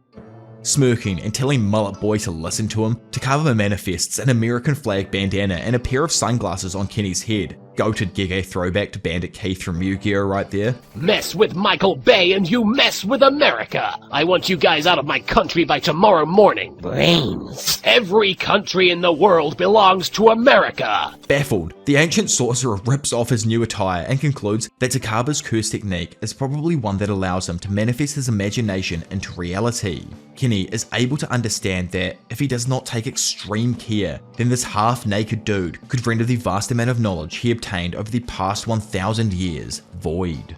Asking who exactly the person in front of him is, Takaba Fumihiko introduces himself as Nabe's very own comedian, who made it into the first round of the previous year's P1 tournament. Awkwardly, Kenjaku asks if the P1 he's speaking of is a hilarious tournament notorious for only being funny due to how bad it was. Remarking that it was only a joke, Kenjaku clarifies that he's already predicted all of his one-liners to do with his P1 performance, annoying the sorcerer. Knowing that his opponent was from Nabe now, Kenjaku poses that he must have performed with the pony then. Mentally resetting himself, Takaba relays that while most people assume that about him, the reason he chose Nabe is because of a comedian he admires a ton from the Cackling Dogs era. Baffled, Kenny questions why not vocabulary, making the newly awakened sorcerer think that the two of them are weirdly hitting it off because this dude also likes comedy. Breaking the flow up for a moment, Takaba questions why he is doing this. Why is he forcing people to kill each other and trying to make everyone merge into some sort of fusion monster? Tired of honestly having to repeat himself at this point, even though it's legit like the second time bro's actually even had to do it, Kenjaku summarizes his motivation as intellectual curiosity. Getting a flash of genius, Takaba wonders if he'd stop if he found something more entertaining to do. Not even knowing what to say, Takaba then points out how he doesn't need to say anything as it's written all over his face. Looking through the random mirror that just appeared in his hand, the ancient monk angrily reacts at the markings on his face. Letting violence run rampant through his mind, Takaba lets Kenny know that he's left him no other choice. He's going to release a one-liner. It's royalty free, so I'm using the exact line as many times as I want as advised by Father Gige in his holy scriptures, as you guys can see here. Waving his hand through the air, Takaba dives into his pose and says, "Don't marry me. I don't want you as my Wi-Fi," but fails horribly and Kenny instead flips the scenario on its head. In a flash, he accurately guesses that Takaba thought up the joke when his phone automatically connected to a cafe's slow Wi-Fi. Remarking that he's spot on, Kenny continues and points out that the joke wouldn't work well for an audience watching from their TV at home. Instead of being a dick to our boy though, he properly criticizes Takaba's joke for having no setup, causing him to think that having his joke torn apart logically by someone who understands it is a true stab to his heart. Randomly, the duo then appear in a room, and Kenny, who's now taking on the role of teacher, explains that Takaba is far too self-involved. Stuck in darkness, Takaba corrects his earlier statements and now thinks that doing comedy with him isn't fun at all. Finishing his criticisms by telling the young comedian to craft his set with an audience in mind, Kenjaku rips Takaba back to reality by slamming him with an elbow, sending the sorcerer crashing into the forest behind him. Laughing out loud, Yuji's mum notes that he felt his attack land this time, allowing him to confirm that for Takaba's technique to activate, he needs to have confidence in himself. As Kenjaku pursues Joe Rogan down, the latter dismisses his criticism by calling Kenny nothing but an amateur posing as an expert who's never even been on stage. To him, his half-assed criticism doesn't matter at all. As long as everyone else thinks his jokes are funny, that's all that matters. Irked, Kenny just states that it's pretty damn rich coming from him. Frustrated and almost breaking down over his retort, Takaba demands to have a staring contest with Kenjaku, where whoever laughs first loses. Quickly snapping poses, the duo make funny faces at the same time, with Takaba sadly laughing first, allowing Kenny to pop in and land a powerful right punch to the head that sends him flying. Punching the ground, Takaba begins to wonder if this man is possibly funnier than him. He knows if you think about how he's a fair-skinned immortal dressed in a monk cosplay while also growing out his hair, it's pretty damn funny. However, the scar on his forehead as well, most would assume he's overdoing it, but Takaba is starting to feel like it only makes him a funnier person. Regaining focus and remembering his colleague's words, he tries to regain his confidence and collect himself. Sadly, as he crawls forwards, falls silent as he sees Hazunoki's body sprawled out in front of him. Horrified, stalled, frozen in place, Kenjaku approaches Takaba from behind and asks, "What's up? Why doesn't he laugh? After all, he's a comedian, isn't he?" Sweating with apprehension, man is just over all of this. He knows that doing comedy with Kenny isn't fun at all. Plus, if they can't even laugh at this messed up situation, why would anyone else? In a time already long gone, we see Takaba chastise his partner for being late to their performance rehearsal. His partner nonchalantly apologizes, but Takaba notices the smell of alcohol on him, making him seethe with discontent. Putting that aside, Takaba jumps straight into a segment of their upcoming performance, but is quickly let down after seeing that his partner hasn't remembered a single line. Annoyed that he does not give a damn about anything, Takaba demands an apology from his partner. Not listening to him though, his partner lets him know that it's actually his fault. He never comes out to drink with anyone and doesn't even laugh at the other comic sets from their local stage. It's actually thanks to him that the older students leave them alone and allow them to do their own thing here. Just clarifying that he's hearing this correctly, Takaba asks if he goes out drinking all night and shows up late just for his own sake, to which his partner arrogantly confirms. clenching his fist, Takaba screams that they don't even perform twice a year, and when they do, it's old ass, shitty, out-of-date jokes. Yet, every damn time his partner opens its mouth, it's only to yap about which girl he's currently slamming or the mysterious connections he totally doesn't even have. Grabbing him by the scruff of his shirt, Takaba tells him to use his goddamn brain at least once. Replying that he's totally just jealous because he's popular with the ladies, Takaba punches his partner to the ground and tells him that he wants to take comedy seriously. Rubbing his bruised cheek, his partner just replies that doing comedy with him isn't fun at all. After all, if they can't even laugh at this stuff, why would anyone else? Sometime later, Takaba, now rocking an afro, reads a critically unfavorable review about his performance. Despite being disheartened, his colleague tells him that it's impossible to make everyone in the audience laugh and even says that he didn't hate his set. Another day, and while rehearsing a performance, Takaba's new partner informs him that he plans on quitting. People their age have already climbed the corporate ladder, they have wives, kids, and can provide for all of them. Standing there in a modified ballerina costume, his partner questions how long they can keep this act up. Later on in his apartment, Takaba's previous partner's words ring throughout his mind. He thought he'd have made it in life, but here he is again, as a lone wolf comedian. In all reality, he wished he could have at least been a regular on a sketch show or an MC on an idol show. Comedy superfans like himself know that work is often looked down on, but he knows it's a rather solid job. He remembers his response to his partner's last question, which is to do comedy until he's told every joke he possibly can. Questioning himself why he became a comedian again, he remembers that he was the kind of kid who was serious and cold towards others. This in turn made most other kids dislike him. He was lonely and wanted to change that about himself, so he put all of his efforts towards making people laugh. In the end, everyone laughed and he made them all realize he wasn't such a bad person. Over time, he made more and more friends, however, he was never able to find a partner to make jokes with. Sitting alone in his abode, Takaba watches a comedy duo joke about being unable to work together. However, they actually weren't being serious and the realization strikes a chord within our boy. Slurping back his noodles as tears form in his eyes, Takaba concludes that the reason he wanted to be a comedian was because he wanted people to know him better, then they'd think he's funny and in turn he wouldn't be so lonely.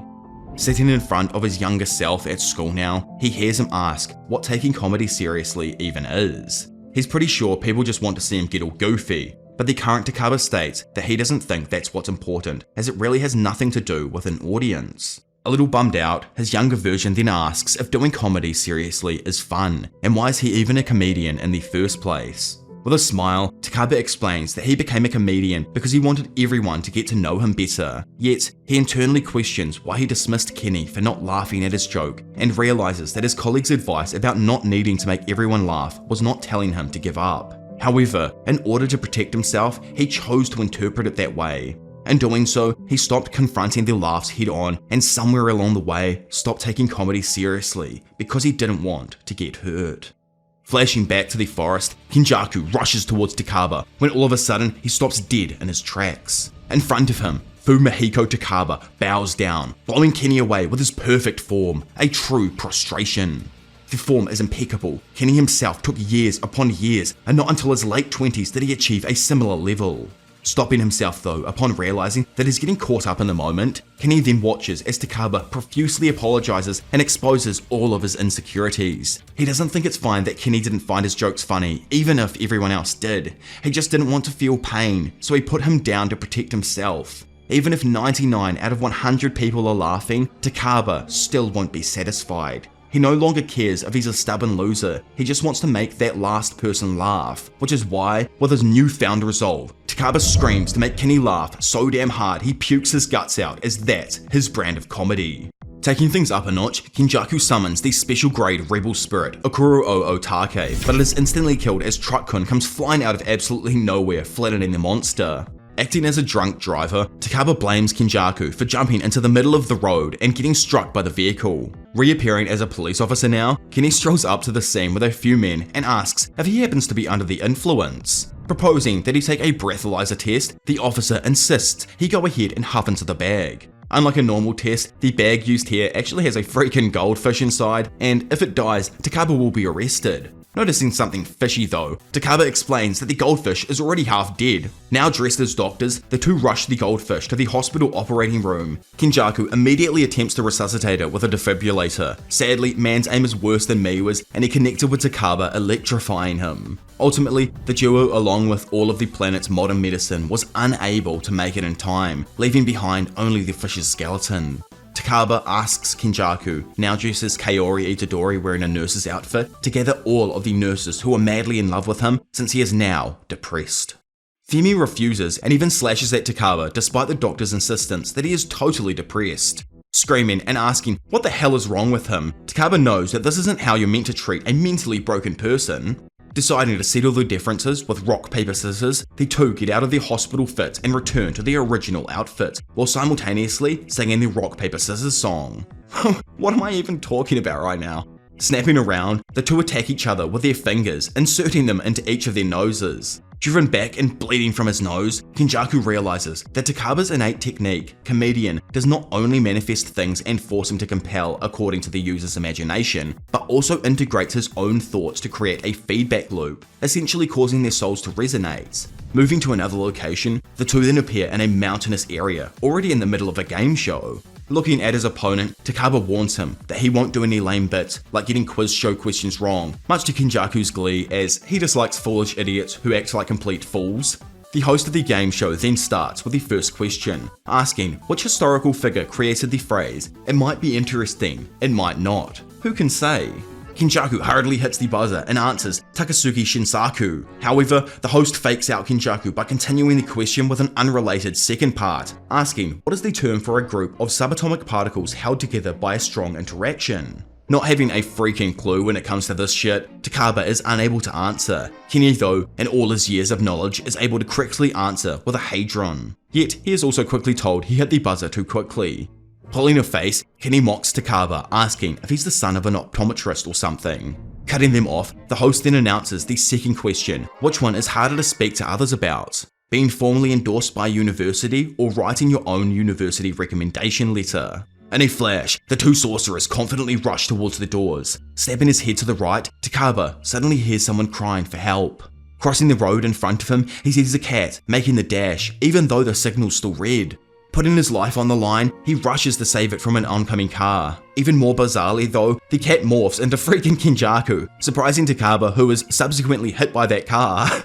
Again, the environment then suddenly changes to the ocean, and instead of Kenny as a cat, Takaba has taken the role and is now drowning in the surf. Surfing his way over, Kenny vows to save him. However, Takaba, who's now on the back of a jet ski, boosts over, catching up and hitting him in the head with it. I just honestly need to take a moment here to recover, because it makes no sense when I'm reading it half the time. Like, what in the world am I even explaining? This fight is just so whack and so many random things are going on. I guess it just goes with the entire, like, comedian side of things. It's not exactly, like, super funny for everyone from Western culture because a lot of the humor is Japanese, but I still find a lot of the stuff that is going on here so just, like, bizarre that it's funny to me. Either way, moving forward, as the two of them play in the water, splashing each other, Kenjaku thinks about how much fun he is having and expresses how he is glad that he started the culling game. Noticing that Takaba's technique is influencing his thoughts, Kenny grabs Takaba's head and tries drowning him in the water. However, Takaba notices something. This isn't water they're playing in. Oh my lord, Gege, this could have got whack real quick. Luckily, it turned out to be Fanta, surprising the duo. While smiling in battle, Kenjaku notes that if this goes on, he may lose. For Takaba, these are nothing but simulations, but the damage he's taking through them is all too real. Realizing that the fight cannot be won with brute force, and the only way it can end is when Takaba's desire for comedy is satisfied, Kenjaku himself changes the scene. Now dressed in some slick looking suits, Kenny checks with his boy that he's good to go. Ready for whatever lays ahead, the two then walk out on stage in front of a large seated audience. After greeting the audience and briefly bantering between each other, Kenny introduces them as Pin and Chance. Put it together and you get Pin-chan, the easy to remember duo. Beginning their performance, Takaba asks if Kenjaku knows the tale of Momotaro, to which the latter responds that he doesn't. Telling his partner to not play dumb, Takaba knows everyone was told the story when they were little. Breaking down though, Kenny tearfully reveals that he wasn't kidding. He was raised by a single mother who was always busy and never had the time for him. Baffled, Takaba apologizes for hitting a touchy subject. Still, Kenjaku reveals that his mother loved him nonetheless and always read him stories. One of her favorite was even Momotaro. Angry that Kenjaku played him for a fool, Takaba asks why he lied earlier, to which he reveals that he always wanted attention due to his busy mother. Getting up in his grill, he calls out the monk for turning the mood hostile from the get-go. He even notes that he picked up on his sneaky little mouth clicks from earlier, so what exactly is his problem? Takaba explains that he is very mood sensitive, so he wanted to try and diffuse the tension by telling old stories everyone loves and knows. Claiming to be too dumb of a person to understand, Kenny asks if he'd instead prefer a dog, a monkey, and a pheasant for friends. Grabbing his chin, he then wonders if Momotaro was actually the biological son of the elderly couple from their story. He bets they probably ate those silly old magical peaches to become young again before getting it on. Stunned with the random vulgar direction Kenny decided to take the set, Takaba can only reply that, now he mentions it, it kinda does make sense. The two then begin performing a skit, with Kenjaku acting as Momotaro and Takaba as his grandmother. Kenjaku bids Takaba farewell as he leaves to fight demons, but Takaba stops him and tries to give him some kibidangos before he leaves. Literally saying "Roffle," Kenjaku refuses due to disliking food touched by someone else. Still, our boy demands that he take them. Noticing how good the dumplings look, Kenjaku passively aggressively thanks his grandmother for spending a lot of time making them due to living easy on a pension paid for by the young generation. He expresses his joy for not having to see his grandmother anymore and insults her age as he leaves, but not before wishing her a long, good life. Takaba, initially angered by the insult, immediately forgives him after hearing the final comment and remarks that the language sure is strange with the young folk these days. Dropping down to the floor, Kenny acts as if he's encountered a random dog, noting that it's a golden retriever. Not happy, Takaba asks him to change the dog to a Japanese breed, otherwise it just wouldn't make sense for their audience. Not listening to him, bro just pretends as if he's eating some award-winning dumplings. Playing devil's advocate though, Takaba jokes how every single fried chicken joint wins that, and it would honestly be more surprising to find one that hasn't. Curious, Kenny looks over at him and asks if it's meant to feed a dog a kibidango, causing Takaba to remark that it's probably a little bit late to care about realism. Believing that the dumplings may have onions though, which are poisonous to dogs, Kenjaku decides to not feed them to it, which Takaba agrees. Continuing the set, Kenjaku then acts as if he found a phone number on the dog's collar and calls its owner. Chatting with the owner, he's informed that the dog is in fact a Labrador. Finishing the call, Kenjaku says that the owner lives in Nerimiya, which is a 30-minute walk away. When Takaba asks about the initial plans he had, which was to fight demons, Kenjaku decides to call the demon lair to cancel the reservation. Upon hearing that he actually needs to pay a cancellation fee, Kenjaku decides to send the monkey and pheasant to attack ahead of the main party. Takaba stops him though, advising him that the monkey and pheasant are going to get their ass beat. Replying that he's the one who doesn't get it, Kenjaku explains that the pheasant has air supremacy and at the least is going to carpet bomb them with shit. Getting amped over how dope the one and only shit carpet bomb is, the duo then ponder whether they should return the dog, who Kenny named John, to its owner or spare the monkey and pheasant's lives. Takaba chimes in that the latter choice is the obvious answer. Completely changing the joke scenario though, Kenny notes that first things first, they're gonna ice that stupid ass pheasant. Curious as to why, he explains that keeping an anxious pet owner worried feels very unpheasant. Yeah, man, pull yourself together. Abruptly, Kenjaku asks Takaba if he's all good. Takaba says that he is, but he knows it's almost curtains on the show of his dreams. Up until now, he personally felt like he wasn't even qualified to spell the word comedian, but on this stage, even Kenny's fangirls are making him happy. He truly wants to keep going, for this to never end. Smiling, Ken tells him to not cry as bro will spoil the mood. Getting close to each other, Takaba pats Kenny on the chest, forcing the imaginary scenario to end. Back in the forest now, Kenjaku looks over Takaba, who is laying on the ground dressed as a corpse. Looking over at Kenny with the stupidest grin on his face, Takaba thanks him, who, in return, tells his fellow comedian that he was freaking hilarious up on stage. Suddenly, Kenjaku senses no one other than him, Yuta Rikotsu, slipping behind him. Spinning and screaming out curse technique reversal anti-gravity, Kenny is quickly silenced as Yuta slices through the space in front of him. As the head then slowly begins to fall from its mantle, man just questions how the hell Rikotsu even got here. From his perspective, he knows the enormous amount of energy coming off the sorcerer should have been picked up by him. Upon looking over and seeing Takaba laying peacefully, pretending to be dead, Kenny realized that the comedian never wanted anyone interrupting the show and in turn prevented him from sensing Yuta. Still alive, cause technically this thing is just a brain at the end of the day, Kenjaku asks if this was their true plan from the very beginning. Explaining to him that it was, Yuta elaborates on what Hana was going to tell them all earlier on in this arc. It's impossible for Takaba to kill someone. Realizing how much sense that all makes, Kenny mutters that it's a shame for him to bow out before he finishes, but ominously declares that his will shall be inherited. At an earlier time though, back when the sorcerers were plotting prior to the Sukuna vs Gojo battle, the dog, like bro was an actual demon, Kusakabe reiterated their Takaba backup plan. However, he points out he needs to return here as soon as possible. Their main issue is Sukuna. Even if it's an all-out battle, they still have to figure out who they're going to send in. Kashimo, being himself, points out how an all-out battle means everyone will be involved, yet he knows it's him who's rolling in first. Rebuking this though, Kusakabe says there would be no point in sending in people who have no chance of survival or ones that can't create an opening for others. When it comes to the merger itself, Kusakabe lets them all know he has a feeling sorcerers will most likely be able to prevent themselves from being included. Even if Sukuna and Kenny end up getting their way, he doesn't think it's possible to survive the merger when the resulting monster is one that can wreak havoc on the planet itself. No matter what though, he feels like they at least have a few days before the merger might begin, even more possibly if Sukuna is the only one who survives the upcoming battles.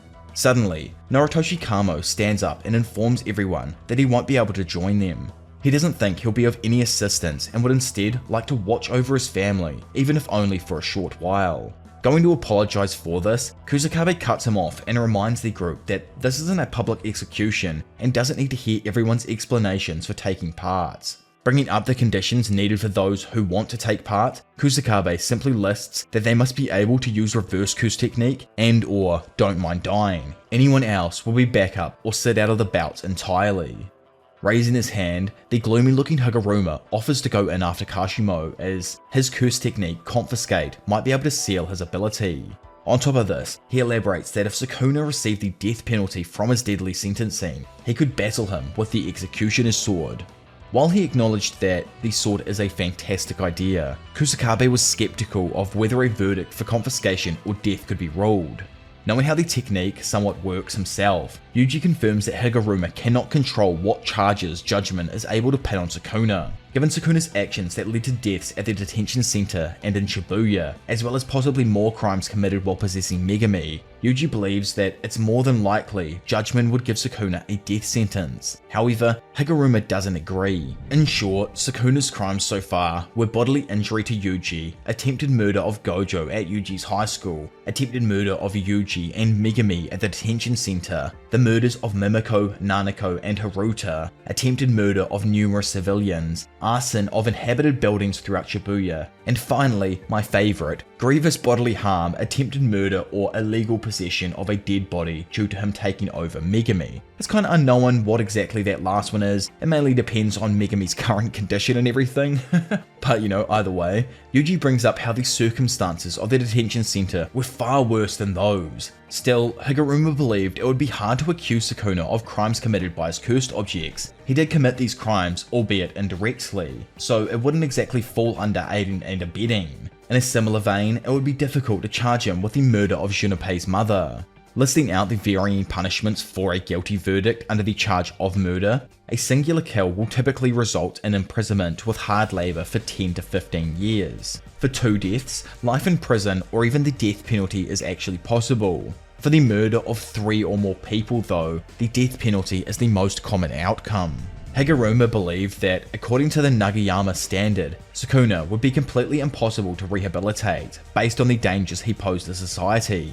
In turn, this would lead to a death penalty, at least under normal trial circumstances. Unable to even compute what bro is actually saying, Miwa looks over at Kusakabe, who seems to understand exactly what it is. However, she immediately calls him out for not even having a clue what Higuruma is actually talking about. Proving her wrong, Kusakabe then explained that while the totality of Sukuna's crimes would result in a death penalty, Higuruma's curse technique tries each crime individually, which means there's at least a 30% chance of Sukuna being tried for a crime that would result in the death penalty. Still, he brings up how each of his major crimes are also attached to a bunch of extremely minor offences. Agreeing with this, Higuruma elaborates that it's possible Judgment could actually prosecute Sukuna for property damage or breaking and entering at Shibuya, rather than the massacre itself, which further lowers their chance at securing a death penalty here. Lastly, Higuruma then brought up a third problem. Sukuna could possibly be charged with crimes from over 1,000 years ago. And the modern set of laws introduced during the Meiji era had introduced the general idea of a statute of limitations. Yet, later in 2010, the statute of limitations regarding murder was abolished, bringing a lot of confusion into whether or not the previous crimes could actually be brought up. The previous crimes from Sukuna's past, that is. Yuji, just confused about this all, assumes that there's no statute of limitations on Sukuna then. Rebuking him though, Higuruma continues that the statute of limitations is still valid regarding murders that happened before 1985. However, the Heian era's governing rules, also known as the Yoro Code, didn't include a statute of limitations themselves. Actually just done here, Yuji irked asked which one it is, but Higuruma admittedly doesn't actually know himself, especially since the issue is further complicated by time prior to Sukuna's incarnation in modern times. Since Judgment is a Shikigami connected to his own curse technique, Higuruma knows that if he sees something as even remotely possible, so too will Judgment. Taking everything into account, Kusakabe concludes that Sukuna's crimes from 1,000 years ago, Judgment's own discretion, and Sukuna's countless potential crimes in the modern day meant that the chances of Judgment accusing him of a crime that guaranteed a death penalty was extremely low. Nonetheless, Hikari thanked Higuruma for his willingness to participate, as even on the off chance confiscation worked, it would be of a great help to all of the sorcerers. However, Higuruma actually points out that he's still unsure if both of Sukuna's techniques would even be confiscated, since he's never been able to trial someone with multiple techniques. Suddenly, Yuji proposed a way where he may be able to guarantee the death penalty for Sukuna. Flashing back to the present, several crows, powered by Mei-Mei's bird strike, fly towards Sukuna. Easily noticing them in time, Sukuna quickly moves to the side and strikes them down with lightning using Kamotoke. Observing this from afar, Mei-Mei notes how sorcerers of Gojo, Kenjaku, and even Sukuna's Calibra all chose to strike down the crows, allowing her to surmise that Bird Strike is probably capable of doing damage to them. That being said, she then reveals that this was all a distraction for Higuruma and the rest is now up to him. Suddenly, a massive gavel strikes down on the ground in front of Sukuna. Having dodged the smash, the demon looks to his right as Yuji suddenly appears next to him, shattering the debris with a rapid succession of blows, creating a dust screen, allowing him to get in close and further sock Sukuna with a strike that sends him sliding back. Confused on the weird feeling coming from Yuji's fist, Sukuna then watches as Higuruma announces that they are having a retrial. In an instant, Higuruma activates his domain expansion, Deadly Sentencing, constructing the courtroom around the three sorcerers. Skipping back and during the pre-planning, Yuji came out with the idea of an appeal. Instead of trying Sukuna, they'll have a retrial for the previous case and actually drag Sukuna into it. This way, it then 100% allows them to charge Sukuna with the massacre during Shibuya. Deadly Sentencing chooses one of 3 court tiers at random when prosecuting. If he applies for a retrial for a case that's already been settled under the pretense of Sukuna being added as a co-defendant, then reopening that case may be possible. Even if he fails to convict Sukuna, this would nonetheless allow them to narrow down the crimes to when Sukuna was incarnated inside Yuji's body. Back inside of the domain, Judgment reads out that Yuji has been accused under suspicion of committing mass murder in Shibuya on October 31st, 2018. Retrieving the case file, Higuruma announces that Yuji never killed anyone. His previous confession in High Court was a false one, motivated by a strong sense of personal accountability. Instead, he postulates that the real culprit is the King of Curses, Ryumen Sukuna. Elsewhere in Shinjuku, Hikari and Urame fly through the air, darting over the rooftops as they battle each other. Urame uses Frost Calm, breathing out super cool curse energy that creates a large block of ice while encasing Hikari's right arm in it. Instantly following up, Urame then punches the ice, shattering it and destroying Hikari's arm. Manipulating some cold air in between their hands, Urame thanks Hikari for joining her in battle. In a flash, the third year student instantly regenerates his arm and grabs the ancient one by the face before proceeding to slam them through an apartment building. By the way, I've always wondered, do you think Urame froze herself and timed a perfect thaw to re-emerge into today's timeline? Or do you think she was like all of the other incarnated sorcerers and was just brought back by Kenny? I don't know. But either way, and back on the ground, Urame slides backwards along the road while creating a large ice spike. She notes that, in terms of regenerative speed, Hikari surpasses the likes of Sukuna and Gojo. Biffing the icicle forwards, Urame lands a fatal strike that pierces Hikari's side. Still, it doesn't slow him down and the actual goat continues to rush towards her. Healing his previous wound, Hikari, having gotten in close now, throws a fat right kick that connects with the chest of the ancient sorcerer. Having fooled Hikari into a false sense of security though, Urame grabs the sorcerer's leg before beginning to quickly freeze it. However, Hikari, ever the crafty maniac, opts to break it off, instantly regrowing it and kicking Urame with both of his feet. The power behind the dropkick actually launches the female sorcerer through several buildings, giving Hikari enough time to grab his shoe and put it back on. Giving chase now, Hikari stops and listens as Urame begins to compliment him. For some weird reason that she just can't seem to explain, these modern era sorcerers have a sick obsession with remaining human. They all so desperately want to hold on to their humanity, constantly telling themselves to hold back from destroying what would be so easily crushed with their own overwhelming power. To Urame, it is that human fear of being alone that makes them so weak. Standing opposite Hikari as all of the water below them explodes from the underground pipes, soaking both of the sorcerers, Urame tells Hikari that he's different. He doesn't share the same fears as other modern sorcerers, and because of that, she will no longer think of him as a human. Moving into her fighting pose, she states that she will destroy him with the full extent of her power. With the water beginning to puddle around his feet, Hikari remembers a similar conversation he had with Yuta. He knows the man's a little bit of a depressed fellow, but at the end of the day, he sticks to his words and you can't help but respect him because of that.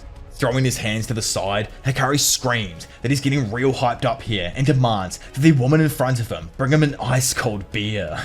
Meanwhile, inside of the deadly sentencing domain, Higuruma begins divulging the rules of the domain to Sukuna. Having been given a select piece of evidence, Higuruma thinks that their victory is secured, since the evidence that was given to him was the same evidence used in Yuji's second trial, proof that Sukuna was in possession of the boy's body while committing the mass murder at Shibuya. However, Sukuna suddenly interrupts him and explains that he already heard the rules of this domain when he was inside Yuji. What he's actually interested in is that sword of his. He doesn't give an actual shit about what he did when or where. Wanting to end it here, he admits guilty to all of the charges, causing judgment to sentence him to confiscation and the death penalty. In a flash, Higuruma's domain vanishes, dropping them back down to the ground and changing his gavel into the famed Executioner's sword. Standing there with his blade ready, Higuruma speculates that it's likely Sukuna lost his ability to use the Ten Shadows technique during his battle with Gojo. So there's a high possibility that what was confiscated was his shrine. Assuming that he doesn't have a curse technique anymore, Higuruma feels like he's now in complete control with his sword. With this one-shot chance at victory, the Jujutsu High Sorcerers could not afford to let this slip through their grasp, and in the same moment, they all sprang into action. Suddenly, Higuruma stops as he remembers Yuji's words to him. Do you have a death wish? As all of the sorcerers started closing in on Sukuna in the center, the only ones who realized that something was wrong with this seemingly perfect opportunity was Sukuna and Higuruma himself. Rushing forwards, a flurry of slashes suddenly slice into the lawyer and Kusakabe, bringing the duo closer to their incoming demise. Remembering that Sukuna wielded Kamotoke, Higuruma realizes that if the target of confiscation was already carrying a curse tool, then confiscation will take away that curse tool instead of their curse technique. Beating himself up mentally, Higuruma curses his inexperience. Not concerned, Kusakabe activates Simple Domain to protect himself from Sukuna's slashes. Sensing all those around, Sukuna notices that all of his opponents have leveled up their fundamentals in cursed energy strengthening. On top of that, yet not to the same degree as domain amplification, Kusakabe's Simple Domain somehow weakened his own technique. Meanwhile, Kusakabe, who was almost certain he was about to die, begins to speculate. He knows now that not all of Sukuna's slashes are capable of slashing through the world itself. It makes sense to him that he'd need to charge up the technique in some kind of way, or use a binding veil in order to expand the target of his technique. Kusakabe then breaks down each of Sukuna's techniques and summarizes that cleave, a point-blank dismantle, and the enhanced dismantle cannot be defended against and will generally result in death. He wonders why Sukuna isn't also using his fire like he did back in Shibuya, but gives up on worrying about that for now, which I'm actually like almost 100% sure is going to play some form of role later on in the battle. Either way, yelling out, Kusakabe checks up on Higuruma, who apologizes for being unable to confiscate Sukuna's technique. Fixating his gaze on Sukuna though, Kusakabe reassures him that robbing him of Komotoke is good enough, and promises to put his own life on the line to protect him, since his sword is their best chance at currently defeating the King of Curses.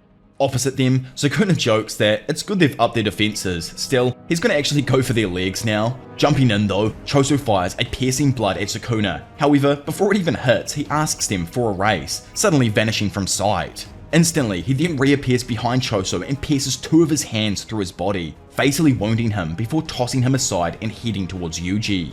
Ino then appears above and biffs Nanami's blunt sword down at Sukuna. Still, he comfortably deflects the blade back into the air. Falling down and catching his sensei's blade, Ino slashes down at Sukuna with it. Despite blocking the blunt sword with his arm, Sukuna feels the strike being stronger than he initially expected. Upon closer examination, he realizes that the curse tool is imbued with Nanami's 7-3 ratio technique. Unconcerned, he throws a fat kick that Ino just barely blocks with his sword, but nonetheless feels the heavy force from it as it sends him sliding away. Darting in from either side, Yuji and Kusakabe go to attack, but are quickly driven back by Sukuna's slashes. Jumping in over the back of his teammate, Higuruma slashes at Sukuna with his executioner's sword, but misses and is instead caught by Sukuna's grasp while being brutally pummeled. Grabbing him by the scruff of his suit and asking if the others think they can keep up, Sukuna tosses Higuruma across the battlefield and through buildings before giving chase. Boosting off in Cell's direction, Yuji screams for them to not let Sukuna get Higuruma alone. Up ahead, Higuruma catches his fall inside of a destroyed building. However, having gone like Mark 3 or something, Sukuna appears before him and unleashes slashes that cut apart the building. Back before everything actually kicked off in this fight here, Yuji informed the others that Higuruma's curse technique could be used to save Megami. Explaining it himself, Higuruma says that those who were cut by the executioner's sword will die without exception. However, without fail, the target will be limited to the one sentenced. Judgment, throughout this series so far, has demonstrated the ability to distinguish multiple souls with an incarnated body, as seen with Yuji previously. In turn, killing Sukuna with the executioner's sword would allow them to somehow retrieve the sleeping, unharmed Megami. Later that night now, Yuji asked Higuruma that previously mentioned question: did he want to die? Sitting there, Higuruma explained that he is a man who has been abandoned and abandoned the law himself. In the end, he wants to be the one who punishes himself. To do that, it's just like Yuji said, he wants to fulfill his role and then die in battle. Somewhat understanding where bro's coming from, Yuji agrees with the sentiment, but still felt that Higuruma should stay alive. Telling him to not say such ridiculous things though, Higuruma lets Yuji know that he's turned into someone who can no longer even look him in the eyes due to the guilt he carries. Back in the present, it is revealed that Higuruma somehow used domain amplification to neutralize Sukuna's slashes. Having awakened as a Jujutsu sorcerer only less than 2 months ago now, Higuruma's extraordinary growth with Jujutsu sorcery fascinates Sukuna. He wholeheartedly believes his talent, from the beautiful light that resonates from his lethal blade to his unbound depths of skill, even rivals that of Satoru Gojo. So, what Sukuna is actually blown away by isn't that Higuruma can use domain amplification. He's more intrigued by how he lowered the anti-domain technique, but somehow resumed his original technique's effect after. When Sukuna did this against Gojo, he had to pay close attention to only pause and not completely invalidate Maharaga's adaptation.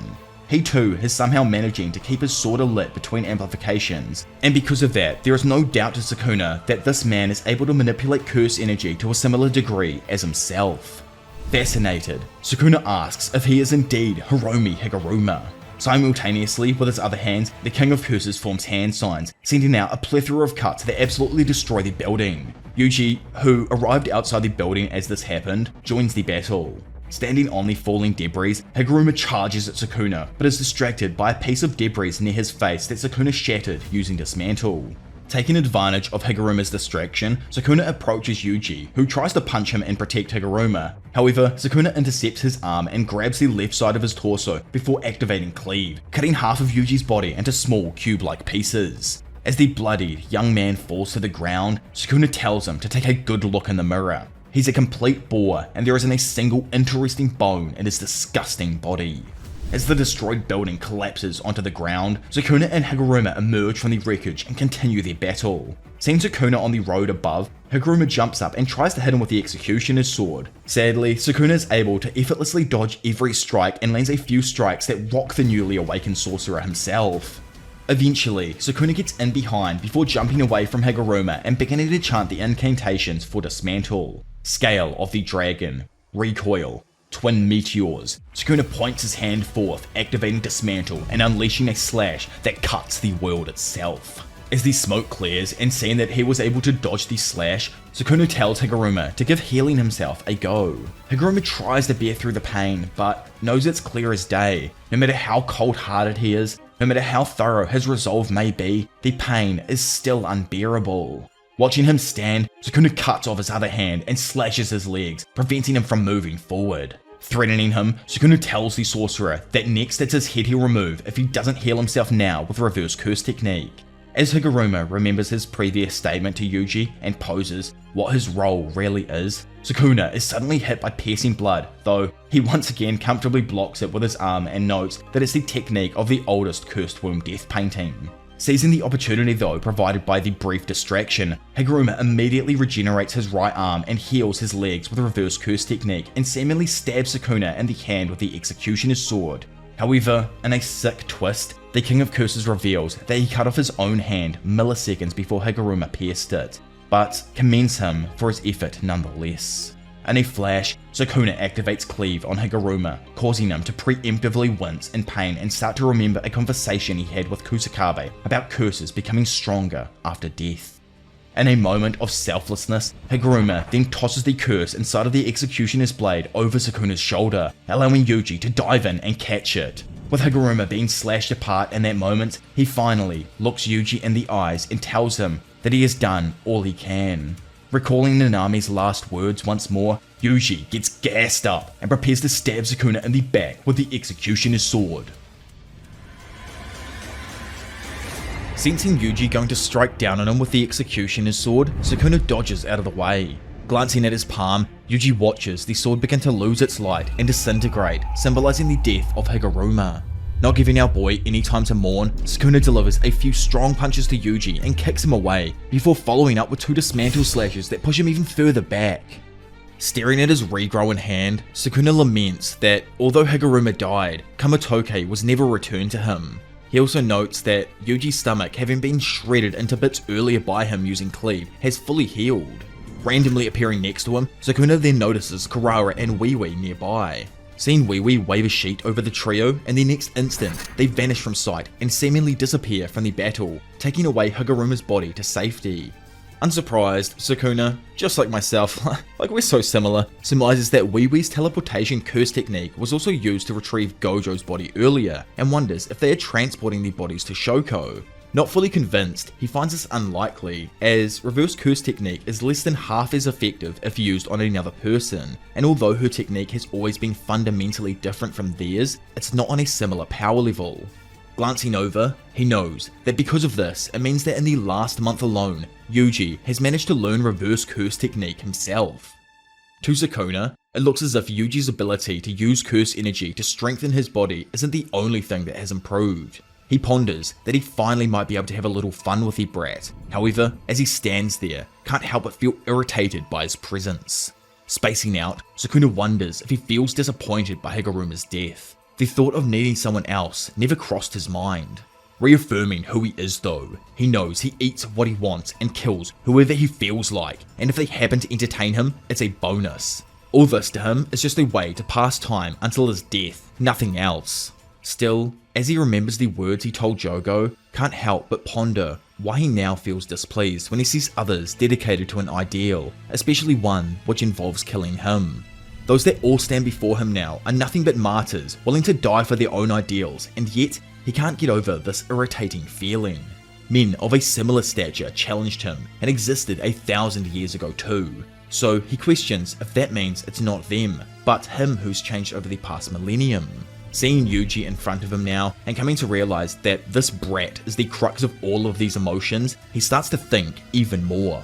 Unlike the strangers he killed 1,000 years ago, whose exaggerated reasons and ideals were only conveyed to him through their dying words that he did not understand, Sukuna is deeply aware it's now different because of the time he was forced to coexist in Yuji's body. No matter how many damn times he breaks him or destroys his spirit, he gets back up because he possesses an indomitable ideal. The idea that someone weaker than him can rival him with nothing more than the willpower to achieve the ideals is what truly irritates Sukuna. His own capabilities were simply too great. He wasn't bound by ideals like others, and in fact, hated them. That's the sort of human he was. Skipping away just to like my own thoughts and everything, I think that line there almost proves why Sukuna isn't even human anymore, or probably changed throughout the past at some point. It could have been like when he incarnated and everything, who actually knows. Plus, he slightly did mention something about when he was human in the previous wall of text there as well. And because of that, I'm just going to say it, I think it's fairly obvious that Sukuna is most likely a vengeful spirit, or something along those lines. Bro's face looks like a half curse is growing out of it. Who knows, it's probably something more than just a vengeful spirit, but I think it's along those lines, and I like the idea at the moment. A bright light suddenly appears in the sky above Sukuna, and he simultaneously declares that he will take Yuji's ideals and mince them into nothing but dust. Darting in, a confused Kusakabe and Ino stare in confusion, wondering what the orb could be. Popping out, Yuji's Kogain then announces that another player has added a new rule to the culling game, Rule 15. Authority to begin the great merger between Tengen and humanity has been transferred to Megumi Fushiguro, or in simpler terms, Sukuna. Grabbing the orb of lights from in front of him and sucking it back, Kusakabe realizes that this likely means Yuta's surprise attack was successful and in turn activated this rule. Regardless of the sorcerer though, they always assumed that Sukuna wasn't the type to go through with Kenjaku's initial plan. However, Kusakabe now laments that his initial assumption of Sukuna being the obvious one to leave alive, rather than Kenjaku due to him being the mental case, has now proven wrong, and in that moment, Sukuna announces his plans to kill all of the sorcerers present, then the rest of the culling game players, and finally, the monster created from merging Tengen with mankind. Suddenly, the ground beneath Sukuna collapses, and the GOAT, Big Boy Yuta Akotsu, appears back on the scene, bursting through the rubble and apologizing for his late arrival. Immediately, Sukuna channels curse energy into his hand and goes to strike Yuta, but the special grade comfortably blocks it with his katana. Demanding that he put up a good fight now, Sukuna taunts him and declares that if he doesn't, everyone he wants to save will die.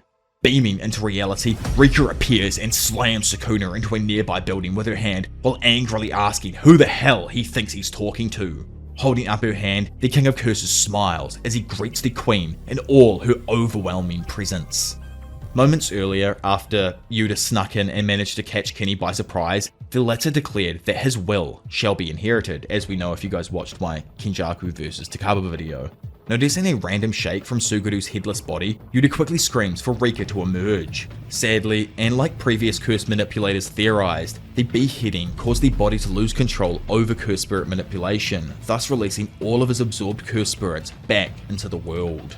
As the swarm of cursed spirits bursts out of the forest and rushes onto the bridge, Rika appears before them and begins to melt away their numbers. Up in the sky, a monolithic black mass attaches itself to Kenjaku, allowing him to request that his Kogain add a new rule to the culling game. Then, obviously, just as we saw over in the other colony, Kogain subsequently accepted and added the new rule.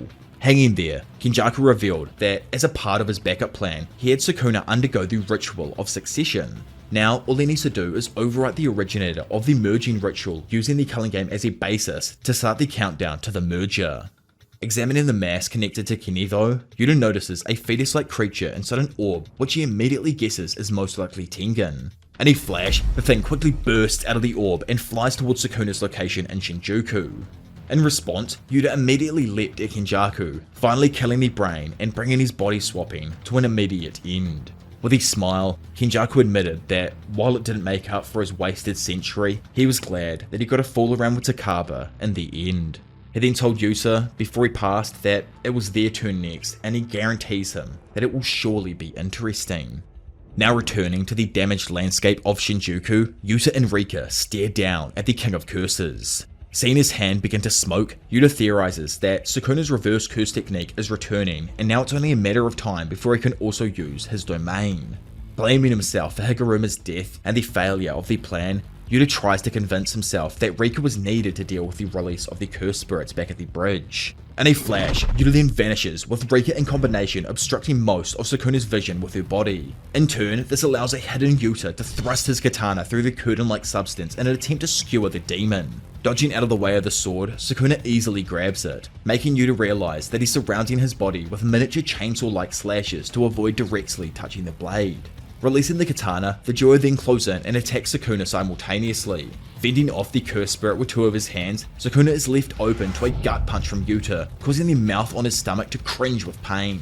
Snatching back his blade out of Sukuna's grasp, Yuta then swings at him, who manages to quickly duck out of the way and catch sight of Rika wielding a freaking vending machine and rushing towards him. Blocking the unit as it's then thrown at him, Yuta tries to close in, but Sukuna also successfully blocks the strike from behind. Admitting that he is only making excuses for himself, Yuta wanted to be the one to defeat Kenjaku with his own hands, and because of that arduous decision, he created this situation. It's all his damn fault, and because of that, Yuta resolves to make up for his faults by activating his domain expansion, authenticity, and mutual love. Reacting to Yuta's domain of numerous swords that cover everything in sight, Sukuna immediately uses Hollow Wicker Basket, neutralizing the domain's sure-hit effect. Snatching one of the blades from the ground and whipping his body towards Sukuna, Yuta goes to strike him, however he blocks with one of his arms. Spitting a crack appear on the blade, then Icebreaker suddenly activates, sending the King of Curses flying back. As the katana shatters into nothingness, Yuta vows with himself to finish everything here within his domain. Beginning to stand up and revealing that he was indeed struck in the head by Yuta's previous attack, Sukuna understands what it is their second plan is. Thanks to having incarnated in Megami's body, Sukuna knows that Yuta's innate technique is copy. So, in turn, they want to keep half of his mouths and arms busy, constantly having to keep up Hollow Wicker Baskets. Then, the big goat himself, Yuji, will dive in and deliver a strike that vibrates one's soul, and tears Megami from the abyss he currently dwells inside. Yuta's domain, authenticity, and mutual love allows him to imbue one of his copy techniques at random into the domain's barrier as its sure-hit effect. Every other of his curse techniques are then randomly stored within the katanas in his domain's environment, which only he can access. Although a katana's curse technique is unknown until Yuta grasps it, and the sword disappears after the technique is released, the number of swords is unlimited during the length of the domain. Sending out Drew's technique, Yuta creates 3 miniature-like shikigami that boost forward and encircle Sukuna. Meanwhile, Yuji closes in from behind and lands 2 punches on Sukuna. From above, Rika dives down and smashes the ground in front of him, forcing him to dodge by stepping back. Suddenly, the 4-armed thing is then slashed on the back as he attempts to pass through the Shikigami's paths from earlier. Watching Yuta then hover in the air above him using Yuro's technique and beginning to start his next succession of attacks, he assesses his current condition. Due to his battle with Gojo, Sukuna is still unable to use his domain expansion, and the effects of his reverse curse technique are extremely weakened. In addition, his curse energy reserves are lowered to roughly the same as Yuji's, and having to constantly maintain Hollow Wicker Basket prevents him from unleashing his world-cutting dismantle. Kicking shit up a level though, Rika grabs Yuji and throws him at Sukuna, hitting probably close to Mach 11 speeds. At the same time, Yuta then closes in on Sukuna from the other side, launching a pincer attack in conjunction with Yuji.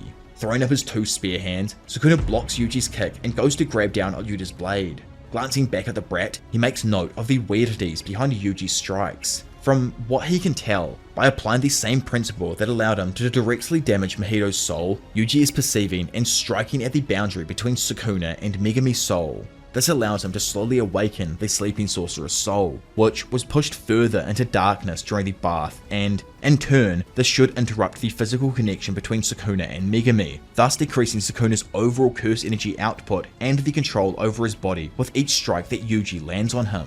So right now he thinks that they'll just chip away at him until he can't maintain Hollow Wicker Basket, at which point the domain's sure-hit effect will use Jacob's ladder to extinguish the cursed object inside of Megami. Swatting back, Sukuna then fends off Yuta's strikes and attempts to activate Cleave on Yuji. However, Yuta uses Curse Speech and orders him to not move, freezing Sukuna in place. Instantly swapping out his current blade, Yuta takes advantage of Sukuna's immobility and strikes him with Thin Icebreaker, blasting the King of Curses across the landscape of his domain and into a random pillar. Moments after he then catches his footing, Rika darts into his vicinity and smashes him down to the floor of Yuta's domain. Together, our MCs then rush in to try and capitalize on the situation. Having a moment to finally catch his breath though, Sukuna proceeds to aim one of his hands towards the sorcerers and fires a ranged dismantle at them, slashing the boys and driving them back. Trying to use this moment to her own advantage, Rika then dives in from above, only for Sukuna to grab her fist and start cutting the queen apart with cleave. Sukuna notes that if he doesn't make contact with the boys, then it's just like with Ryu, although he doesn't expect they pass him in overall durability. It's not because he used a large amount of curse energy, it's just that all the ones who have shown up from Jujutsu High have had great defenses. Then there's obviously the broski himself. Yuji was somehow able to learn reverse curse technique in only a month, and Yuta was able to narrow the target of his domain expansion's sure hit effect to only him, which requires a highly advanced barrier technique. Laughing at them though, Sukuna asks what exactly they've all been up to over the past month. Yuji claims that it's all been hard work and determination, but Yuta cuts him off, saying that they simply cheated. In actuality, he knows that if it wasn't for the after effects of his battle with Gojo, then they probably wouldn't have even lasted a second in battle here. It pains him to admit it, but right now they are up against the strongest sorcerer in history, and they need to stop him here. Initiating the next round, Rika and Yuji throw punches from each side, occupying Sukuna's arms. In a flash, Yuta draws blood with his katana before attaching a manga panel to Sukuna's chest using Child's ability. Having fulfilled the conditions for ink, Yuta dodges a jab and lands a brutal blow to the King of Curses' head. As Rika and Yuji then continue their assault from each side, Sukuna lists out the 5 curse techniques he's seen Yuta use. He questions if he also possesses Limitless, but quickly dismisses the notion as the 6 sizes required to control Limitless. At the same time, Yuta theorizes that even Sukuna would be caught off guard by a technique that he hasn't seen yet. Picking up a katana and running forward, Yuta uses Oro's technique to manipulate the space around him and block Sukuna's view, before suddenly thrusting the sword through the distorted space in front of him. Like previously with Rika though, Sukuna catches the katana. However, in that moment, Yuta activates his new technique, Cleave. Serving Sukuna with a taste of his own medicine, slashes slowly begin to form on the King of Curses' surprised face as he realizes that Yuta copied his technique. Wondering how, or when he even had the opportunity to copy his ability, Yuta tells a confused Sukuna that the latter never managed to recover his last finger, did he?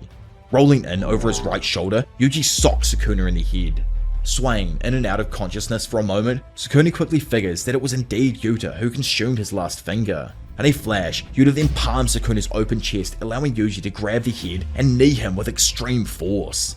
Whipping his own arm up around Yuji, Sukuna suddenly pulls him in close and activates a point-blank cleave on his chest. Despite his injuries, Yuji doesn't falter at all and actually uses his coughed up blood to spit in Sukuna's face. Following back up, Yuta slips an uppercut through that absolutely rocks the chin of history's strongest sorcerer. Picking his beaten body off the floor, Yuji is certain that this is his chance. He will bring Sukuna down here and take Fushiguro back, right freaking now. No resting, instead he wills himself to heal and move to his feet once more. Somewhat daydreaming himself after the uppercut, Sukuna can feel that his curse energy output and control over his body are beginning to fade. All of a sudden, whipping the king's body towards the slowly standing Yuji, our boy absolutely pulverizes his face with a spinning handstand head kick. In that moment, the boys then notice something. Sukuna's fingers beginning to slip. In a desperate gamble to fire off his world-splitting dismantle, Sukuna releases his control over hollow wicker baskets. In a moment reminiscent of Hanami dropping his domain amplification, Rika, having anticipated this, restrains 2 of his arms while Yuji grabs a hold of the other one. Having closed in, Yuta then plunges his hand into the mouth of Sukuna's stomach and rips out his tongue. Simultaneously with his free hand, Sukuna cuts Yuta in the head with his mantle, sending him sliding back through his own domain. Unfazed with the cut, Yuta rushes back and is able to understand that Sukuna wasn't able to use dismantle while using hollow wicker baskets. Even if it's a simple technique, it is one that he has to use hand signs, chants, or even both. Slashing Sukuna across his face, Yuta vows to not let him do either. Throwing up dismantle again to block the sorcerer's advance, Yuta is once again inflicted with multiple cuts. Still, he can tell that Sukuna's slashing attacks are slowly weakening. Not having anything to fear anymore, Yuta tells himself to close the gap and slash at Sukuna. Suddenly, Sukuna's face is then struck by the effect of Yuji's blood that he spat at him before, momentarily distracting him, allowing Yuta's previous strike to come in and cut off Sukuna's free hand. So, skipping back to the time everyone was discussing their plans on how they were going to separate Megumi from Sukuna, Yuji brought up some of Yuki's notes on souls. Apparently 2 souls will only mix to a certain degree but never become one. Chozo himself was curious as to if Yuji and Sukuna were different then. After all, he isn't able to feel a trace of the soul that formerly resided within him still in Yuji. Probably not understanding it entirely himself though, Yuji just thought that it was because there was such a massive difference in energy levels between a cursed object and a non-sorcerer. Generally speaking though, Yuji assumes that if Megumi is an exception like him, then they are probably in trouble. Continuing, he goes on to say that there was once a cursed spirit who was able to take the souls of others and manipulate them to a devastating degree. As long as a technique like this never reappears, Yuji thinks it's safe to assume that 2 souls cannot become one. Speaking up and pointing out that she might be of some use to them, Angel explains that her technique should be able to eradicate Sukuna due to his current incarnated form being a direct mix of his technique, his personality, and the cursed object inside of Megumi. From what she knows, cursed techniques are connected to the brain, so a target's survival rate once hit by her technique is extremely low. However, if they are able to separate the 2 souls and weaken the bond between them, Megumi's survival rate will rapidly increase.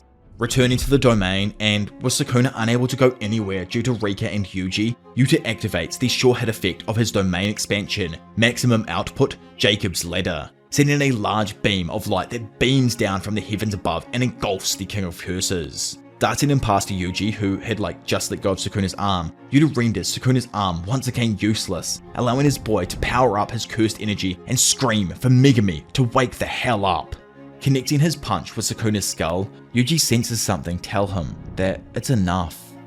When it comes to the composition of the soul, Yuji and Yuta had absolutely 0 flaws in their plan.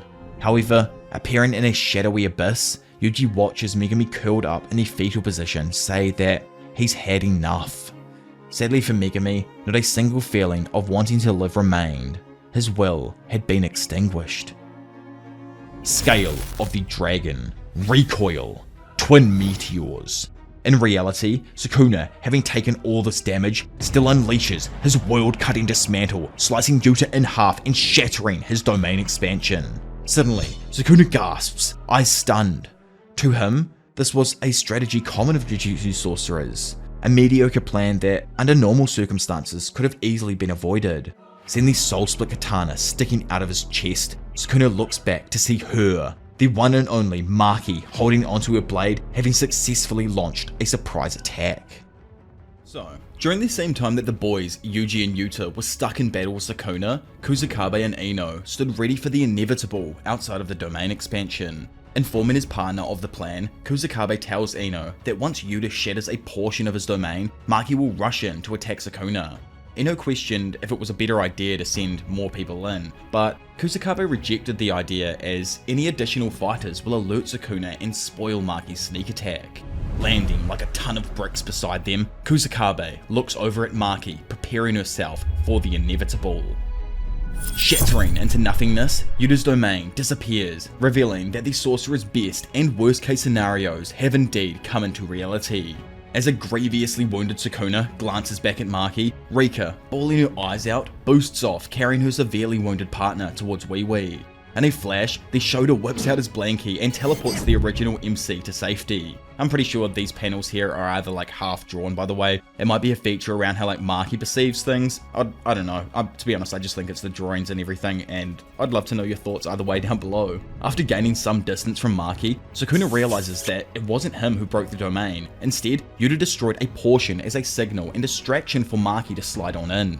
He speculates that having no curse energy allowed her to pass through the barrier with no issue, whereas her curse tool, he's sure they must have placed it in the domain beforehand. Or like Kusakabe was saying at the beginning of the chapter, which I never actually said, Yuta kind of moved his domain to a specific location, and I'm guessing that was probably where Maki's sword was, or like where she'd put it. Feeling the gash in his chest slowly heal, Sukuna notes it's much slower than anything else he's received so far. As it turns out, a wound inflicted by the split soul katana from an individual capable of perceiving the soul usually cannot be healed by simply using reverse curse technique. This is for the reason that one would need to be aware of the outline of their own soul. Due to Sukuna having inhabited a body that contained two different souls, he was aware of the soul's outline in a similar way to how Yuji is. However, because he's been stuck in a battle for so long, the after effects of his previous injuries are making it near impossible for him to treat his wounds immediately. Over with Yuji, as he rushes in to fight Sukuna, he suddenly feels something wrong with him and drops to the floor. Coughing up blood, he questions what the hell is happening with him, but immediately comes to understand what it is. Even with having learned RCT, he's still taken 4 brutal strikes that would have killed him in the past. He knows it, but something inside of him hasn't completely healed. Appearing behind him, Choso comforts his younger brother and begins advising him on how to properly heal himself by imagining he is visualizing the outside of his body with his blood veins.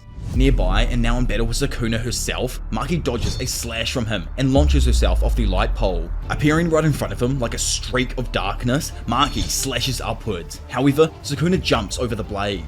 Thrusting it forward, Sukuna grabs it and throws it to the side. Built like a brick shithouse though, Maki, don't budge. Instead, Sukuna is thrown to the ground and gets slashed back through the streets of Shinjuku into a bridge. Cutting apart the bridge with dismantle, Sukuna tosses the debris forwards onto Maki to distract her as he starts to whisper some sneaky incantations. Dodging every rock, like girl doesn't get hit by a single one, Maki then hears the curse chant and drops down, dodging the augmented flying slash at the last second. Standing there, Sukuna notes on how Maki can see his technique better than any other sorcerers, just like when he fought with Maharaga during Shibuya. Observing him herself, Maki theorizes that Sukuna is using curse energy to force his injured heart to beat while healing himself. With a fat grin, Maki taunts Sukuna, asking if he plans on fighting her while keeping that heart of his still beating. Grinning, the king just mentions that he doesn't see why not, he's hardly even tried so far. Meanwhile, over in a frost-covered part of Shinjuku, the Forgotten One, Hikari, and the Ice Queen Orome continue their fights. Hikari knows the chick hasn't been trying to hide Sukuna from him, but the dude's presence is stupidly easy to read. Initially, Bro believed that after Sukuna regained his original form, they were fucked. Now though, he believes his allies will win against Sukuna. After all, his cursed energy is taking a massive nosedive. Orome herself just finds Hikari's optimism absurd, remarking that Sukuna's curse energy wavers only if he's uninterested in his opponents. She ominously warns Hikari that he should feel ashamed for not offering a better fight than Gojo, because as of right now, Ryomen Sukuna has yet to reveal his true strength. So, back during earlier moments throughout the series, one of the sorcerers, not even sure who it is, probably Yuji, asked who the strongest first grade sorcerer was. Meimei assumed it was Kusakabe. Nanami thought it mostly depended on the situation. Still, he also believed it had to be Kusakabe. Gojo immediately said it was Kusakabe, but brought up how it'd be a different situation if the big three families were brought into the conversation. Kusakabe though, ever the man to try and downplay himself, replied that it had to be someone other than himself or Usami. And who the hell even is Usami at this point? I can't remember. Flashing back into Shinjuku, Maki then leaps over another of Sukuna's slashes and attacks him with her blade. Insanely enough, the dodged dismantle slash cuts in half a nearby skyscraper that begins to fall onto the sorcerers below. Smashing onto the road, cars and pieces of rubble are thrown up. Seizing the opportunity as a car slides between them, Sukuna launches a slash at Maki, who manages to block it, but is thrown at insane speeds from its force into a nearby building. Reappearing behind Maki as she smashes through the walls of the office, Sukuna grabs and goes to activate a point-blank cleave on her chest. Noticing someone behind him though, Sukuna throws up his hand and sends the slashes in Ino's direction instead of Maki's. Whipping his legs forward, he then stomps on the sorcerer, causing Ino to cough up blood and fall backwards out of the building defeated. Instantly realizing that the sorcerer wasn't holding the same weapon as before, Kusakabe, from above, then swings down, smashing the floor and connecting with a blocking Sukuna.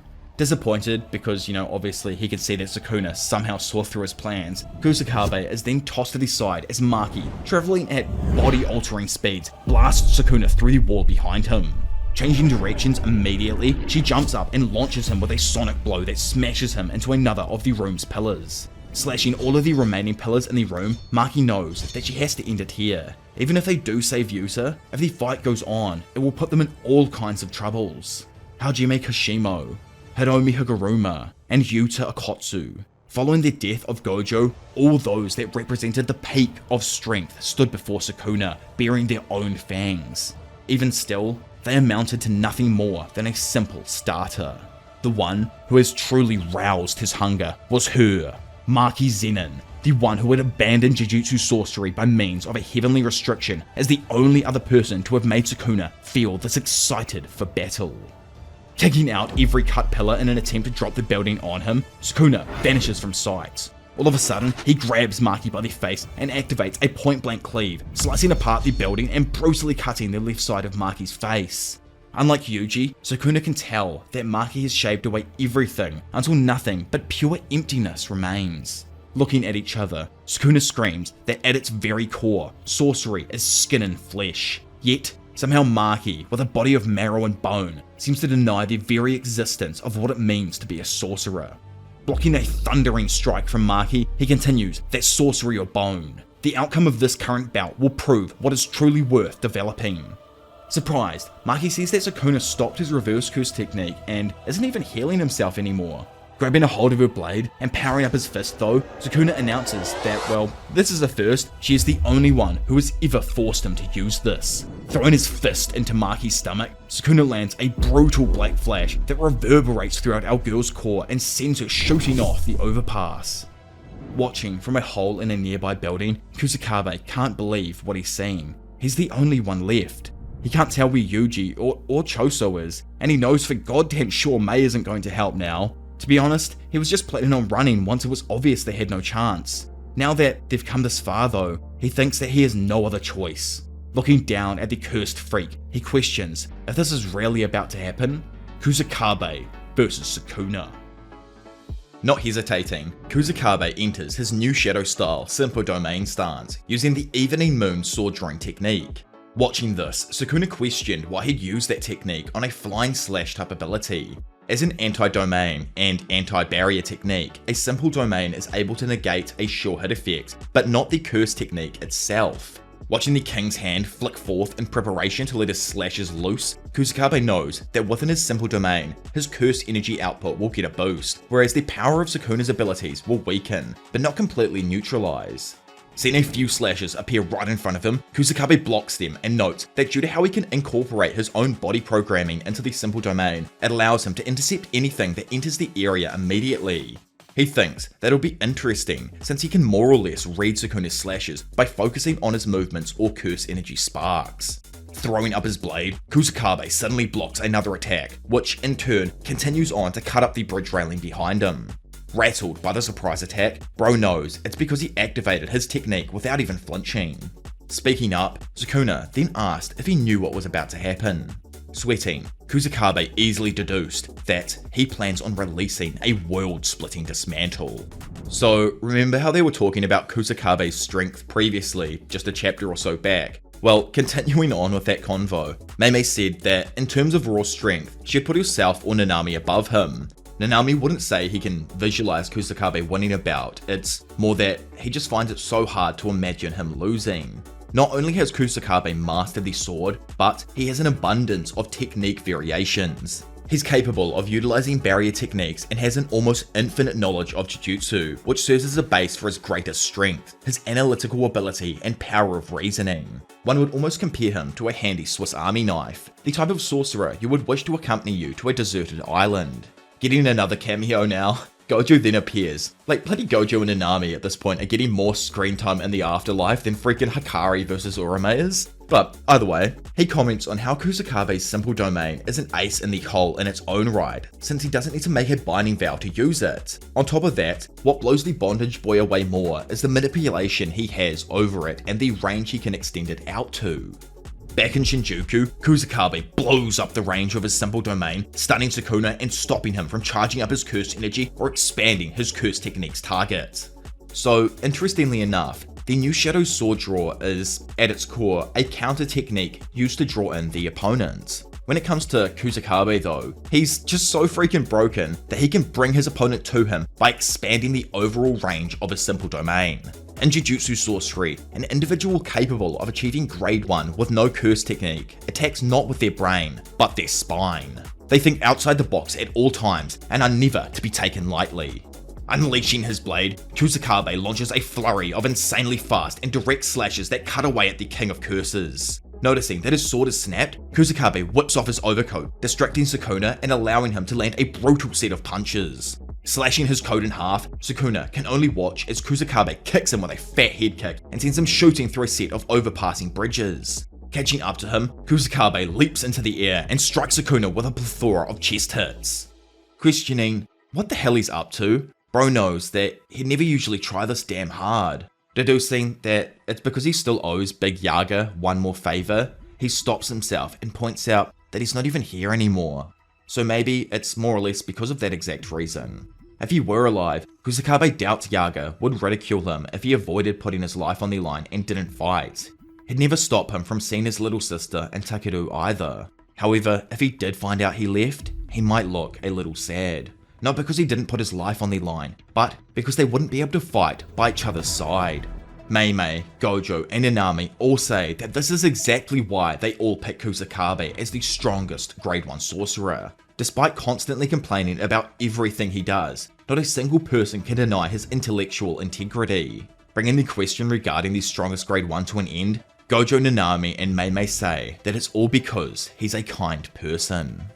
Floating above in the streets of Shinjuku, like the honored one of tax evasion, Kusakabe tells himself it isn't time to be overthinking. If he dies here, Sukuna will kill Miwa and all of the other remaining players. Landing back in front of the king and snatching his broken blade from the ground, he knows he needs to fight with his life on the line, just like everyone else so far. Pointing the broken blade at him, he asks himself what kind of adult he'd be if he didn't charge towards his death for those younger than him. Activating the new Shadow Style Moonlight Veil technique, Kusakabe applies curse energy to the broken blade and stabs the King of Curses with it. With a smile, Sukuna notes how aiming for his heart was a good idea. However, having caught the blade with his hand, he says it was so damn obvious though. GKY man. Moments later, we see Kusakabe having collapsed onto the floor with 2 massive slashes covering his chest. Running over, Wee Wee whips out his blankie and prepares to teleport him when all of a sudden, Sukuna appears right behind him. Calling him bothersome, the king goes to wipe his ass from existence when suddenly Wee Wee and Kusakabe vanish. Looking up from the sidewalk, Sukuna jokes at how tedious these new faces are becoming. Oops, cause bro is actually him. Miguel asks if he's dumb or something. Assuming his pale ass doesn't get out of his house much, Miguel jokes that the Japanese really ought to expand their horizons. Appearing next to Miguel and holding on to Kusakabe with his random extra hand, Leroux also joins the battle. Skipping back to Africa, probably in the months before the Shinjuku Showdown commenced, Miguel refused to take part. To him, there is no way he'd fight against an opponent that might even overpower someone like Gojo. That goes beyond the realm of monsters, and he can't believe they'd expect him to do something like that. Leroux, who actually came with Yuta to convince him, argues that he'd simply need to come in for the cleanup after Sukuna is tuckered out from fighting Gojo. Still, Miguel finds the idea of Sukuna getting to such a state almost laughable. Yuta interjects, pointing out that the fallout from the mass merger with Tengen won't just stop at the Japanese borders. However, Miguel says whatever happens as a result of the merger is still preferable to fighting Sukuna. Lacking, he then asks if these silly old Japanese think high-spirited black people will just survive anything. It ain't like that, and bro reiterates that he's got to look out for his own boys at the end of the day. Leroux says he never thought of Miguel as jovial, but Miguel continues on by pointing out that Gojo should be the one here, bowing down before him and begging for him to join. After all, the Japanese are known to be polite. Annoyed, Yuta offers himself up for prostration instead, causing Miguel to jokingly shake in his chair and ask if he struck a nerve. Stepping in, Leroux asks Yuta to give him some privacy and just let the two of them talk for a moment. Having sat down together, Miguel asks what it is he's going to do, replying that all he wanted was the same as him, to make Suguru Geto king. Agreeing that he followed along because it was Geto, Miguel over time thinks he paid his dues by babysitting Yuta, meaning that he really doesn't have any reason left to care for Japan. Leroux brings up how they all loved Suguru, him, Miguel, Mimiko, Nanako, Minami, Toshisha, everyone. Questioning if LaRue's saying he should take revenge for what happened in Shibuya, LaRue replies no, instead answering that it's about mourning them all together, the same way people would usually visit a grave to bid farewell. They'll instead blast a freaking requiem to the heavens by giving this fight their all. Pointing out that surely he means hell, Miguel mentions that if he does join, he has a few conditions. He doesn't want to just die and fight a domain user, so will only fight after Gojo and Yuta have both lost and Sukuna's domain expansion is fried. Hearing Bro use we though, LaRue questions if he's fighting too, to which Miguel, slapping his bald ass head, says they're more boys, all the better to lay Sukuna out with.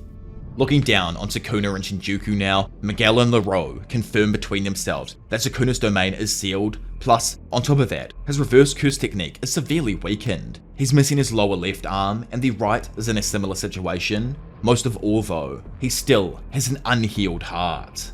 Smiling, Miguel feels bad. After all of the others save them the most delicious part of the fight. Suddenly, the building they're standing on begins collapsing, causing LaRue to jump down in front of Sukuna. Thrusting his hand forth, LaRue's giant appendage catches a hold of and slams Sukuna back into an opposing building, shattering it. Seeing his hand then suddenly get slashed down the middle with dismantle, Miguel dashes in front of his boy and starts freaking styling on Sukuna's ass. Using the momentum from dropping down low and spinning around on his hands, Miguel effortlessly dodges dismantle slashes, straight kicks and punches from Sukuna, all while LaRue is thrown around in the background, barely dodging the after effects of their attacks. A new technique that I'll definitely have to add to my techniques video after the series finishes, LaRue's technique Heart Catch is one that can grip the technique's target. Even if destroyed, this illusionary hand can be recreated an indefinite amount of times, with only 1/10 of the damage being transferred back to the user.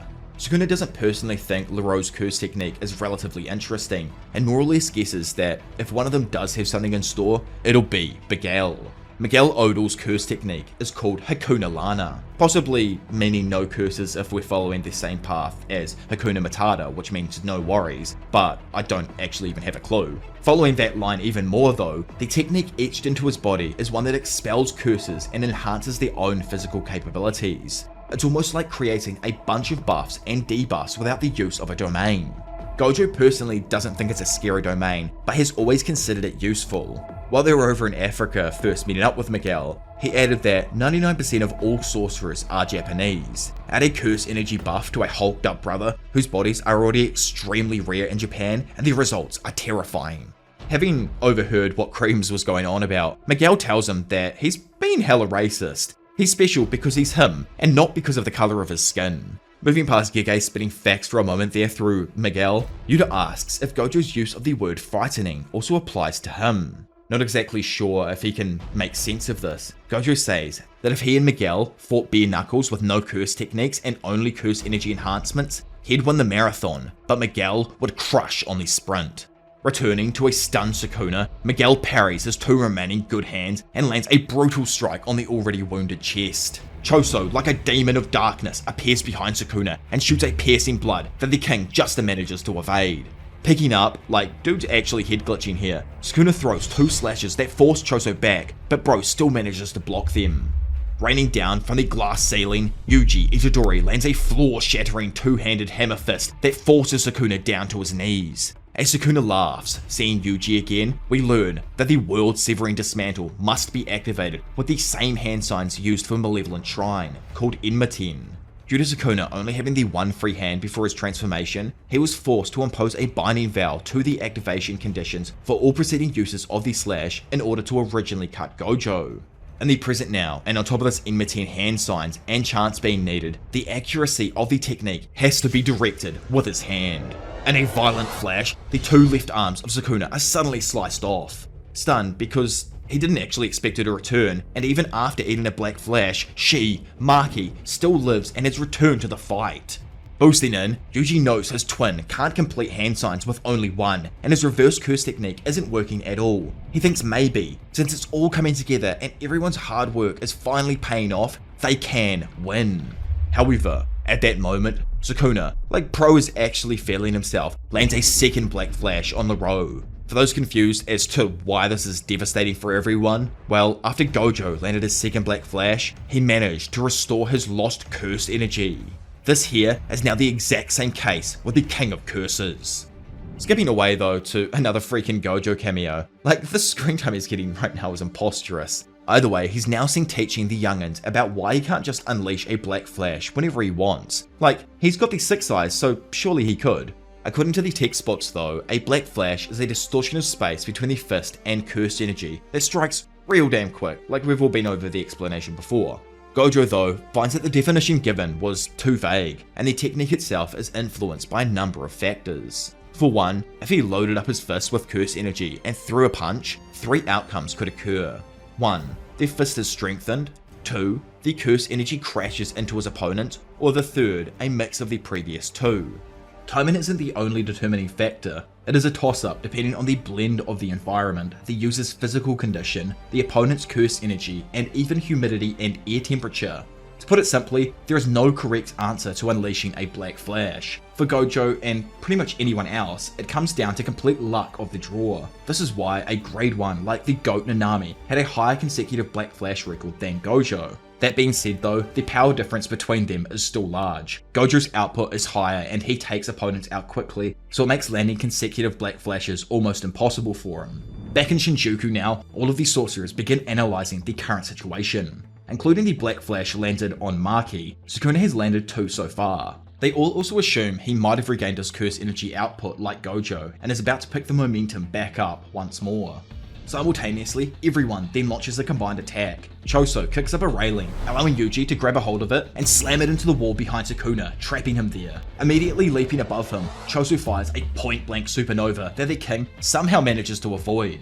Boosting through the stores next to him, Maki, who was tracking him, bursts through the glass entrance and attempted to stab the demon through the chest once more. Catching her blade, the two exchange a flurry of quick blows, stunning Choso with how they're using the air as footing in itself. Smiling and warping up his curse energy, Sukuna hits Maki with his 3rd Black Flash, sending her crashing back through a building severely injured. Flicking his hand forth, Sukuna turns his attention towards Choso, who unleashes a volley of supernova attacks.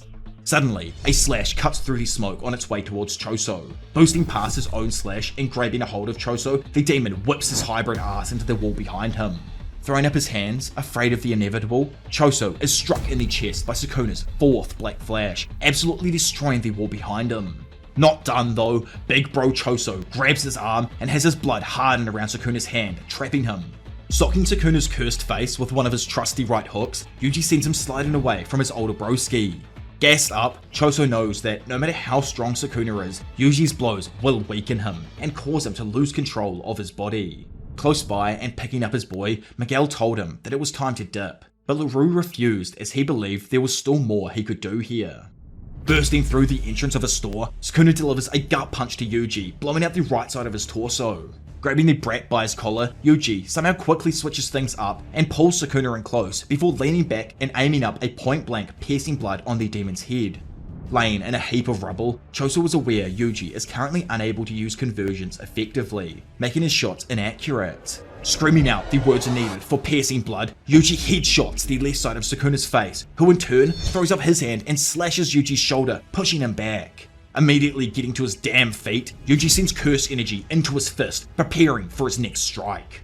With a few feet gap between them, Sukuna, in a similar moment to Mahito, sensing the inevitable, felt the same premonition of an incoming Black Flash. Randomly, then having his eyes change to hearts, what truly caught him off guard and forced Sukuna to look in the other direction was LaRue using his curse technique. Screaming out that it isn't just bodies he can grab with Heart Clutch, LaRue elaborates on how once they've got a hold of someone, they can even grab their heart. Stunned, and with his attention completely diverted, our GOAT, the MC, showed their freak up. Within the next 0.0001 fractions of a second, Yuji unleashed a huge Black Flash that connected with Sukuna's previous wound, cracking the entire structure behind him and sending black sparks flashing off in every direction. The one who unleashed his true potential with a single blow beneath the scattering sparks of a Black Flash was him, an awakened Yuji Itadori. So skipping back to an earlier moment in the series, and initially after running away from Yuji and Maki, Orome atop a building asked who Yuji Itadori actually is. Sukuna explains that as far as he knows, he's Kenny's creation. As for his lineage, he doesn't exactly know. Orome points out how they felt a similar vibe coming off Yuji. She laughed in his face, but it was a vibe that was obviously not from the time Sukuna spent inside of him. Guessing that it's likely Kenjaku's thing, Meguna knows he wouldn't create a kid for no reason. It's likely that during his time in Kaori's body, Kenny slept with Sukuna's reincarnation, Jin Itadori, someone who he guesses has an identical soul to his own. Which is freaking insane just to think about that for a second. Continuing with the series changing bombs here, Sukuna elaborates on how when he was in the womb, he consumed his twin brother because he was starving to death. In turn, it caused his twin soul to wander until it reached Kenjaku as Jin Itadori, with whom Kenny created Yuji. Technically, as we already know, Yuji is a player of the culling game because of the fingers sealed within him.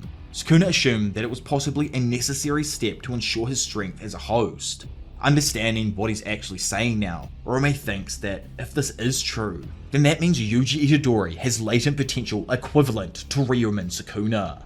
Flashing back to Shinjuku as the two stand opposite each other, preparing to fight, Sukuna makes the first move. Throwing his hand forth, he cuts Yuji's face. However, our boy does not stop. Instead, he parries Sukuna's hand and lands his second Black Flash. Again, he snaps his other hand forth and lands a third consecutive Black Flash on Sukuna. Falling backwards through the inside of the building now, Yuji then grabs a pillar and creates these random scissor markings on it. Currently in the series, Big Yuji has two different curse techniques. Blood manipulation, which was engraved within him after absorbing the remaining cursed womb death paintings, and a new one, just gained after achieving the awakened state brought on by the sparks from the Black Flash. Slicing the pillar from the wall, Yuji gains the shrine that had been engraved into his core as the reincarnated body of Ryumin Sukuna. Throwing the pillar at Sukuna, the demon slices it into smaller squares and goes to kick at Yuji. Snatching his foot out of the sky from in front of him, Yuji tries to activate cleave on his leg, but only cuts the surface. Seeing Yuji then proceeding to throw a punch, Sukuna sends 3 point-blank slices that throw our boy's head to the side. Instantly whipping his head back though, and throwing his fist into Sukuna's ribs, Yuji lands his 4th consecutive Black Flash. Having gained some distance now, Sukuna, in all of his wise years, knows that the men from era to era may change slightly. But what the actual frick even is this? Luckily for him at this moment, Yuji has only just learned the technique, so its output is extremely weak. Still, it's not even that worries him, it's Yuji's extremely keen sense in battle. Flashing back to the moment Gojo told Ino that if he wanted to use the curse tool Nanami left behind, he didn't need to ask them.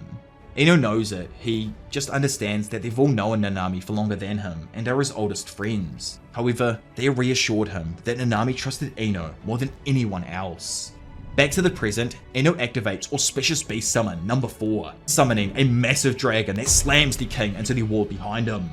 Watching his beast get cut up all around him though, Ino tries to attack Sukuna with a blunt sword. However, Sukuna just stomps on it, trapping Ino in place. Noticing something, Ino then fakes out Sukuna, allowing Yuji to appear behind him and land his 5th consecutive Black Flash. Reeling from the hits as he slides back, Sukuna is just like, what the fuck? How the hell is this even possible? How can he use Black Flash this many times?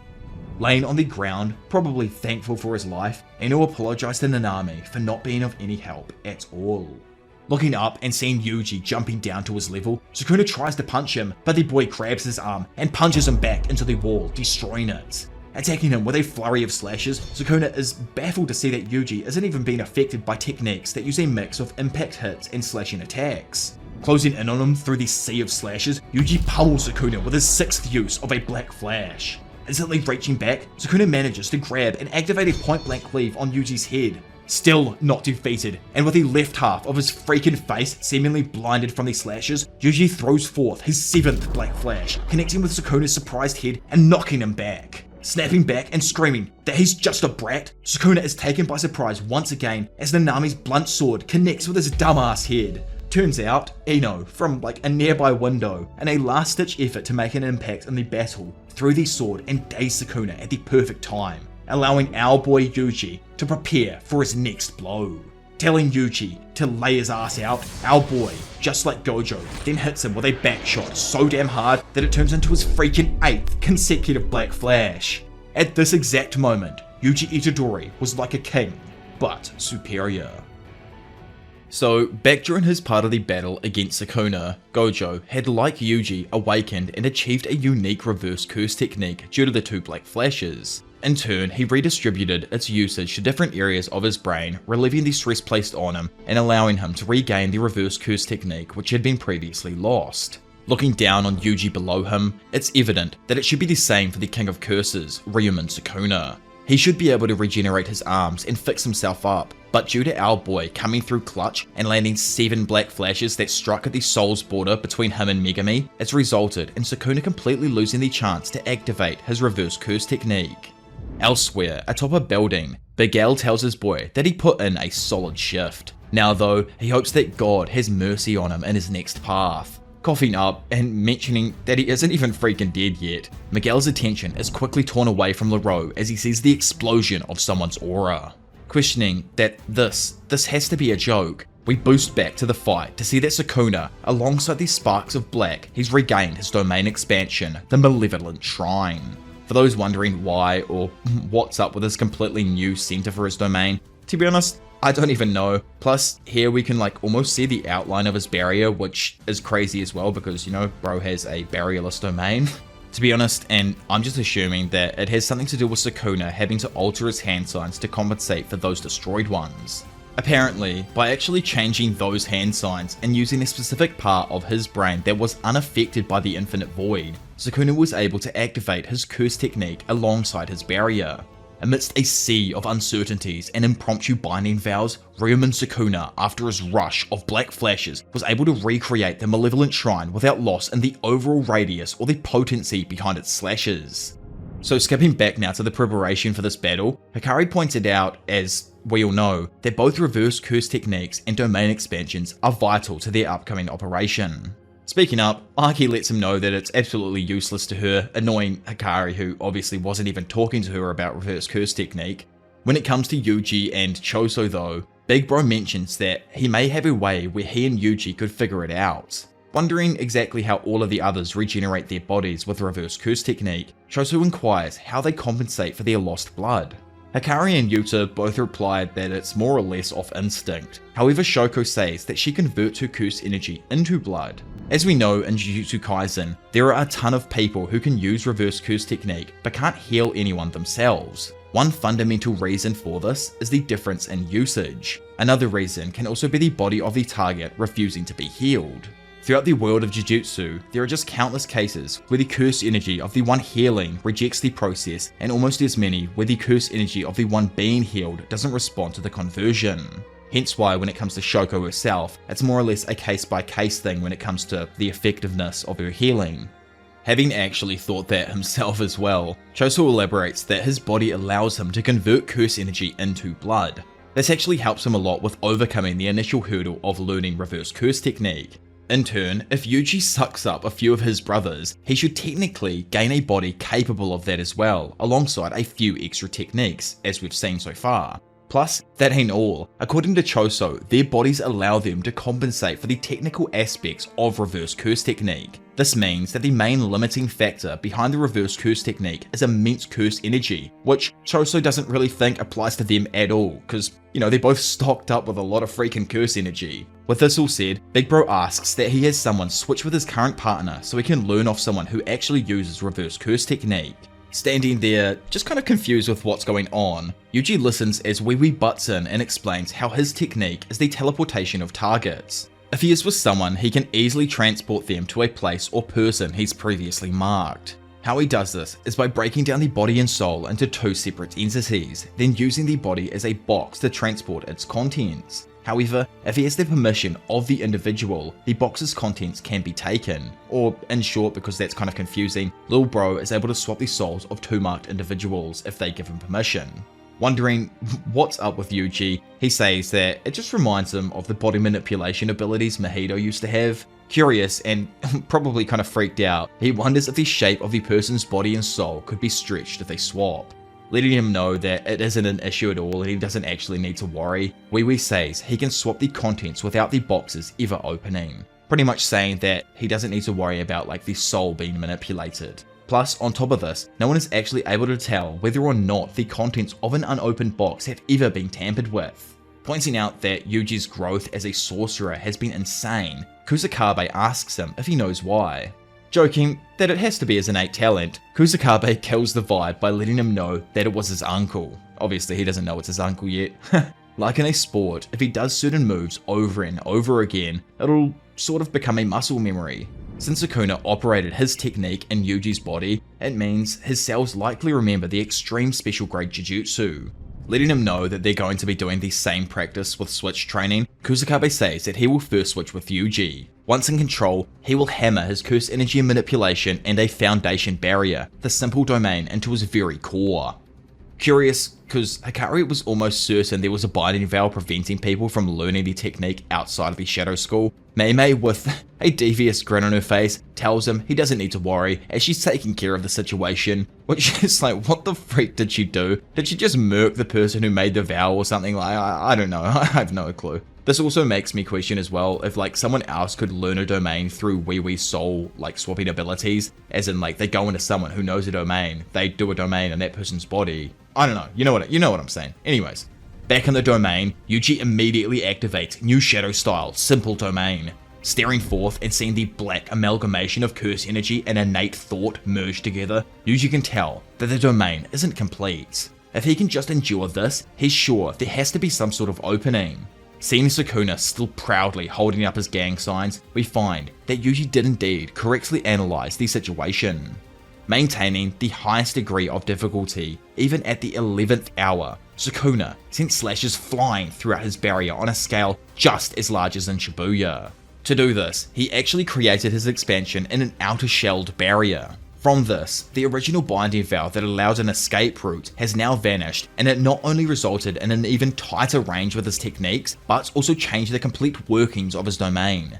Now, within his materialized realm, his sure hit effect will activate. If his domain was activated even slightly differently, it most likely wouldn't have worked, as Maki, who's invisible to cursed energy, wouldn't have been able to escape. However, due to the absolutely beaten state he's currently in, it's frankly impossible for him to maintain a high level domain for an extended period of time. Thinking on the spot, Yuji guesses that it's probably going to take 90 seconds, meaning that in just 90 seconds, Malevolent Shrine will collapse, and if they can survive, they can finally win.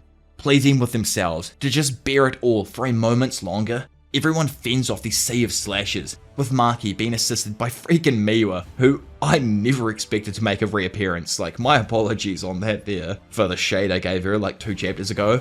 Unable to keep up his reverse curse technique though, Yuji is hit by a flurry of brutal slashes that cut his leg off and send him tumbling backwards. Snapping back to his feet moments later, confused, he wonders why.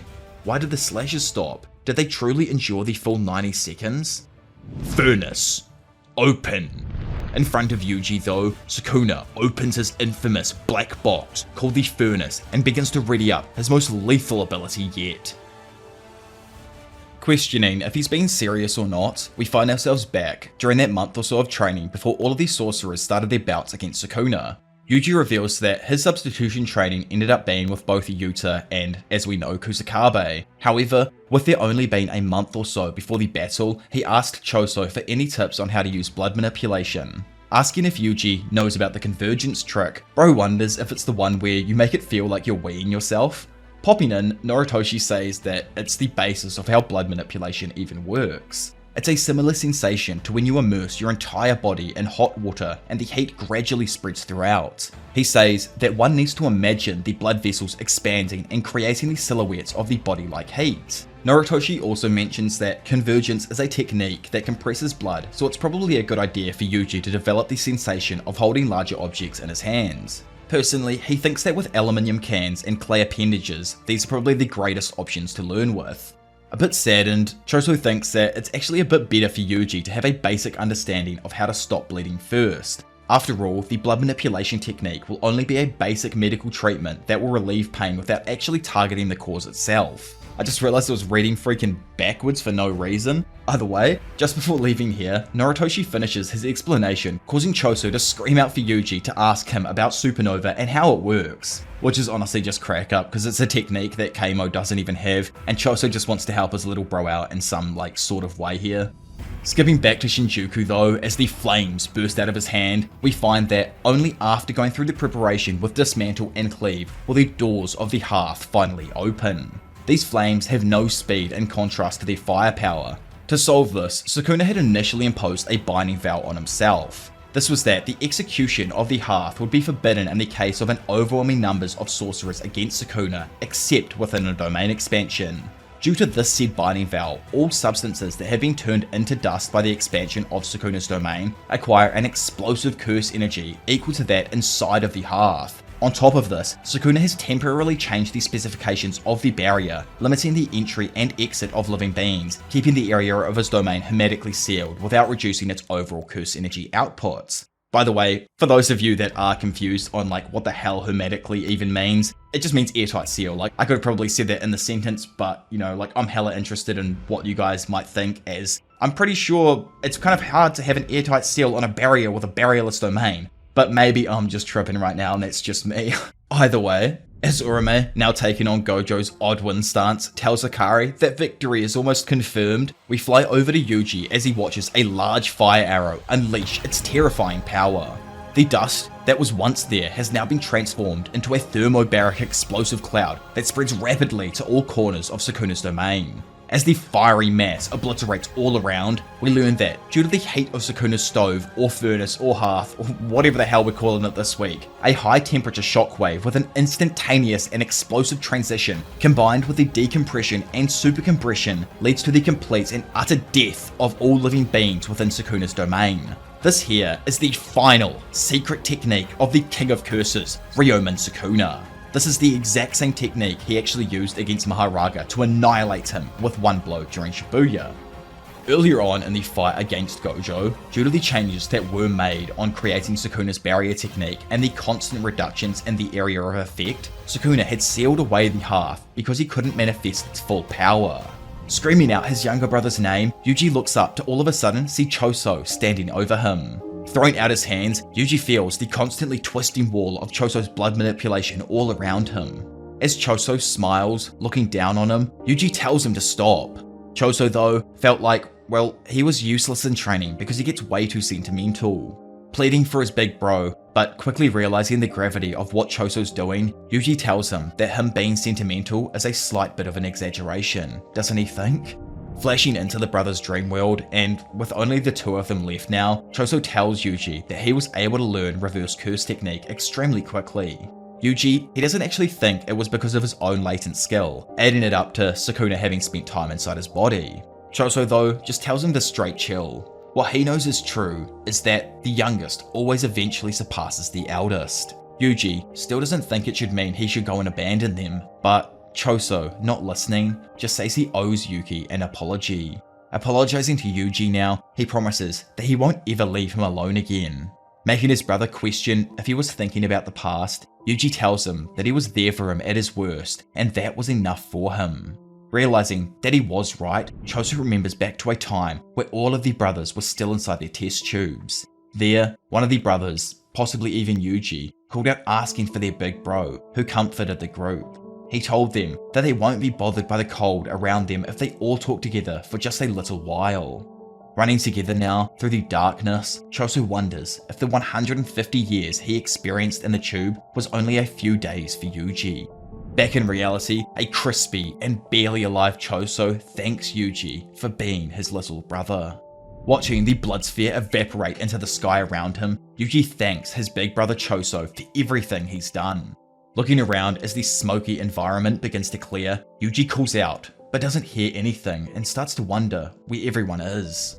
As we learnt throughout Jujutsu Kaisen, Yuji has convinced himself that he was nothing more than a cog in the wheel, a part that will play its part no matter what. Immediately following Choso's sacrifice, Yuji was meant to avenge him, but the scorched earth that now lay before his eyes, the heat beginning to emanate, and the thin air shocked the very foundations of his determination. Walking forth through a tower of flames, Ryomen Sukuna, the King of Curses, and Yuji's uncle confront him once more. Gritting his teeth and calling out to him, Yuji all of a sudden notices something out of the corner of his eye, approaching them through the smoke. Freaking appearing for the first time in what actually seems like years now, big bro Todo joins his brother in battle. It's actually mental, Gege was like, it's time to just kill off Yuji's only family members that he even has left. Like, you can't kill Choso off and then bring freaking Todo out. It's also crazy how, like, Drake did that Choso cosplay, and then the week he gets cooked IRL, big bro Choso dies. Like, I'm legit freaking blaming Drake for it. It's Drake's fault, bro. Elsewhere though, and back in Jujutsu Kaisen earlier on, Meimei informed Todo that using her crows and his curse technique, they'll make sure the humans inside of Sukuna's domain survive by switching them out. She warns him that this domain is one of immediate death. There is no guarantee that they'll make it out alive. However, she thinks it's better than doing nothing. To get Todo's ability to work, they'll need to drastically expand the area of effect for Boogie Woogie. She lets him know that it's most likely 4 members he'll need to target for escape, and asks if he thinks he'll still be able to do it with his arms super messed up. Not even really knowing himself, Todo just says he can feel the beats of Boogie Woogie starting back up. Immediately, he then tells Meimei to not reveal their plan to anyone else. This to him is for the simple fact that Yuji and Sukuna used to be one. Even if it was just in the past, that connection between them is strong and it could possibly result in resonance.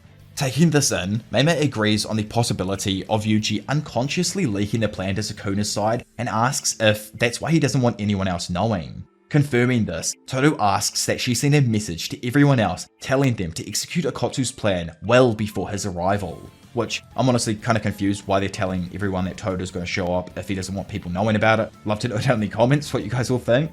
Joking that there's really no need to tell the others, Meimei says she'll keep her mouth closed tightly, just like her freaking wallet. Which is like, I love Meimei, she's great.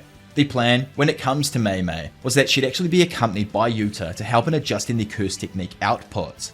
Todo himself was totally unaware if the people he was transporting were even safe. Sadly, Yuji and Choso, who were in the center of the domain, couldn't be reached by him. Having not had the time to really explain this undercover plan to Yuji because of, the stuff we went over before, Todo just apologizes to him. However, moments after, he screams out that maybe this is all okay. Asking if he knows why it might be all okay, he says it's because they all believed. Now, all he has to do is believe as well. Weirdly enough, it's kind of funny, but Todo was somehow speaking straight facts in this moment right here. Because after the domain expansion of Ryum and Sukuna had come to its end, he is now in a state where it's extremely difficult for him to use his curse technique. Revealing something himself, Todo shows the others that he has replaced his missing left hand with an instrument called a Vibra-Slab. Smacking the ball down, Todo teleports all 3 sorcerers up into the air. Having changed the conditions for activating Boogie Woogie from a clap to a metal piece striking the box, Todo can now perform around 50 swaps per second. Striking the instrument, the 3 sources then begin to rapidly swap positions. As the Vibra-Slap stops rattling, Sukuna and Yuji prepare to strike each other, only for Todo to hit the ball again and swap their positions, allowing him and Yuji to land a hefty backshot on Sukuna.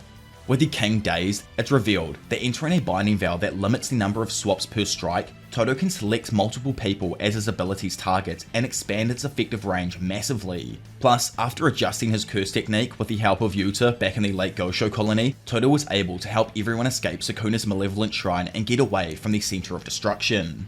Glancing back at him, Sukuna finds the fact that Todo showed up extremely annoying due to how he goes about fighting at his own pace, which makes it extremely difficult to beat down on him. Activating Boogie Woogie, Todo swaps Sukuna's position so he's at the bottom of a crater before jumping into the crater and instantly swapping Sukuna back with him. With Sukuna stuck in the air now, Todo readies himself and tries to land a kick, but Sukuna jumps mid-air and avoids the attack. Absolutely baffled, Todo notes how Sukuna is somehow able to use the air as footing.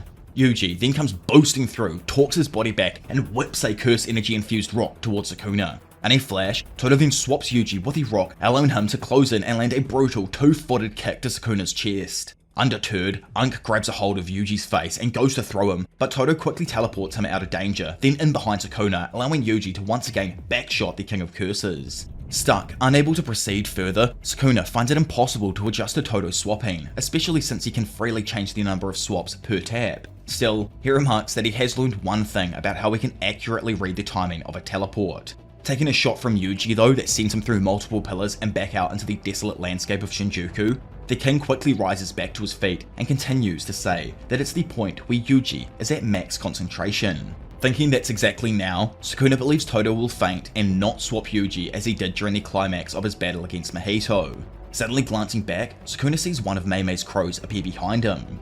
Realizing that he misread the situation and believing Todo planned to swap Yuji with the crow, Sukuna turns around and kicks the crow. However, no Yuji ever appears, and Sukuna is unable to dodge the impending strike. Once again, throwing his arm forth, Yuji Itadori strikes his stomach with another use of Black Flash. 24 chapters after he was last seen, and while Yuji, with his hands sunk into Sukuna's chest, prepared himself for the activation of the King's Domain, Sukuna noticed something out of the corner of his eye. Looking over at the smoky land next to him, what then befell the King of Curses and made its way through the smoke was the vision of a man he had cut down with his own hands, the departed spirit of the strongest. Now, and feeling like Sukuna's back is pressed up against a wall, Yuji, while thinking about Choso, vows to crush his heart and win. Stopping still though, he listens as Sukuna rattles off the activation for his domain expansion. A fraction of a second later, Sukuna again snaps his head towards a figure making his way through the smoke. Now emerging from the other side of the furnace's devastation, Sukuna sees the one and only Gojo, something he assumed was impossible. With a gush of wind though, it's revealed that indeed this isn't Gojo, but someone else who's taking control of his corpse using Kenjaku's body swapping technique. Sukuna is shocked to see this, but begins laughing, apologizing and saying that he underestimated him. Shoving Yuji back and approaching Gojo, he screams that he never thought Yuta was capable of going this far. To explain all of this, we fall back in time here, probably, obviously during that month of training that we had and skipped over and didn't get any of this. There, Yuta first discussed the idea of swapping bodies with several of his mates. Maki and Hikari quickly objected to the idea. However, Hikari does say if they're all wiped out and there isn't another option, he's got to do what he has to do. Scratching his noggin, Panda explains the supposed plan for if Gojo does die. To start with, Rika will eat Kenjaku and copy his body swapping curse technique. Yuta would then use this technique to hop into Gojo's body and re-enter the fight, raising their chance of victory. Kusakabe, instead of, swallowing Kenjaku, suggests Yuta use Gojo's body and copy his limitless curse technique, but Shoko points out that he can't use the ability without the 6 eyes. Also, when it comes to copying the 6 eyes, he's unable to do that as they're a physical attribute, not a technique. Maki then points out that Yuta can only use his copy curse technique while Rika is fully manifested, which is capped at 5 minutes. She questions what will happen when that time ends, prompting Yuta to say he really doesn't know. Squeezing her gossy into the conversation though, Mei drops the likelihood that there are 3 possible outcomes. Firstly, Kenjaku's ability requires constant activation. If this happens, the body and soul won't be able to be maintained and Yuta will die. The second is that Kenjaku's ability will need to be activated intermittently. If this is the case, he won't die straight away, but it's only a matter of time. Third and final is Kenjaku's ability only needs to be activated once, and even after Rika's 5 minutes is up, he'll still be able to use Gojo's limitless technique in his new body. For the third to work though, they'll actually need to dispose of Yuta's original body, as he'll forever remain in Gojo's from then on. Yuta says he isn't against this as a final option, as even if Rika isn't fully manifested, he'll be able to use his copy ability inside of his own domain and would like to try it first before taking Gojo's body. Scowling, Maki tells him to quit talking like it's already settled, as she doesn't really like the plan at all. Yuta interrupts though, saying he's getting angry about this. From his perspective, no matter how they look at it, his plan is what they should do.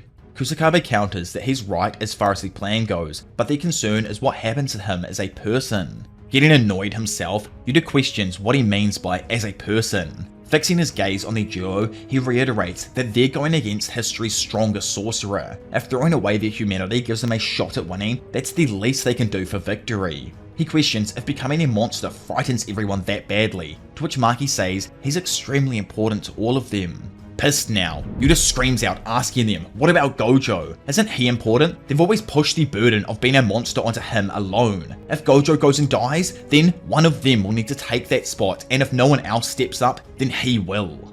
Later on, Yuta, still probably a little irked over the earlier conversation, asked Gojo to take over his body if he passed, to which Gojo says he doesn't care, since he doesn't plan on losing. He hilariously adds that what truly upsets him is the fact that Shoko didn't object at all.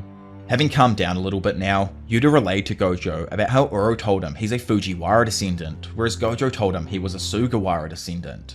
Surprised, Gojo says that, well, he is a Sugawara descendant as he can tell they're distant relatives. Plus he questions that, the Fujiwaras and Sugawaras were on bad terms. Not too sure even like himself about this, Yuta says Uru may have just been confused. However, Gojo poses the idea that maybe both of them were right. Glancing at his student, he guesses that Yuta may have been even more blessed than him, and it'd be extremely lame if he didn't capitalize on it. First things first though, he reminds Yuta to take care of his sloppy curse energy control. Honestly, that there is kinda cute from Dajo. I wonder if we'll ever see more of him being, a so-called teacher and doing more of this in a few flashbacks with, like, perhaps Yuji. I know like he didn't really swap with Yuji, but it would be nice to see him in that 19 days or that month period just teaching Yuji a few more things before he goes off and passes on. Anyways, Gojo, after bumping into Maki, Panda, and Inumaki, tells the group that they can all head back now, but they refuse. If you guys haven't realized where bro's actually headed, well, I think he's about to deal with a few of those so-called higher-ups. Now when he can't order them to leave, Gojo says he'd rather they didn't witness something so gruesome, especially the fact he's not even sure this is the correct thing to do. However, even if he loses against Sukuna, Gakuganji will be in charge after he blasts everyone in this room, which, is probably a plus to him and adds even more credence that bro's about to eliminate the higher-ups. Again, Gojo looks back and tells them to leave once more, but they reject this, with Yuta asking them to not bear the burden of being a monster alone anymore. Leaving his 4 second-year students behind, Gojo enters the room alone. He knows that nothing can be done about him being a monster, since he was left in the dust back in the past and needs to catch back up to his boy. Obviously referring to how Suguru went mad and took out all of the monsters, and now it's Gojo's turn to do the exact same thing. Skipping forwards again to the time Rin demonstrated his curse technique to Yuji and others, he explains that he amplifies the sugar in his body and manifests it externally in some way. As a side effect though, he tends to get lightheaded when using it due to his blood sugar dropping. Having a spark of genius, Shoko asks if he thinks he could transfer the sugar directly into others, to which Rin guesses is likely possible. Happy, she then designates him as a medical team member alongside herself and Nita. His role is pretty simple, as all he needs to do is administer sugar to the brain during technique activation. Moving back to the current day, and in the moments after Yuta had been rushed back to Shoko, Nita and Rin leaned over his operating table. Nita emphasized to the others around him that his technique has stopped Yuta's wounds from getting worse, but adds that he can't heal people. Furthermore, he says it's just like with Gojo, the wound is way beyond the capabilities of his reverse curse technique. Pretty much, this cements the death of Yuta's original body, and means if Kenjaku's ability needs to be activated more than once for Yuta inside of, Gojo's body and everything, after the 5 minutes that Rika is allowed to be out comes to an end, Yuta will sadly die. Looking over at Shoko, a wounded Yuta tells her he's maintaining his consciousness thanks to Rika, but even with that, he's reaching his limits. Having removed her face mask, Shoko lets him know Gojo's body has been stitched up, but once Yuta swaps, he would need to use a maximum output reverse curse technique to finish the treatment. Acknowledging this, Yuta looks down at his ring and apologizes to Rika for moving it to his right hand. Instantly flashing back to the present though, both Sukuna and Yuta simultaneously activate their domain expansions. Standing opposite each other and having thrown up identical gang signs, everyone wonders how one even counters Sukuna's open barrier type domain. Will it be through the hands of Gojo that the solution is revealed again? In a flash, both Unlimited Void and Malevolent Shrine clash. From the outside, it's shown that Yuta, like Gojo, managed to expand his domain over Sukuna's, then shrink its size down drastically. From inside the domain, Yuta relays how Gojo originally worked out a countermeasure against Sukuna's domain, called a Shrunken Barrier.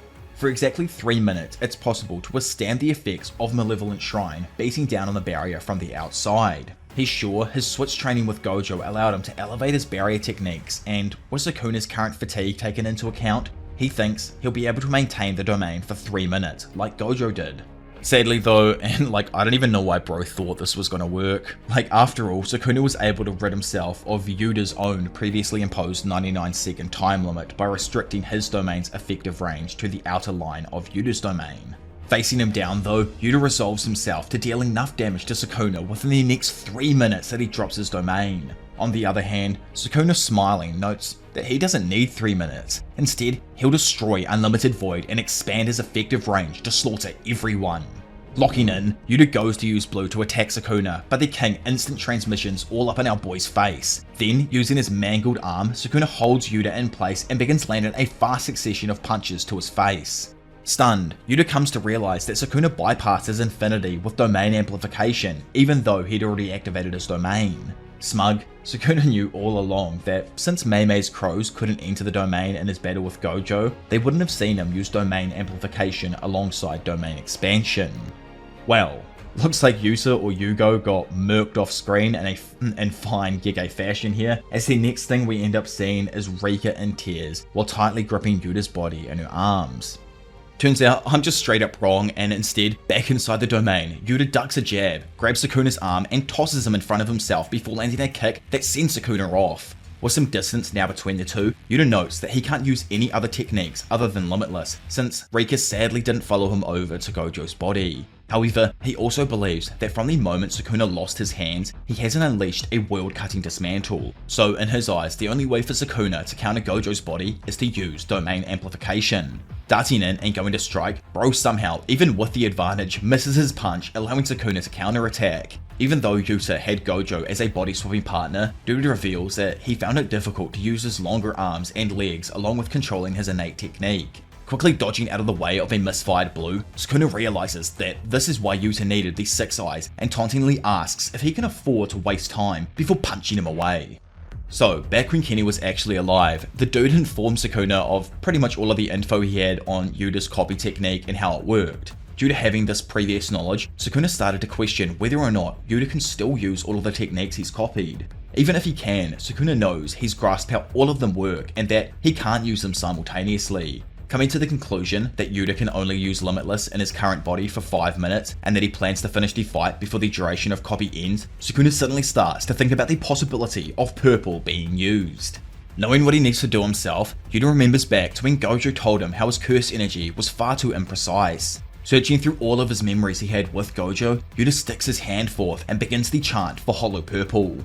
Almost instantly cutting him off, and with his cut off hands might I say, Sukuna holds Yuta still, allowing him to land an easy punch to his face that sends the sorcerer shooting back into the center of their domain clash. Slowly rising back to his feet, Yuta surmises that the Ob's still on bad man time against his copy and curse techniques on top of his limitless abilities. Thinking he's super big brain though, Yuta reckons Sukuna would never expect him to use 2 copy techniques at the same time and decides to go for it. Throwing his hand forwards and activating blue, randomly a part of the domain shell shatters inwards, and with it a random voice recorder is sucked in. Turning to see what it is, Sukuna is stunned still as the recorder plays Inumaki's own voice telling Sukuna to not move. Now with the demon stuck in place and blood pouring from Inumaki's damaged throat, Yuta begins the chant for Hollow Purple. As one of the series' most prolific chants are slowly read out, Sukuna realizes that the curse speech command came from the actual user, not Yuta. Thrusting his hand forth, Yuta finishes chanting the empowered words for Hollow Purple and prepares to launch the lethal blast at the King of Curses. In a flash, the tiny domain cracks and shatters into 1,000 bits, signaling the conclusion of the domain struggle with Sukuna. Bursting through the smoke, Sukuna comes to a stop and remarks that the attack stung. However, he's lucky Yuta didn't have a clue on how to use it properly and destroyed his own domain in the process. Rushing through the smoke themselves, Yuji, Todo, and Yuta emerge to give chase. Unconcerned for his own life, Todo tells Yuta to fire off as many Hollow Purples as he wants. Even if he is in the attack path, Todo states he will use Boogie Woogie to move him and Yuji out of the way before it lands. Crashing to the floor though, it sadly turns out that the technique Yuta copied had burned out early due to his domain expansion, meaning that Bro didn't even make it to the 5-minute mark. Aggravated, Yuta mentions that since Rika wasn't with him, he no longer has access to copy, and he expected to burn out Limitless, but is surprised because he just assumed Kenny's technique would keep going.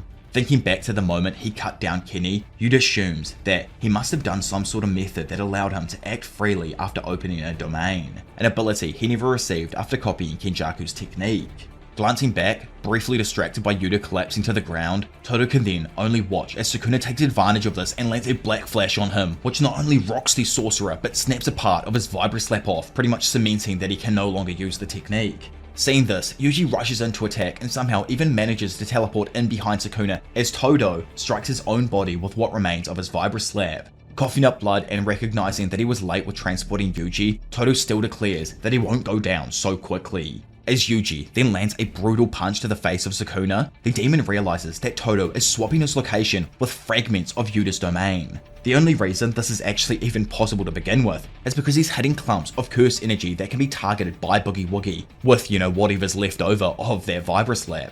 In a fraction of a second, Yuji, with the help of Todo, rapidly teleports around Sukuna, eventually finding an opening and managing to touch the King of Curses' chest. With his palm placed on his chest, Yuji screams for Fushiguro to wake up before activating a point-blank dismantle on the side of Sukuna's body. This attack, instead of inflicting visible damage, is actually driving a dismantle into the boundary between his and Megami's soul.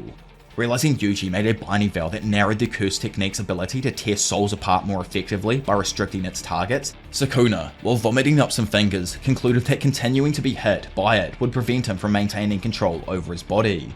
Quickly slurping his fingers back in, Sukuna jumps onto a wall to gain the higher ground, but Yuji quickly collapses it with Cleave. With his footing falling away, Sukuna starts to fall along with the wall, while below, Yuji readies his punch. Dodging out of the way in time though, Sukuna then counters with his own strike, sending Yuji crashing back into another wall. Smirking with confidence, Dude jokes that if he doesn't get hit, it ain't a problem. Meanwhile, Todo doubts that his spare Vibraslap, crack up that he actually came with a spare instrument to this battle, would even register as his left hand for Boogie Woogie. Needing to land just a few more hits though, he begs for his snapped one to not fail him now and prepares to slap it one last time. Believing there to be no way he can swap left, Sukuna is utterly shocked when the final slap breaks the instrument and instantaneously teleports Hana above him, who already has her trumpet halfway through the ritual to unleash Jacob's Ladder.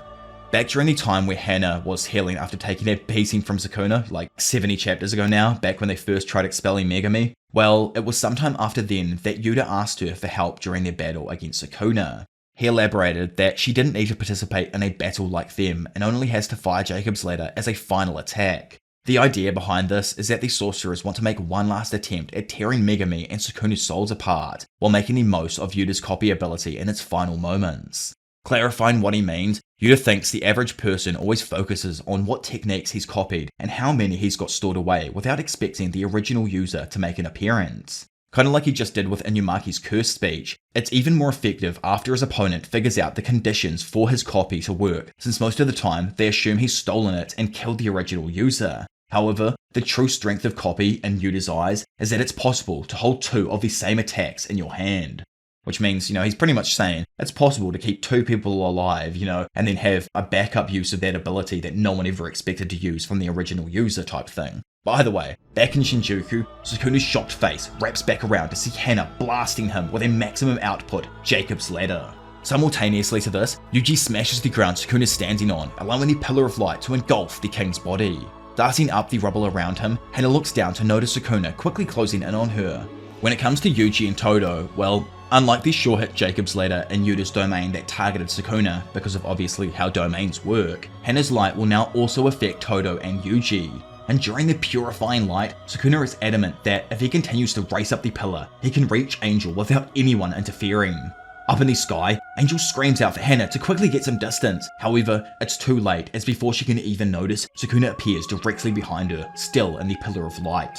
Readying another punch, Sukuna remarks that coexisting with a fully fleshed curse means the sorcerer, or Hana in this bout, is extremely reliant on techniques, leaving them without any physical reinforcements. On top of that, losing her arm in the previous bout has drastically weakened her output in comparison to the previous time Sukuna was hit by Jacob's Ladder.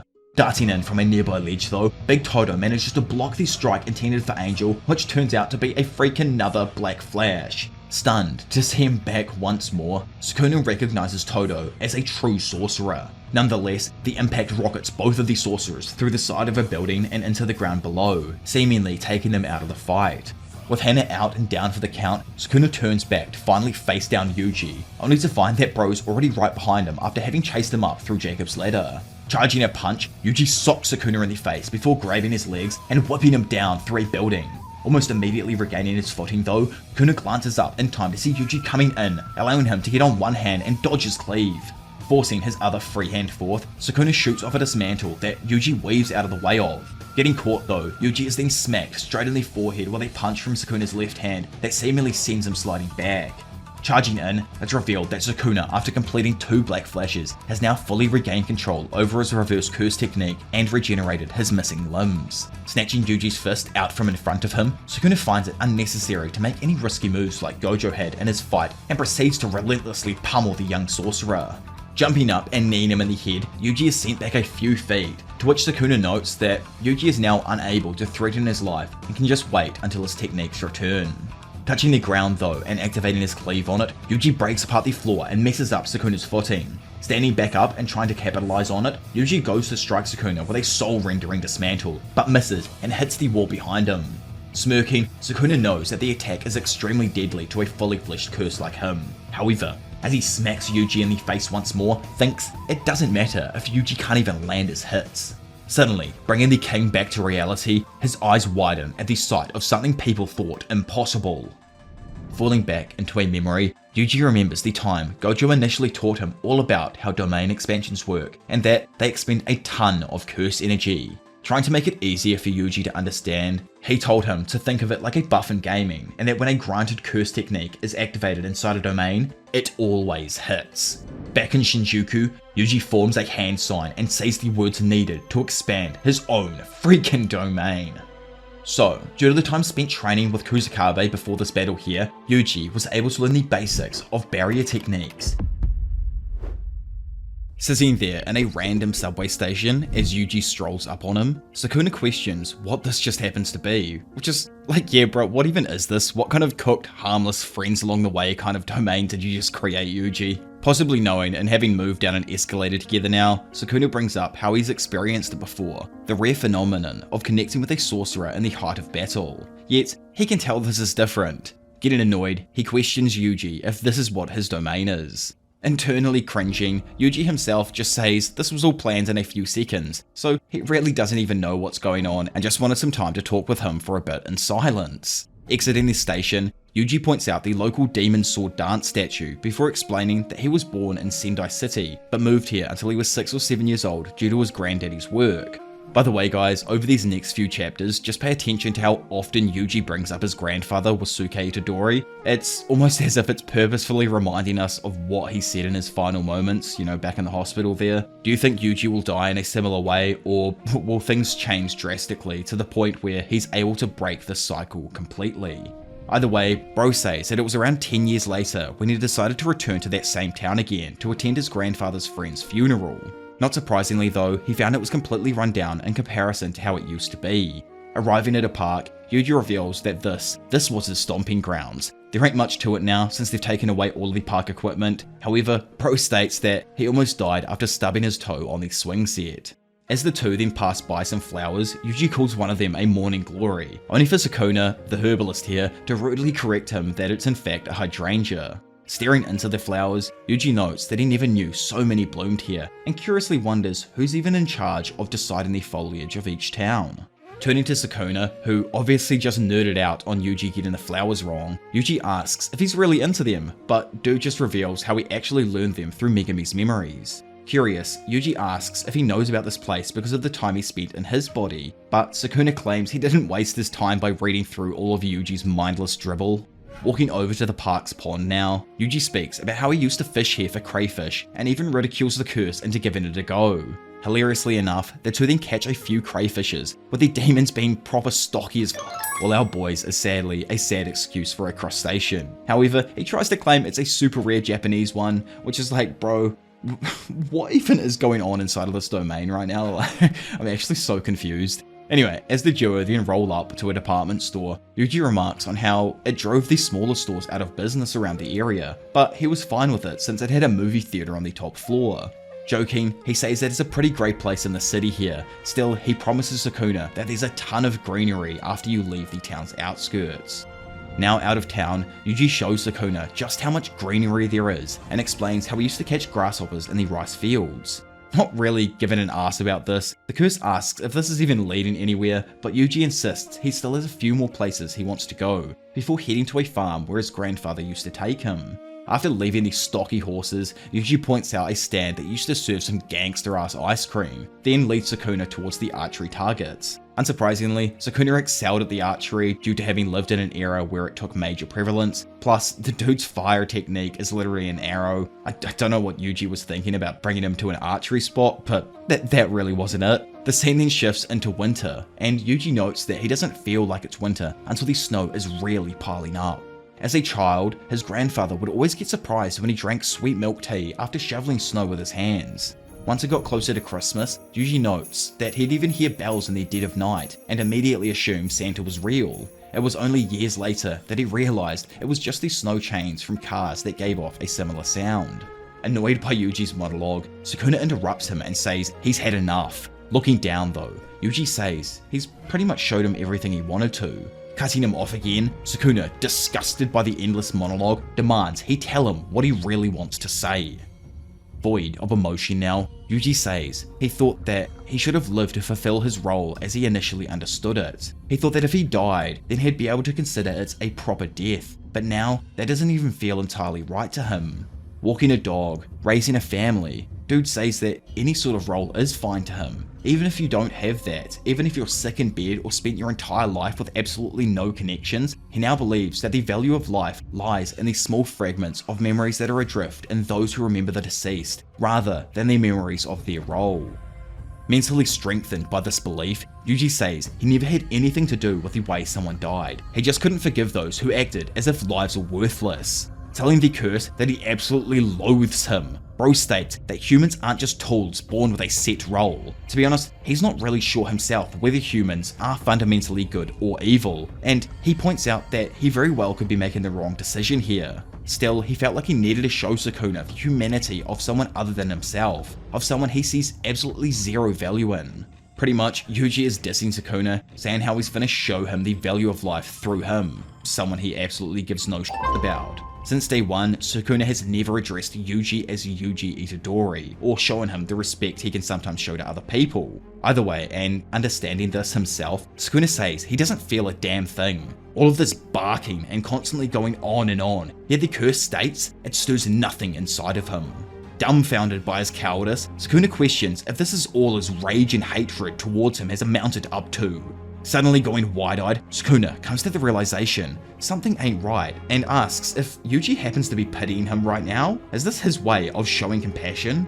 Glaring back at him, Yuji confirms it and threatens to kill him unless he releases Megami and returns to the cage inside of his body. Furious with Yuji's insinuation, Sukuna says he ain't gonna stop at mincing him to bits, but declares that he'll slaughter each and every human he claims to be oh so valuable right in front of Yuji's eyes. Suddenly slipping into another dimensional drift type chat though, Megami's soul tells Yuji he's had enough. Originally, he wanted to create a world where Tsumiki wouldn't have to suffer needlessly, or at the very least, he just wanted to preserve the fragile life they already had.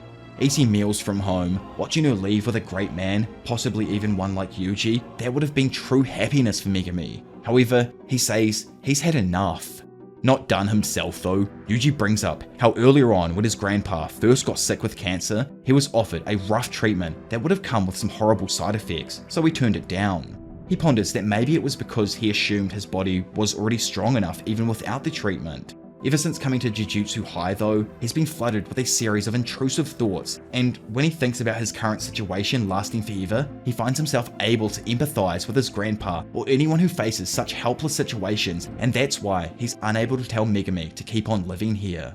Suddenly slapping his palms together to create hollow wicker basket, Sukuna brings the bout back to reality and slowly begins to walk towards Yuji. He knows he could easily use Gojo's technique and restore his burnt out curse technique, however, he believes that the risk that comes with it is too great, especially with the after effects of unlimited void still rattling his brain. Unlike domains that manifest mental images, Hollow Wicker Basket has, I've been over in my, like techniques video and stuff, or domains video, and Simple Domain have weaker output and can only buy time for a sorcerer before inevitably being overpowered. However, Sukuna can offset this weakness by maintaining the hand signs after activating Hollow Wicker Basket, preventing the anti-domain technique from actually being overpowered.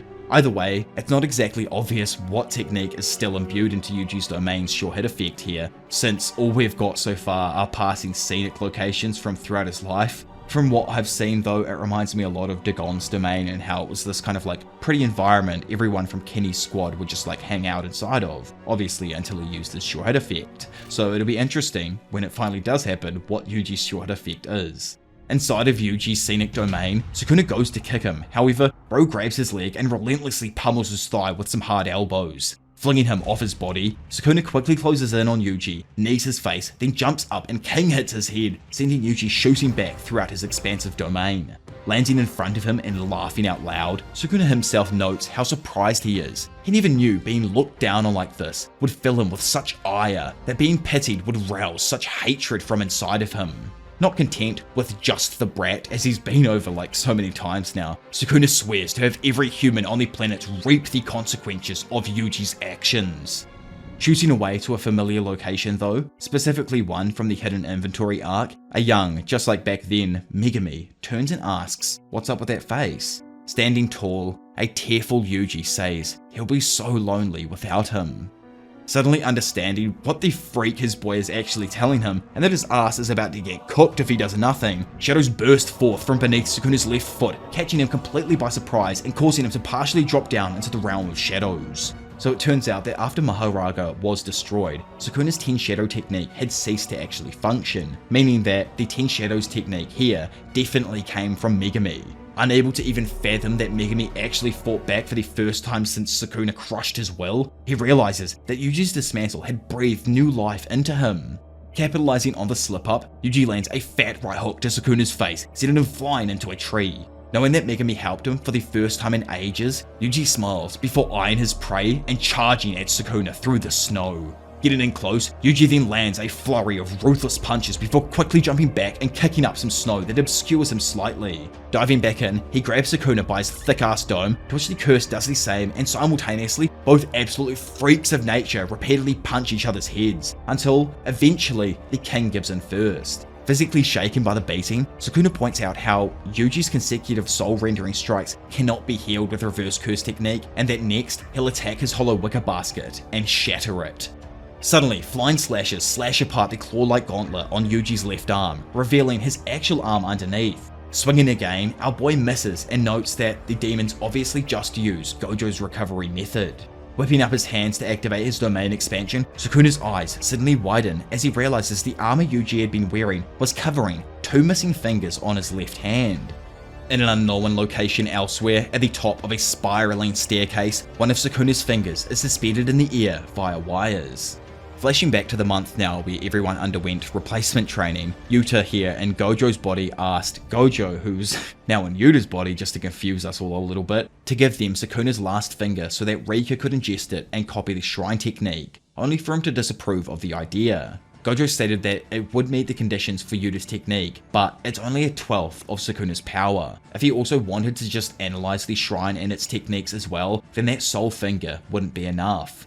Gojo instead believed that they should actually keep the last finger to not lose their connection with Sukuna. He then suggested another way for Yuta to copy the shrine, however, we ain't exactly important enough to know what's happening yet, and we skip away from there.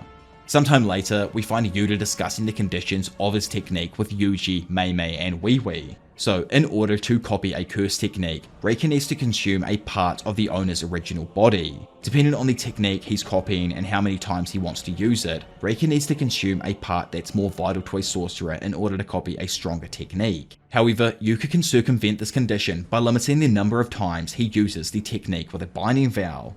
Yuji wondered if it was possible for Yuta to copy Gojo's limitless technique without murking him, since he could just use reverse curse technique to regenerate the missing body parts. Shutting him down, Yuta reveals that a consumed body part that is then regenerated would cease to meet the requirements of copy, so it wouldn't actually work. Inumaki and Hana only allowed him to actually use their arms since they couldn't be healed with modern medicine or a reverse curse technique, while Charles himself actually had to lose a rib for Yuta to copy his G War Staff.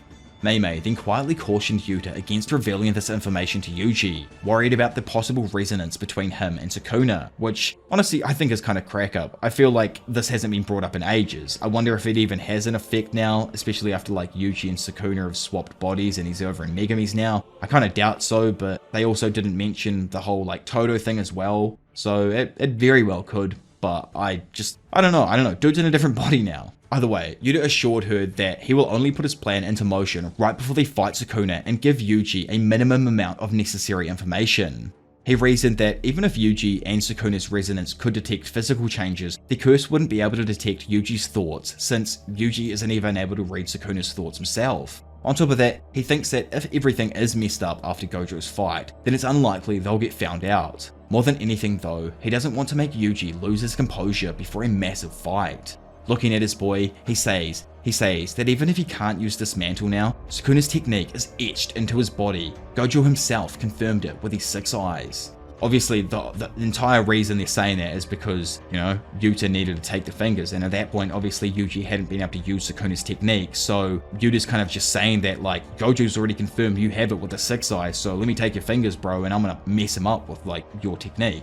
Anyway, flashing back to the present, Sukuna notices that Yuji is missing 2 fingers on his left hand. From memory, Sukuna knows that he only removed the pinky finger when he transferred his body over to Megumi. However, the cuts on his hand don't look like a fresh wound. Suddenly, he recalls Yuta's words about not being able to retrieve his last finger, and comes to the conclusion that it was actually a big bluff. In reality, Yuta never used his finger to copy the shrine. He used 2 of Yuji's and placed a binding vow on them that the technique would only be used once. Either way, and over at the secret location that held Sukuna's last finger, Gakuganji and Urahime overlook the cursed object. The Kyoto High principal states that the special grade finger is able to withstand any attack. However, he wonders if it can negate a cursed technique. Urahime points out that it's a binding vow that's placed on the finger. If they stop focusing on destroying it and instead try to force a cursed technique through it, then maybe they can create an opening. Though, she does say she's kind of worried about something else. After all, it's only been an hour since she woke back up. In a twist that honestly hit me harder than one of Sukuna's back shots, Nobara Kugasaki, after 141 chapters, like half of the damn story, since being presumed dead, makes her return, now adorned with an eye patch and a nail already in hand. Letting the carpentry skills loose, Nobara sends the nail towards the finger and imbues it with her curse energy. Hammering down, she strikes the nail through the finger into the doll and activates resonance on it. Back inside Yuji's domain, Sukuna's body explodes from the inside and multiple nails are sent bursting out of his chest. Recognizing Nobara's technique, a panicking Sukuna realizes that this is really freaking bad. Because of her attack, his technique was disrupted, preventing him from expanding his domain and now subjecting him to Yuji's domain's inevitable sure-hit effect. Pointing her hammer forth, Nobara smiles and jokes that she definitely caught his ass by surprise. Smiling with the knowledge that his friend is 100% alive, Yuji activates the domain's sure-hit effect and slices Sukuna's soul with Dismantle before kneeing him in the face. So that there confirms that Yuji's sure-hit effect is a soul rendering Dismantle for sure. Was super confused when he first opened up his domain and like nothing happened. But, you know, either way, jumping up, Yuji then lands a hefty right hook to Sukuna's face that forces him to throw up some of the fingers he ingested. As they trade some more blows, Sukuna remains confident in his own victory. From his perspective, Yuji has expended too much curse energy expanding this random domain, plus on top of that, he hasn't even been using a reverse curse technique to heal his wounds. Suddenly though, Yuji lands a glancing blow to the King of Curse's face that was quickly followed up by a double impact.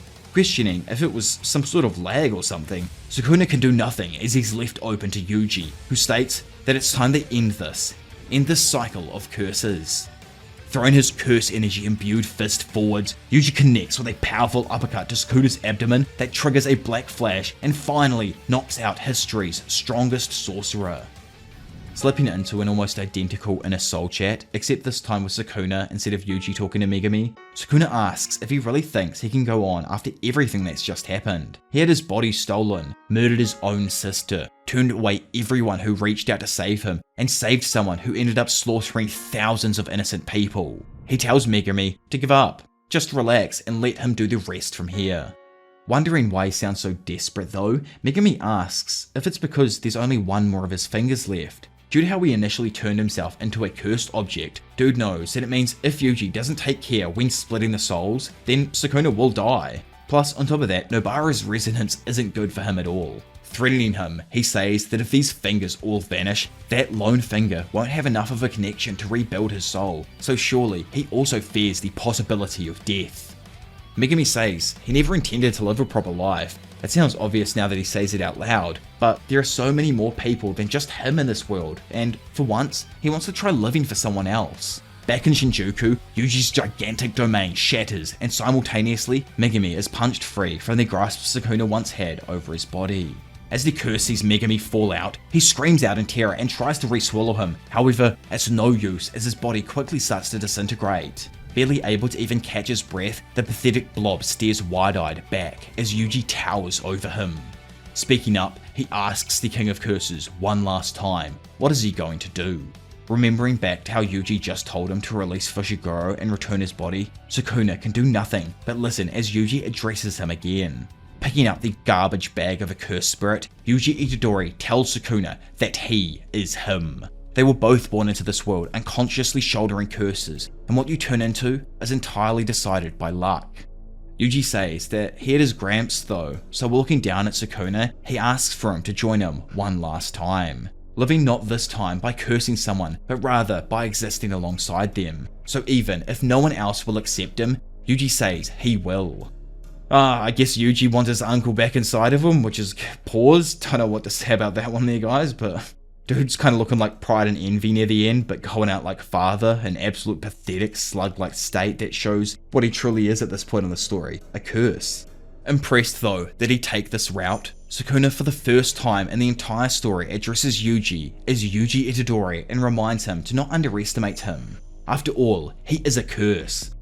Skipping over to the other side of town, Orome, who, by the way, I apologize, I thought it was a chick, turns out they actually go by they/them. Hakari asks them what they're gonna do. Orome though just says it's done, there is nothing more to do. In fact, the only reason they even lost to start with is because Sukuna was in an incarnated form. From their point of view, all these sorcerers were weak plebeians who just had luck on their side and narrowly escaped death by being born 1,000 years too late. Grinning from ear to ear though, Hikaru remarks that that's the highest praise a man like himself can get. Laughing in their final moments, Orome's body cracks and shatters into nothing more than disintegrating ice. Suddenly waking up in a random room, Megumi Fushiguro looks up to see two nutjobs in his room and questions what the hell they're up to. Yuji says he was trying to pull a Kugasaki Lives prank, just like they did way back in the past. God, I actually love this part so much. It's just Gege trolling us with this Nobara stuff here. But Nobara, after sitting down with the boys outside, then asks if they all thought the hottest girl around town was really dead, are they not going to wet themselves out of shock or cry tears of joy? Yuji jokes that he honestly did cry a little bit, but Megumi states he wasn't really too surprised since he found out while he was inside Sukuna. Which doesn't really make too much sense to me, like wouldn't you be surprised just as much as Yuji because you found out at literally the exact same moment? But I don't know, bro just has that Sasuke type personality. Moving past that though, Yuji then pulls out 2 letters that Shoko gave them and explains that they're from Gojo. Noticing that there are only 2 of them though, Yuji tells the others that he got to speak with him directly. I love that Gojo actually wrote these letters not even knowing if his students would ever come back, but, you know, the faith that he had in them ran super deep and, you know, he wrote these letters hoping they would obviously. Wanting to get the reading over and done with, Nobara opens hers first only to start awkwardly sweating. Interested, Yuji asks what it is and she says it ain't even a letter, it's just info on where her mum is and what she's doing, which is something she doesn't really care too much about. Hearing Megumi gasp then slightly giggle though, both Nobara and Yuji quickly jump up and immediately start harassing him for what was written down. Getting given the letter and happily reading it, the duo is then left shocked when they realise it's a major downer and can't even understand why he was laughing to begin with. Smiling and laughing though, Megumi says, it's all good. Funnily enough, it turns out that the letter was something I personally really wanted to see. It's Gojo telling his student that his father was Toji, someone he personally killed and buried. I don't know if it specifically says Toji, but surely Megumi understands it at that point. So, remember how the trio were on their way to help save Yuta? Well, before they even get there, Maki screams at Yuta, who somehow has miraculously returned to his original body. Like, what the freak happened to actually saving this dude? I assumed these last 3 chapters were going to be that, but either way, entering behind them, Megumi states that he really wants to apologize to everyone, though his apology is dismissed by Maki, who says that he has nothing to apologize for. Speaking up too, Yuji tries to apologize but is interrupted by Kusakabe, who states that the fault lies in Gojo, who didn't kill Yuji from the get-go. It was never Yuji's fault, he was just a victim of Kenjaku playing Jujutsu terrorist. Despite being in the pro-execution camp from the get-go, Kusakabe reminds them that only the adults were to blame for what transpired, not them. Moving past that for now, Yuji then asks Yuta how he managed to return to his body. Explaining that it was because of Rika, Yuta reveals that after he transplanted his brain into Gojo's body, Rika sustained his body using reverse curse technique. Still, Yuta assumed he was absolutely stuffed and he knew he was going to pass on once the technique burnt out inside of the domain. Yet, once his own technique recovered, he was stuck in a state of suspended animation. In that state, he was able to reconnect with his external storage of techniques and Rika that eventually made it back to his original body. Still standing over him, Maki chastises Yuta for his actions during the fight, believing that the sorceress could have won more easily if she ambushed Kenjaku in the late Gosho colony and Higuruma carried a recording of Inumaki's curse speech. Inumaki though relays that curse speech can't really be activated more than one time simultaneously. While the recording is being played, the ability is considered in use. As such, only one tape recorder is allowed to even start with. Destroying the grumpy Maki's plan even more, Todo states that he wouldn't have even been able to target Maki with Boogie Woogie, which was vital for the sneak attack with Yuta to succeed in the first place. Furthermore, they were also necessary to stop the rampaging curse spirits released by curse spirit manipulation. Walking over as well, Panda states that the timing backlash from curse speech would have killed Inumaki if Sukuna was in any better condition. Over in the corner of the room, Higuruma, who, how in the world is even Pro actually alive to even start with? Like, I swear he died, and the fact he's only got a broken arm as well is actually just mental. Anyways, he interjects by saying that Sukuna would have killed him if Yuta was around. Higuruma says that it was his decision to use Inumaki's recording inside Yuta's domain instead of his technique, since deadly sentencing forbids all acts of violence. Kusakabe though points out how it is amazing that a guy who's only been a sorcerer for 2 months is alive after everything that he just went through. Stating that it wasn't intentional though, Kusakabe obviously believes he should have died to repay his debt to society. Meanwhile, Maki continues her scolding, stating that the fight would have been different if Miguel and LaRoe joined in from the start. Dogpiling in on the 2 foreign sorcerers as well, everyone unanimously agrees. Yuta, however, desperately tries explaining that the 2 said they wouldn't even help to start with, even though they did show up in the end. Seeing Maki get progressively more and more annoyed though, Yuji tries to defuse the argument by saying how Yuta's curse tools helped him hide his fingers and he also prevented Sukuna from opening his domain a second time. Hakari then joins in, and instead of delving in and giving us all of the info we actually never got in his battle against Urame, dude just drops another mighty revelation, revealing that they were all able to wait inside a floating Rika, then quickly leave and attack after Gojo's defeat. Todo says that there is a lot he is responsible for too. Meimei had helped him prepare for Sukuna's domain, yet he wasn't able to save Choso or Yuji due to just how dense Sukuna's curse energy was in the domain center. Ino tries to say that he's to blame and wishes Choso was saved by Wee Wee instead of him. However, Yuji points out that if that was to happen, he would have died. This outcome is no one's fault. Speaking back up, Maki exclaims that she's not blaming Yuta either, like she actually got hit by 2 black flashes as well, it's just that however, girl never says it, but I think it's pretty obvious at this point that it probably had something to do with her liking him, as oldest card in the book boys, when a girl is mad at you for absolutely no reason, she's probably gooning over you in secret, but you know, either way, moving on. Miwa awkwardly says her entire role of protecting Maki and acting as her marker made her extremely worried. Butting in on her though, Kusakabe reminds her how he said to not even get involved to start with, but she rebukes him, claiming that she didn't even fight, and if she told him the plan, he would have rejected it anyway. Hikari, then literally edging us some more, says he wanted to help in the fighting against Sukuna, however, Urame was just too strong to defeat quickly. Proudly speaking up, we can see that they all have regrets. However, he adamantly claims that no one can deny he's the MVP of this battle. Which, you know, is fair dude, man saved I don't know like how many people, like 8 or 9, literally to the point Sukuna got mad at him for interfering throughout this fight. Either way, after a small squabble between Karara and Wee Wee where the new shadow style was brought up, Kusakabe points out how it was a convenient excuse. Meimei, then having sat down with a fat grin, remarks that she won't deny anything. Intrigued, Akari wonders if by new shadow style they mean dealing with the binding vow that forbade simple domain from being taught to clan outsiders.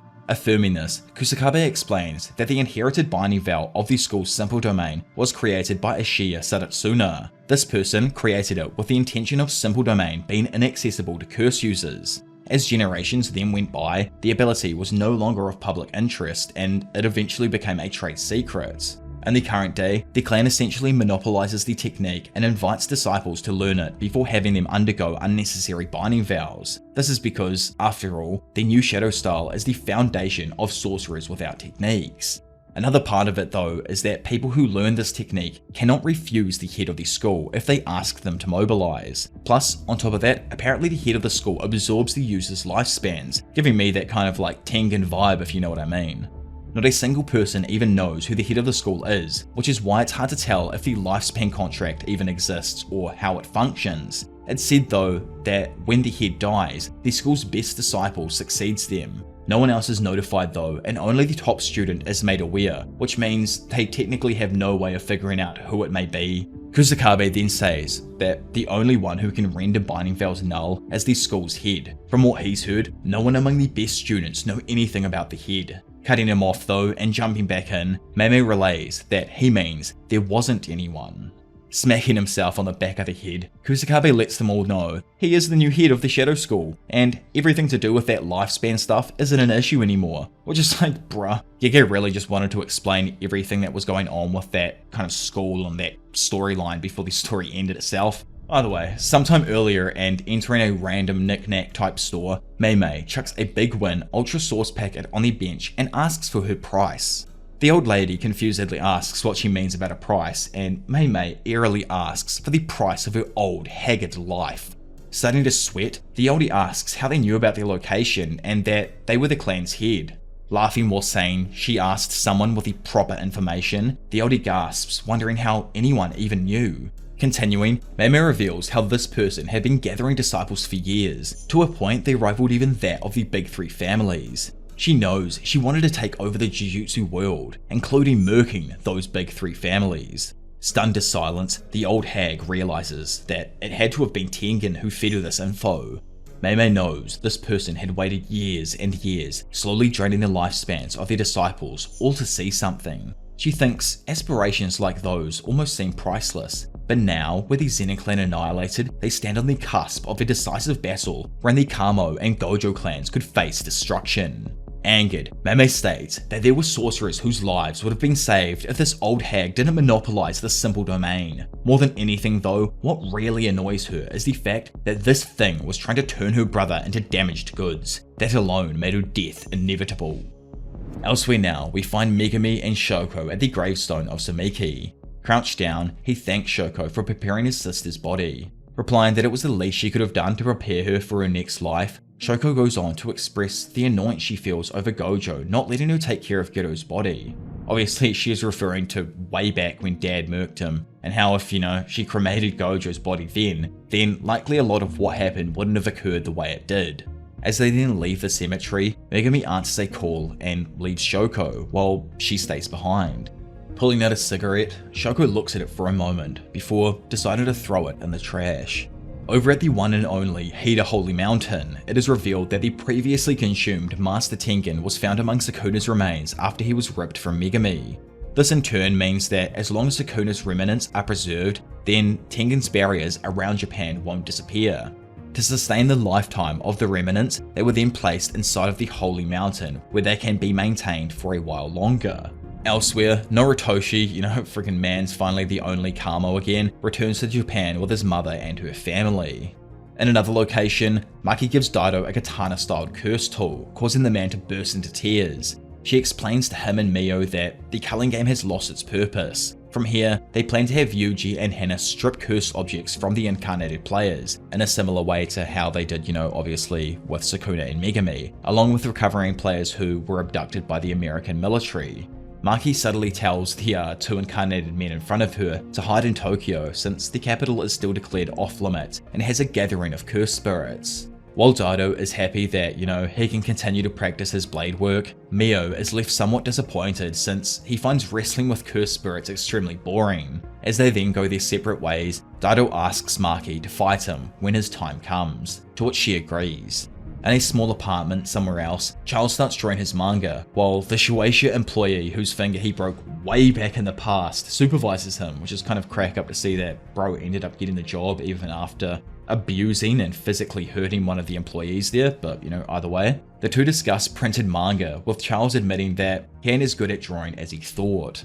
Over in a cafe elsewhere, Takaba tells his new comedy partner that they should hold off on these sexual jokes. It's meant to have dirty ones though, since, they're doing some crazy materials. Confused, this mysterious partner considers dirty and sexual the same, much to Takaba's frustration as he questions if he was even listening.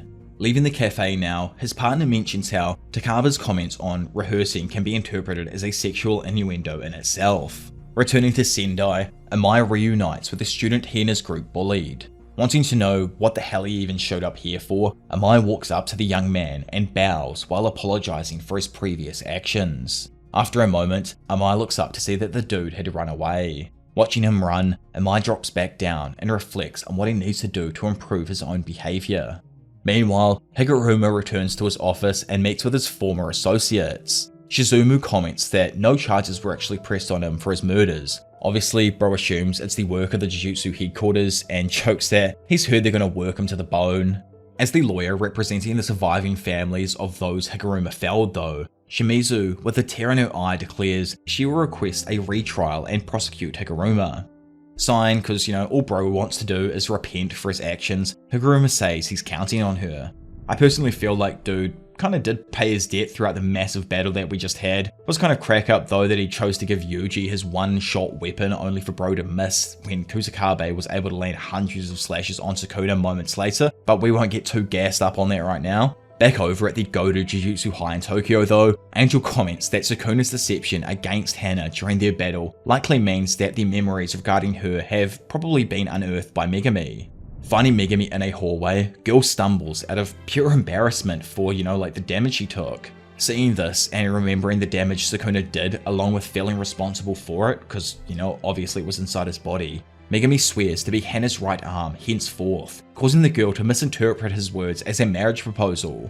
Flustered, Megami stutters out that he has to go on this super important mission, so they will totally have to talk later on.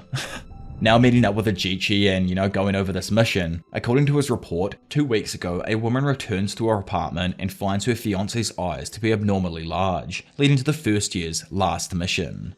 Meeting the victim, the first years find that the man appears to be completely normal, even more than normal. Like, bro's actually kinda stocky, got that Chad Unk vibe if you ask me, but either way, moving past that. His fiancée wonders if he's the one who's cursed. However, after finishing the man's examination, the group comes to the conclusion it's actually her, and Nobara takes her off to get fixed up. Meanwhile, Yuji and Megami speculate on the nature of the culprit, with Megami believing it to be the work of a curse user, specifically an awakened player of the culling game.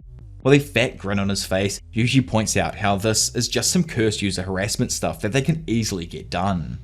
A little while later, Nobara reveals that she is unable to feel any seal or the influence of a curse technique on the woman. Due to this, she concludes that the curse user has to be somewhat nearby and that they should leave to gain some distance from them. Yuji agrees with Nobara's idea, but Megami isn't exactly with it. He considers it too simplistic and potentially ineffective, especially if the technique is suited to covert work. Instead, he wants to pinpoint the origin of the curse technique rather than rely on distance alone to solve the problem. Yuji asks what the goal is then, and Megami continues to explain how there are people everywhere. Even if they checked each building, there are just too many blind spots. Getting struck by his unyielding genius, Yuji says all they need to do is go to a large open field and they'll see the culprit. Dumbfounded by this, Megami tells him that it'd only work if their target was a complete idiot. Stepping in to back his boy up, Nobara points out how Yuji is fast as fuck though, so you could probably catch him and knock the dude out. Still, Megami latches onto his previous point and says that all they'd have to do is wait till things cooled off, then start the technique back up. While getting ridiculed by Yuji, Nobara asks about sending them off on a fat holiday. Again, Megami shuts it down by saying the user knows her exact location through his technique, and they've only got their eyes to try and find him. Screaming out annoyed over his freaking nitpicking, both Yuji and Nobara complain that bro just doesn't shut the hell up. Walking through a door now, Megami says they'll just have the duo leave the technique's range, then strike the moment it reactivates. To do this, they are sending them 150 meters or 40 stories up onto the top floor of a nearby skyscraper. Ajichi will then keep an eye on the elevator buzzer and the entrance while the main trio finds a good lookout and waits for the user's reactivation. As the random couple then go up the elevator, the curse's effects suddenly disappear.